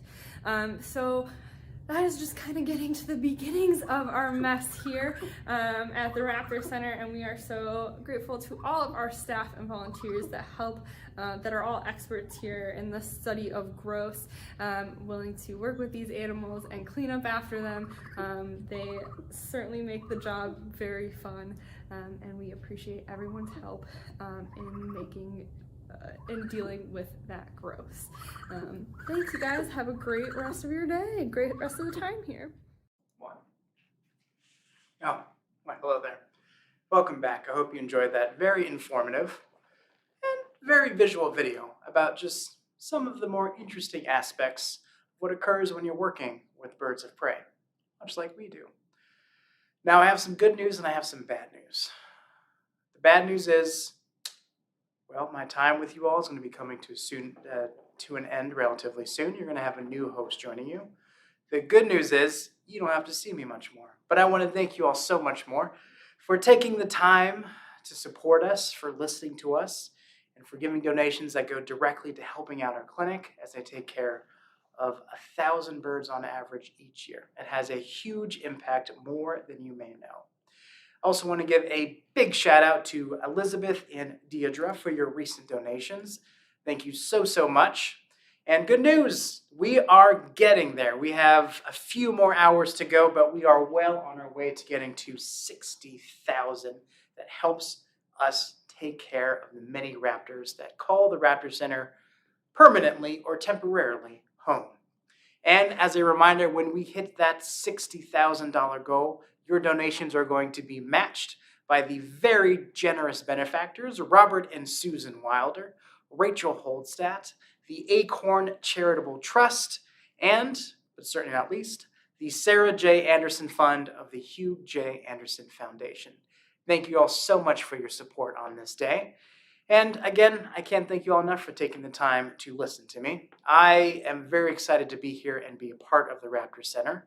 What first drew me to the Raptor Center was its multifaceted approach when it comes to conservation. Ugh, gotta get my wording straight. I've been up here for a very long time. But part of what the Raptor Center does is directly helping these raptors that call the surrounding environment home, getting them into their clinic and getting them back in as healthy as possible to make sure they can continue contributing to that ecosystem. That is a direct impact that they are having. They're also helping by training future veterinarians to be able to take care of these birds of prey, both in human care and out in the wild, making sure that we're having sustainable medical treatment for these raptors for years to come. And we also are taking the time to educate the community, making sure that they are becoming more involved with what they do, being able to become a part of it and engage as they see fit, but also giving them the necessary information to understand more of what we do, why we do it, and why raptors or birds of prey are so phenomenal. So a question that I received earlier is, what can I do to help raptors in the wild? And actually, by being here and listening and supporting us, you're already doing that by providing them your support. Because when it comes to being an educator, we tend to throw lots of different facts of natural history about these birds as we have them out here, and we hope that some of it sticks, especially the ones that you find interesting. But at the bare minimum, we want to have people be able to empathize more with these animals and change a little bit of how they think about not just birds of prey, but the surrounding environment as well. And by you being here and listening to us and then going out and taking the time to talk to others, that has a much wider impact than you may realize in helping to change the perception about how we view the natural environments and the living things that we share it with as well. So continue watching, continue giving us some of that support. Coming up, just to give you a quick heads up about the exciting things on the horizon, at 4 p.m. we're going to have even more trivia with the infamous John. But this is going to be pop culture trivia. Yeah, just giving you a little bit of a curveball there. So put on your thinking hats and get out your betting money. Just, we're not betting. That's not legal. Please don't do that. At 5 o'clock, we're going to be doing a session of reading with raptors. What is reading with raptors, you may ask? Well, tune in. You'll find out. It is absolutely delightful. At 6 p.m., we're going to be cooking with Chef Lucia Watson, who is a board member and a volunteer at the Raptor Center. She does such amazing work, and on top of that, she is a phenomenal cook. You're going to have to check this video out. You're going to have some delicious recipes to bring back for possibly Thanksgiving or just eat tonight as well. And then at 7 p.m. we have the Owls After Dark program, which is a bit more of a mature theme. No, it's not. It's for everyone. But it is a really cool program. Please come back in at 7 p.m. to check out that video. But as we get ready for our trivia pop culture with John, who's going to be taking over hosting duties both for the trivia and for the next little bit while I go and take a little bit of a breather. But pop culture is amazing about how birds have influenced it, especially when you consider in the grand scheme of things how living things and natural phenomena affect folklore over the years. One amazing example that's not bird related, but what I think is really cool, is if you look at the stories about dragons, about how they're these fire-breathing things that live in caves. Well, there's a lot of thought that has gone into it that considers that maybe the history behind dragons actually comes from pockets of methane underground that people went to go explore in those caves, but back then they didn't have flashlights, especially not flashlights on their phones. They had a torch, and if you take a torch into a pocket of methane, what happens? A large fiery explosion, which could easily be explained as a dragon as well. Another great example of that is barn owls, which I think are phenomenal creatures. They're found in every single continent, with the exception of Antarctica. They're not out of their minds. They're pretty logical about where they choose to live. But barn owls tend to, compared to the great horned owl, who has that deep bellowing hoot, they have a very high-pitched hissing sound. And they are a much lighter color than the barn owl. They have a lot of white feathers on their face and on their chest as well. And it's thought that many years ago, people would hear sounds possibly in a nearby old building, in an old tree, maybe even in their barn, and they'd hear that hissing sound that the barn owl makes and have these white shapes come swooping out of the dark at them as well. And they think that maybe that explains a lot of the ghost stories that we've been hearing as well, which just makes you think how many different things in folklore or things in history could be explained by natural phenomena in animal, or more specifically, a bird of prey. Time will only tell. You do the research. Please let me know. I'm very curious to know. But it is time, that's my excited dance, to start our second round of trivia. So I'm going to put my mask on because we are safe and practical here at the Raptor Center. And please give a very big round of applause to John Samler. I'm out of here, folks. Have a great evening. Hello. Oh, hello. It's good to see you all again. Or maybe I'm not seeing you because the first round of trivia at 1 p.m. scared you all away. I'm really sorry. Happy Halloween. A month late. My name is John Samler. I am the Education Program Manager here at the Raptor Center, and I am thrilled to be back with you for a little bit of time here to talk to you about our mission, to hopefully have some fun, to see some birds, to cook, to braid each other's hair and tell each other stories about our lives. I hope you have a lot of time. My life is complicated. So here we go, all right? I'm just thrilled to be here. Just a little bit of background on myself. I am relatively new here to the Raptor Center. This is a little over 5 months. And prior to that, I do have a background in birds in terms of a master's degree, but I also worked for many, many, many years at Hopkins School District, go Royals, as a science teacher. So I'm really excited to be here because I believe very strongly in education and also in the inspiration and power of seeing wildlife, including these amazing birds of prey that we have here on site. So for all of you who have participated in programs with us before, a huge thank you. If you've never participated in a program of ours before, please contact us at raptor.umn.edu. Check out our programming options. We would love to get to your school, community group, whatever it may be. We're super excited to connect with people. That's part of our mission here at the Raptor Center.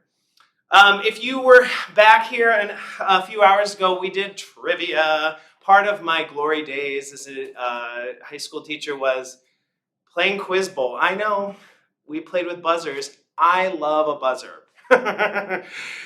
So much. It makes noise, it's obnoxious, it lets you know you won, all those types of things. So we don't have the convenience of having buzzers here. I wish I could mail you all a buzzer to do trivia. We can't do that. We typically can do this through like an online forum, Kahoot. If you've ever Kahooted before, it's super fun. But with live stream, the delay is a little wacko. And so we're doing it the old-fashioned way, which means I have pillaged another pack of paper, all right, from our office supplies, and I have gone ahead and printed out the questions. So you're going to keep score for yourself at home, okay? But you feel free to type it in the chat. Last time I saw people were typing their answers to chat. I freaking love that. That's so fun.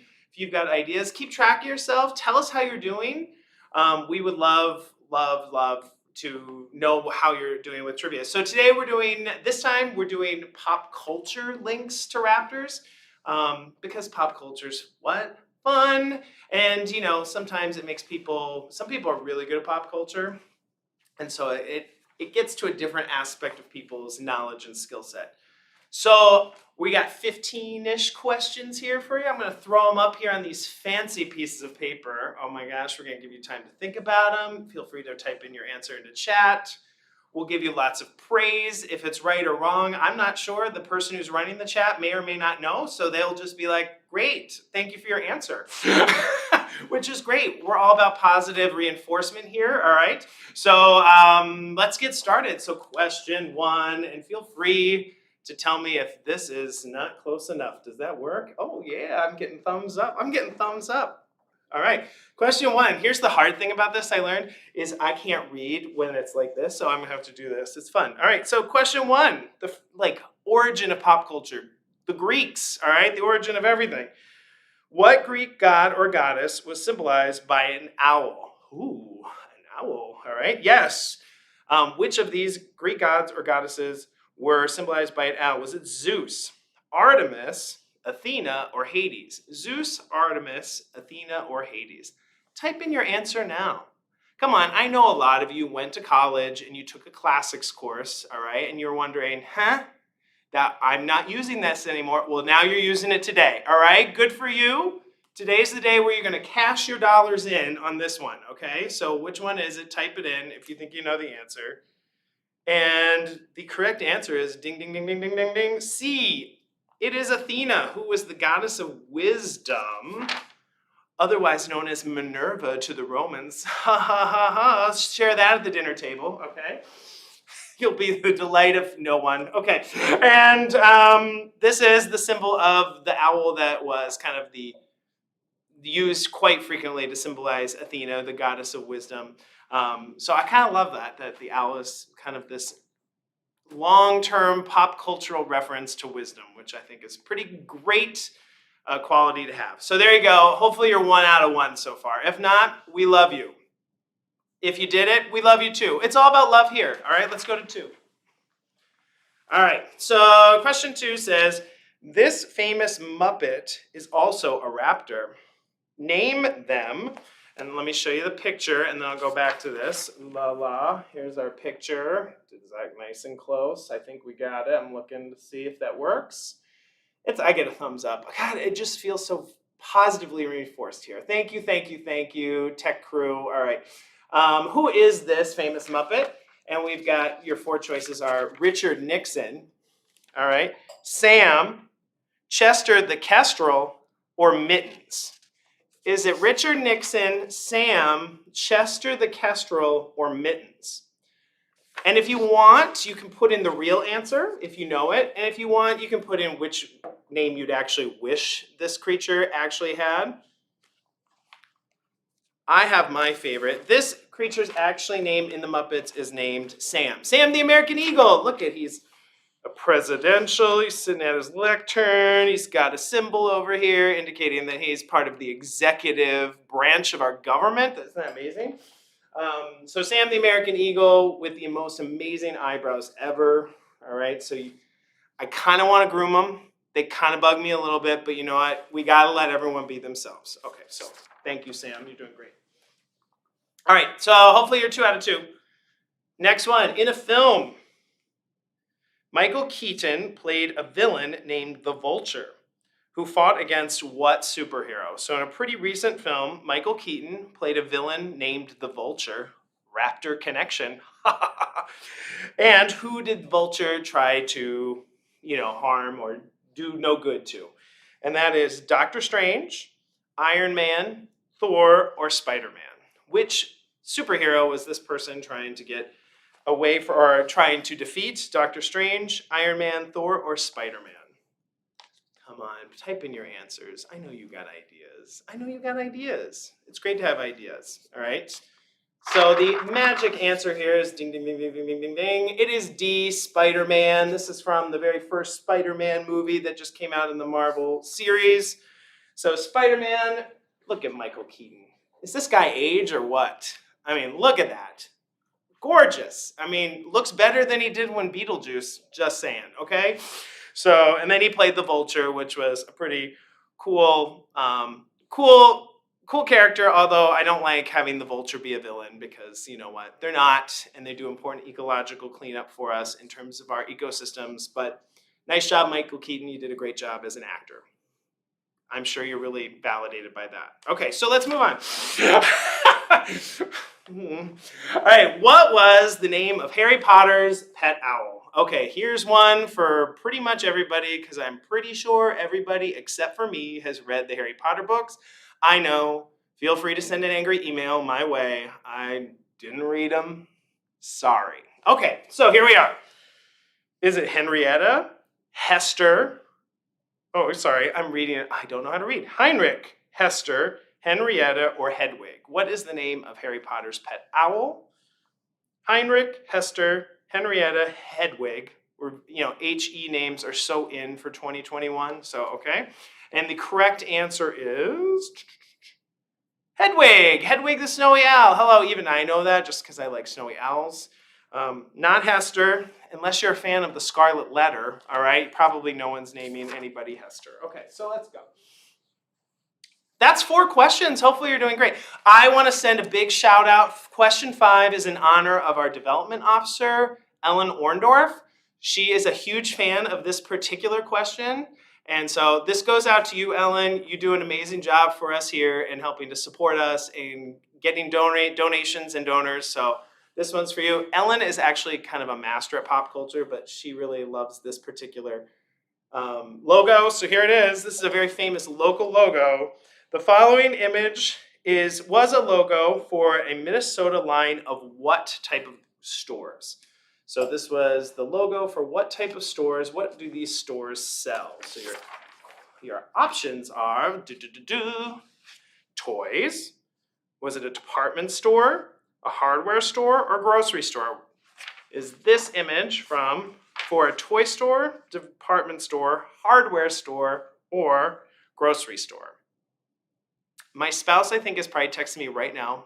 They know the answer. All right, so anyways, the answer is, so does Ellen. So Ellen, if you want to like step out of your office and come on in here and poke your head in, you can let us know that the answer is grocery store. This is the Red Owl grocery store.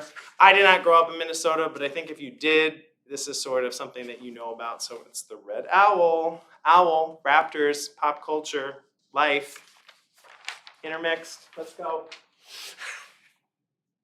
I know. Are you confused? I'm confused about myself. I confuse myself every day. So if you're confused about my energy, I get it. Okay, here we go. Number 6. The Seattle Seahawks. And this is actually very current because we had a feature.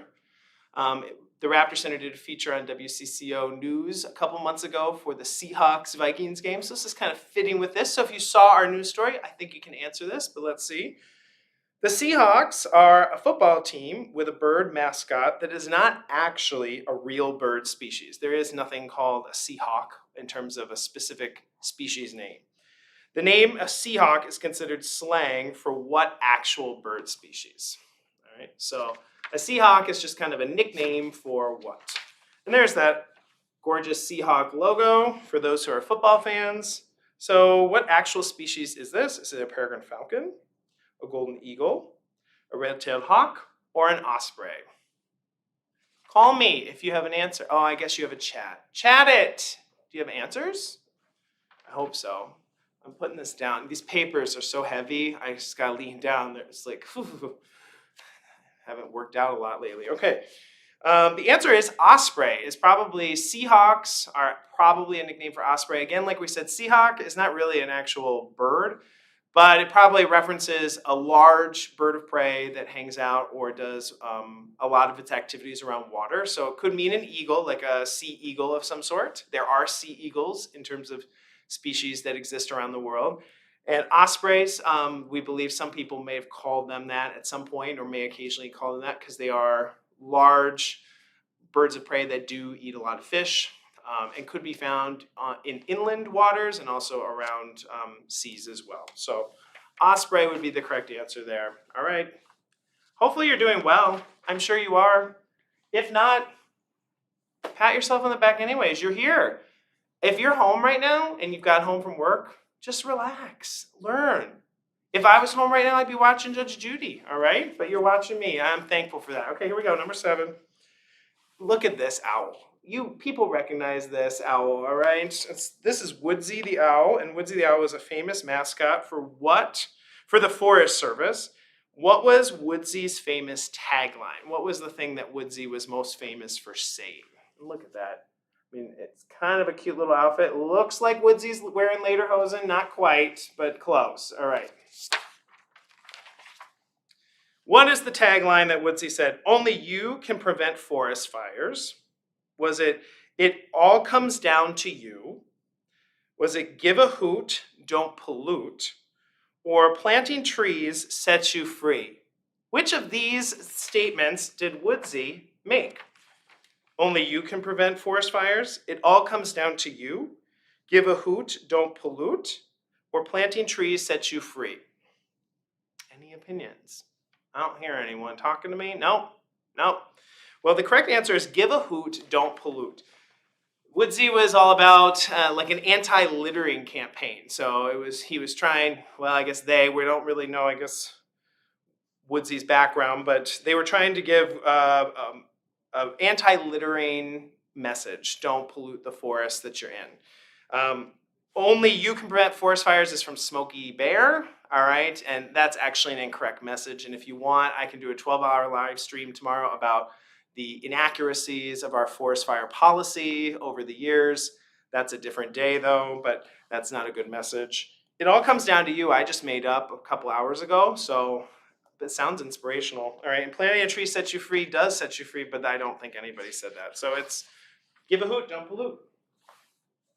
All right, we're about halfway through. We're going to now rock and roll music. Don Henley, number 8, was the drummer and the vocalist for which famous band? Is it the Condors, the Screech Owls, the Peregrines, or the Eagles? Which of these is the band that Don Henley is most well known for? Maybe he was in all of them. I don't know. Musicians have long and sordid careers through many different bands, but the one that he is most famous for is indeed the Eagles, all right, Hotel California, and all those other classics. I would love it if there was a band called the Screech Owls. That would be the most amazing band ever. That's my band name. If you're looking, I don't know what musicality I can bring to the band, but I'm willing to bring the name. So comment if you need to get together. I can vocalize. All right, here we go. 9. We got Bubo, which is so exciting because this is a question about Bubo, and we actually have a great horned owl here named Bubo as well, which is the genus name of the great horned owl, Bubo virginianus.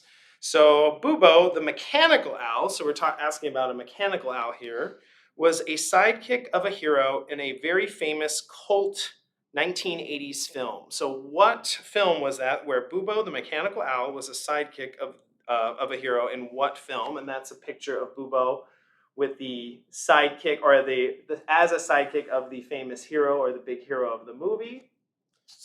And what was here are your options for the movie. Cocoon. You know, that's a cult classic. Conan the Barbarian. Clash of the Titans, and The Fly. So these are some 80s movies here. Bubo, the mechanical owl, was a famous star of which one? Come on, you know this. Come on, for those out in the 80s, you're watching terrible movies. I love this movie because it was sort of so bad that it was good. All right, the correct answer is C, Clash of the Titans. And then they remade it, I think, a few years back. And I think Bubo made an appearance then too because he's an important character, the mechanical owl. Remember, we learned already, owls are wise, the symbol of wisdom. So you need an owl, especially if you're in Greece, to make it through the end of the movie. So thanks, Bubo. All right, Clash of the Titans. I love these others too. I don't know if I call them cult classics, but okay, there you go. We're at 10. 10, 10, 10. If you see a product with this logo, what type of product are you likely looking at? So if you see this logo on a certain type of product, this is a company that makes a variety of products.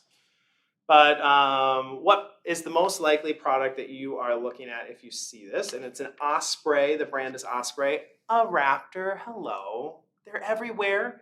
They're in the wild. They're on products. Okay, it's amazing. Here are your options. Backpack, hair grooming product, a motorcycle, or plastic containers. Osprey would be most likely manufacturing which of those 4 items? A backpack, hair grooming products, motorcycles, or plastic containers. Do you know? Do you know? I would see Osprey most likely at REI because it is an outdoor goods type of product line. And so it is a backpack is where you're going to see it, all right? Osprey motorcycle would be fascinating too. They both go fast, but nope, the backpack people got to it first. So buy an Osprey backpack. I've never bought one. I'm sure they're lovely. Check it out today. All right, we're at 11. Oh my God, I know. It's so exciting. And I'm running out of papers. I don't got any more questions after this. So enjoy the moment that we have together. All right. Anthony Mackie stars in the Marvel Cinematic Universe as what superhero? So there's Anthony Mackie, the actor. He is the actor that plays a particular superhero in the Marvel Cinematic Universe. Which superhero is that? Here are your choices. Is it the Falcon? Is it Hawkeye? Is it Night Owl or Hawkman? There's so many Raptor superheroes or villains. The comics love birds, apparently, all right? Who doesn't, all right? So which of these birds, these are actually all superheroes in various different comics, but which one does this gentleman actually represent in the movies? And the answer is A, the Falcon. That is the Falcon, and if you're watching Disney Plus these days, it's the Falcon and the Winter Soldier. So he's kind of a sidekick of, I don't remember, one of the people in the Avengers. So anywho's, Hawkeye is also in the Avengers. Hawkman from a different planet. Night Owl, I think, was in the Watchmen. See, look at me. I'm a nerd. Okay. Okay, 12. What young adult novel, and I'm super excited by this question. I'm just gonna adjust an aside. Super excited by this question because I didn't really know much about this particular question, but this question came up in the chat earlier today around 10 a.m., 11 a.m., and somebody brought this up. So this is a real thing, so it's pretty cool. So let's answer the question, and then we're going to go back to the chat. We're going to go back and look at the receipts and talk about what we learned today, because you learn something new every day, people. All right. What young adult novel series features a character named Tobias who can transform into a red-tailed hawk? So one of these young adult books, and it's actually a set of books, has a character that can change into a red-tailed hawk.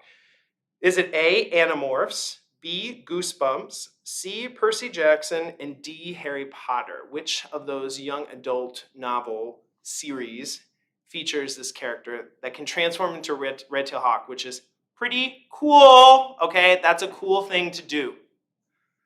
I'm going to go to bed tonight and pray for that power. But I don't think I'm going to get it. But you know who did have it is Tobias, and they were part of A, Animorphs, which is a book series I have never read. But it sounds amazing. And actually in the chat, somebody mentioned Animorphs earlier today.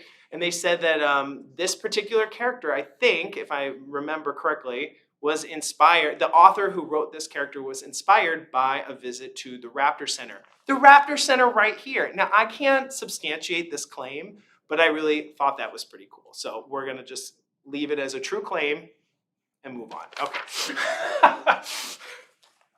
13, look at this cute little owl here, more owls. In an old school commercial, old school meaning I remember it, so I'm old. This owl tells a young child about how to do what? So what does this owl eventually in the commercial tells a child about what to do? What is the direction or instruction that this owl provides the child? The answers are how to vacuum up a dust pile, a very good skill to have, how to eat a Tootsie Pop, how to mow a lawn, or how to use a cell phone. So this owl is teaching people on TV in 30 seconds or less how to do which of these things. Think about it. It's tough, isn't it? Don't you want to learn how to do all these things in 30 seconds? The answer is B, how to eat a Tootsie Pop. That's the 1, a 2, a 3. You can't get to the middle without biting into a Tootsie Pop. That's what the guy told us, and he was right. Okay. Oh, God, I'm exhausted already. So much learning. All right, 14. We're almost done. I know, the pain is almost over, everyone. I'm sure I can't track the number of followers, but it might be going down. But I'm still going on with the show. 14, okay. Who created the characters of Owl as part of their stories of Winnie the Pooh? So Owl was a very famous character, part of the characters that interacted with Winnie the Pooh. Who wrote all of these characters in their original books? And the answer is not Disney, okay? So your choices are A.A. Milne, E.B. White, T.S. Eliot, or E.E. Cummings. Look at how I made all the choices similar. Did you see? Similar initials. Okay. Which of those initialed authors is responsible for the creation of Owl in the universe of Winnie the Pooh? I hope you've got a good answer. The answer is A.A. Milne. A.A. Milne created Winnie the Pooh and all the characters that went with it, and one of them was Owl, the wise old owl. That keeps being a theme. And so that it is. So we've got 2 more questions here. Question 15.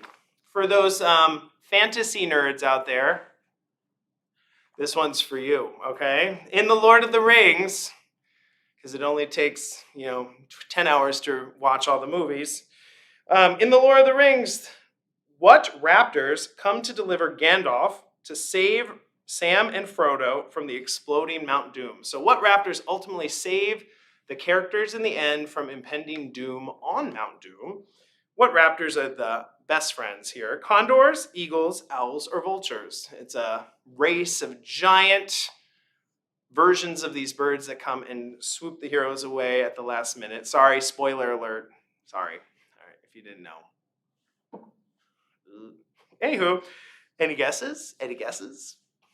No guesses, because only a few people. Yeah, it's just me with this camera. Okay, so put your guess in the chat. And the answer is eagles. Come on, eagles. Of course they're going to come in and save the day. They're giant, all right? They're giant, giant eagles. They come down, take the main characters away.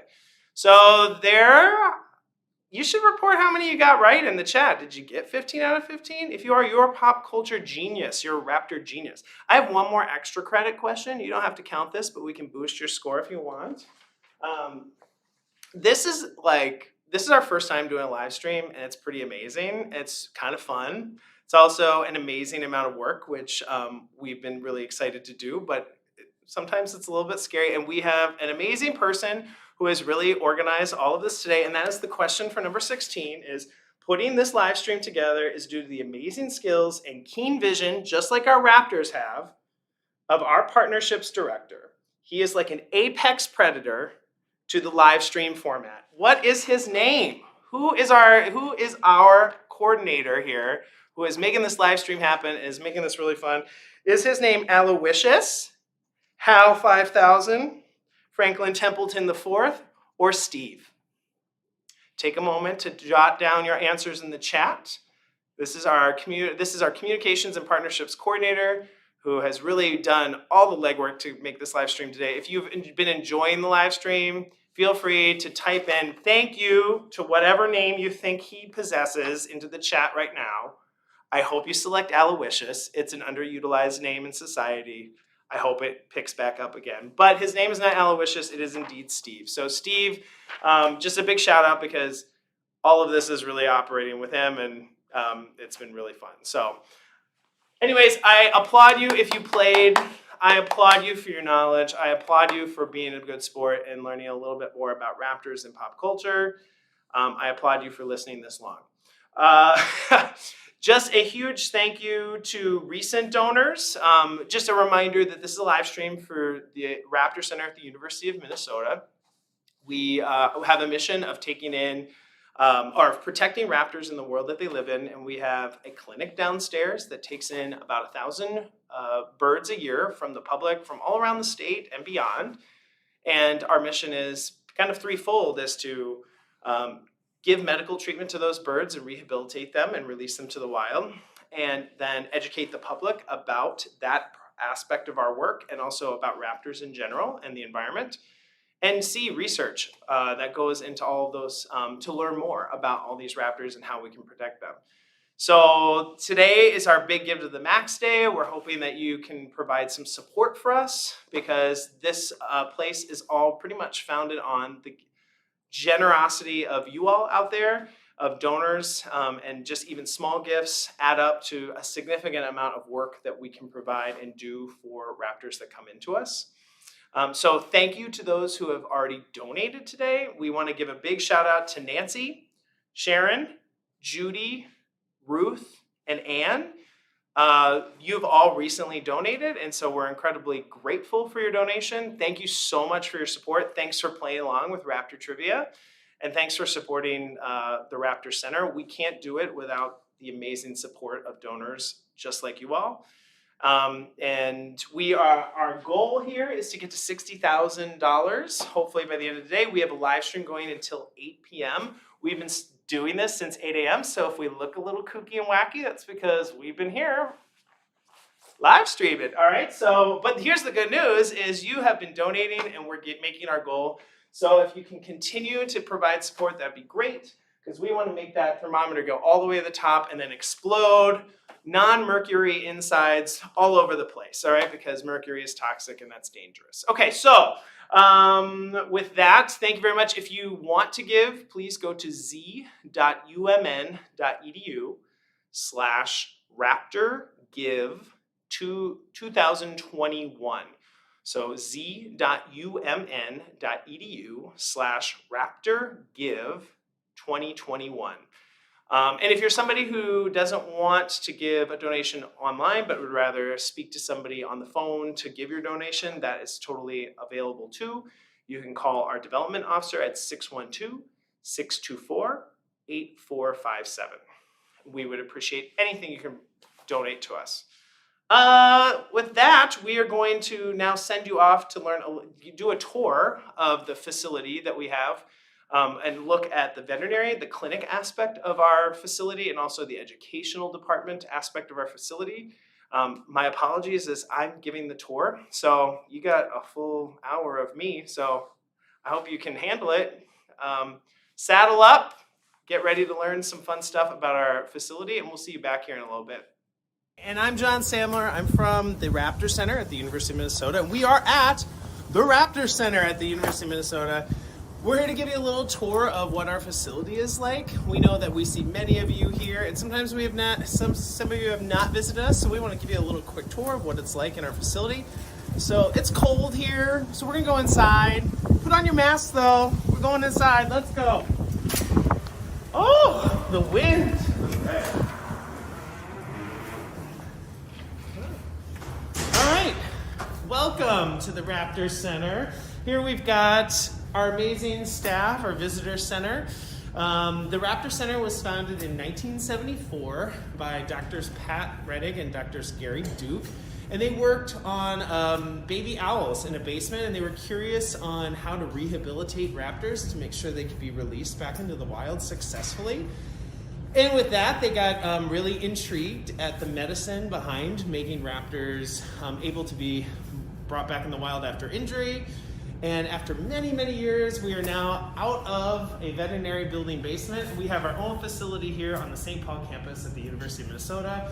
And this is the welcome area that you're at. And if you've ever been here before, we appreciate you've come, that you've joined us. And if you've not been here, welcome. We also want to kind of walk you through the stages of what might happen if you're somebody who brings in an injured bird here. One of the main missions of the Raptor Center is to help injured birds, and we get about 1,000 birds a year that have some sort of injury that are brought in from the public from all over the state and outside the state. And so what happens to them once they get here? So the first step is we come here and we hit our amazing front desk employees. Here's Libby. Libby's here. She greets everyone with a smile and helps everyone get settled, and helps our new Raptor patient to get sent down to the clinic. She's actually, before you've ever arrived, probably arranged a lot of paperwork with the clinic, and also arranged potentially with one of our many transport volunteers that get the bird from wherever they are to us here. So Libby's the first line of defense, and then what we do is we take them down to the clinic. So let's go to the clinic. Going down, please. Okay, now we're gonna have to wait, so you're gonna have to hear a little bit more about the Raptor Center. So like we said, we have 1,000 birds per year. It changes year to year. And they can be of any raptor. So this could be vultures, owls, hawks, falcons, osprey, or eagles. And we get a wide array of those over the years. Summer tends to be a little bit busier of a time because there are more babies that come into the clinic. But we are also very much busy in the spring and the fall too, because of migratory species and migration. And then we still even get clients in the winter, or clients, I should say, they're not clients, but raptors in the winter.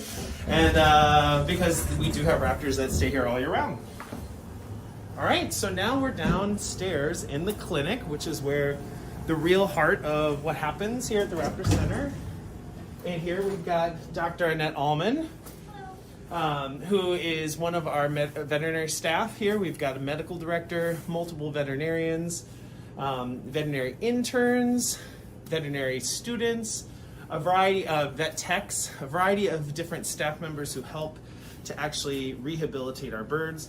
So if we get an injured bird from the public, this is probably where they're coming first. They're probably going to get an immediate exam look through all of their vitals or basic health and assess what the potential injury is and assess maybe potential course of action after this. And there's more rooms back here. We've got an amazing room for radiographs or x-rays, thanks to the kindness of many donors that have been able to donate a lot of this equipment. We also have a great area back here for surgery prep, and then a surgery room for those types of procedures. So let's go see what happens after the bird would leave this room. So the bird would probably get assessed for some sort of treatment and then would be placed into an isolation place to help start the process of healing.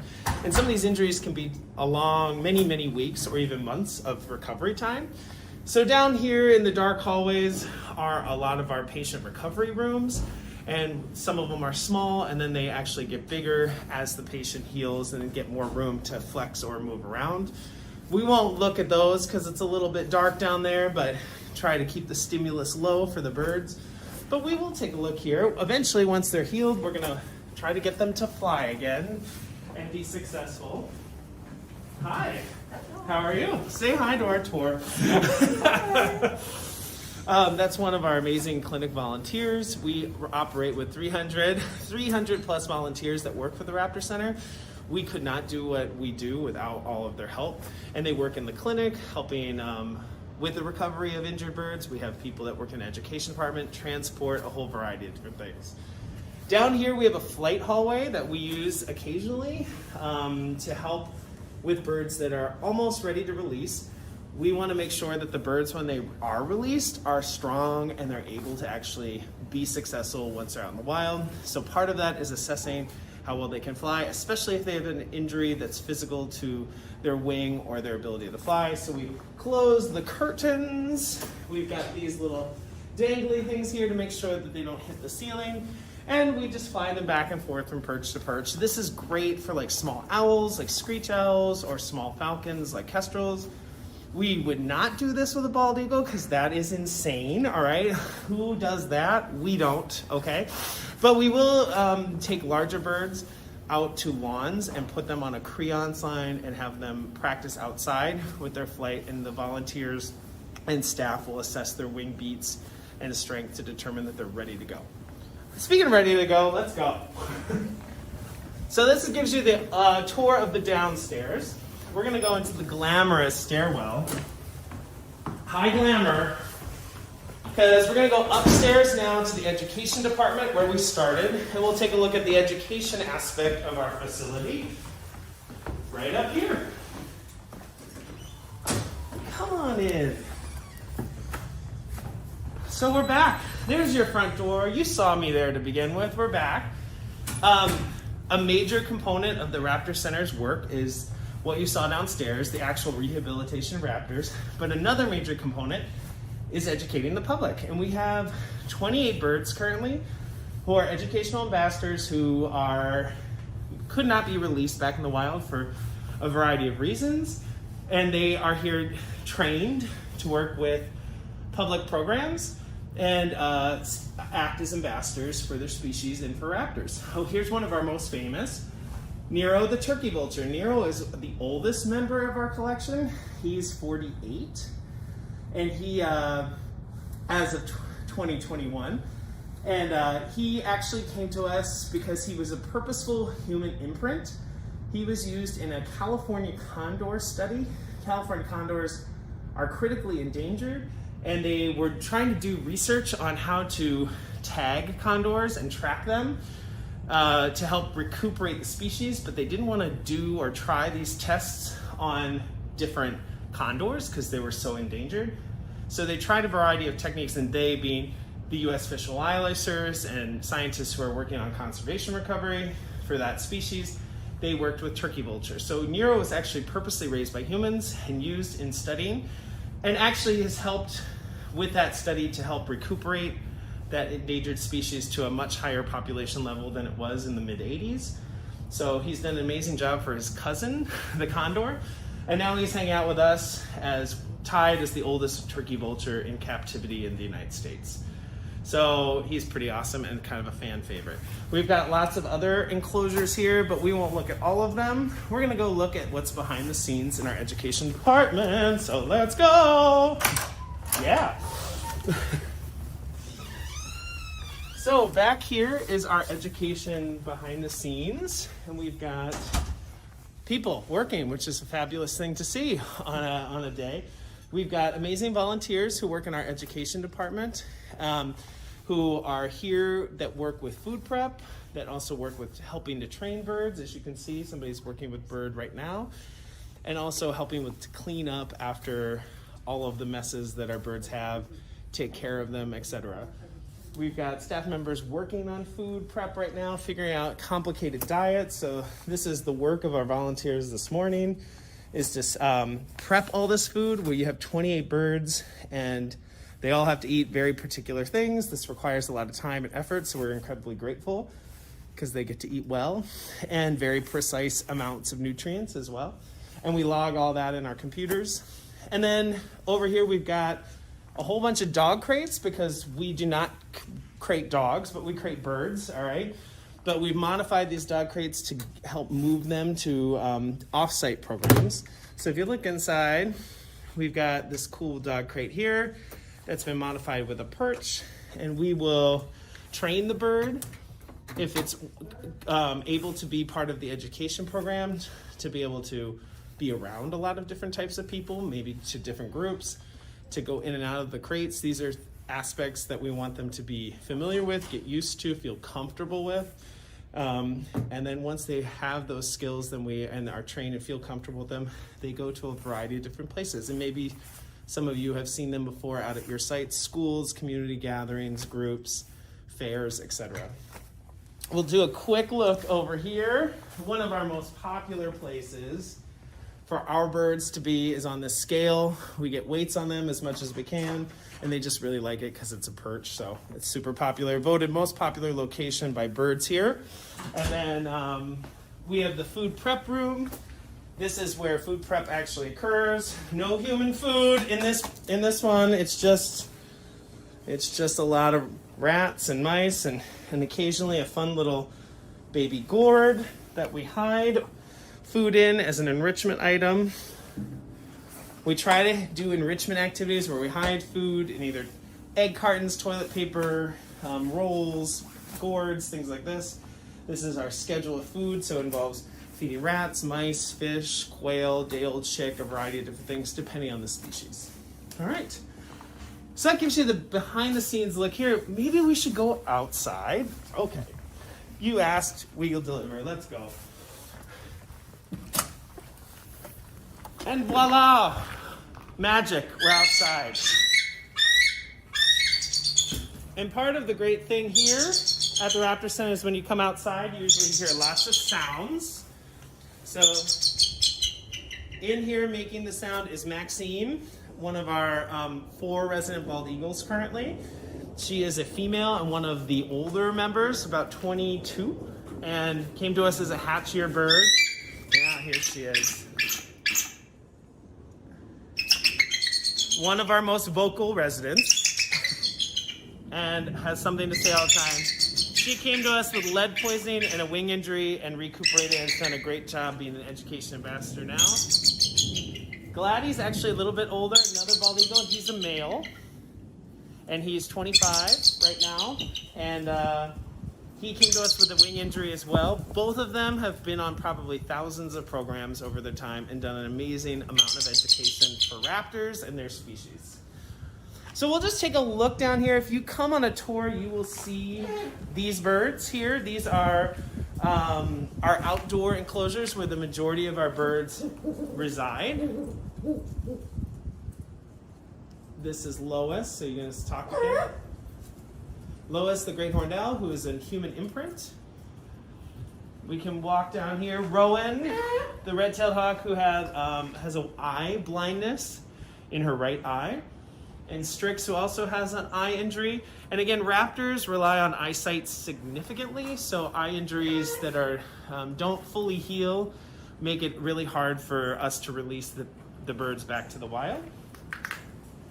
We've got Samantha here, who is a great horned owl with a wing injury. She's over 30, a very large member of her species, so probably that's why we believe that she's a female. We don't 100% know for certain, but raptors are bigger, or females are bigger in the raptor world. So we've seen a lot of owls. We're pretty certain, based on size, that she's been here for 30 years. On this side, we've got Casper, a very unusual form of red-tailed hawk, a white-phased Crider's hawk. Crider's form of red-tailed hawk. We also have some small owls over here, which is very exciting. I think a lot of people don't realize that we have small owls. Here's Warner, an eastern screech owl. And screech owls are probably pretty common out in the wild, but they are small and they like to hide because not only are they amazing predators, but they can be prey themselves, so they are hard to find in the wild. And this is our back hallway. We have some other enclosures that you will not see on a tour, but we have residents here that sometimes need just a little bit more quiet. And so we're gonna walk down that hallway.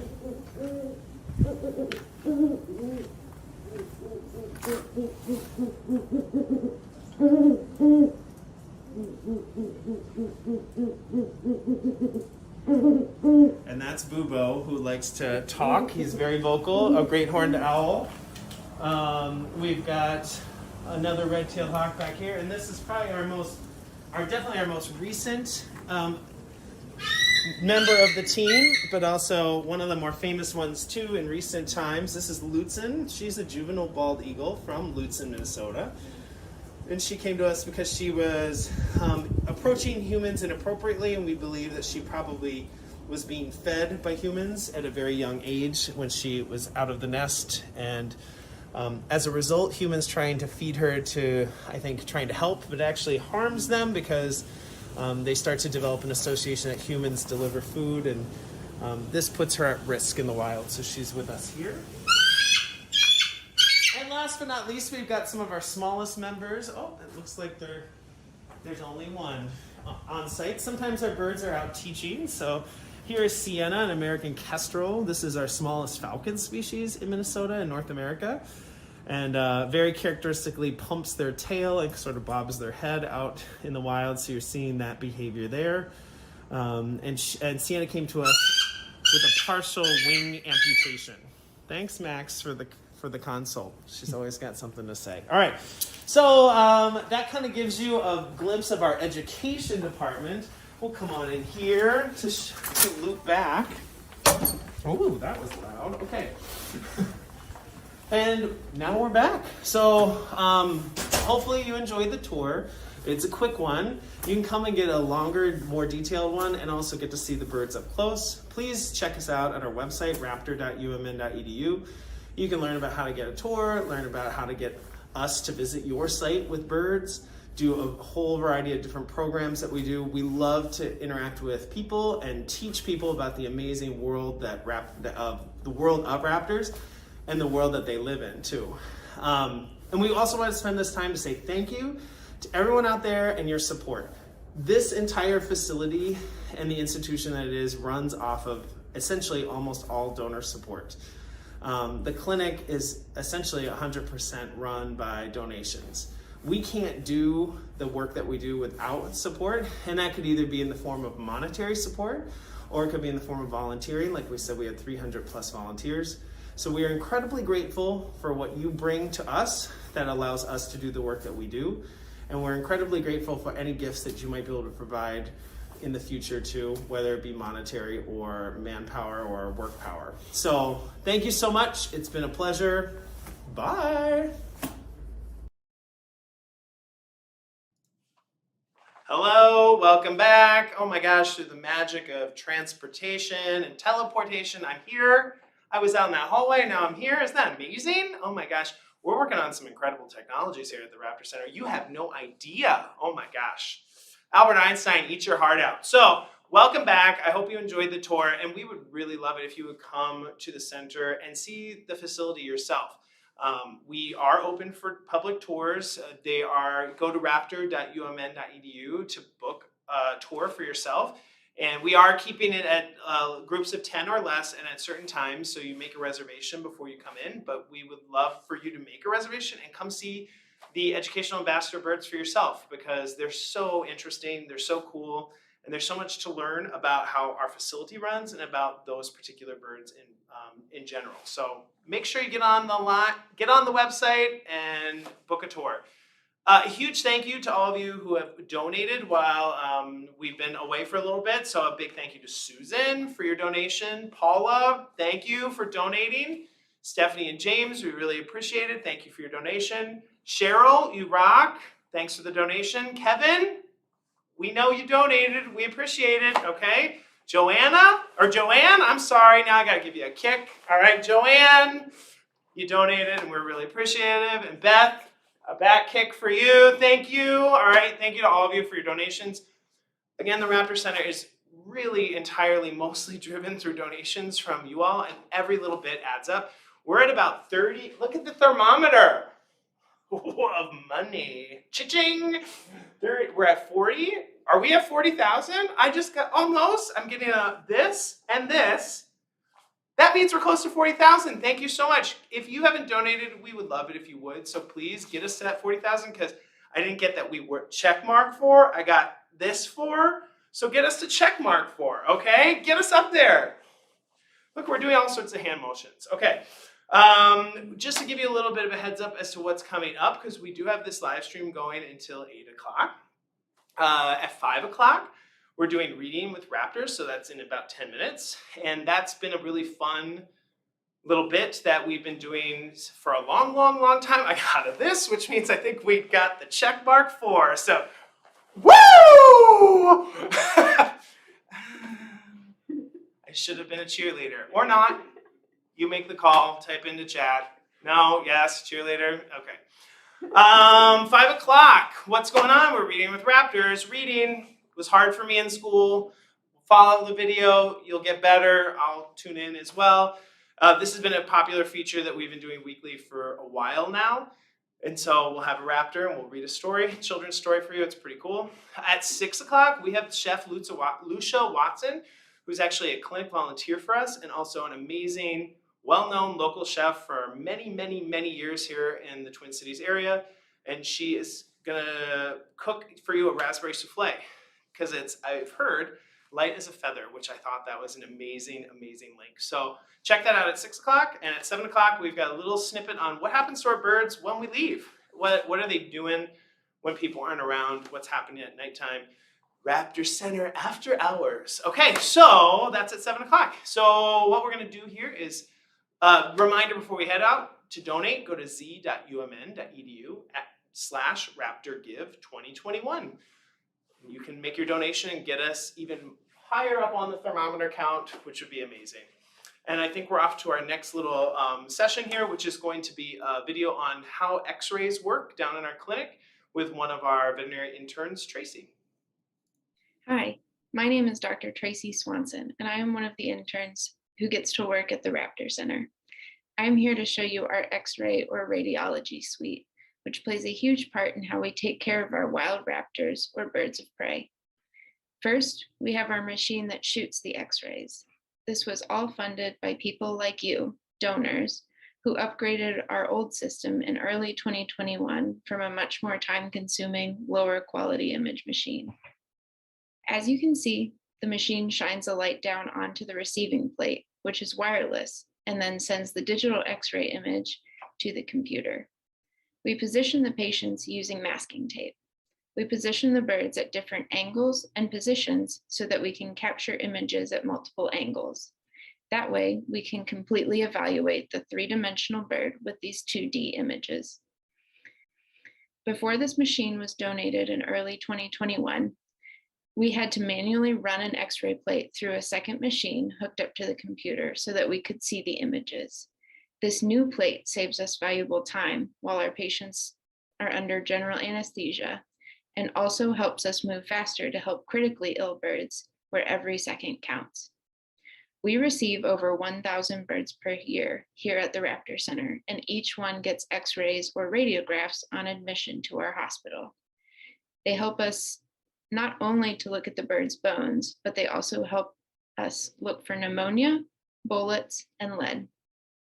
In addition, our educational birds get regular checkups and x-rays to make sure they stay happy and healthy. When we take x-rays, images like the ones you see now are the result. As you can see, the x-ray on the right is much more detailed than the one on the left, which was produced with our older equipment. With our new digital x-ray plate, we can now see finer structures such as the lungs in this red-tailed hawk with much more detail. Now I want to show you a series of x-rays from one of our patients that is currently undergoing treatment at the Raptor Center. This patient is a young red-tailed hawk that was brought to our hospital from Medalia, Minnesota. As you can see from his x-rays, he had a fracture to his humerus, circled in red. In you or I, this is similar to the bone in our upper arm.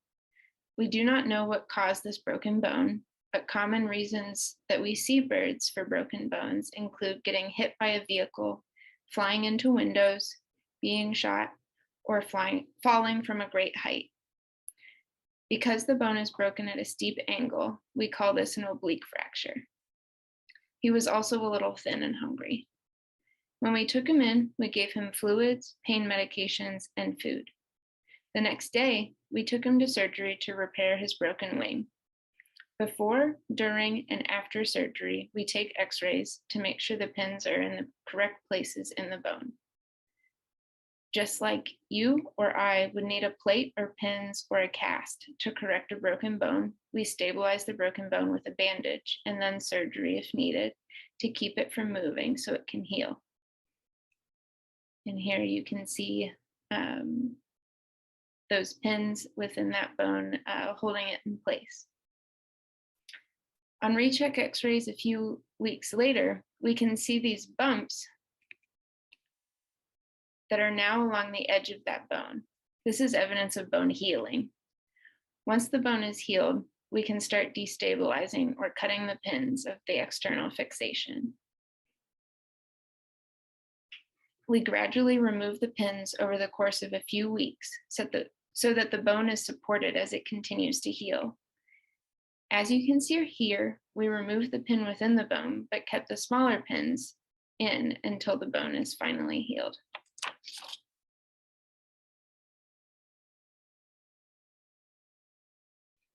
Almost all of our clinic is funded by donations. It is because of your generosity that we can provide the highest standard of care possible, so we can treat these birds and release them back into the wild. Not only does your donation to the Raptor Center save lives by providing critical equipment, but it also helps us train the next generation of vets like myself, vet students, and other rehabilitators. So on behalf of myself, our staff, and all of our birds, thank you for supporting us in our goal to help these amazing birds of prey. You're back. We're back. Oh, I missed you. All right, welcome back. I hope you found that video on X-ray and radiographs fascinating. I know we do. And as somebody who works in the education department here, I feel like I come to work every day and I learn so much myself. And that's one reason I love being here, is I feel like my brain is getting fed. There's so much fascinating stuff going on here at the Raptor Center. Whether it's in our education department or if it's down in the clinic. I don't have a veterinary background, so I go down to the clinic every time and I'm like, mind blown. It's amazing. Hearing from our staff about just the immense expertise that they have and what they bring in terms of helping to heal birds and get them back to the wild and rehabilitate them. So I found that stuff fascinating from the clinic, and I hope you did too. Welcome back to our live stream for the Raptor Center. I'm John Samler. I'm the Education Program Manager here. I just want to say thanks for all your support. We are over 40,000. Our goal is to get to 60,000. See, there is a fancy thermometer, goal meter, ding, ding, ding, ding, ding. We're at 40. We need 60, all right? So your support has helped us get there to the 40, and we would love to keep going further. And 60 is a really important number for us because we have matching funds that are going with us. So we have some very generous donors who are matching, have a $60,000 match for this, and those donors are Robert and Susan Wilder, Rachel Holstat, the Acorn Charitable Trust, and the Sarah J. Anderson Fund of the Hugh J. Anderson Foundation. Thank you to those donors for creating a matching fund for us. So if we can get to 60,000, they're going to match it, and that's amazing because that is the lifeblood of our work here, is getting to help raptors, and it all depends pretty much on donor support for you. Thank you to Edward and Mary. Edward and Mary. Edward, that's my middle name. Let's go out and have a drink later. Mary, you can join us, okay? Thank you for your support. Deb, thank you for your support. Thank you for your donation. And Mark and Victoria, thank you for supporting. By the way, our executive director name is Victoria, so you're on the right track, all right? So thank you for your donation. I also want to say thank you to anybody else who's supporting. I also just want to send a big thank you out to my staff. I've got some amazing naturalists, interpretive naturalists, and you've seen them probably earlier if you've been on the live stream. Kelsey, Max, you've already seen on the live stream earlier. They're so fun to watch. I had a good time watching them earlier, and I hope you did too. And they just have an immense amount of knowledge and have such a great presence. You're going to meet our next naturalist, Anna. She's fantastic, and she's really funny. She'll be coming on here soon after I am. And Kelly, who is our other naturalist, who is an amazing, she's done some amazing video work that you've already seen today as well. So just a huge thank you to my staff because they do such a great job with stuff here and also in educating the public, which is a big part of our mission. So the next kind of segment we're going to head off to is Reading with Raptors, which again, we've mentioned before, has been a fun segment that we've been doing for, I think, since the pandemic, I believe, so at least a year and a half. Where every Tuesday you can log into our Facebook page or our YouTube channel and see one of our naturalists reading a story, or sometimes one of our volunteers too. We've got an amazing set of volunteers, 300 plus in our crew of volunteers that work for us, and sometimes we have a guest volunteer come on in and read a children's story with Reading with Raptors, and it's not just the story that's really cool, but it's done with one of our amazing ambassador birds as well. So here is another rendition, or not rendition, I'm tired, addition to the Reading with Raptors library, so we'll take it to there. Hello everyone, and welcome back to Reading with Raptors. I'm Kelsey, and I am here with Talon, one of our resident peregrine falcon educators. And today we are going to be reading a book that actually has some familiar faces and sights from the Raptor Center. This is Animal Helpers Raptor Centers, part of a series by Jennifer Keats Curtis. We have a nice hawk here right on the front. So this is part of a series about animal helpers. So let's see what we can learn about animal helpers at Raptor Centers. This has, just the first page here is a dedication to a lot of different raptor centers around the country. There's the California Raptor Center, UC Davis School of Veterinary Medicine, the Carolina Raptor Center, Raptor Rehabilitation of Kentucky, Rocky Mountain Raptor Program, the Raptor Center at the University of Minnesota, Tri-State Bird Rescue and Research, and Peter McGowan of the U.S. Fish and Wildlife Service all helped with this book. But there's this wonderful picture of a bald eagle that looks like it has just been released. It has this nice band right down here on its leg. You can see a lot of actual photographs in this book. Even the fiercest wild animals, like raptors, sometimes need human help. Raptors, including owls, eagles, and hawks, are powerful birds of prey. So here we have a red-tailed hawk, and here we have a golden eagle flying over that big open plains landscape that they're usually found in. Behind us, our peregrine falcon is working on a nice piece of quail. It's kind of like a small fancy chicken. That's what she's working on. But even excellent hunters with keen eyesight, sharp talons, and strong beaks can break bones and damage their feathers. Fishing lines ensnare these tough birds. They get stuck in mud. They fly into windows. Sometimes these birds are poisoned or shot. Many are hit by cars. Sometimes raptors become so sick or injured that they cannot fly. So here is a picture. This is a bald eagle covered with a bunch of mud. You can see it totally covering its feathers, making it unable to fly.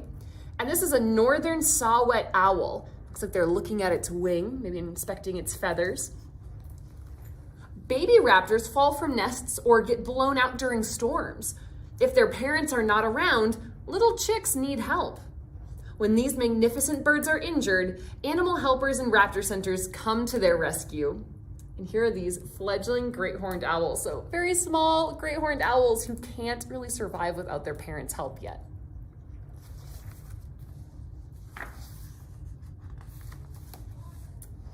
If help is needed, volunteers rush the animals to a center, or the experts go out and save them.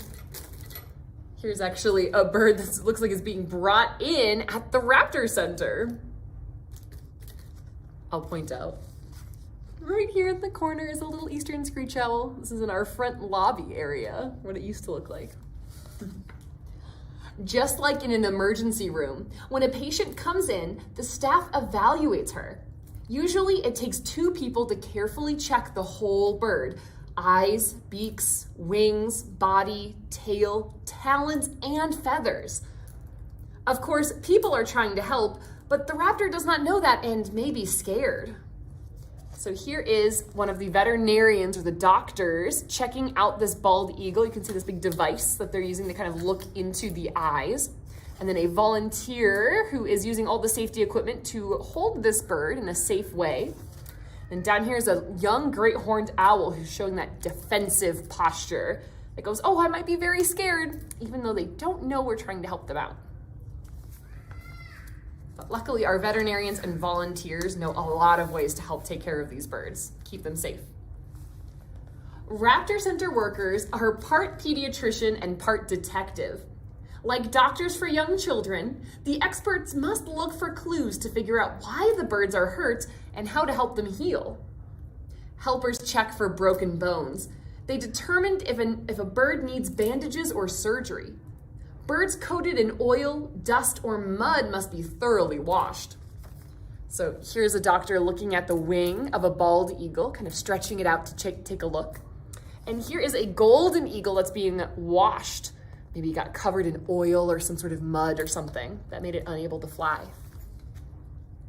Raptor helpers decide if a bird needs medicine or just quiet and rest. If a raptor is ill, helpers might draw blood to find out why the bird is sick. Scopes help these experts look deep into the eyes of raptors hurt by cars or falls. Many raptors break wing bones. If a bird needs an X-ray, a hood is placed over his head. He breathes in gas that helps him sleep, much like how people are put to sleep before surgery. Here are 2 people holding, looks like a very young black vulture. Actually, a young black vulture using a scope to kind of look into the eye, check out if everything's okay.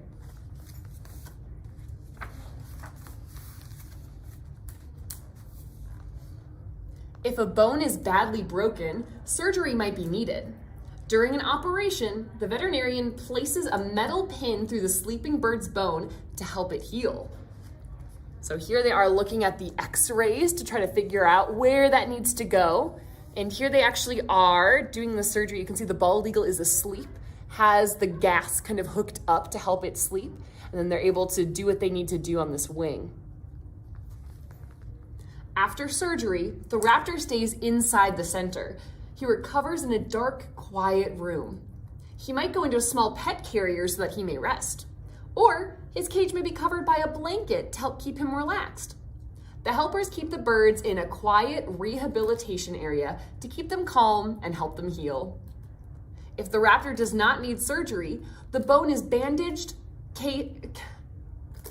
casted. The bone is bandaged, casted, or splinted. It takes about 2 to 6 weeks for a broken bone to heal. So here's a great horned owl who has what looks like a little shoe on to help it heal. So maybe a talon was injured or the bottom of its foot was damaged. So it has a little kind of squishy pad to help support it and keep it healing.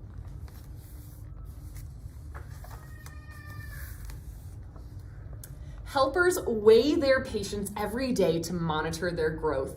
They give the birds medicine and food. This might mean grasshoppers for Mississippi kites, mice for great horned owls, or beetles for American kestrels.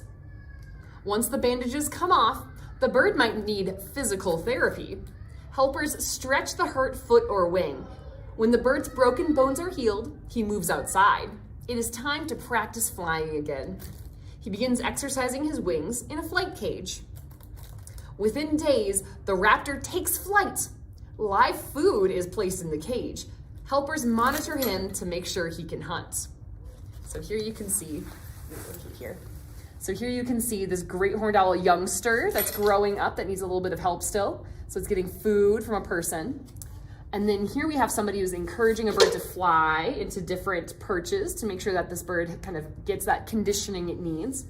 And then here are two probably very young barred owls who are getting live mice just to make sure that they know how to hunt those live animals. I'll stay over here to the side so we can still see our peregrine falcon guest. We'll talk a little bit about why she is with us at the Raptor Center. See if I can relocate so we can still see her. There we go. When babies arrive at the Raptor Center, helpers determine how old they are and how to help them. Since the best place for young birds is in a nest with their parents, chicks are re-nested or put back whenever possible. So here is a young osprey that needed a little bit of help.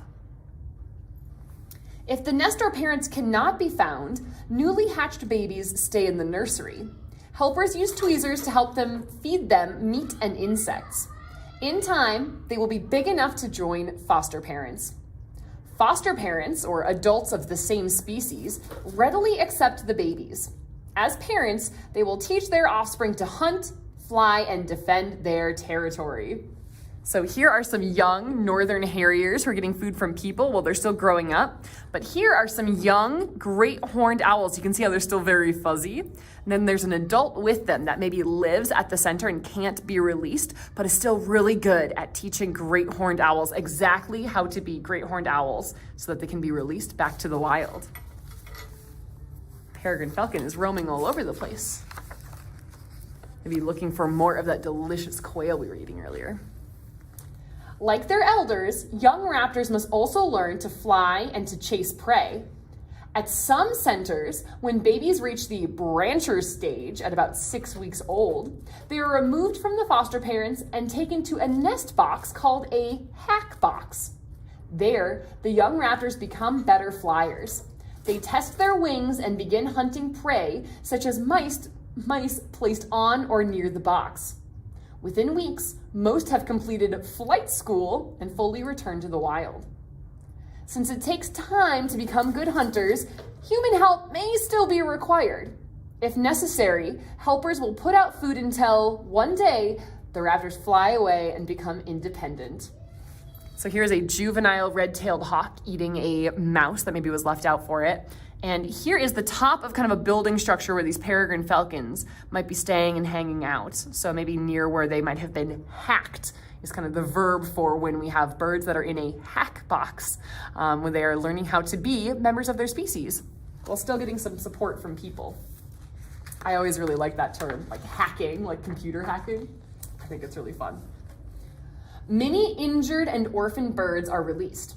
After weeks of healing, growing, exercising their wings, and learning or relearning to hunt, they are ready to go back to the wild. At some centers, the birds are banded before they are released.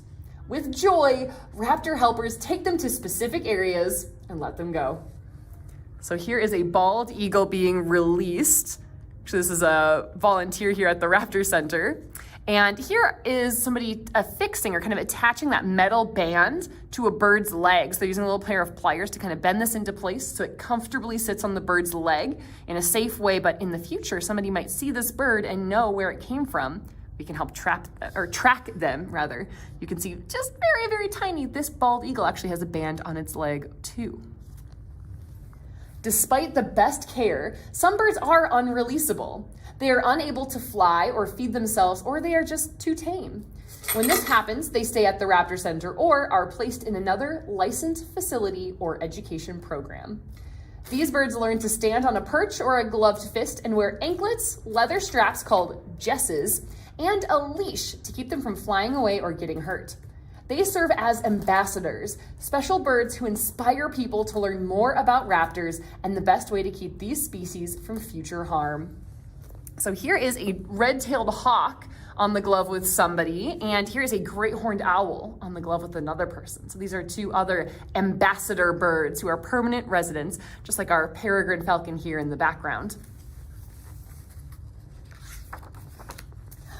Would you like to work with raptors? This is a picture from somebody doing that flight training that birds need after they've recovered from their injuries, but need to kind of do some physical therapy, kind of rebuild their muscles for flying out in the wild. So would you like to work with raptors? Could you feed mouse meat to a young red-tailed hawk? Here we have somebody who's hiding themselves so that this young red-tailed hawk doesn't see that this is a person really and doesn't get used to people feeding it, but can still get food in a way that we can monitor and keep track of. Would you help hold a young bald eagle who needed her medicine? So this is somebody holding the head of an eagle while they administer some medicine, kind of give them some medicine in a syringe. Could you do all of that? Could you weigh a newly hatched great horned owl? Here you can see this little great horned owl in a little cup on a scale. Would you clean the cage of an injured peregrine falcon? Here you can see it has this wing wrap, maybe helping to heal up a broken or sprained bone or joint in its wing. If you're interested, you can get to know some of these animals now. Read about raptors, visit educational centers and raptor centers, take a hike and look for raptors in the wild. When you get older, you can volunteer in a center. Your experience and work with experts will help you decide which animal helper job is best for you.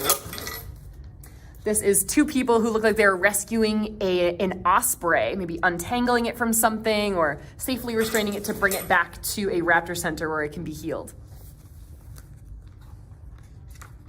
There are some, this book is great. It has some activities and things in the back, but kind of tricky to read aloud. So I will let you discover these for yourselves, but there's some great kind of activities in here. It also says that they are available online at arbordalepublishing.com. Actually has a lot of those activities. So you can actually check that out, arbordalepublishing.com. This has been, get back over here. This has been Animal Helpers, part of a series. This one is on raptor centers with some pictures that I recognize from here at the Raptor Center. This is by Jennifer Keats Curtis. I really like this book because it really connects to the bird that we're seeing right now. So this is a peregrine falcon who is one of our permanent education ambassadors. She's actually about 6 years old this year and has been teaching people pretty much since she was about a year old. She actually was brought into the Raptor Center after a very kind of unique injury. She had actually been either flying over or really close to some sort of industrial kind of heat vent where there were flames that kind of suddenly came up out of a tube, maybe at somewhere like a landfill where they were venting flammable gases, maybe at some sort of industrial factory where they were kind of venting something and it was on fire. So that happened as she was flying overhead, and it actually burnt a lot of her feathers. So all she had left were these kind of long, kind of the main parts of the feathers that were sticking out of her wings. But most of the actual structure of the feather was gone. So she crash landed. Then actually between the burning and the crash landing, she actually damaged her talons. So the actual bones with her talons are damaged, so her talons do not grow or work the way that they should. So that is why she lives with us at the Raptor Center, is because she's really not able to hunt well enough on her own. As you can see, with supportive care, she was able to get plenty of food and rest to regrow those feathers, and now she has this nice set of adult feathers. But her talons, because they're broken, they're not able to grow back the way that they would need to be really good at catching other birds in midair. So this was a bird who was really good at teaching people, just not able to do her original job of hunting birds out in the wild. So that is why she lives with us and has lived with us for about 6 years now.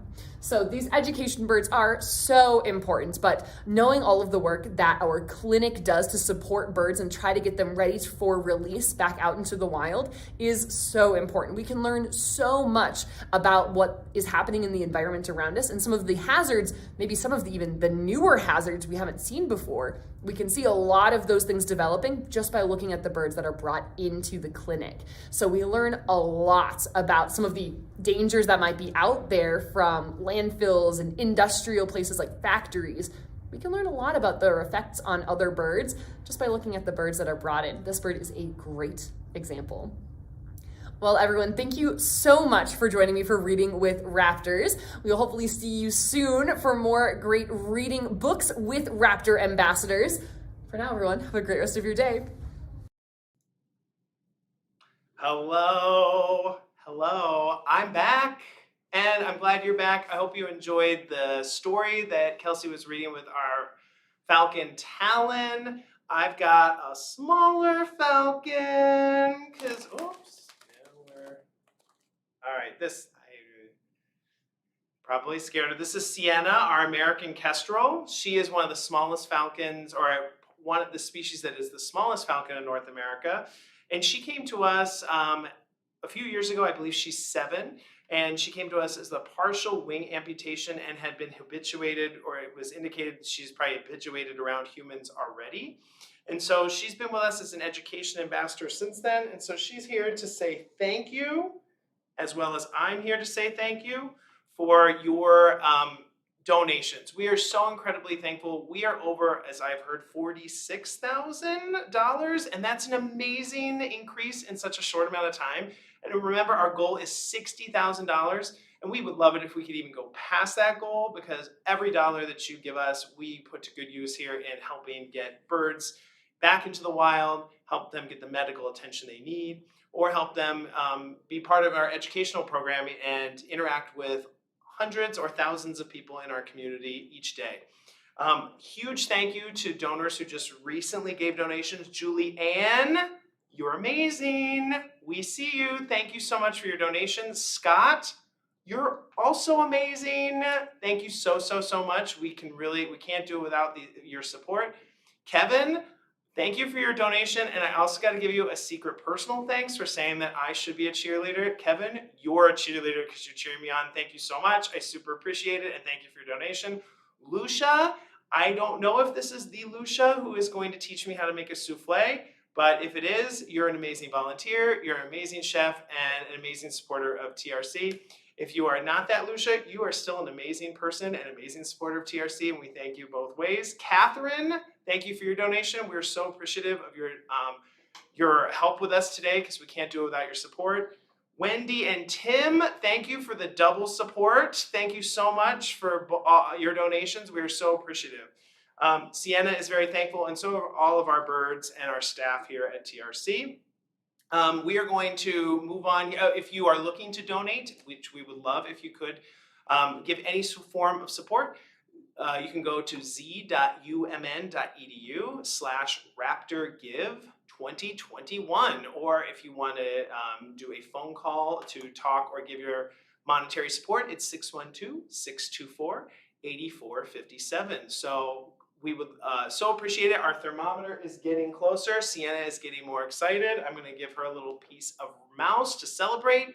And we're going to now shift to a little bit of a Lutzen, our newest recruit in the education department, a juvenile bald eagle, and a little bit of time watching her do what Lutzen does best, which is be curious about the world. So we'll head to that next.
Hello everyone, this is Dr. Victoria Hall, Director here at the Raptor Center, and I wanted to join you a little bit as we have some Lutzen cam. I must admit, Lutzen has quickly become a favorite here at the Raptor Center. Those who were joining us earlier would have heard a bit about her story. She is a bit of a notorious story from outlaw to educator, we like to say. I mean, she literally was riding cop cars, and then disappeared before we could get her, so I guess that does make her an outlaw. But really, she was just a bird that unfortunately probably got fed by humans when she was very young. So Lutzen, a gorgeous, physically healthy bird, was found up on the North Shore, inappropriately interacting with humans. And a lot of people say, what does that mean? And what we mean is she was going towards people when a wild eagle would be expected to be going away. When someone approached her, she went towards her and then grabbed on a bit to her leg. Very, very scary for everyone involved. We can only imagine for the person, for Lutzen. But then Lutzen just kept hanging around, interacting with people. We have seen this before, unfortunately, and usually it's a result of people just caring so gosh darn much. They find a young eagle out of the nest, maybe before it could fly. Now in nature, these eagles would actually be okay. Their parents would still keep coming down to the ground with food in order to feed these young eagles. But they only come to the babies if they make noise. Now when members of the public find them, sometimes instead of calling the Raptor Center, they decide to feed these birds. A fed baby bird is not going to make noise, and that is going to fracture that bond with its parents, and the parents are going to stop hanging around. Then when the people stop feeding that baby no longer has parents to feed it, it hasn't learned to hunt, now it knows food came from people, and it's going to go towards people. Now a bald eagle with that 6-foot wingspan and those incredible talons, you can imagine that that is not a very friendly thing to come towards you if you're a person. You're gonna get into trouble real fast, and Lutzen sure did. Ended up on some cop cars and ended up disappearing, but eventually she was able to be safely brought into the Raptor Center. Now we spent 6 months working with Lutzen. She came in very, very hungry, very, very skinny. We got her weight back up, and then we tried to see if we could put her with wild eagles. So we put her in our big eagle flight pen. We fed them through a little hole in the wall so she never even saw people, to try to see if she could assimilate back with other eagles. Unfortunately, after months and months of trying, when you walked into the enclosure, Lutzen still hopped right towards you instead of going away. We know for certain that if we had put her back in the wild while she was physically healthy, she would have gotten herself into major trouble, begging for food from people very quickly, and that never ends well for the bird, unfortunately. So we ended up putting her through a behavioral assessment to see if she could become an education bird. So our Raptor Hospital, which sees nearly 1,000 birds a year, treats birds to get them back to the wild. In very rare circumstances, if we have a bird with the right kind of injuries that won't cause them chronic pain and such, Lutzen, for example, was perfect because she was physically healthy, and that has the right mental temperament to adapt to being in human care. A lot of wild birds don't, and that's okay. We don't make them. If they have the right temperament so they can have a good quality of life, they can start the process of becoming an education bird. If you look back earlier in our post, you can find what that process takes. Now, because Lutzen was already used to people, she actually adapted very quickly, and she has become a crowd favorite. And you can tell that she is still quite young because she still has all of that beautiful brown feathers, that brown beak, the brown eyes. And over the next handful of years, her beak and eyes are going to turn yellow. She's going to get that white head, that white tail, and she could potentially be with us for 30 plus years as an educator.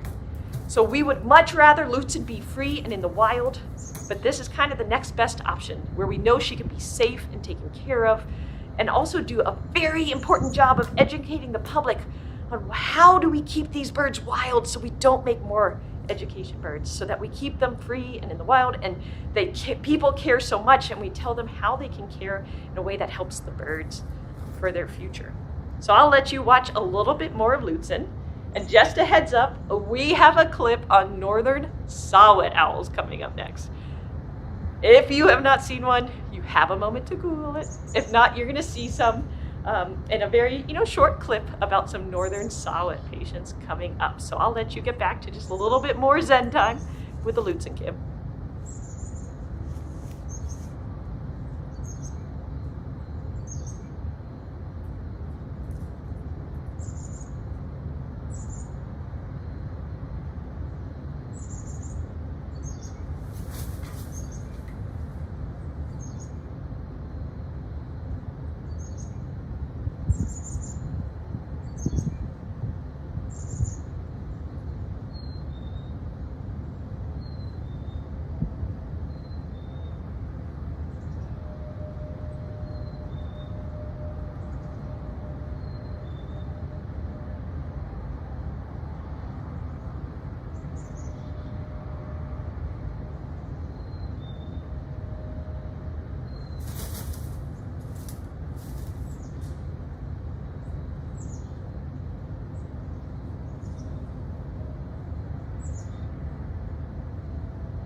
Hello. It's so good to see you. I hope you enjoyed looking at Lutzen as much as I do. I get to see Lutzen every day at work, and I'm like, oh, she's amazing, all right?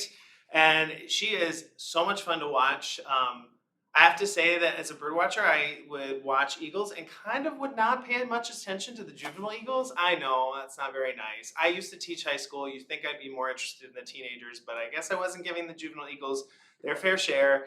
But having Lutzen here has been really fun to watch her behaviors, watch her interact with the environment. She is just really, really interesting, a lot of fun. So welcome back. Thank you so much. We are at $46,000 right now out of our $60,000 goal, and a huge thank you to you for doing that. We are so appreciative for your support And we hope that we can, if you haven't donated and you are interested and you visited the Raptor Center before and you believe in what we do, please, any amount will do. Look, we filled the red thermometer up with magic marker and it's almost to the top and we want to get to the top. I dropped my phone, there it is. Oh my gosh, I'm so excited. Okay. So anyways, please, if you can donate, that's great at z.umn.edu/raptorgive2021. And there's a $60,000 match. So for the $60,000 goal, we have matching donation funds for that. And those have been generously donated by the following: Robert and Susan Wilder, Rachel Holstadt, the Acorn Charitable Trust, and the Sarah J. Anderson Fund of the Hugh J. Anderson Foundation. So a huge thank you to those incredibly generous matching donations and those donors. I'm going to be leaving here soon. So I just want to say thank you so much for letting me bother you and harass you and get your hackles up for the last couple hours. It's been super fun. I know it seems weird to say that it was fun, but I had fun because I guess I just occupy myself all day. So this is really fun talking to a camera, and hopefully you've had a good time too. I hope you've enjoyed trivia and other fun things that we've shown. I love the Raptor Center. I've loved coming here. I love the staff. The people here are amazing. They're really committed and they're so kind. And that's one of the many reasons I love it. I love the birds. I love seeing the impacts that we have on birds. And I also love our volunteers and the amazing commitments. We've had volunteers that have been here for 30 plus years that have been coming in week after week with such commitment and know so much about this institution. So a huge thank you. That's what makes me come to work every day and makes me excited to come to work, and I'm so thankful. I'm thankful for you all for donating. Thank you specifically to Jill.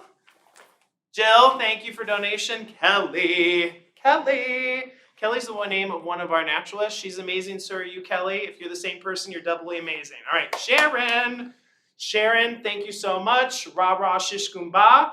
All right, we're going to be heading to a video now about northern saw-whet owls. And as you might have heard, Dr. Hall was like, if you've never seen one, holy moly, you are missing out. I don't know how to describe my feelings about northern saw-whet owls other than they are amazing. And so we have a story from the clinic about overwintering some of our northern saw-whet owls that come into the clinic. They are amazing. Go out, watch this video, and then go out and try to find one in the wild. Have a good one. Thanks to your donations. It's been a pleasure. Bye. Hi there, my name is Jamie Clark. I'm one of the veterinary technicians here at the Raptor Center, and today we're going to take a look at two of our smaller patients. We're going to look at two northern saw-whet owls that we have in care currently. We're going to take a look at their flight in the hallway and how we keep them conditioned throughout the winter time. Here they are in the hall. These are the two northern saw-whets that we currently have in-house. They will be spending the winter with us until the snow thaws to give them the best chance of survival once they are released. The first one I'll introduce you to is the smaller of the two. This is a second-year male. Came to us at the end of November of last year as a hatch year, which means he was hatched that year. And he came with a bit of head trauma from the Corcoran area. The second owl you see is slightly larger. It is a second-year female from the Rosemount area that came to us in the middle of December after being hit by a car. She had suffered some mild head trauma but has fully recovered. Let's see some flight. Here they are in the flight hallway. Our flight hall is about 50 feet long with a perch on each side. We kind of use our body pressure to encourage them to fly to the other side. As you can see, this has been sped up. I don't move that fast, but I am evaluating their flight mechanics and their endurance. These two are fully flighted and ready to go, but we are going to hold them until spring comes so they have the best chance at survival. Now this is the normal speed. As we approach them, you see they start to show signs of stress, but we try to keep it as minimal as possible so we only get as close as we need to and just to encourage them to fly to the other side. We keep it short. We only do as much as we need to, and we do not bring them out more than they need to maintain their conditioning. While they're out, we also take the opportunity to do their weekly weight check. We check their eyes, beaks, feathers, make sure everything's maintaining well. We'll even trim their talons as needed to make sure they don't injure themselves or the handlers that are holding them. So these are nicely trimmed talons. Here's a slow motion view so you can see them coming in. You can evaluate their flight mechanics here, so you will see how symmetrical their wing beats are, and you'll see towards the last end they'll do a little glide up to the perch. This is my favorite part. Then we'll go back to another real-time one, and you'll see them come back towards me as I approach.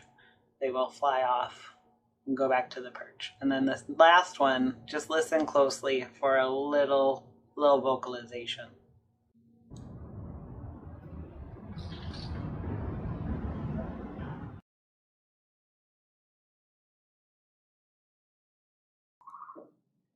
Hi everyone, so glad to join you. My name is Anna. I'm one of the naturalists here with the Raptor Center. I'll be hanging out with you till the end of our stream tonight at 8 p.m. Although we are taking donations to give to the Max Day through midnight this evening. Right now I'm here with Lois, one of our Great Horned Owl Education Ambassador birds here at the Raptor Center. We'll be bringing a couple more of our education birds in to the end of our stream tonight and have some wonderful more videos to share with you guys about our birds and our clinic here. Some things to miss. Up next we'll be going into learning about one of our incredible education birds and a bit of a unique bird, our Northern Harrier. And at 6 p.m. we'll be doing a cooking segment with Chef Lucia Watson. And at 7 p.m. we'll be looking at what some of our owls get up to after we leave here at night. We set up some cameras to get some footage of them, and we're going to talk a little bit about night owls. So like our Great Horned Owl Lois here. So we are so excited to share those things with you, and we're thankful to all of our donors, hoping to meet that match of $60,000 by the end of the day today. So we're getting up there. We're very excited to share that with you and to make that happen. We'll take a look again at one of our other education birds here, who's actually going to share a couple things in common with Lois, our Great Horned Owl, even though this next bird is not an owl themselves. So we'll keep an eye out for some similar things between our harrier and our owl.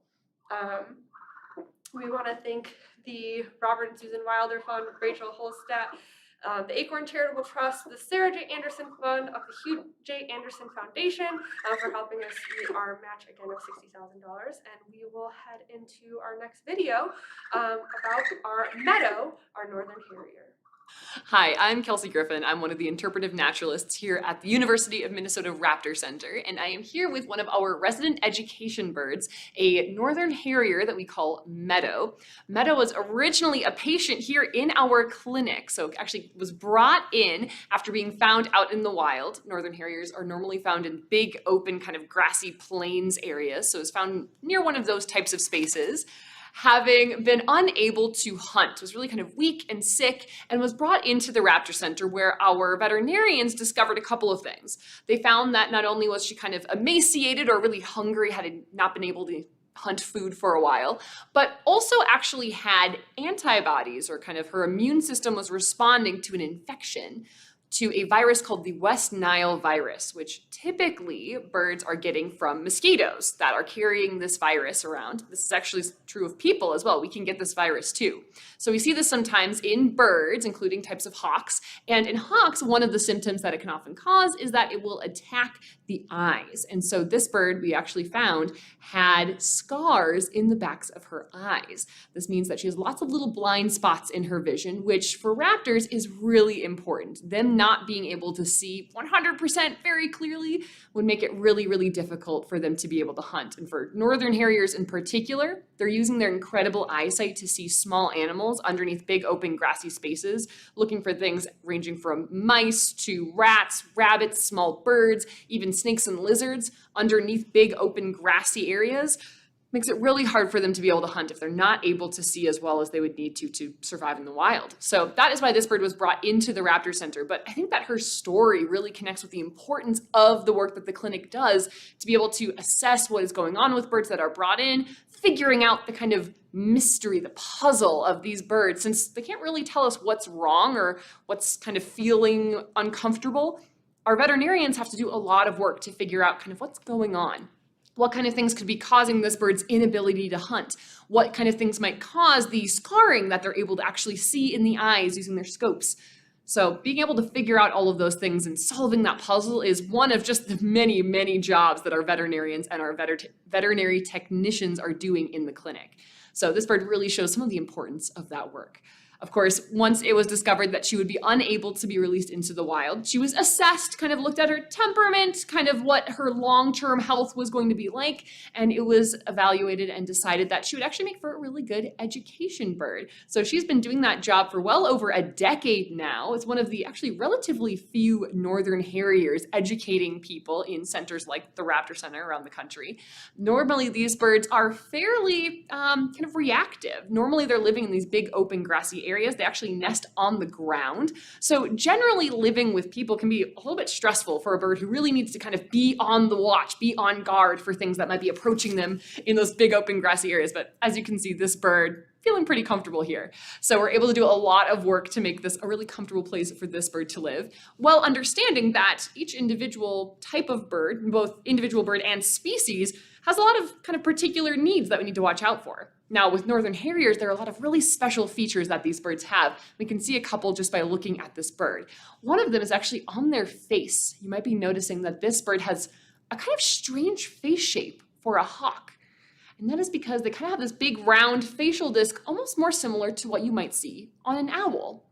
And this is because they've actually kind of adapted to being in an open plains area in much the same way that owls have adapted to hunting at night, which is being able to use their excellent sense of hearing. And these stiff facial feathers are able to form this big round disc shape, kind of like a satellite dish, that's funneling sound into those ears. Now, she doesn't have these big flappy ears like we do. She has holes on the sides of her head, relatively small holes for a northern harrier compared to the very large holes that owls have for their ears, but still has this excellent sense of hearing. Those holes for her ears are kind of right behind her eyeballs, so kind of on the sides of her head. Those feathers are funneling sound into her ears, kind of like if we funnel sound into our ears like this.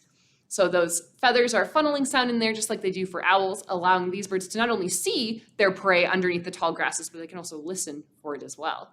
Some other special features from nesting on the ground and living in big open grassy spaces, they have these very long legs, and some of their legs are actually featherless. So not only do they have this kind of unique build, these very long legs really adapted to reaching past those tall grasses, but they are also migratory. If you take a look, it's kind of like wearing shorts all winter long. They're not really quite as able to keep toasty warm like we might see some of our other kind of year-round raptors, like a red-tailed hawk might have the really robust feathering that is able to cover up all of their lower legs, keep them really nice and toasty warm. Now, these birds, they are usually heading down south since they are really looking for things that might be really tricky to find underneath the snow in the winter too. So they're gonna head on down south for, now that we're getting into the winter time, they'll be down there in the southern US and maybe northern Central America for the rest of the winter. And then they'll head on back this far north once we get into the springtime, where they will find a nice kind of grassy, kind of sheltered space to be able to make a nest or maybe a few decoy nests. And then they will raise those chicks, teach them how to hunt in the open grasslands, and then do it all again on that migration journey again the next year. So the long legs, especially the long, very long wing build, pretty unique to harriers. They're actually, this is a fun fact, they're actually distant cousins of what we call the accipiter hawks. These are hawks that are usually kind of pursuit hunters, things like Cooper's hawks, sharp-shinned hawks, and northern goshawks. We usually think of as bird hunters living in forested areas. This is kind of like their open grasslands cousin. So a pretty unique kind of build and hunting strategy that these birds are using. Normally, harriers are found soaring over those open grassy areas pretty low down to the ground using those very long wings.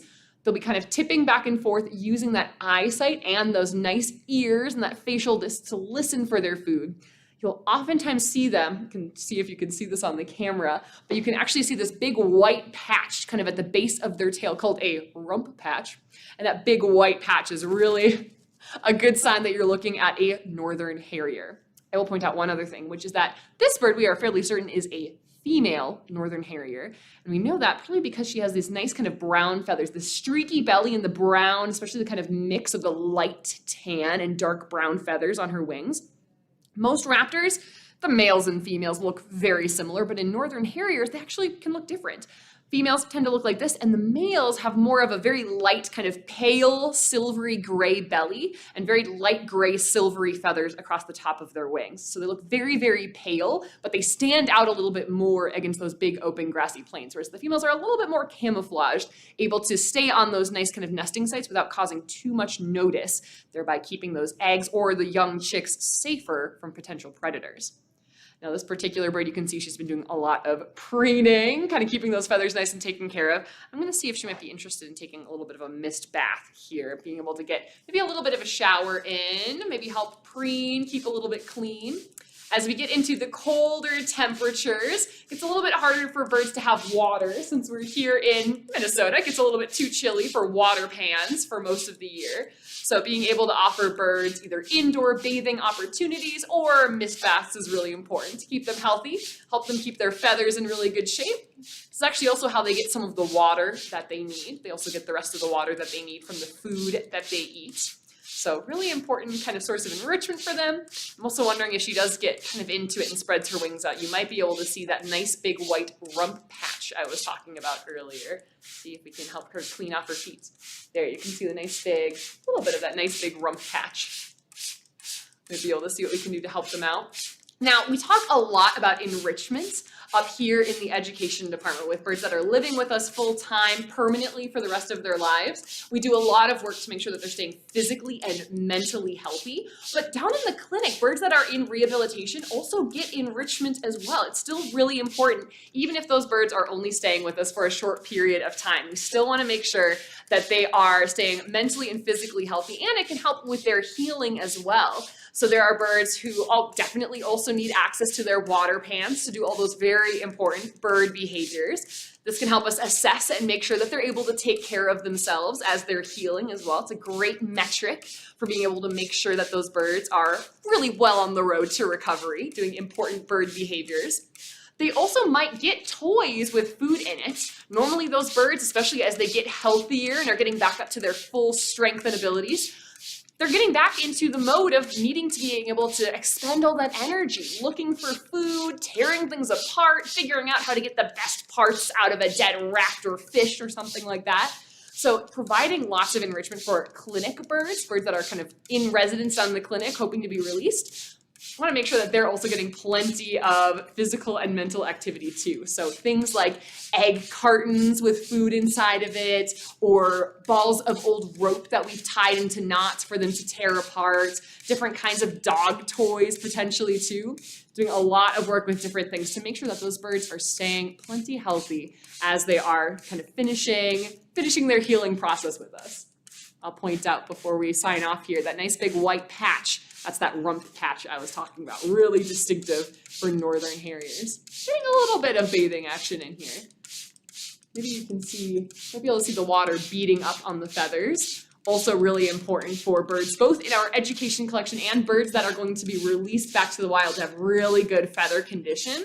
You can see the waterproofing on these feathers. Even though these birds aren't waterfowl who have that really intense waterproofing, the structure of the feather also helps to kind of get that water beating up on the surface, keeping them nice and dry, but being able to be out and get those feathers really nice and wet, really give them a good cleaning is also very important too. So as we're assessing birds, both here are resident birds and birds down in the clinic, making sure that their feathers are in great condition is really important too. To making sure that they, again, are well on their way to recovery, making sure that they're in excellent shape to be released back out to the wild. So again, this was one of our resident raptors, a northern harrier who we call Meadow. This has been a delightful mist bath. We've gotten water pretty much everywhere, including all over me. So we will sign off here, but thanks so much for joining me and learning about northern harriers. Thanks, everyone. Hello, everybody. Dr. Victoria Hall here, and you know Lois very well by now if you've been joining us on this version. It's been a day, guys. A fun and exciting day because we're already over $45,000 of our $60,000 match goal. But it's been a day. We have been so excited to join you all throughout today, to show you behind the clinic, to show you our education birds, to have some fun yoga with raptors. It's just been so great to be here with you. Now we want to talk a little bit about our volunteers.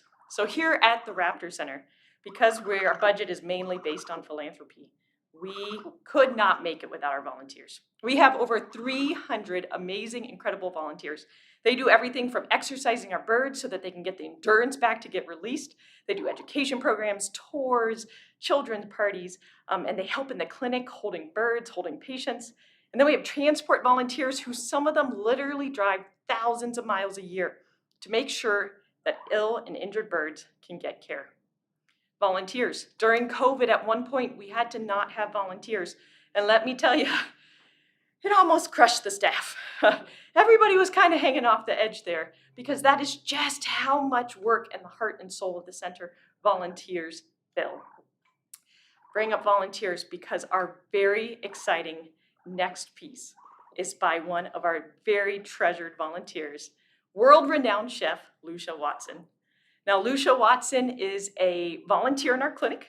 She does an amazing job handling birds and helping to make sure they all get the medical care that they need. She's also a very gracious board member of the Raptor Center and world-renowned chef. So, of course, we had to ask Lucia if she could come up with a bird-themed cooking lesson today.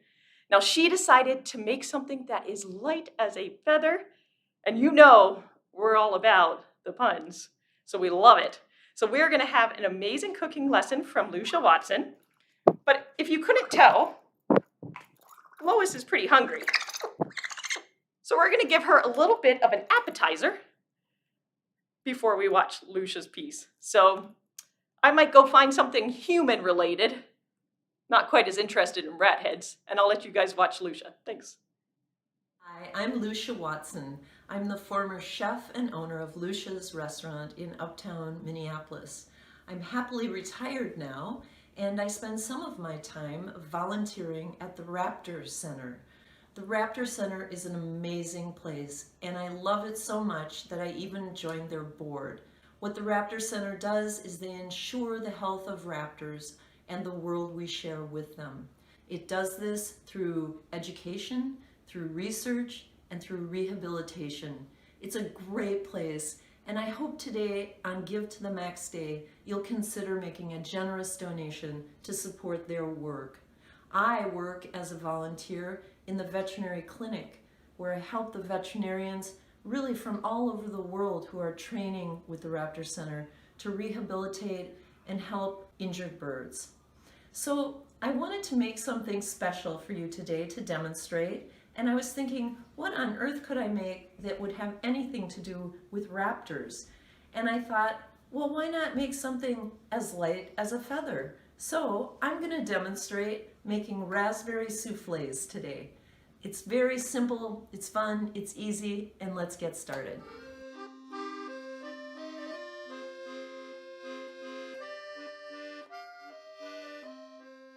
So the ingredients I'm going to use today are quite simple, really.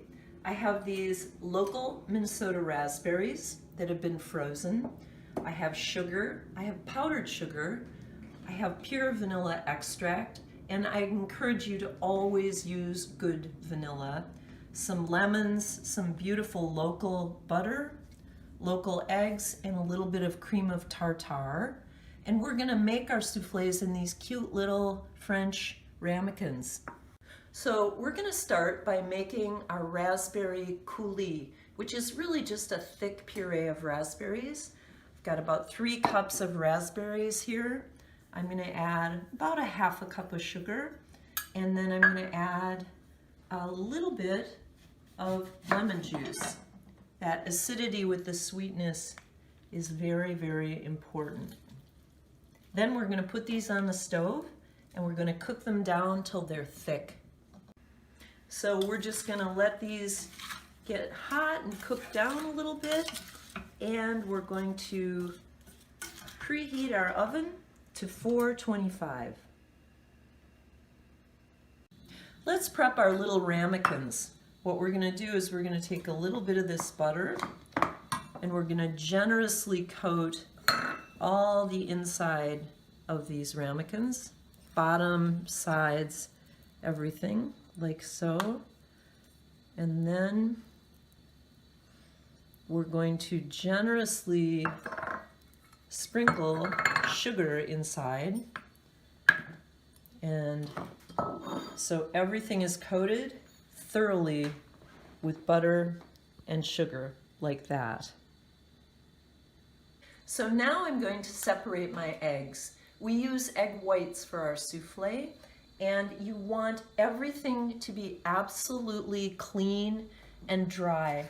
You don't want any grease at all. In fact, I rinse out my bowl with very, very hot water, and I rinse out my beaters with very, very hot water so that there's no grease at all. It just makes your egg whites whip better, and it'll make a better souffle. So we're gonna use about 4 egg whites here, and we're gonna get those ready, and we want these to come to room temperature. So there you go.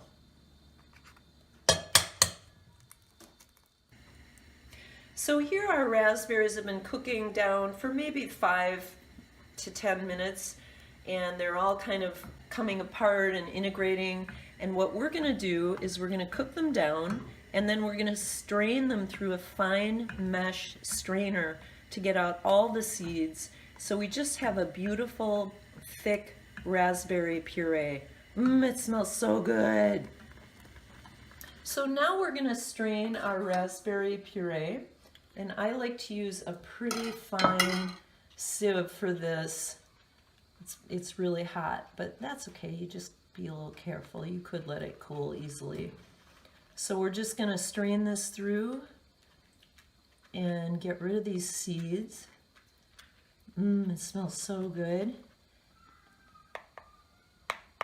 And then we'll have a really nice puree like this. So now I've strained my beautiful raspberry puree, and I'm gonna do an important part of all cooking. I'm going to taste it. And what am I tasting for? I'm tasting for a balance between sweetness and acidity. I'm tasting for complexity. I'm tasting for brightness. This puree is what's gonna carry all the flavor of our soufflés. So first, let's just give it a little taste here. Nom. I'm gonna add a little bit of vanilla extract just to give it that complexity, that depth of flavor. And I'm also gonna add just a couple of drops of lemon juice because I want to have a little tartness in this sweet, rich raspberry puree. This is gonna be what carries the flavor of the soufflés, and we're also gonna use it as the sauce for our soufflés. So I've almost got this puree where I want it. It's really good. But just to wake it up a little more, I have this lemon that I got at the store. Of course, I took it home and washed it. I'm gonna microplane some lemon zest into my raspberry puree just to give it one more element of deliciousness. So we're ready to make our soufflés. We have our clean egg whites prepped. We have our raspberry puree prepped. We have our mise en place for our cream of tartare, our sugar, and our pinch of salt that we're gonna add to our egg whites. So I'm gonna start beating these. When they get foamy, I'm gonna add a pinch of salt and the cream of tartar. Then I'm gonna take them up till they're stiff and shiny. I'm gonna add a little bit more sugar, beat them a little further, and then I'm gonna fold in this raspberry puree. Then we're ready to bake our soufflés. Let's go.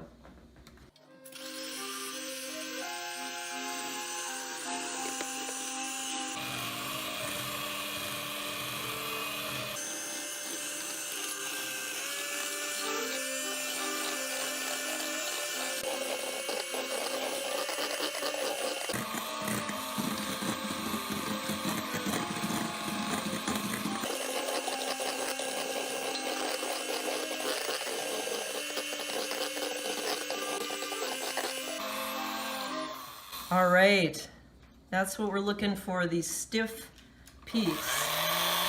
As one of my teachers used to say, we want the egg whites to be throwing snowballs. So now I'm gonna put my puree on the side, like so, and I'm gonna fold it in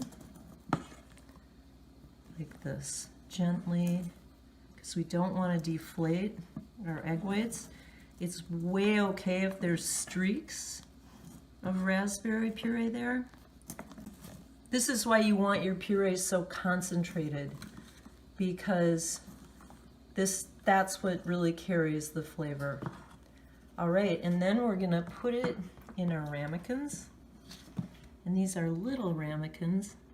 We want to fill them right up to the top, like so. Be very, very gentle. Kind of smooth that over. And since I have so much, I'm going to make a big one too. So I prepped a bigger ramekin like this, because I've got lots of this. And this is only 4 egg whites. I'm going to fill that up. It's kind of a dramatic dessert. There we go. Let's put these in the oven and pray to the God of soufflés.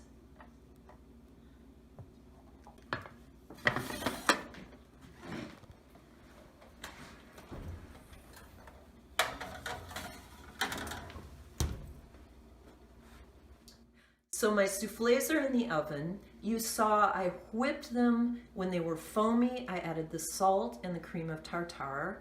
Then I brought them up to stiff peaks. I added 2 more tablespoons of sugar, and then I really let them have it just to build that air in there and get them stiff peaks, shiny. They looked really good. I folded in my raspberry puree, and now they're in the oven. I'm gonna check the little ones in about 6 minutes, not by opening the oven, but just by peeking through the window here and see how they're doing. The bigger one will take a little bit longer, but we'll just sort of play it by ear. I'm excited.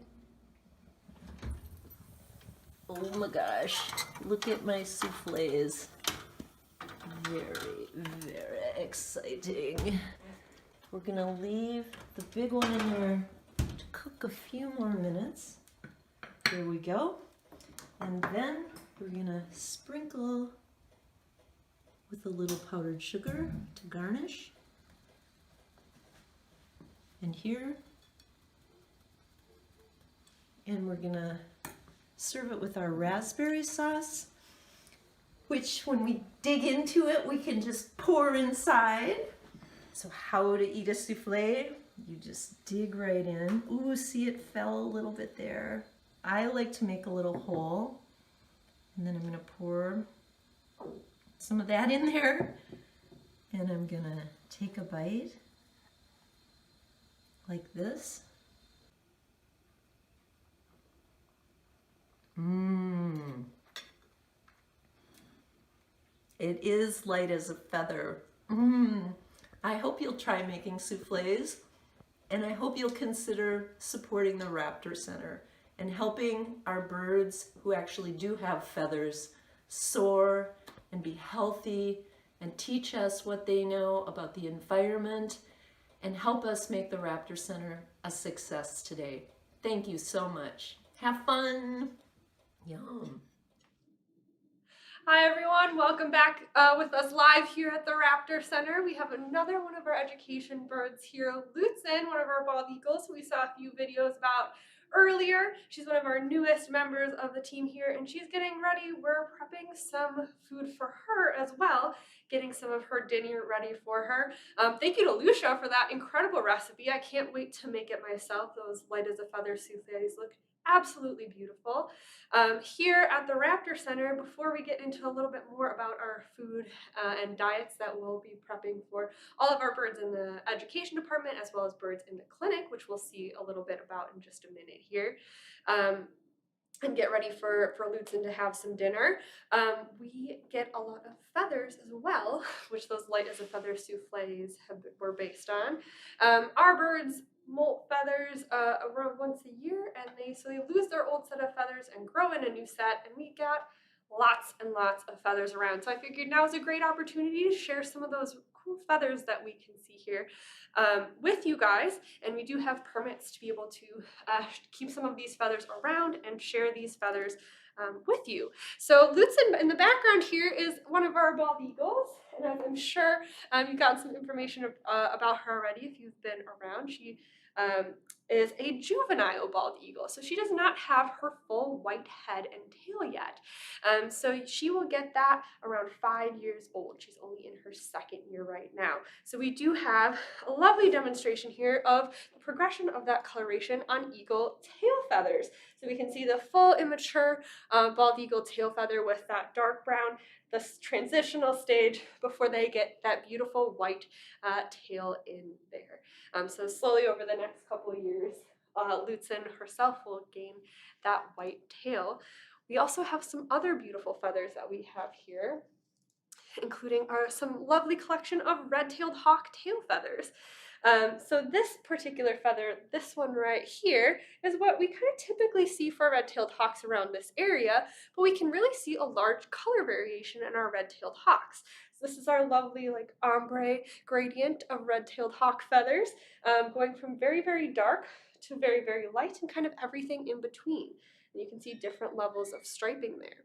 And as a matter of fact, our red-tailed hawks only get those red tail feathers in their 2nd year. Their first set of tail feathers that they grow in are black and brown striped, and those red tail feathers come in that 2nd year. So very possible to see a red-tailed hawk that doesn't have these red tail feathers just yet. And then we also have some of my favorite feathers that we get here. Our lightest, fluffiest feathers, like those delicious souffles, are semi-plumes. So these help the birds to keep nice and warm. They're fantastic insulation, and they just move so beautifully. You can even hold them in your hand and feel that warmth that comes from them. So love to share these beautiful feathers when we get the opportunity to do those. Now that we've taken a look at those, we'll go right back in to learning about some of the food that we have here for our birds at the Raptor Center. And that food is brought to us by wonderful donors like you. Without your donations, we would not be able to get that food to provide to our birds here. And we have a lot of birds to feed. So we're going to turn it over to Dr. Michael, one of our clinic interns, who is going to share with us a little bit of information on how we get all of that food and diets ready for our clinic birds. And we'll come back and see Lutzen get some dinner. The Raptor Center's medical clinic sees around 1,000 patients per year. They come in for reasons ranging from broken bones and infection to gunshot wounds and entrapment in human structures. Regardless for their reason of being at the Raptor Center, all patients have one thing in common: they need to eat. Birds have very high energy requirements. Depending on the species, a raptor will eat anywhere from 3 to 10% of its body weight every day. Multiply this by 40 or more birds in the center at any given time, and you have a lot of food to prepare. A raptor that is sick or injured can require even more food than a healthy bird because this food provides them with the energy and the raw materials they need to heal injuries and recover from disease. Some of our patients come in starving, and in these cases, food is part of the medical treatment. Regardless of their condition, no other treatments we offer matter if these patients are not receiving their basic nutritional requirements. Just as important as how much our patients eat is what they eat. All raptors are carnivores, which means they eat meat. Many eat small mammals like rodents, others eat birds, and some, like bald eagles, eat fish as a major part of their diet. Because we treat all types of birds of prey, we must be prepared to offer an appropriate diet to each and every one of them, and that starts with having appropriate food stores. The Raptor Center gets the majority of its food from reputable commercial suppliers. A smaller portion comes from local sources. Our fish in particular come from invasive species management projects, which provide food for our patients while reducing the population of invasive fishes. Like nearly everything at the Raptor Center, our food budget is entirely donor supported. We cannot feed our patients, let alone treat them, without the support of our wonderful community. Whether that support comes in the form of donations or volunteer hours, it's absolutely essential to our work. Speaking of volunteers, it takes an army of them every day to thaw, prepare, weigh out, and feed the diets of each of our patients. When they are not holding patients for their physical exams and treatments, these volunteers are providing healthy food and clean living conditions to the birds. Food, volunteers, and dedication are not the only things necessary for providing our patients with the best possible diets. Kitchen tools are needed to cut food into appropriate portions. Accurate kitchen scales are needed to weigh the proper amount of each ingredient. Leather gloves and feeding tongs are necessary to hold and assist those birds that cannot yet feed themselves. Pill cutters and syringes are needed to measure and dose out the medications that our patients receive. Rubber gloves and goggles protect both the birds and our volunteers from transmissible diseases, and a large, reliable walk-in freezer is necessary to preserve the food that's not being prepared that day. Simply feeding our patients every day is a tremendous undertaking, and it's made possible by our staff, volunteers, and our donors. If you're looking for a way to make an immediate and direct impact in the lives of these magnificent creatures, then making a donation towards our food and kitchen is an excellent place to start.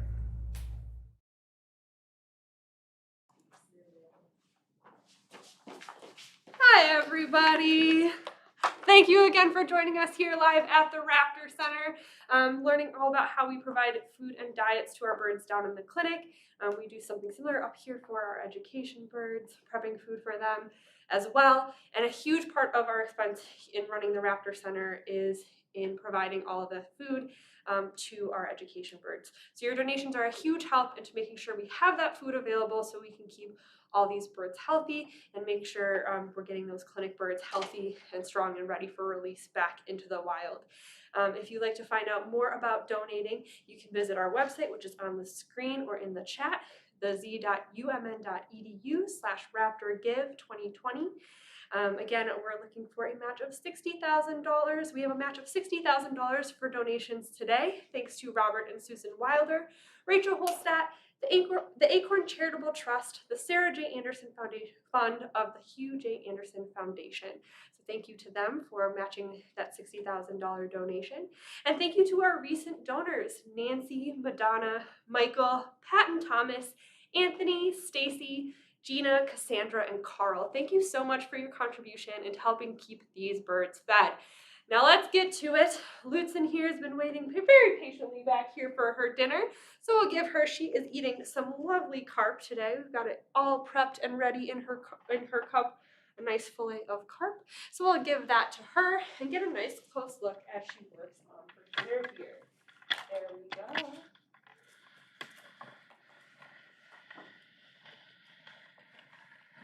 And we can see how she is using her talons to hold onto that piece of fish and that beak to tear it into smaller pieces. Again, those talons are really what make raptors special when compared to other birds, is that they catch their food with those feet. So she might take a minute here, so we'll just let her work on those.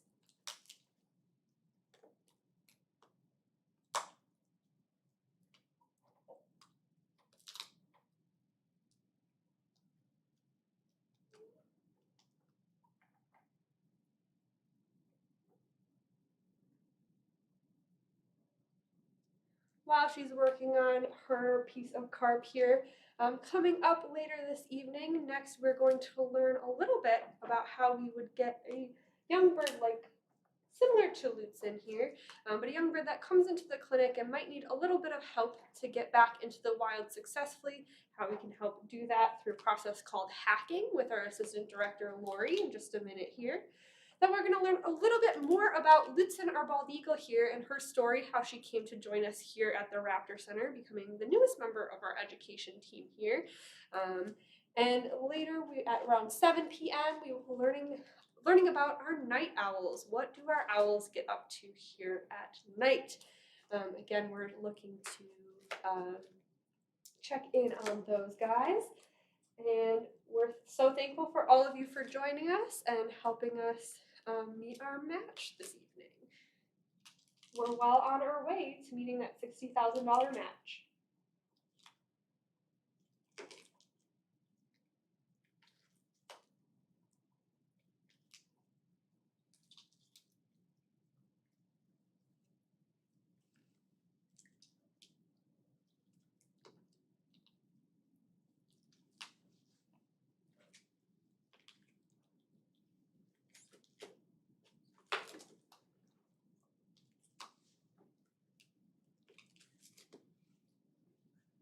All right, we're gonna move a little bit closer to Lutzen here to see if we can get a nice close-up look as she works on that beautiful carp.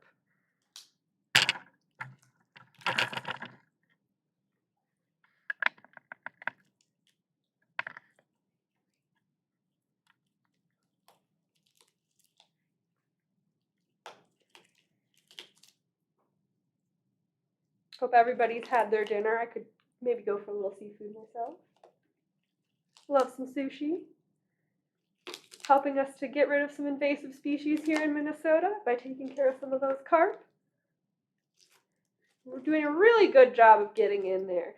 A lot of times you'll notice with our raptors, they will eat pretty much every part of the animal, but she is working on getting through there and going for the juicy insides first before getting to the skin and the scales there, which are a little bit harder to get through. But she'll make quick work of it with those strong talons and that curved beak, which are really built for this. Our eagle's favorite food is fish, so she is absolutely a pro at working on these fish. She also loves, we occasionally get some sunfish for her, some northerns, all great options for her. We'll also feed our bald eagles here some rat on occasion. Lucky for us this evening, we got some fish.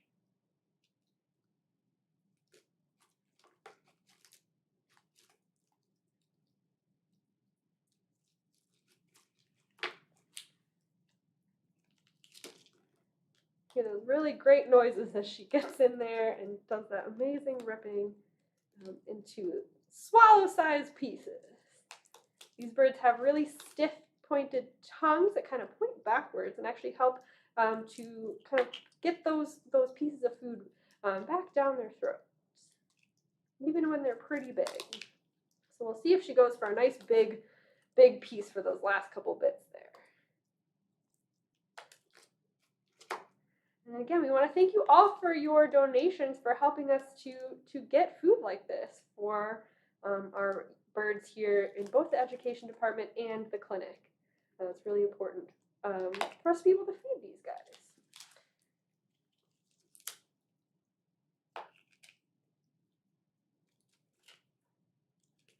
Getting those last little bits of skin, you can see those scales coming off there. Oftentimes, fish is one of the messiest sources of food for our bald eagles here in the education department, and we have quite a pile of scales to clean up once they're all done with that food there. Oh, we're really going for it, getting all broken down into little bits. No big pieces for us this evening.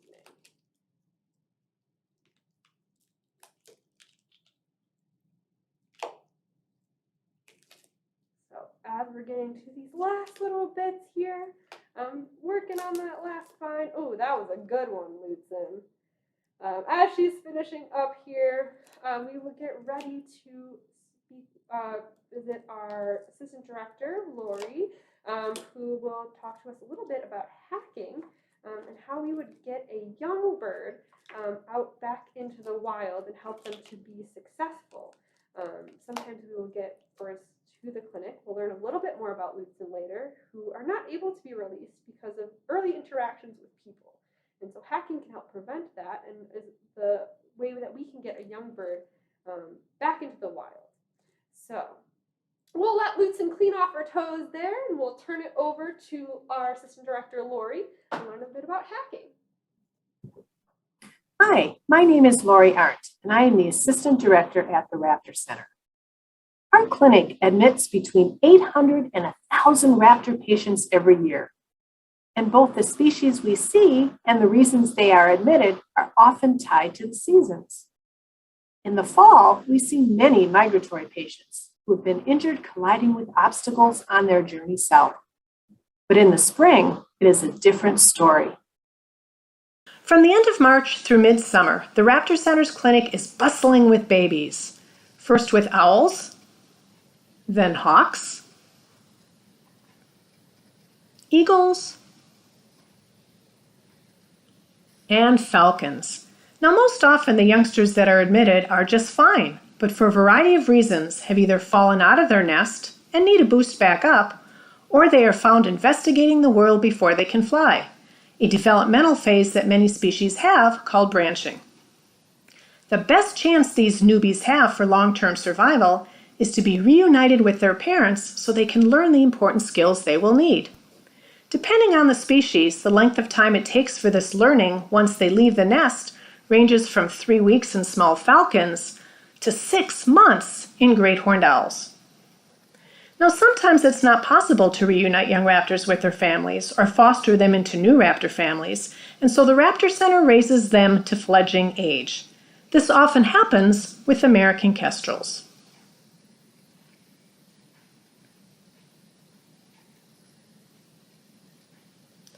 But then what? How can we help these youngsters learn all the important survival skills? This is where hacking comes in. Hacking is a slow, soft release process in which youngsters are provided food daily as they develop their flight skills and learn from each other the fine points of catching food. The youngsters are housed in small groups in a special enclosure for several days before they reach fledgling age. The enclosure design can vary with the space, but must be placed in a suitable habitat with good perching options. The youngsters are then fed daily and during this short time quickly learn that the enclosure means food. Then the door is opened and the youngsters will test their wings for the first time. Once the first group of birds leaves, it is ideal to have a second group to put in that same enclosure to help that first group stay close. So the door is closed, but the released birds are fed close by. As the fledglings learn to use their wings, they venture farther and farther from the site and start hunting on their own, often learning from each other. Eventually, they don't need us anymore and will not take the food offered. Sweet success. So many different techniques get used down in the clinic to get these birds ready to go back to the wild. Hello, Dr. Victoria Hall again, Director of the Raptor Center. You just watched a video from our Assistant Director, Lori Arndt, who literally wrote the book on raptor reconditioning, about hacking, right? The fun ability of how to help some of these birds have successful lives in the wild after they've come into the Raptor Center. The next thing we're going to talk about is a fascinating technique called creancing. Creancing goes back years and years and years in time in ancient falconry techniques, and it is a way to exercise our birds. So, bird comes into our Raptor Center. It has maybe lead poisoning, maybe a broken wing, like our adult female eagle, like our immature eagle Lucid, our adult female eagle Max, right? So she comes in with lead poisoning. She comes in with a broken wing, right? You got to treat it. You got to treat the lead. They might need surgery for a broken bone in their wing. Afterwards, birds don't know that they're supposed to stay very still, like humans, right? When they have an injury. So oftentimes we use wing bandages in order to hold the wing to their bodies so that they can't move it around and mess it all up. PT has to happen during that time because we need to be able to keep all those tendons and ligaments loose. And then the veterinary team clears the bird. They say, okay, the blood values are good. Their vitals are looking right. The bone is healed. We pulled our pins out of the bones and now it's just all eagle still and everything looks good. We're done, right? That would not allow the bird to successfully survive in the wild because that bird has sat in a small area for much too long. And those important vital muscles for flight are now much smaller and a little bit wasted, right, than what they would be if they were flying around the wild routinely. I hear from its injuries in the Raptor Center's hospital, we start the reconditioning process where they build back up their muscles needed for flight. Nearly all raptor species in rehabilitative care should be exercised, or at a minimum, test flown, to ensure that they are well conditioned for survival when returned to the wild. There are only a few exceptions, such as very young birds who are not yet flight ready. One technique TRC uses to recondition patients is creance flight, which allows our patients to exercise in a larger space while safely connected to a line.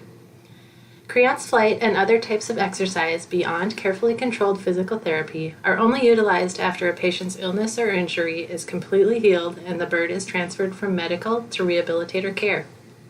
The Raptor Center staff generally exercises very small raptor species such as merlins and northern saw-whet owls in a 50-foot-long indoor hallway with perches on each end and no creance lines. However, larger species such as barred owls, red-tailed hawks, and bald eagles are flown on a creance line in a large field. For our rehabilitation patients, the Raptor Center uses traditional jesses, which are thin strips of high-quality leather cut to an appropriate size for each species. These straps wrap around the ankles of the patient. You may have noticed a variation of these called Imari jesses on TRC's education ambassadors. Other necessary equipment includes a creance line, which attaches to the jesses, and of course, experienced handlers. Depending on the size of the patient, appropriate lines may be anything from a climbing rope to kite string, parachute cord, or even a fishing line on a modified fishing rod. Either the line spool or fishing rod is then securely held by a handler so the bird is safely in control. Patients are examined prior to each flight to ensure that they are ready to be exercised. A staff member checks the patient's weight, feather condition, foot health, and monitors for any other concerns. After the bird is medically cleared for flight, one person carefully handles and restrains the patient, while another applies jesses and a creance line. The birds' heads are covered with a light cloth or leather hood during transport to a nearby field. Raptors are very visually oriented species, so reducing how much the bird can see also reduces stress. Some birds show less signs of stress when their heads remain uncovered. Upon arrival at the field, if a patient has a cloth or hood on their head, it is removed, and the bird is then allowed to fly several lengths of the field while still attached to the line. The first flight is started by placing the bird on the ground. Following flights generally start with a light toss directly into the wind, which allows them to more easily gain lift. The line handler is trained to carefully put pressure on the line as the bird is reaching the end of the field to bring the bird down to the ground gently. The distance and flight repetitions will vary depending on species, what point the bird is at in the reconditioning, and even weather conditions. For example, TRC typically elects to fly species such as owls early in the morning on a summer day, before the outside temperatures rise. If wind speeds increase above 15 miles per hour, or temperatures are outside of a certain range, we may forego flight conditioning that day for both patient and handler safety. The patients are also not creance flown in rain beyond a light drizzle or unsafe weather conditions. Hi everybody, welcome back. My name's Anna here live at the Raptor Center. That is such an incredible video on creance flight and getting all these birds ready for release back into the wild. Our clinic and our volunteers down in the clinic put in a lot of work to make sure these birds are ready to go and be released back into the wild. And your donations can help ensure that they are ready to go as well and that we can get these birds released back into the wild. We just passed $50,000 in donations, so yay, thank you so much everybody for helping us to get to that point. Our match is at $60,000, so we're getting closer and closer to that match amount of $60,000. We want to thank our recent donors, Izzy, Susan, Jana, Todd, Mary, and Wendy. Thank you so much for your donations and helping us to get to that $50,000 mark. Over $50,000 mark. Thank you so much. Again, it'll really go doing a lot to help all of our birds here, especially those birds down in the clinic. So we are going to look at another story of some birds coming to the clinic. We have one of our biggest residents back here behind me, one of our bald eagles, and we are going to learn about some of our smallest residents. One of our eastern screech owl patients down in the clinic, and we'll learn a little bit about their story and how the clinic helped them get released back into the wild. So we will turn it over to the clinic and learn about some of our smallest patients here at the Raptor Center. One of our smallest patients here at the Raptor Center. Case 21-785 was a brown male hat-shearer eastern screech owl that was admitted to the Raptor Center on September 17th of 2021. The bird was found stuck in a boiler shaft and was found perched on the damper by a private individual in St. Paul. Screech owls and barred owls are cavity nesters, so they will seek out these small spaces to nest in if they are not appropriately capped. On our examination, we found the owl to be very thin and suffering from severe corneal ulcers to both eyes. The corneal ulcer is an abrasion to the front of the eye that we diagnose using a special stain and a special light to show where the ulcer is. They are very painful, so we keep the bird on appropriate medication and eye meds multiple times a day to allow the ulcers to heal. Once the ulcers were healed, the bird was transitioned to flight reconditioning. So it was my responsibility to take the bird out, weigh it. You see right now I am putting a little wrap on it so it stays still on the scale so we can get a weight. It didn't really want to participate very well. You'll see its little feet kicking and trying to grab me. These birds are weighed on smaller scales with a little wrap, where our bigger patients are weighed on a larger scale that isn't as quite as sensitive. This is actually a kitchen scale that we're using for this purpose. After the weight is done, I will do a quick examination, make sure the feathers are intact and that there's no obvious injuries. One of the defense mechanisms of this bird, you see he kind of keeps his eyes shut. He's trying to pretend to be a stick, as we like to call it, where he's got his tufts fully up and he's trying to camouflage himself and hide. I got to make sure to check the feet, make sure there aren't any foot lesions starting. Once he passes his pre-flight check, we will move through the clinic and make our way to the flight hallway. Right now you'll pass by and see Dr. Rachel. She's one of our interns. We do work to train the next generation of veterinarians and wildlife rehabbers by giving them unique avian experience. Now we will make our way into the flight hall. So the flight hall is sectioned off with these two curtains to kind of keep the bird in the central area, where there are some perches that it can go from perch to perch. We'll use our body pressure to kind of pressure him to fly to the other side. We use the least amount of pressure needed to get him to move as to not stress him too much. This bird was easily stressed in the hallway, and we really tried to limit the amount of pressure that we needed to apply to the bird. This bird's flight ability was very good. It just needed to work on its endurance and gain some muscling back after being stuck in that boiler shaft for so long. It had become rather thin and didn't have adequate muscling when it was admitted. We flew this bird 2 to 3 times a week for several weeks in order to get its endurance up to the level it needed to be for release. Here you can see the very small amount of pressure Dr. Dana has to apply to encourage the bird to fly. It's as small as 1 step in raising her hand to pressure the bird to fly towards the other side. As the bird got closer to release, we moved it outside to start acclimating to weather. Here it is perched on its little hidey house. Once it was cleared for release, we did an examination, took x-rays or radiographs. Along with the x-rays, we will do a pre-release blood work and sharpen the talons prior to release. We want to make sure the birds are going out with the tools needed to kill prey, even though we will dull them when they're in captivity just for our safety and to make sure they don't hurt themselves in this new environment. So I test to make sure they're sharp enough, and then I will do another quick physical exam to make sure I'm not missing anything that would cause this bird to not be releasable. So I make sure all the feathers are good.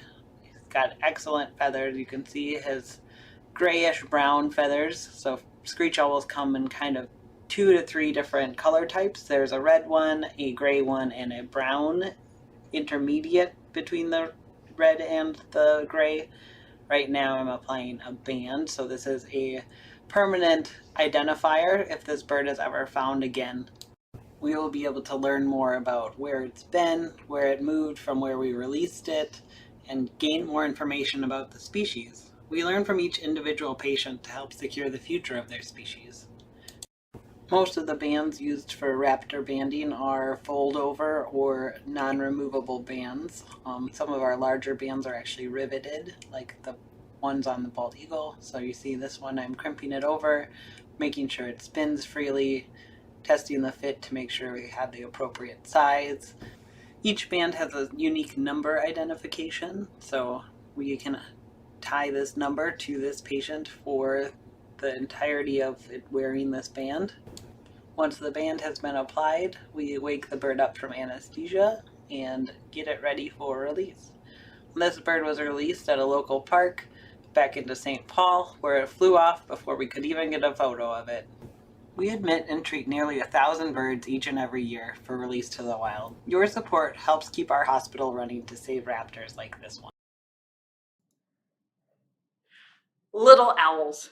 Can you beat little owls? Right? I love great horned owls. They're so big and bold.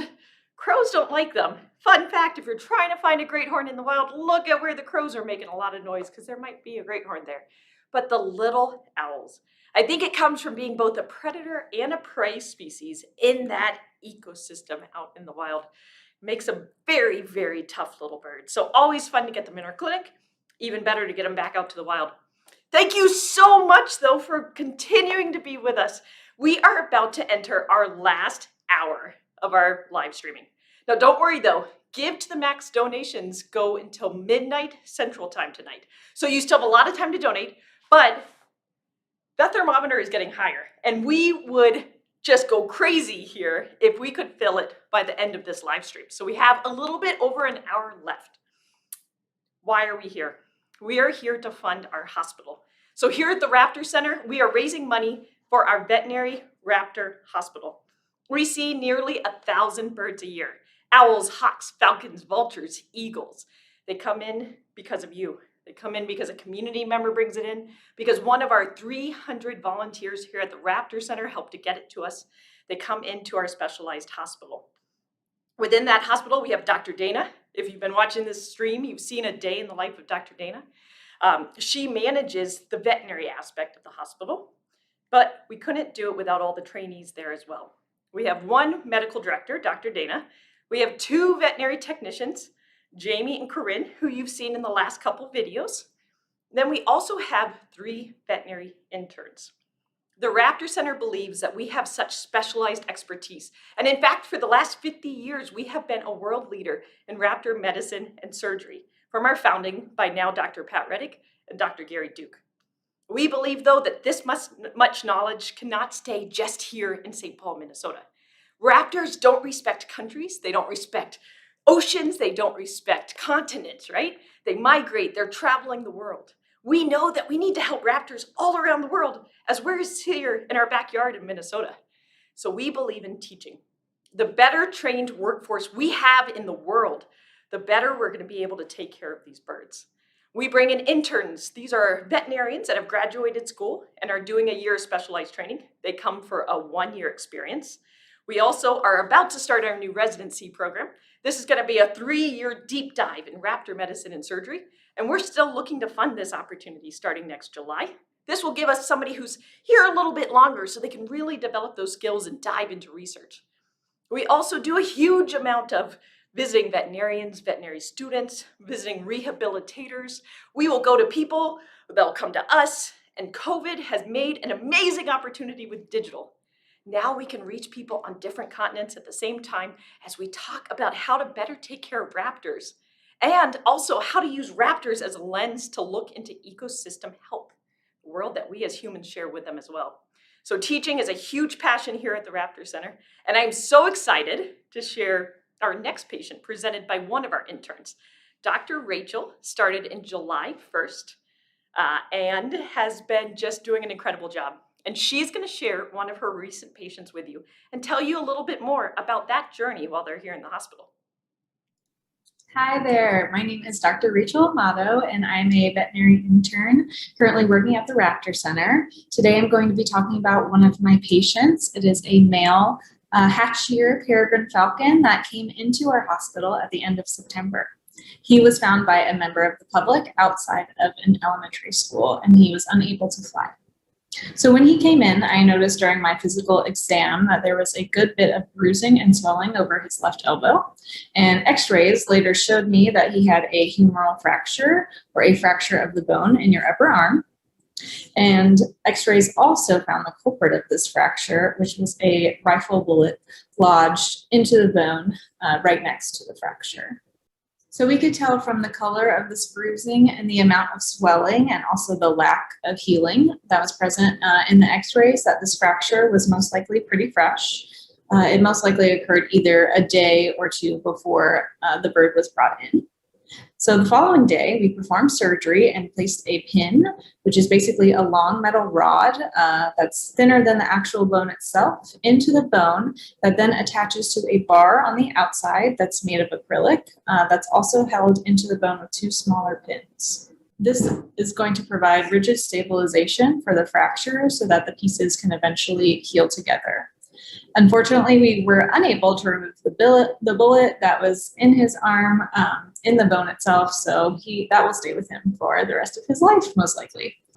So this is a humerus from a bird. So think of it as sitting right here on your human body. And this is the pin that I was talking about, the larger metal rod that goes into the bone itself all the way through to the end. And it comes out this way, makes a 90-degree angle, and is then also kept together with an acrylic bar. These are two smaller pins that also go into the bone to keep the bar in place. And this essentially creates an I-beam so that it can come together and heal together with the support of this. And then eventually, like with my bird, we could take out this part, the pin, but we left in the bar and the smaller pins.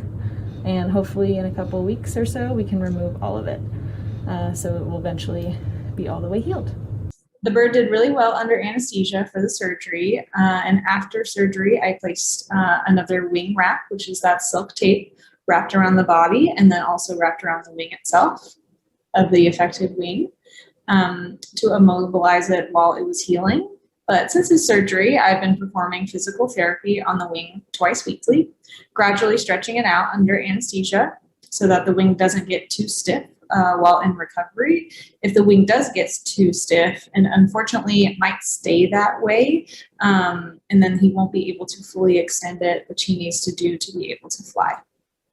So currently he's on anti-inflammatory and pain medications for his healing fracture, and the bone is slowly healing. Over the course of a couple of weeks, we are usually able to take out that pin that we put into the bone so that the bone can continue to heal without its support. Then we gradually remove the other parts of the fixation as well, as long as the bone is stable and healing appropriately. And we check this routinely with our x-rays to make sure the bird is on the right path to recovery. So most recently, we were able to take out his pin as his bone is stable enough to do so. In a week or so, we should also be able to remove other parts of his fixation, depending on his healing, until there's no trace of us left in there, except for the bullet, of course. From there, he will go into our rehabilitation program, where he will gain back the important muscles he needs to be able to fly and thrive in the wild, and then he'll be able to be released.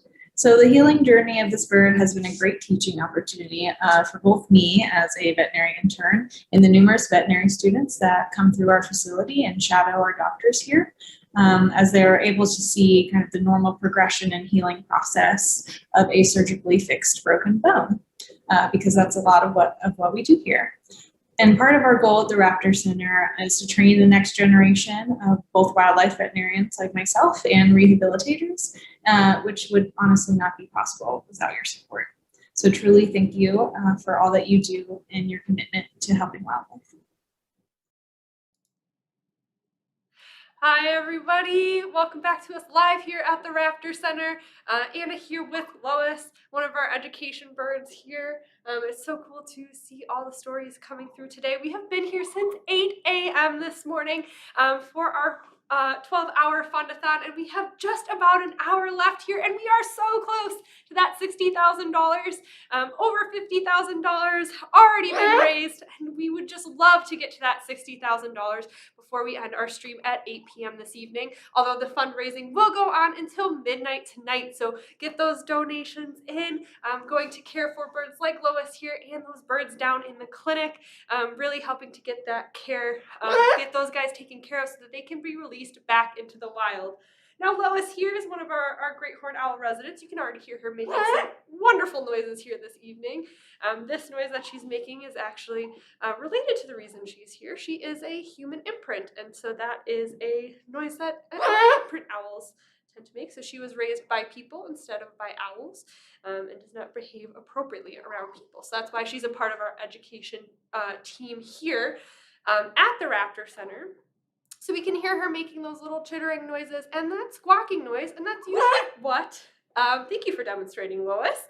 That is usually a noise made by baby owls. Now, Lois here is not a baby owl. She is in her early 20s, so definitely should not be making those noises. And those noises are also not very stealthy. Usually these guys are aiming for being stealthy and quiet while perched, so they can sneak up on their prey. But with Lois, we get some extra noises beyond those classic great horned owl hooting noises, which hopefully we might hear from her today. Going into our next video in just a few minutes here, though, we will get to learn a little bit more about owls like Lois, as well as some of the other types of owls we have here at the Raptor Center, and get a little look at what they do here at night, especially after staff have all gone home for the evening. So we'll get a look at that in just a few minutes.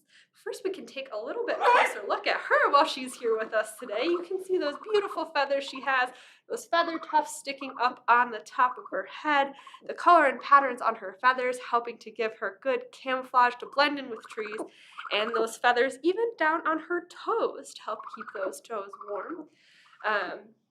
And we'll take a look at some more owl characteristics again in just a few minutes. So we will look at that in a bit. We would again like to thank all of our donors for helping us to care for these birds. If you would like to give and help us meet that $60,000 match, you can visit the website at z.umn.edu/raptorgive2021. Again, we would love to hit that $60,000 match thanks to Robert and Susan Wilder, Rachel Hallstatt, the Acorn Charitable Trust, and the Sarah J. Anderson Fund of the Hugh J. Anderson Foundation, meeting those things there. We'll take a look at some other things Lois has to offer. She can show off those beautiful wings that she has. These guys have that silent flight. Hopefully we'll see some of these guys moving around, flying around in their enclosures, and some absolutely beautiful feathers that they have. I'm gonna see if we can grab some here. Take a look. That a beautiful owl feather from a great horned owl, and you can see if you can see that like beautiful fringed edge. It kind of looks like they almost have little eyelashes on the end of their feathers that help them to move through the air very silently and stealthily through the air. So they can be these great ambush predators and great to be able to see at night. They also have some of the softest feathers here at the Raptor Center. When we take a look at what these birds are doing at night, they'll be out in enclosures that you can actually come visit here at the Raptor Center just during the daytime when we have people here. We can have folks visit us if you'd like to see some of the birds we've shared today in person. You can look at our website, raptor.umn.edu, for more information about how to come here and visit us for tours, so that you can meet birds like Lois and get a look around our education side of things here. We do ask people to please sign up for those tours in advance, which again you can find on our website, so we can limit numbers here during COVID, make sure that we all have a safe amount of people in the building to show off these incredible birds. You can also book us to come to you. We do programs all kinds of different places, out at schools, libraries, all kinds of places, so we can bring birds to you to share these guys other places as well. So that we can take a look there. Now we've got a couple more minutes before we're going to share here. And I know Lois is getting very excited. All those excited noises that we're making. Taking a look. Can take another close look at her here, getting ready to see some cool owl things. You can see those beautiful eyes that she has. They're incredibly large. They take up so much space in her skull, but there's actually no room there for muscles to move those eyes. So she, when she looks around the room here, she is definitely has to turn that head to be able to see what's going on around her.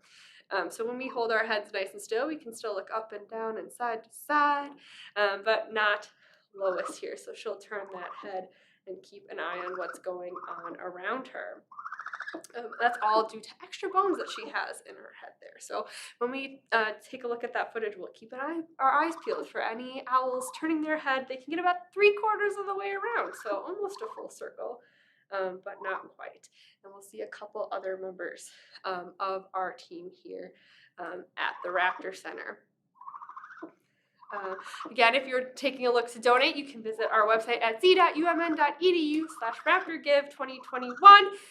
We would like to thank all of our donors that have donated today, and some new donors as well. We'd like to thank Vicki and Tom for their donation, and we would like to thank everybody who has given and will give before the end of the evening tonight. Again, hopefully we can get those donations in to meet that $60,000 before 8 p.m.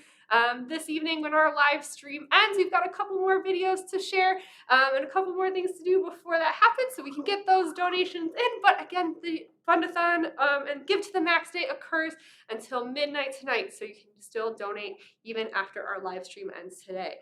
So we are now ready to take a look at the wonderful world of our owls here at night, after dark, owls at the Raptor Center. So we'll take a peek and see what these guys get up to. Enjoy. Hi everyone, my name is John. I'm from the Education Department here at the Raptor Center at the University of Minnesota. And I'm gonna show you a little bit about what do our birds do when we're not here. Well, we don't sleep here most of the nights. I hope nobody's sleeping over. At least I'm not aware if they are. And but our birds certainly are. And so we have birds that are diurnal, who are pretty much active during the daytime, but we also have birds that are crepuscular, who are more active during the dawn and the dusk, and some nocturnal behaviors too. And we definitely get questions from people asking, what do the birds do when you're not around? And that's a great question. And sometimes we know because we interrupt them when we're coming in early or coming back late from an educational program. And sometimes we don't really know, I guess, what's going on. But we do have we've put up some trail cams and some cameras into their enclosures, and we've monitored what they are doing. And we're gonna show you a few bits of those pieces of footage now, and we'll talk a little bit about what we see in those behaviors of what they're doing when we're not around. And hopefully it gives you a little bit of a glimpse on what our owls are doing during the night. So, and not just owls, but we're gonna focus on owls, but what our birds are doing at night. So let's take a look. All right, so here we have one of our resident eastern screech owls. This is our screech owl, Birch. And Birch is usually during the day pretty sedate. He sits in his hutch relatively relaxed, doesn't move a whole lot. And so here is at 6:30, and you can really see that he's popping around the enclosure quite a bit. So very active, and this is showing that, definitely there's different activity budgets and activities that our birds will do depending on the time of the day. As you can see, he's flipping around up between different amounts of perches. Here, he eventually is going to come on over and see some food and pop on over to the platform where you can see that he's looking at it right there. And you definitely see a lot of interesting engagement with his surroundings and environment, and now playing with the food in his beak and starting to eat little bits of it. So this is really kind of fun even for staff to notice what's going on, because during the day, again, Birch is not hopping around his enclosure as much as as we see in this particular video here. So it's fun to see them have different activities and do different things over time. And here he is again, kind of picking around, looking for food, preening a little bit, shaking out feathers, and hopping back up. So quite active, this particular bird.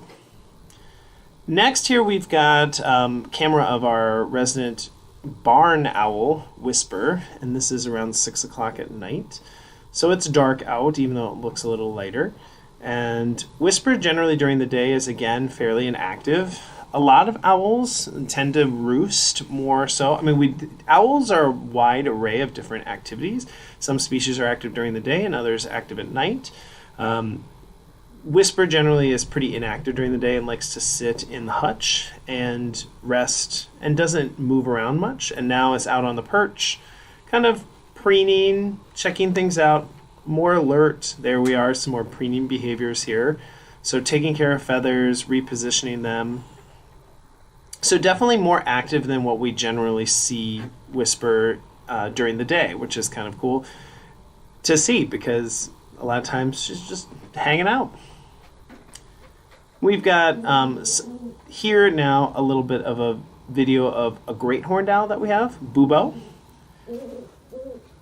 And Bubo here, this is during the day, but we're showing this particular clip because Bubo is doing a lot of vocalizing. Bubo and a lot of our great horned owls vocalize a lot. And we'll take a pause here to listen more. And we hear a lot of these vocalizations at dusk and dawn and through the night when we have presenters or caretakers coming in the back at night. So this is a fairly frequently seen behavior that we might see with our great horned owls in the evenings. Great horned owls typically like to hunt at dusk and dawn, and they call a lot to each other out in the wild at dusk and dawn. And so this is very representative, typical great horned owl behavior, and we definitely see that happen in dusk and dawn and even through the night with us.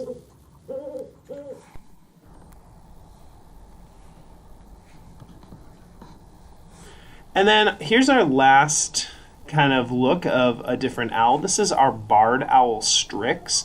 In Strix during the day, barred owls typically, again, can be found in the wild a lot during the day and can be seen during the day, but are definitely vocal in the evenings, especially can be in the evenings, wild barred owls, or at dusk and dawn, like the great horned owls.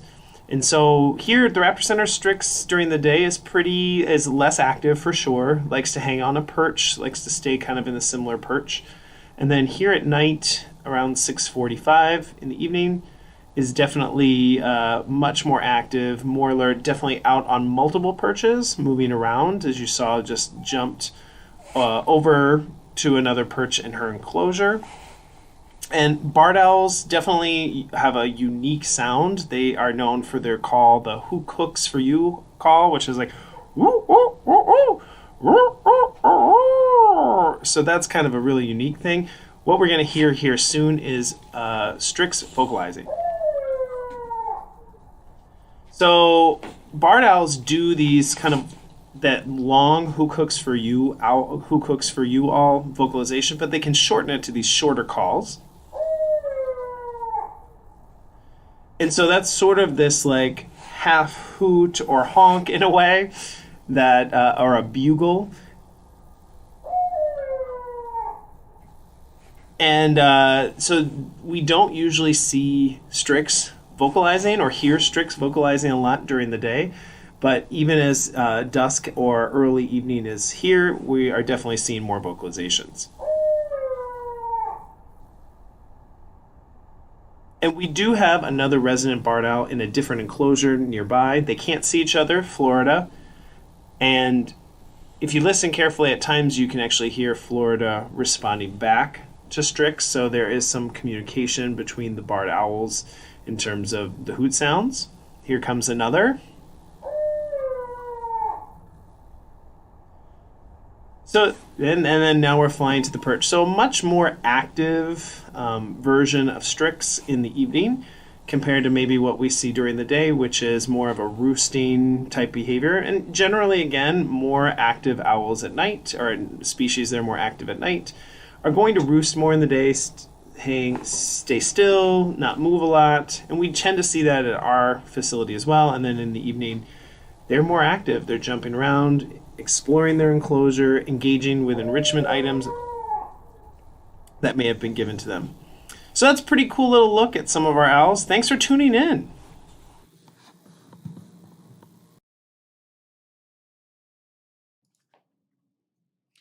Hi, Dr. Victoria Hall here. I have had so much fun watching about owls recently. You just got to see a little bit about our permanent resident owls. These are owls that have joined our education team. So for some reason or another, they are no longer able to survive in the wild. And after a thorough assessment, they were deemed to be able to adapt well to being in our care. And through lots of positive reinforcement training, they became our partners in education. Well, today we're raising money for our Raptor Hospital, and that is our Raptor patients. We see about 1,000 patients a year down in our hospital and a lot of owls. Now, great horned owls are probably one of our top owl patients by numbers, but sometimes we get very special visitors. Arctic owls, snowy owls, great gray owls. We get a few every year. We've not seen them yet, but we do expect to see a few. I wanted to go back in time a little bit to last season though, because these guys just get so much attention when we do get them. And they require a lot of important care so we can get them back to the wild.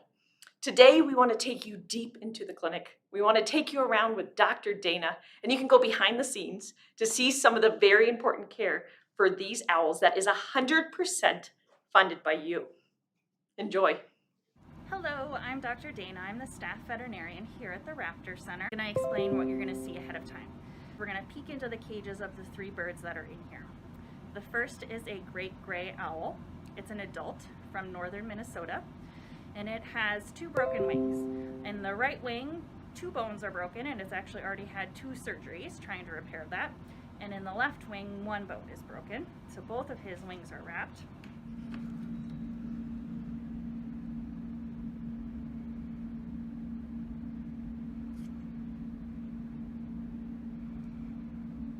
The second bird is a hatchier male snowy owl that has a coracoid fracture, which is a fracture in the shoulder, kind of right here.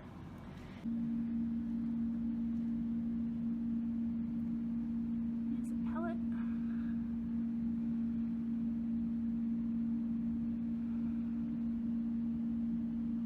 And the third bird is a hatchier male snowy owl that has an ulna fracture.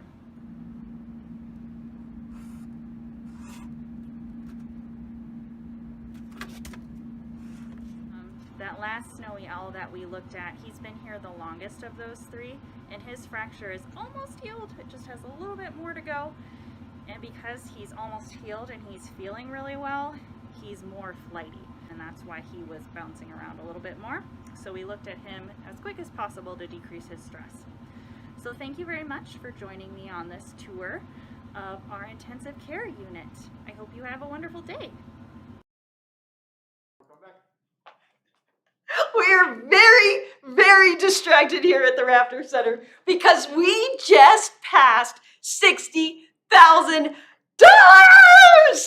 Sorry, we're having a moment. We have been here since, looking at Steve, hold on. We got to take a look at the brains behind this whole operation. Welcome to Steve. Steve has been here all day long. Don't get seasick as I move that camera.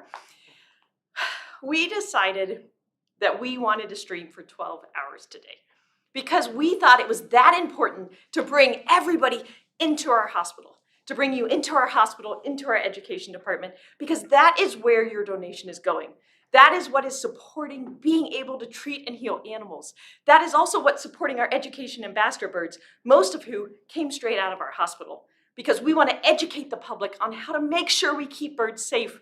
And you guys have been unbelievable. You have helped us meet our match way before our streaming even ends, and we can't thank you enough.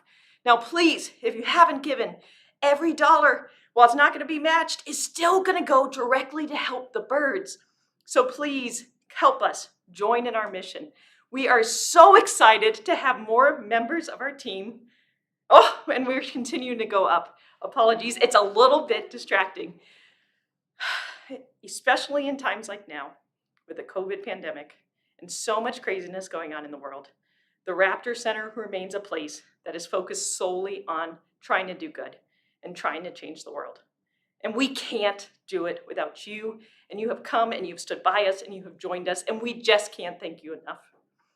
So I'm going to try to go back to our regularly scheduled programming, but I just wanted to say again, we're so thankful. Thankful to our donors who put up the match. Thankful for some of our recent donors, Lori, Kevin, Joe, the Wasberg family, the Drops family, and we still have more coming in. So thank you. Because of you, we can save lives of birds. We can train people around the world, and we can conduct that critical conservation ecosystem health research. So I'm getting cued by Steve that we have another video for you. We want to show off the excellence in the hospital. So you've seen a couple different stages of the journey of a bird when they come into the hospital. You've seen some of the surgical techniques. You've seen them in their triage cages. You've seen them getting creanced. The last thing we're going to talk to you about in a special technique is called imping. Now, imping goes back centuries in time, and it's an ancient art of how to repair damaged feathers. The problem is you've got to have the proper feathers to fly. You've got primary feathers, secondary feathers, flight feathers, your tail feathers have different, every feather plays a purpose. And if you're missing too many or damaged too many, you can't fly properly. Now, if the bird is completely healthy, but just has some damaged feathers, we don't want to have to keep that bird through an entire molt season that could end up lasting months. So that's when we use a technique called imping, because our goal is to take an injured bird, get them healed, and back home to the wild as fast as possible. And imping definitely helps that. So off we go to an imping video so you can learn about this technique. Hello, my name is Corinne Vitek, and I am one of 2 certified veterinary technicians here at the Raptor Center. My role includes a wide variety of tasks, including laboratory diagnostics, anesthesia and surgical assisting, volunteer support, clinic maintenance, helping teach veterinary students on rotation, and of course, direct patient care and rehabilitation. This variety means every day is a little different, which I love. The majority of the patients that TRC admits are injured or ill due to human causes, so I feel incredibly fortunate for my role in the Raptor Center's vital mission. One aspect of my role includes feather maintenance and repair. A raptor's feathers may be damaged due to injury, illness, parasites, or despite best efforts, time in the hospital healing from their injuries. Because raptors have the vitally important need to fly to survive, feather quality means everything. Damage can range from being very minor, like slight fraying at the tip of the feathers, to breakage and loss of nearly the entire feather. Raptors can typically fly well with only a few missing or slightly damaged feathers. However, the Raptor Center aims to release our patients with the best possible chance of success in the wild, and this occasionally means that a few feathers need to be replaced, or in cases of severe feather damage, we might replace quite a few. Feather imping is the ancient practice of replacing a damaged feather with another one. The first known written mention of imping is from a 1,000-year-old Roman text on falconry. The imping procedure can be applied to many different avian species, but is most commonly used on raptors.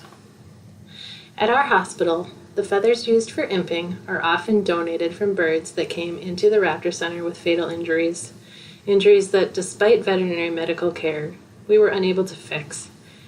These birds that sadly did not make it are able to help future patients get back into the wild with feather donations. The Raptor Center has a special use permit to collect feathers from these donors, which we carefully label and store for future use. Other supplies TRC typically uses for imping include clippers, a ruler, bamboo dowels, epoxy or superglue, a blade, and a paper clip. The style of feather imping that we use here at the Raptor Center is called the needle method, though no actual needles are involved.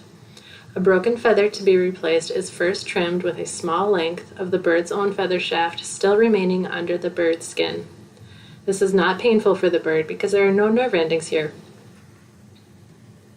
Then, a donor feather is held up to the existing shaft, measured, and trimmed to the appropriate length. That length is typically determined by measuring the feathers on the opposite wing with a ruler and comparing it to the feather next to it. After they are fully formed, feather shafts are hollow, but may have a small amount of debris remaining from when they were growing. Once the donor feather is trimmed to the correct length, we might use an unfolded paper clip or other implement to clean out the debris. A piece of bamboo dowel, about 1 inch long, is whittled on both ends to fit snugly into both the existing feather shaft and the donor feather.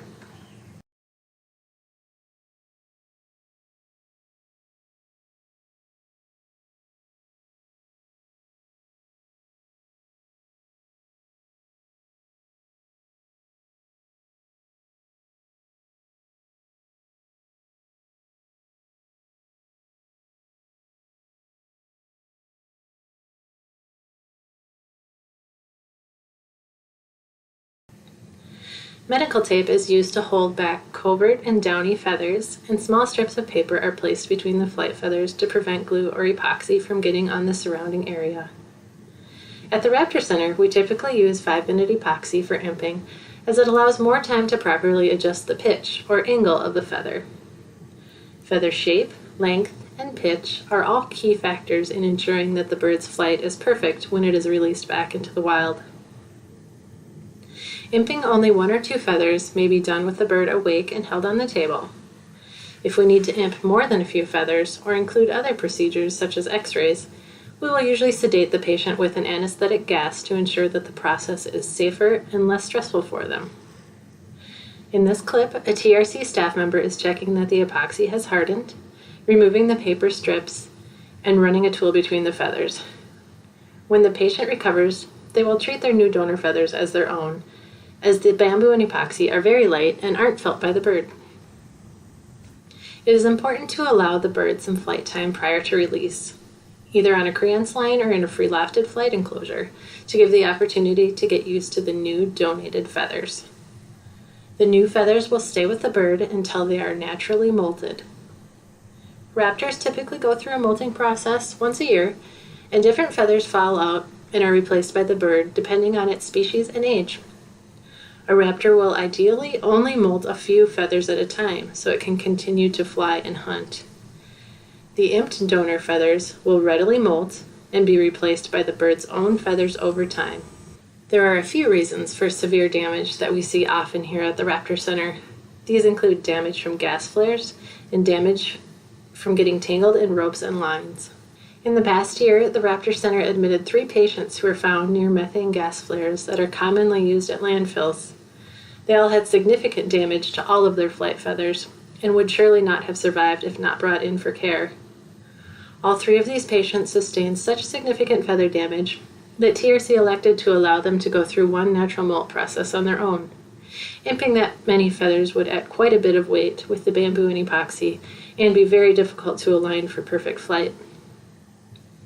The birds were kept here at TRC over the winter, which included weekly rechecks and a healthy diet, while we waited for them to molt their damaged feathers. After many months in care, each bird molted a majority of their damaged flight feathers on their own. Then TRC staff went to work imping the rest. After imping and flight reconditioning, I'm so pleased to tell you that all 3 of these patients were released. Because of imping, they got to be released back to the wild much quicker than if we waited for all of their new feathers to grow in. Another common reason for feather damage is from getting tangled in lines. Every year, the Raptor Center admits several patients who are entangled in ropes and lines, including soccer nets, fishing lines, and barbed wire. These birds typically are admitted with at least some feather damage, and depending on how long they were stuck in the lines, may have significant injuries to their legs, wings, or body. One thing you can easily do to help raptors is to take down soccer nets when they aren't in use, so you don't accidentally catch a raptor like a great horned owl who's simply hunting for food at night. Thank you so much for helping us here at the Raptor Center care for the birds.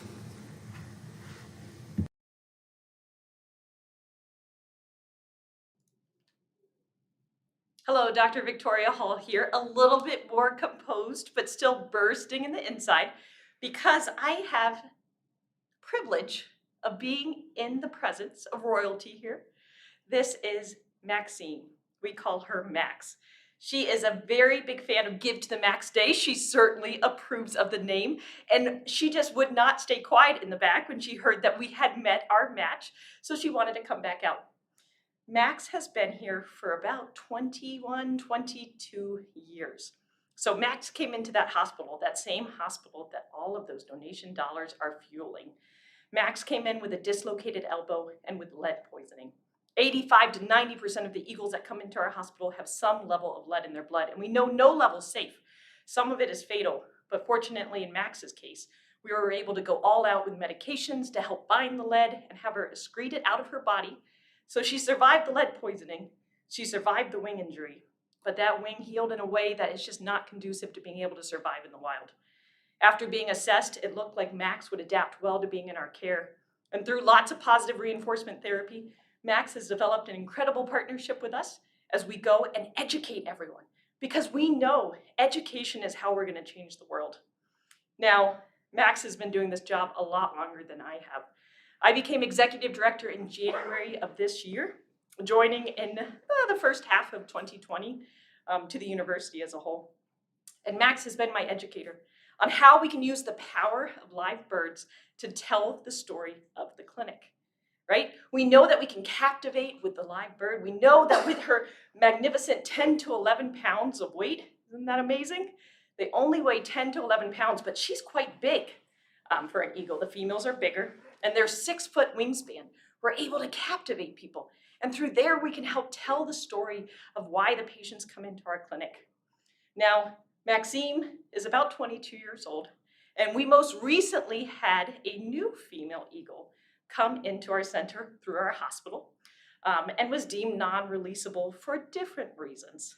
So we know you've seen her a bit this afternoon, but we wanted to make sure we gave enough airtime to our newest member of the team. She's actually bigger than Maxime and has a little bit different coloring on her head, her beak, her eyes, and her tail. So I will turn it over. Max is going to hang out with us, I think, until the close today. But let's have you meet Lutzen one last time on this Give to the Max streaming. Hey everyone, I'm Kelsey Griffin. I'm one of the interpretive naturalists here at the Raptor Center Education Department. And with me is one of our Raptor ambassadors, a permanent resident education bird that we call Lutzen. Now, you may be looking at Lutzen and wondering, does it really look like a bald eagle?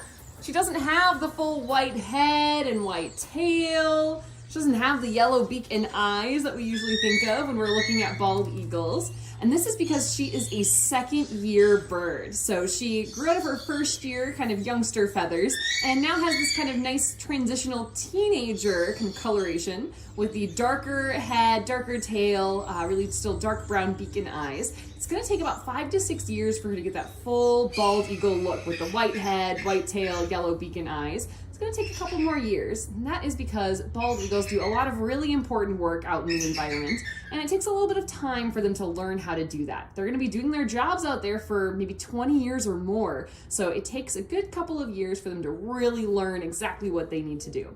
So the difference in coloration helps show other bald eagles, hey, I am still a teenager, I am still learning. So this particular bald eagle, a little bit about her. She has a really interesting story that involves a lot of work and effort from our clinic, who normally is seeing about 800 to 1,000 wild raptors a year, and this was one of them. She was brought in 2020 after having hatched in the spring of 2020. And sometime in kind of the late summer, she was causing a little bit of a ruckus up on the north shore of Lake Superior near, as you might have guessed, Lutzen, Minnesota. And what had probably happened is she was separated from her parents at a fairly young age when she had already learned kind of the fundamentals of what it means to be a bald eagle, but hadn't learned some of the finer details like how to find food on her own. So she was supposed to be learning that from her parents all through the summer, but instead was probably being fed by people. When she was found, she was actually approaching people and probably in search of food, and she was really, really emaciated or really kind of low body weight because she wasn't able to find her food on her own. So it was probably being fed by people, and then the real problem started when she started approaching other people looking for food. Once she was able to fly and try to look for food on her own, was still approaching people looking for that food. So that's really not safe for her, right? Being close to people has a lot of dangerous things. We have cars, we have windows, we have lots of traps or poisons that might be around. And also people might misunderstand why a bald eagle is coming up to them looking for food. That can be a little bit scary, a little bit intimidating. This is a pretty big bald eagle. She has these amazing giant feet with those talons. So there's a lot to maybe be concerned about if you're just a person trying to mind your own business.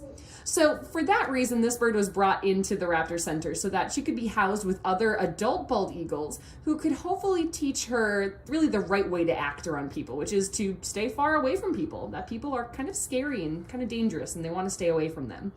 Unfortunately, after about 6 months or so of being housed with other eagles and doing our best to try to teach this bird the best way to behave in the wild, she just was still approaching people and was still too interested in people, even after all of that experience. So the work that the clinic did, really, really excellent work that we know has been successful in other cases, but for this particular bird and whatever her history with people was, just was not quite doing the trick. So because of that, she is now an education ambassador. So she's not able to do her job out in the wild, but she has a new job of teaching people. Now, for bald eagles, the jobs that bald eagles are doing out in the environment is really, really important. They are a very crucial part of our ecosystem. And I know we say this about a lot of raptors, right? Raptors in general, very important part of our ecosystem. In fact, most species have multiple really important roles to play, but bald eagles really are pulling double duty. So what they're doing is they're not only predators using their amazing eyesight and those big strong feet and talons to hunt and catch things like fish or maybe the occasional shorebird, something like that, but they're also using their incredibly curved sharp beak to eat things that are already dead. That's right, they are scavengers. So these scavengers are doing some really important work too. They're not only helping to balance those prey populations out in the wild, but they're also cleaning up after themselves and other predators as well. They're also cleaning up after natural causes of death, things like that. So if there's something like a dead goose on the side of a lake, or a dead deer on the side of the road or near the edge of the forest, bald eagles can show up and help to break that down. In places where we don't have our big flying scavengers like eagles and vultures, it can take up to 4 times longer for a large dead animal to decompose or to break down. And if you think about what kind of things might be living inside something that's decomposing or breaking down, there are lots of different germs, lots of bacteria and viruses that might be living there that can spread to other animals, other members of that species, or even to us humans. So there are a lot of problems with not having enough scavengers. So at least here in the upper Midwest, where we have lots of bald eagles who are able to help us scavenge year round, we have this excellent cleanup crew who's doing great work. So bald eagles have these very important jobs to do out in the environment, and they really need to be at 100% health and ability to really be able to do those jobs effectively out in the wild. So our clinic here at the Raptor Center does a lot of work with bald eagles to make sure that they are in tip-top shape, able to do those very important jobs out in the environment before they are released. So part of it might be teaching them to really behave properly like bald eagles, like Lutzen here, they were attempting to do with her.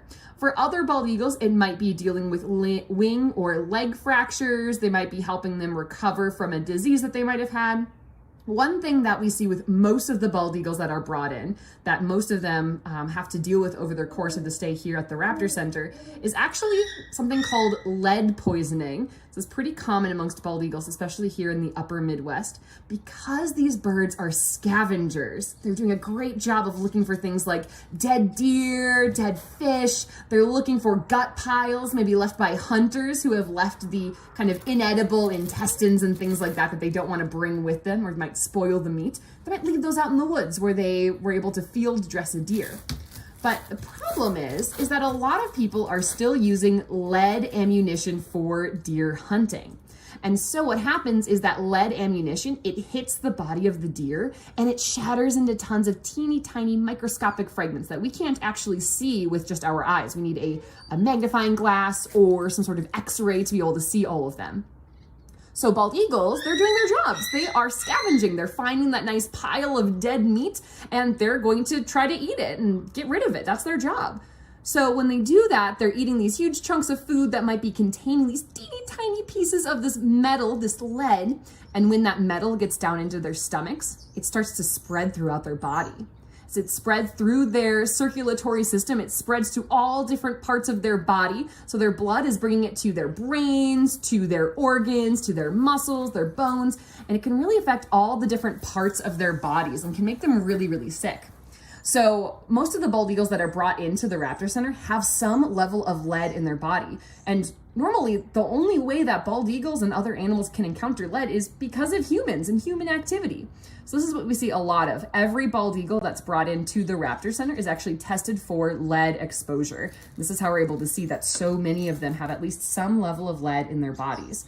So a really easy way to actually help bald eagles like either Lutzen here or other bald eagles that are brought into the Raptor Center and bald eagles that might be living around you is actually if you are a hunter or you go out fishing or if you know anybody who does the same, there are lots of great ways to keep lead from getting into our environment. Things like using non-lead ammunition for deer hunting, using non-lead fishing tackle. There are lots of great alternatives nowadays for pretty inexpensive, pretty comparable prices to the kind of original versions that a lot of us have been using. And so there are lots of easy ways to help keep that lead out of the environment. And that means that bald eagles can keep on doing their very important work of scavenging and serving as our cleanup crew without also eating something that's going to poison them and make them really sick.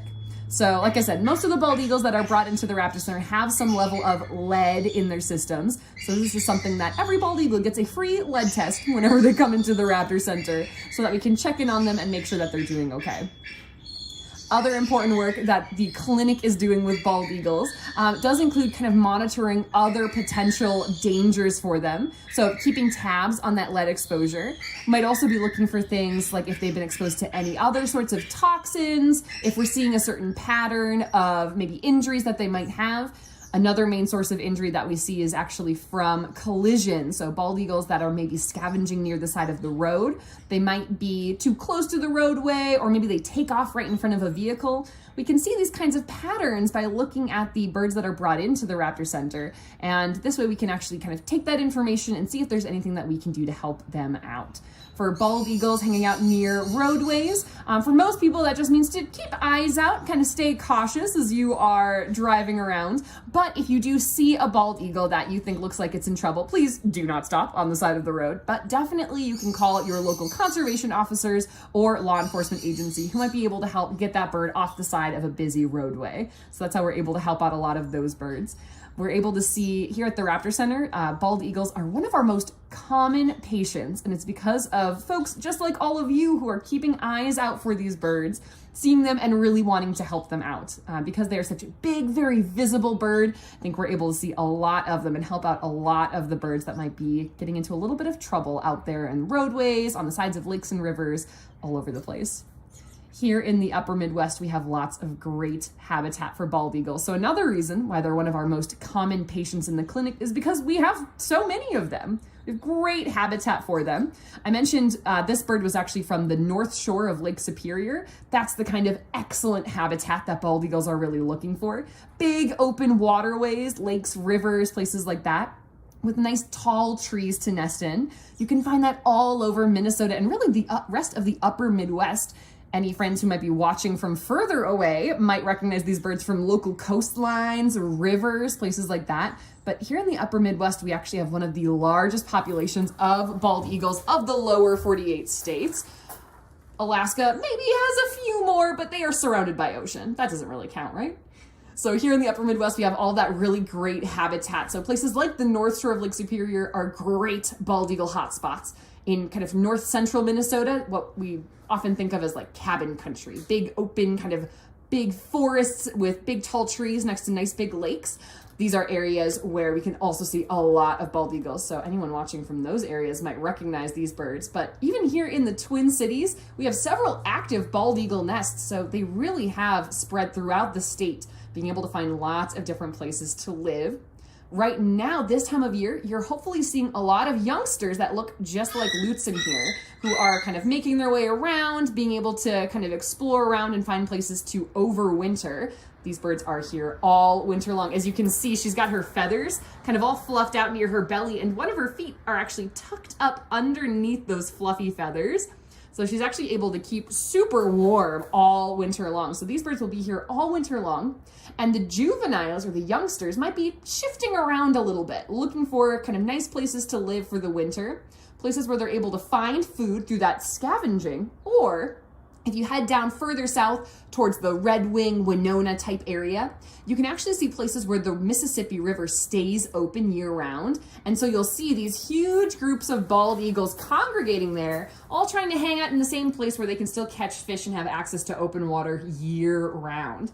So these birds, they're able to stick around, and all of this kind of big fluffy feathers, she has several thousand feathers on this big fluffy body that are perfect for staying nice and toasty warm, even in those really cold Minnesota temperatures, and even colder if you go further north into Canada and Alaska. It might get even chillier.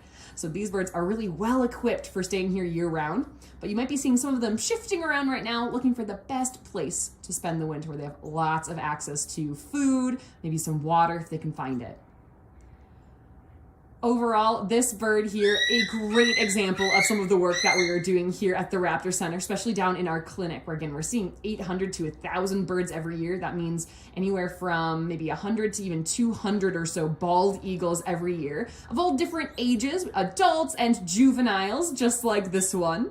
So we're seeing a lot of these bald eagles, and everything that we are doing for Give to the Max is helping us raise money to be able to take care of these birds. And this also means that we can really help to monitor what's going on with their population, seeing if we're seeing more impacts from lead, if we're seeing impacts from other potential dangers out in the environment. We've also been able to monitor the increase in population of bald eagles and seeing the effects that that might have on their health. We're really excited to see so many bald eagles here in the upper Midwest nowadays compared to even 20 years ago or so. So being able to monitor their health and well-being as that happens, it's been really exciting. So all of your support is really helping us to be able to take care of so many of these bald eagles and help to get birds just like this one back out into the wild where they can go back and do that very important work of hunting and scavenging. Thank you so much for joining me and learning about Lutzen and bald eagles today.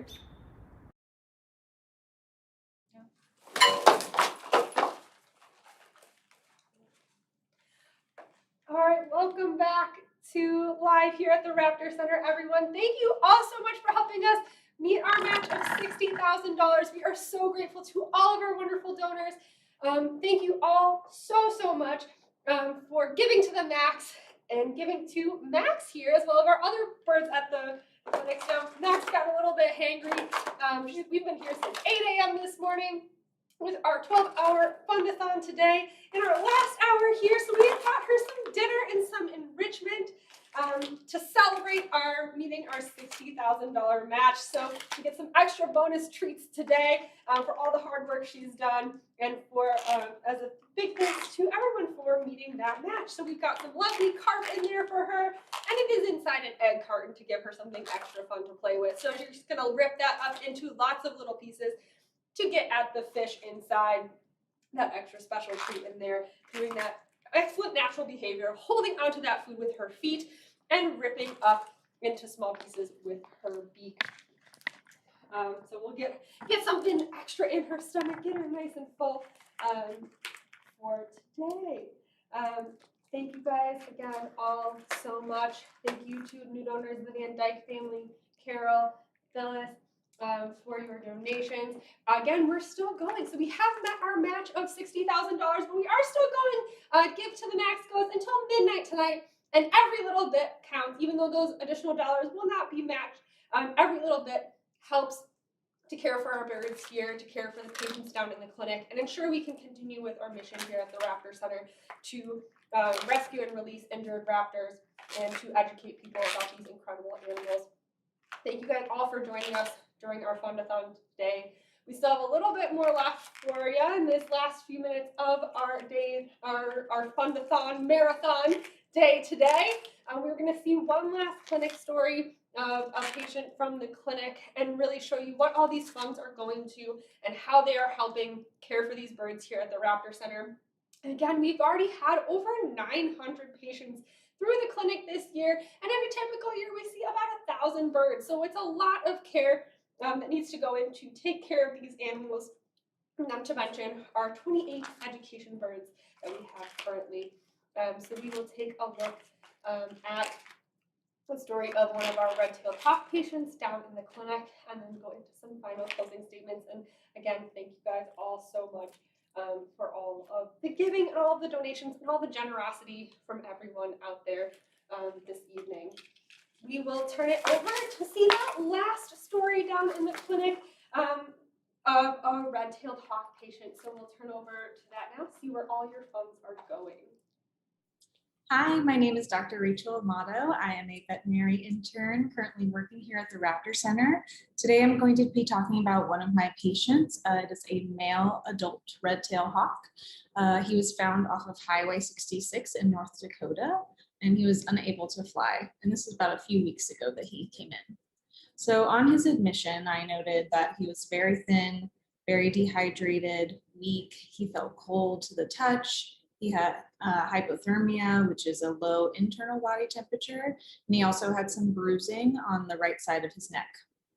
So for his physical exam, I could feel that there was kind of an unusual thickening around the bone that was going towards his wrist. And I also performed an eye exam on him, which showed a retinal tear in his left eye. On all of our intake birds, we try to get blood and radiographs or x-rays as long as they're stable. And on his x-rays, we could see a small circular opacity near his right elbow that we identified as a shotgun pellet. So this is the first view that we took for the red-tailed hawk.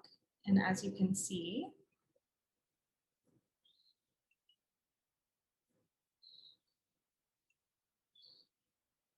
and I zoom in here, you can see the bullet that is in his elbow. You can also see what is an old fracture in his ulna bone, which is a bone in your forearm.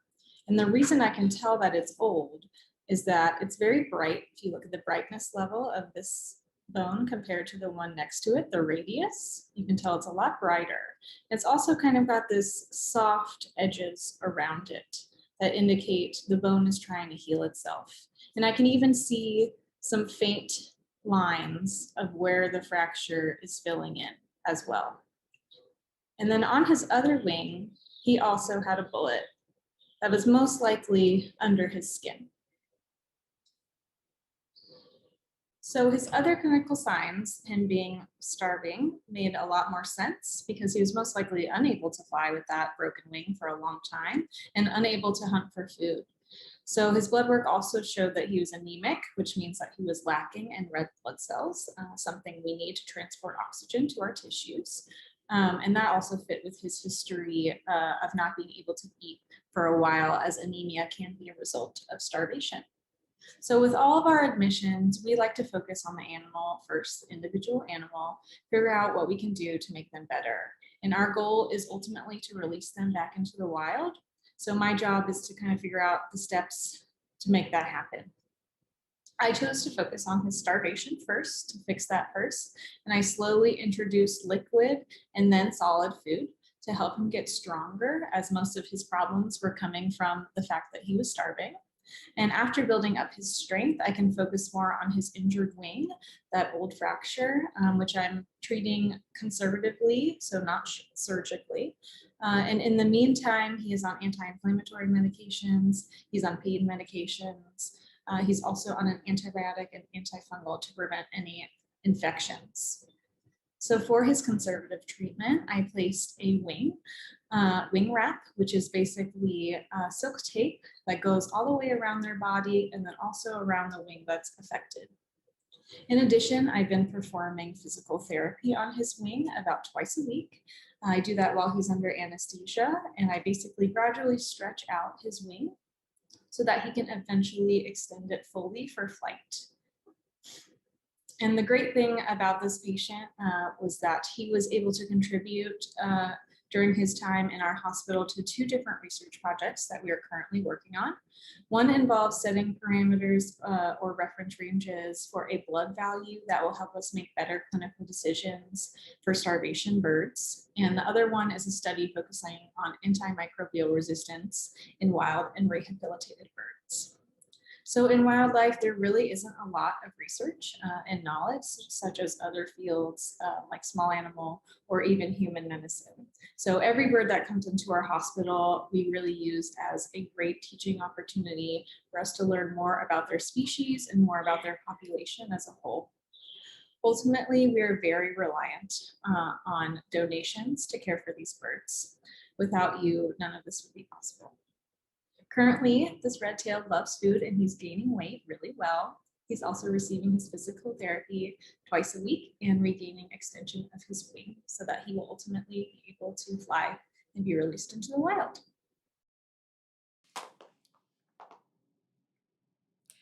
Hello, everybody. We are coming into the end of our stream. It has been such a wonderful journey for the last 12 hours here, streaming, bringing you inside the Raptor Center, inside spots that if you came and visited, you never even get to see because we have patience and sensitivity. We try to do biosecurity and keep stresses down and noises down, but through the power of technology, we're able to bring you in. Thank you so much for the donations today, but I wanted to take a moment to talk about all the ways you can help outside of donations. Now, we certainly need donations to buy food, to buy medicine, to help bring veterinarians and naturalists in to take care of the animals. But there's so many ways that you can help wildlife. One of the other ways you can do it is volunteering. The Raptor Center has over 300 volunteers. This place, and we learned this during COVID, does not work without our volunteer corps. Excuse me, talking for 12 hours. They do everything from education to transport to clinic to helping with research projects. Volunteering is an amazing way to help make a difference in the world. Other ways that you can help is also by getting people excited about going outside. We know that people will protect what they care about. Being outside, being in nature, getting kids especially excited about ecosystems and asking questions and learning more and developing that bond. There's a lot of conversations in the ecosystem health world about empathy. How do we help people get empathy for wildlife because you protect what you care about? When you see Max, maybe it's the power of a live bird, maybe it's a walk in a state or national or local city park. Maybe it's going out and collecting leaves or planting pollinator plants so that you can attract bees to your yard. You know, really getting engaged with nature.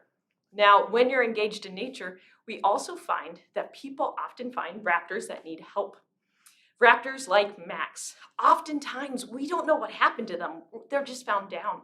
These birds are incredibly stoic and they're going to make sure they do whatever they need to do to survive. They don't want to be with us, thank you very much, which is how we want wild raptors. But so people often find them just alone on the ground, on the side of roads, or out when they're enjoying nature. These are the heroes that then call us. And they can either transport it and bring it in. We can send out transport volunteers who can find these birds and bring them in.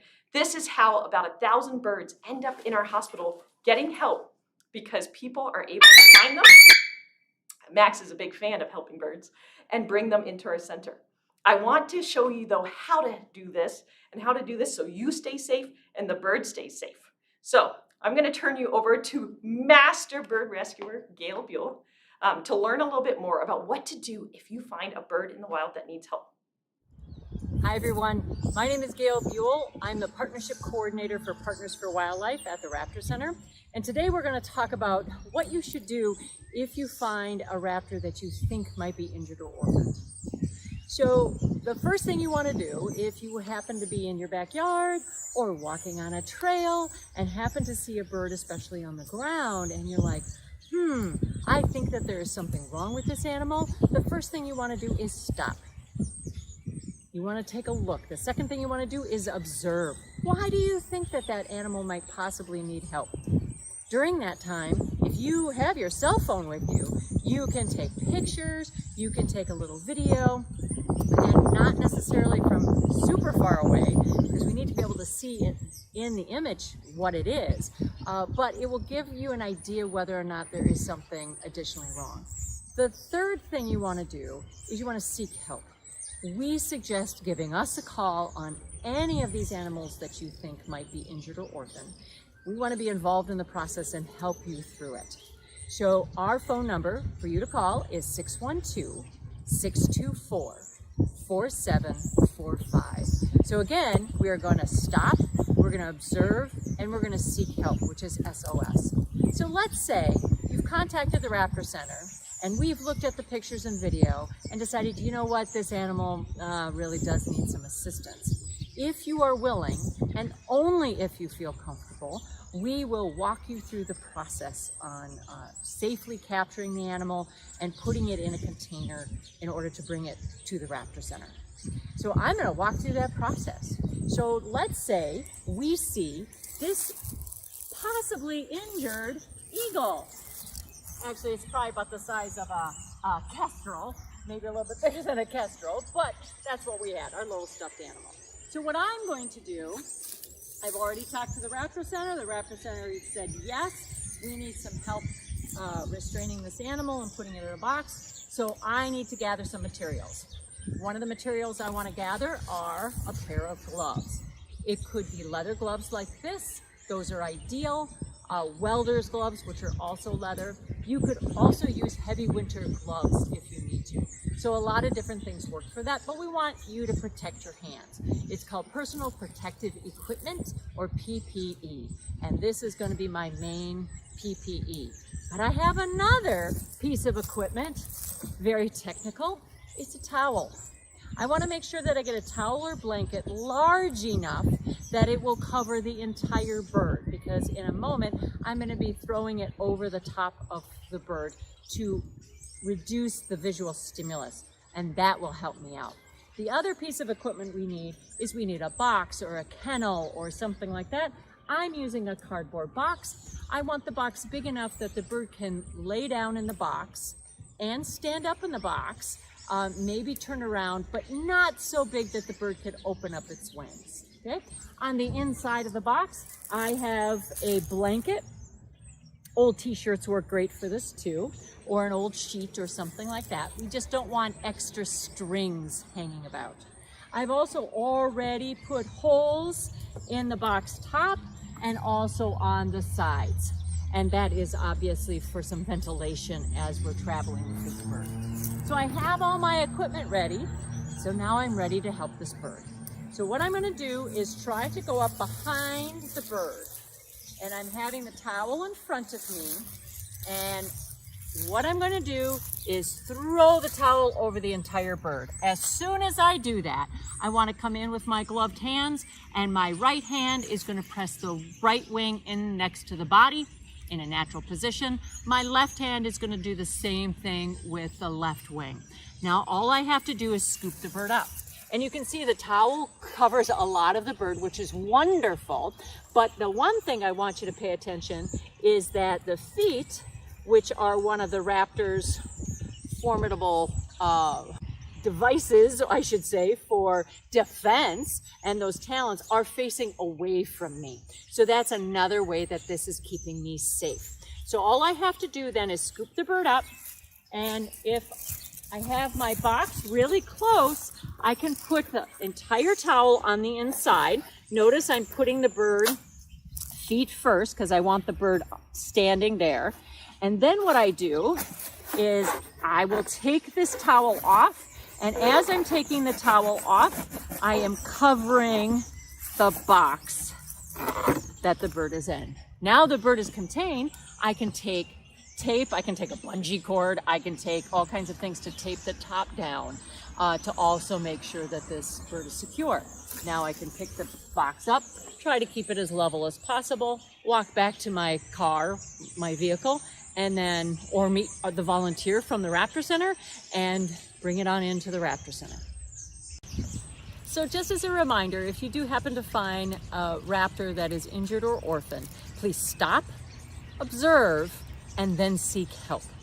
During the observation part, please feel free to take some pictures and video so that the Raptor Center can help you evaluate whether or not that animal needs help. Our phone number, or the Raptor Center's phone number again, is 612-624-4745. If you do need to keep the raptor for any length of time, please do not feed it anything. Do not give it water. Keep it in a nice, dark, quiet, and cool place while it waits transportation, either by you or by one of the Raptor Center volunteers. Thank you so much for caring about Minnesota's raptors.